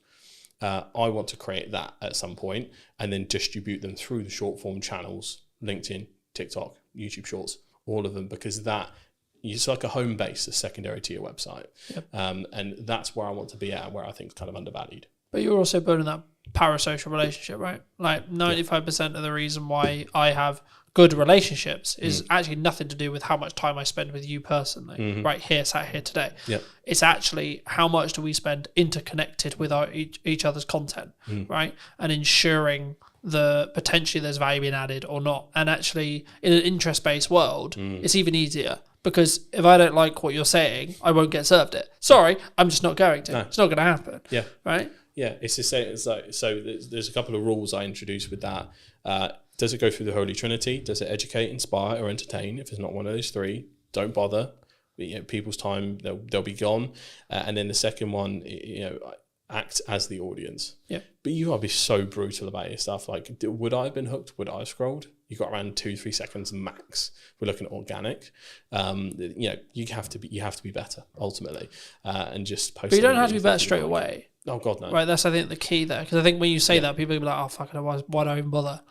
You can your quality can be shite and your content can be shite, but you can still get really good at hooks. Yeah. But don't underestimate what you can do on a phone. Yeah, we specifically basically only use vlogging cameras because one, it's like for client stuff, because we only make social content usually, it's that perfect middle ground between high-end premium or like cinema line cameras and slightly better than a phone, so you can tell it's like made for purpose for a certain piece of content and has that slightly uplifted thing. Because sometimes if you go too far, if the camera's quality is too nice, sometimes people think it's an ad. Yeah. And I think that is a very subconscious, like, you're trained to scroll really quickly. Yeah, the only time I would say that that's not true is if you're selling video production. Big time. Right, well, if you're selling, if your product is, this is how good it sounds, right, you can have off days, you can have bad environments, etc., whatever. The value of the content is what actually matters at the end of the day. Yeah. But on an average, if you're selling something that looks and sounds good, every video should look and fucking sound good. Yeah. Yeah, definitely an exception for your business. Excluding that, absolutely, doesn't matter. Yeah, I think one of my favourite success stories from when we were doing work is we worked with a company called Skill Scaffolding, shout out to Skill Scaffolding, who wanted help starting their TikTok up. And what we did was kind of mic up the boys and did it in a vlog style. They just explained what they were doing, out and about on jobs. We did a tour around the site. Mate, I think we got millions of views from that. It was in the first 3 months. Like there was a real appetite for industries that you wouldn't think so. Construction, massive. If there is a construction company out there listening right now, you need a TikTok account, you need a YouTube account, and you need to go hard. I couldn't believe how much people were like, because it basically is all the boys that got home from work, like, oh, is he using a fucking 380D, or like, yeah, you can't be doing that, you got to wrap this up a different way. So there was the positives and the negatives of like going, oh, I would have done it that way. But there was this, like, again, that parasocial relationship there, even from the actions they were taking, because they were like, I do that at work too. That representation of something they didn't see before, I think is massive. And I think a lot of companies, I think they're too boring to do stuff like that. Are probably I can't do the that. I'm an companies- accountant, James. I think the accountants could absolutely do it. Like, it would be so funny to have like a funny accountants podcast, or like just a vlog at the accountant's office. And the whole hook is, I'm going to prove to you that accountants aren't boring. And then you just show the work day. I remember that I did a strategic session with a networking group that unfortunately doesn't exist anymore. But the point was, an accountant asked me, how do I do hooks? And I said, think about worst case scenario, someone gets their books wrong. What's going to happen? Yeah. And the hook ended up being like, if your books are shit, your business is going under. Yeah. And this is then they went into the whatever, right? But it's like, you have to grab the attention straight away. It's like, fuck, shit. Yeah. Okay. And I think a lot of people, here's the personal psychology thing again, you resist that immediately because you don't want to come across as spammy or clickbait or think you're trying to over dramatize the situation. There is something in the this is why the Americans paved the way first in terms of content output, and then we adopt it later once we see it works, because one, we're just a skeptical nation, but two, we're all a bit too frightfully to make all that fuss. Oh, but we also want to speak like this and be stubborn off lip and not swear on camera, don't you know? Can't do that. No. Whereas the people that do, meanwhile in America, Gary's screaming on a stage, for example. Yeah, right? Exactly. And he's killed it that way for years. But I think there's an aversion to hooks sometimes because you're worried about perception, even on the brand level, which is really interesting. So there is a removal we need to do of that. And hooks / clickbait is okay as long as you actually deliver. If it's, I'm going to get you 1 million followers right now, and then it's just bullshit advice, that is bad clickbait. But if we... And also it doesn't work anymore. Yeah. So to give an example from this podcast, if we were doing, here's how my business completely went under, cut to black, and then I just told the story I did before. But that was the hook that made it dramatic enough to stick around. And that is what we need to focus on, essentially. But you still need to deliver in some way or form. I mean, the next thing I was going to ask you is about like fear related to AI, fear related, but I think it's actually about fear of being replaced in content or in jobs in general. I mean, do you see, in the people you speak to, your circles, etc., do you see people scared of AI? Are people like, okay, we're game over here, boys? Yeah, a little bit. I think especially when it comes to, because you can kind of see what's on the chopping block first a little bit in terms of, one, there's company memos going out all over the place. I think the Shopify CEO was like, before we put any new hires out, double check that an AI agent can't do this. So from a leadership level, there is definitely a ruthlessness that is kind of starting a little bit, where cost cutting is becoming the norm, especially in the economy we're in. It's a very risky place to be. So there's a political sentiment and a fear-based sentiment from the top. So that's not good. The leadership shouldn't be thinking that way in general. It should be to enhance every employee, not to replace employee or new hires. So that's a start from large companies that contribute. The second point is looking at, you can tell some areas are getting good fast. For instance, creating fantasy content from scratch with video. Is Google's tool VO? Is it? VO3. VO3. Yeah.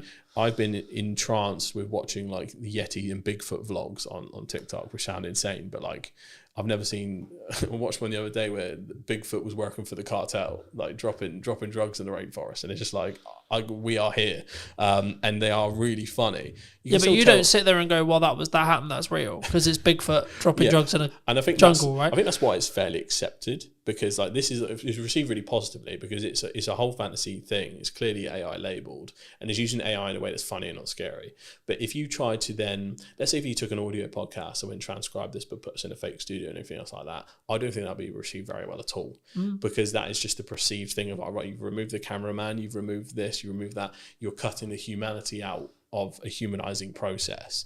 So I think there's a way you use it can help. Well, we already watched this happen. I can't remember which YouTube it was, but there was a Minecraft YouTuber who was like, I'm going to AI myself. I'm going to make everything AI. And it completely, his entire audience turned on him. Yeah. The long and the short of that story was the entire audience turned on him. We're not in a place societally where it's like super accepted right now. Like, there are certain ways they're accepted, and some ways that aren't, and sometimes you can't actually tell where that is going to fall. And if you're a brand that's just doing nothing but trying to AI everything, whether that's individuals, like I had a studio tour, for instance. I had to take pictures with the people that come down. I forgot to take a selfie with a guy, and I was like, "Could you send me a picture of you?" And I'm just gonna like do a cartoon version, and say, "I fucked up. AI came to help us though, and here's a picture of us together." And that'll be my saving grace. And that's fine, because it's just a little helping hand, as opposed to, it's not like I could have sent that to a designer or a photoshopper and they would have made that happen, because the pictures would have been clearly photoshopped and weird. So it's a different use case. So if you can see it's helping someone as opposed to replacing someone, I think that's where the sentiment changes. But graphic design is what scares me. For what comes first, I guess. That's getting scarily good fast, even better than the video side.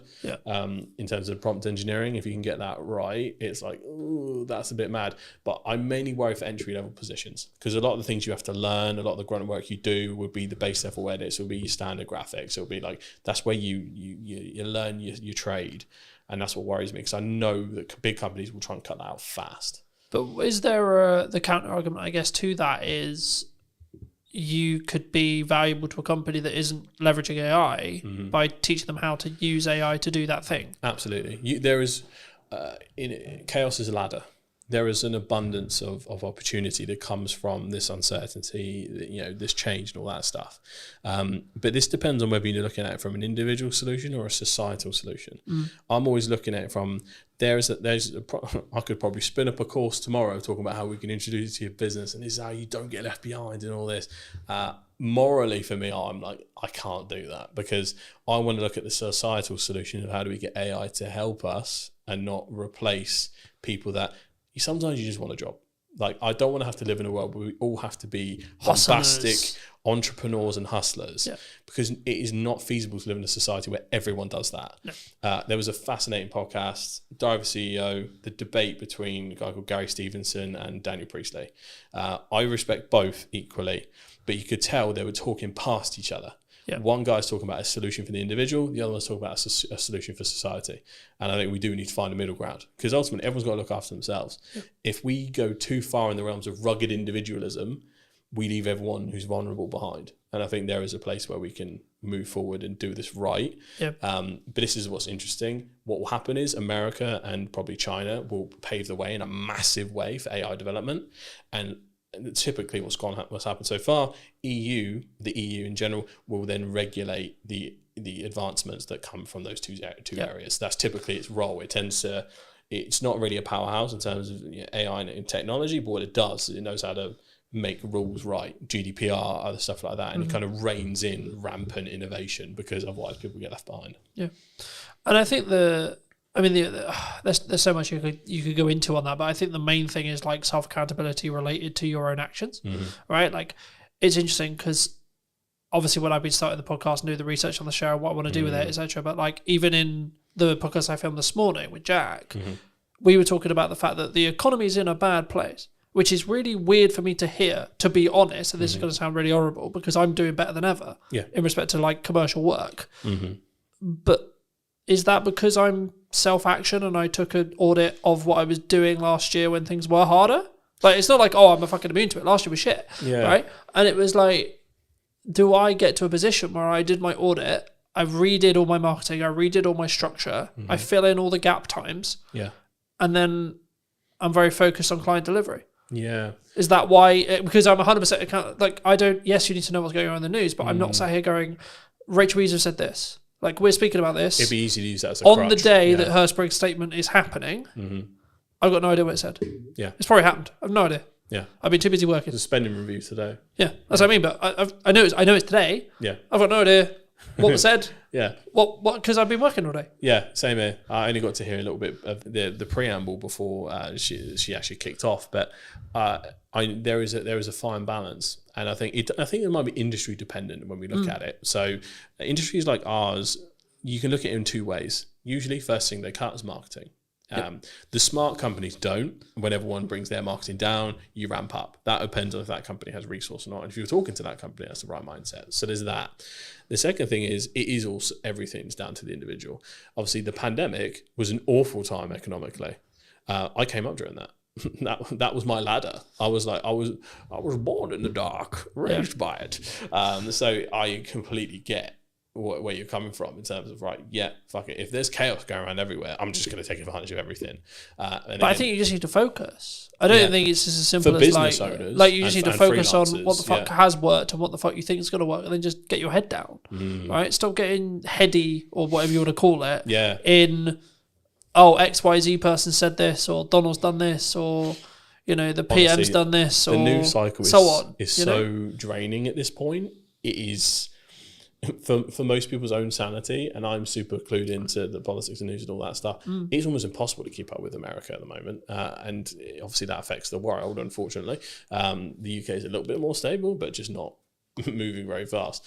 So, but I think the easiest way to describe it is like, I think the motorcyclists have a term for it when they get focused on the big truck that's next to them. If they stare at the truck, they will subconsciously get closer and turn into it. They're like, no, even though they could just like not go that way, but like it's like their hands make it. It's like when you're supposed to look where you're throwing the ball and things like that. So for business owners, freelancers, everyone that has like the agency over what they can do, I think that they need to focus and really kind of hone in, and like you say, just like blinders on. I don't care what's happening, the world will be falling down around me. I'm going to make this money. That's the opportunity we have. But then the socialist in me kicks in, where I just want the people that just want a job to be able to have a job, be stable, be happy, without having to be like, mega AI improvements, I'm going to upload your business. Because some people, we need the world to go round with people that just do jobs. Yeah, but you can call it like the people who clean the cars or clean the office or clean the shop or whatever, there needs to be those people. Yeah. But I think people who are willing to be that extra level, right, they should, right? And I think it's important if you can right now, if you're in a functional position where you can push forward, you can. Financially, you can. Energy, you can. Fires me up, right? Something I've noticed as I've started doing podcasts and other things is I'm less focused on where the business is. Now you'd be like, but that doesn't make it like that, so on. But with financial planning, I know that I'm fine regardless. Yeah. And actually, I'm like, okay, cool, but actually I'm then winning more work because of that. Yeah. Which is a really weird Tell you what, concept, I've seen very similar. The biggest learning I had from when the business started to go down on my side was my lead tap almost entirely turned off when I stopped focusing on social. Social was my main pipeline. Inbound was our main pipeline. It's not like we had like mega website inquiries or anything like that. That was my lifeblood. But what happened was subconsciously I was like, we've grown to a point now. Bigger companies don't bother with all this social media. Like, maybe I can just calm down a little bit. Ironic enough, considering what I did. But I was like, I almost sat in this complacency of they'll come to us now. I'd have to try as hard. Would it be fair to say your ego got in the way? A little bit, yeah, I think so. But also there was We're big enough now. Look at us. Yeah, it was also a point where I think there was not safety in numbers thing, but we had a fairly good sized team that I was like, we are one of those stable proper companies now. Like it felt like we had like when you feel like an institution can't go down or anything like that. So there was a little bit of that, but also because of all the growth and growing pains, there was so many fires to put out individually. Yeah. It just took my eye off the ball. It also drained a lot of my energy, so I couldn't really refocus back on. I couldn't bring that same enthusiasm. The ideas used to come to my head. That was almost taken from me by the stress of a growing organization. Yeah. And I think, again, it's probably another problem that people might be facing that isn't talked about enough. But ultimately, like all of that combined, it made me deprioritize social. And that was essentially the start of the death of 1,000 cuts. So, yeah, social is important, folks. Don't be like me. But we're okay now. It's good. It's, I think in that respect, and I think to an extent, it's also about understanding where you are, right? If you don't want to grow and you're happy with where you are, then yes, you should still do social. But it should be less of a priority if you're trying to scale. If you don't want to grow, you should focus on social even more because you just that pipeline. You want it stuck there for whenever you need something. Just pluck something out of it, like a box of toys. And also, you don't know what projects are going to come from those connections, from those ideas, from those things. Nearly everything that I do now has come from a pipe idea that has happened while I'm asleep, while I'm there. The concept of the new format of the show, it will sometimes be remote, sometimes hybrid, sometimes on location, etc.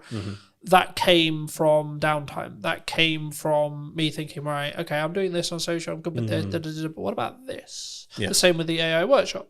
And the content creation workshop I'm working on at the moment, right? Same thing. It's like, okay, cool, that makes sense. There's demand for that potentially, right? Needs marketing, cool, fab, cool. And the same thing, you know. And I know you want to talk a little bit about live streaming. Where's live streaming fit into this? Dan? Live streaming is really interesting. So when I'm always a proponent of looking at creator economies. So creator economy in general is essentially, where are all the platforms right now where people are making a living from? Where's a lot of the content coming from? Where's a lot of the trends starting? All that stuff. So it's so important to find what's happening right now. YouTube and TikTok essentially had dominated for a long time. Twitch has basically come out of nowhere, and a lot of people do stream on different platforms, but Twitch is the most important one. Live streamers, I think in general, have replaced YouTubers as the main go-tos, because what's happening is, well, in Gen Z circles anyway, what's happened is, you've got Kai Cenat, iShowSpeed, Drewski, all these people that are like more often creating content via live stream. They have so much more content they're able to distribute. They started dominating the airwaves, very similar to how podcasters dominate the airwaves via clip distribution. They started winning the war of attribution in regards to kind of just like getting clips out there here and there, and in interest-based content. But they have that huge file of long form to be able to then... these people stream 8 hours a day. That's what I mean. If you look at political streamers like Hassan Piker, he literally streams 8 hours a day, Monday to Saturday.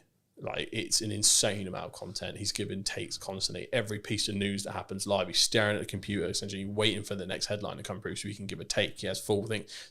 But then his editing team, which is important to mention, will then have that clip on YouTube within like 2 hours whilst he's still streaming. Within a couple of, so he's really unique in the fact that obviously he's a left-wing, almost socialist creator. He opens the door, so he has no copyright on his content. So he allows other people to use his content and monetize their YouTube channels without striking them. So he has a content economy where everyone makes stuff for him. He has his own channel where he monetizes and things like that, but his channel is often 1 or 2 days late. There are a multitude of clip channels that get stuff in while he's still live. It'll come out within the hour, and it will just take that 10-minute segment or that 40-minute segment. It's incredible the speed in which those people work, because they make a living off of Hassan making a living. So it was fascinating to see how this happened. But Twitch streamers have become like the front end of like the social cultural zeitgeist, to use a weird term.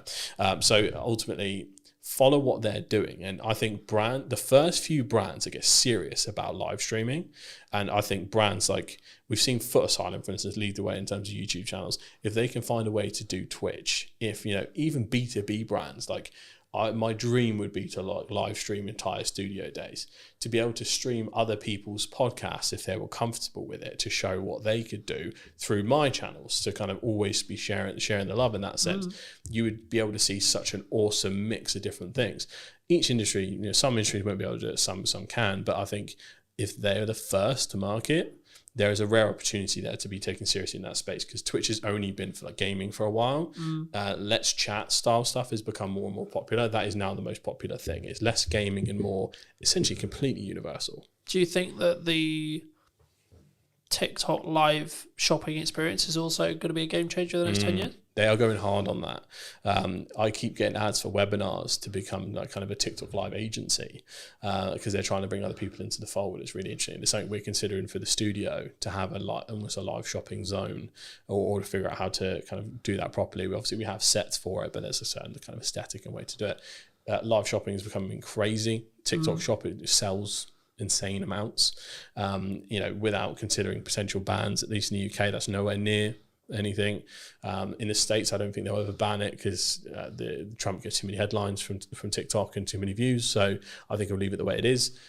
So I think, again, it's a serious, for e-com brands, serious business. So even just lives in general, even if you're not selling, TikTok lives and lives in general is so important. Like, there's people that, again, make a living off TikTok live just by, like, we've all seen have you seen the TikTok NPCs?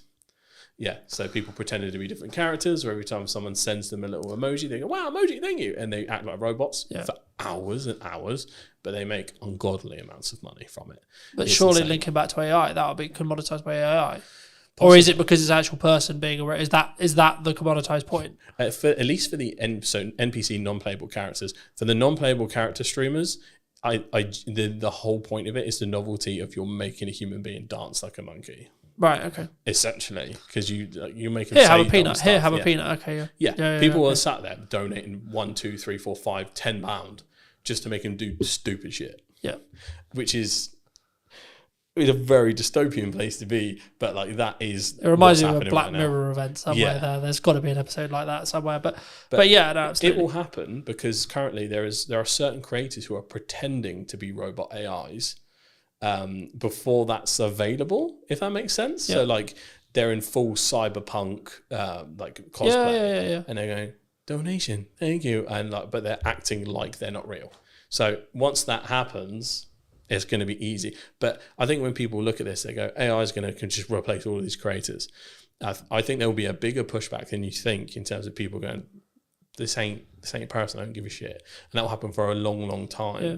And there'll be, similar to how we get ads and spam, I think a big portion of AI content will be treated as such, as essentially slop. And then from that point, it will kind of develop from there.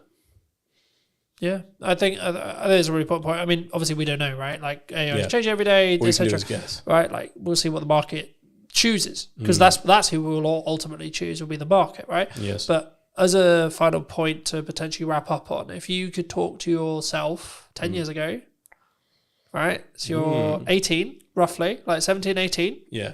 What advice would you give? Oh, that's a very interesting one. Is it With what you know now? Am I back in that time? So apart from telling myself lottery numbers and what to invest in, is it more, or am I like, if I'm 18 today? Today, sure, why not? Okay, because that changes the advice. I think.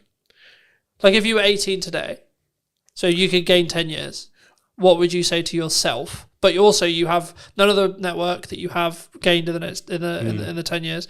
You don't have the resources. You don't have the understanding. You have you have basically been reset, but it's today. Yes. So you get given 10 years, but you've also reset everything you gained in the last 10 years as well. I think it's really interesting because I know myself, and I don't listen to advice. Whenever someone else tells me to do something, I kind of do the opposite. It's a very like ADHD thing to do. But I think the important thing to say is consistency. I bang on about social constantly. It's what I do for a living. If I'd have been more consistent with my own content, I think I'd be in a very different place. Specifically focusing on platforms that will make me money. Twitch, YouTube, TikTok, all that kind of stuff, and honing in and making sure that being a creator is part of a business model and a part of an overall personal brand. Like we talked about before, personal brand is going to become so important. Some people say LinkedIn profiles will end up replacing CVs altogether because if anyone's ever done recent job applications, it's awful. It's very much how you get around it and get knowledgeable and letting the people know who you are. It's all going to be knowing who you are. So the game of contacts and black book has evolved to online. So if you're starting with no contacts today, it's probably the best point in time you could ever start for that kind of thing. But you have to have a clear strategy and try and conquer the fear of feeling like you don't know enough straight away. You can learn so much from the resources we have available on YouTube and things like that. Not to say you can become an expert, but you can learn enough to help someone else off your own back via online courses, YouTube channels, pretty much immediately. And all you have to do is just try and help people no matter what industry you're in. As long as you're earnestly and authentically trying to help people, you can kind of never go wrong. So you just mix authentically helping people with consistency, you'll be in a brilliant place given a little bit of time. So that's what I tell myself, just stay consistent instead of being on and off again. Thank you for the time, James. No worries. Thank you for having me, mate. Appreciate it. Do you want to shout anything out before we go? I suppose I do. Come down and use Hampshire Podcast Studios. It is a plug-and-play solution for entrepreneurs, businesses, and creators to create video podcasts, YouTube channels, pretty much anything you need. Unboxing videos, reaction videos, live streams. We pretty much got it all set up for anything. So if you're in the Hampshire area, you need to make content, come down, we'll have a cup of tea, we'll kind of plan out what you need to make, and essentially you can use this as a plug-and-play solution, or we can help you kind of manage the whole thing end to end. So if you need any help, create some content, come on down and let's get some stuff done. Thank you ever so much for joining me, ladies and gents. I hope you took value from mine and James's conversation. We're going to leave it there. I'll be back very, very soon with a brand new podcast. Who knows where I'm going to be? Oh, it might be in Southampton, might be in London, might be somewhere completely different or digitally. I'll see you very, very soon. Thank you ever so much for coming back and joining me. And take care.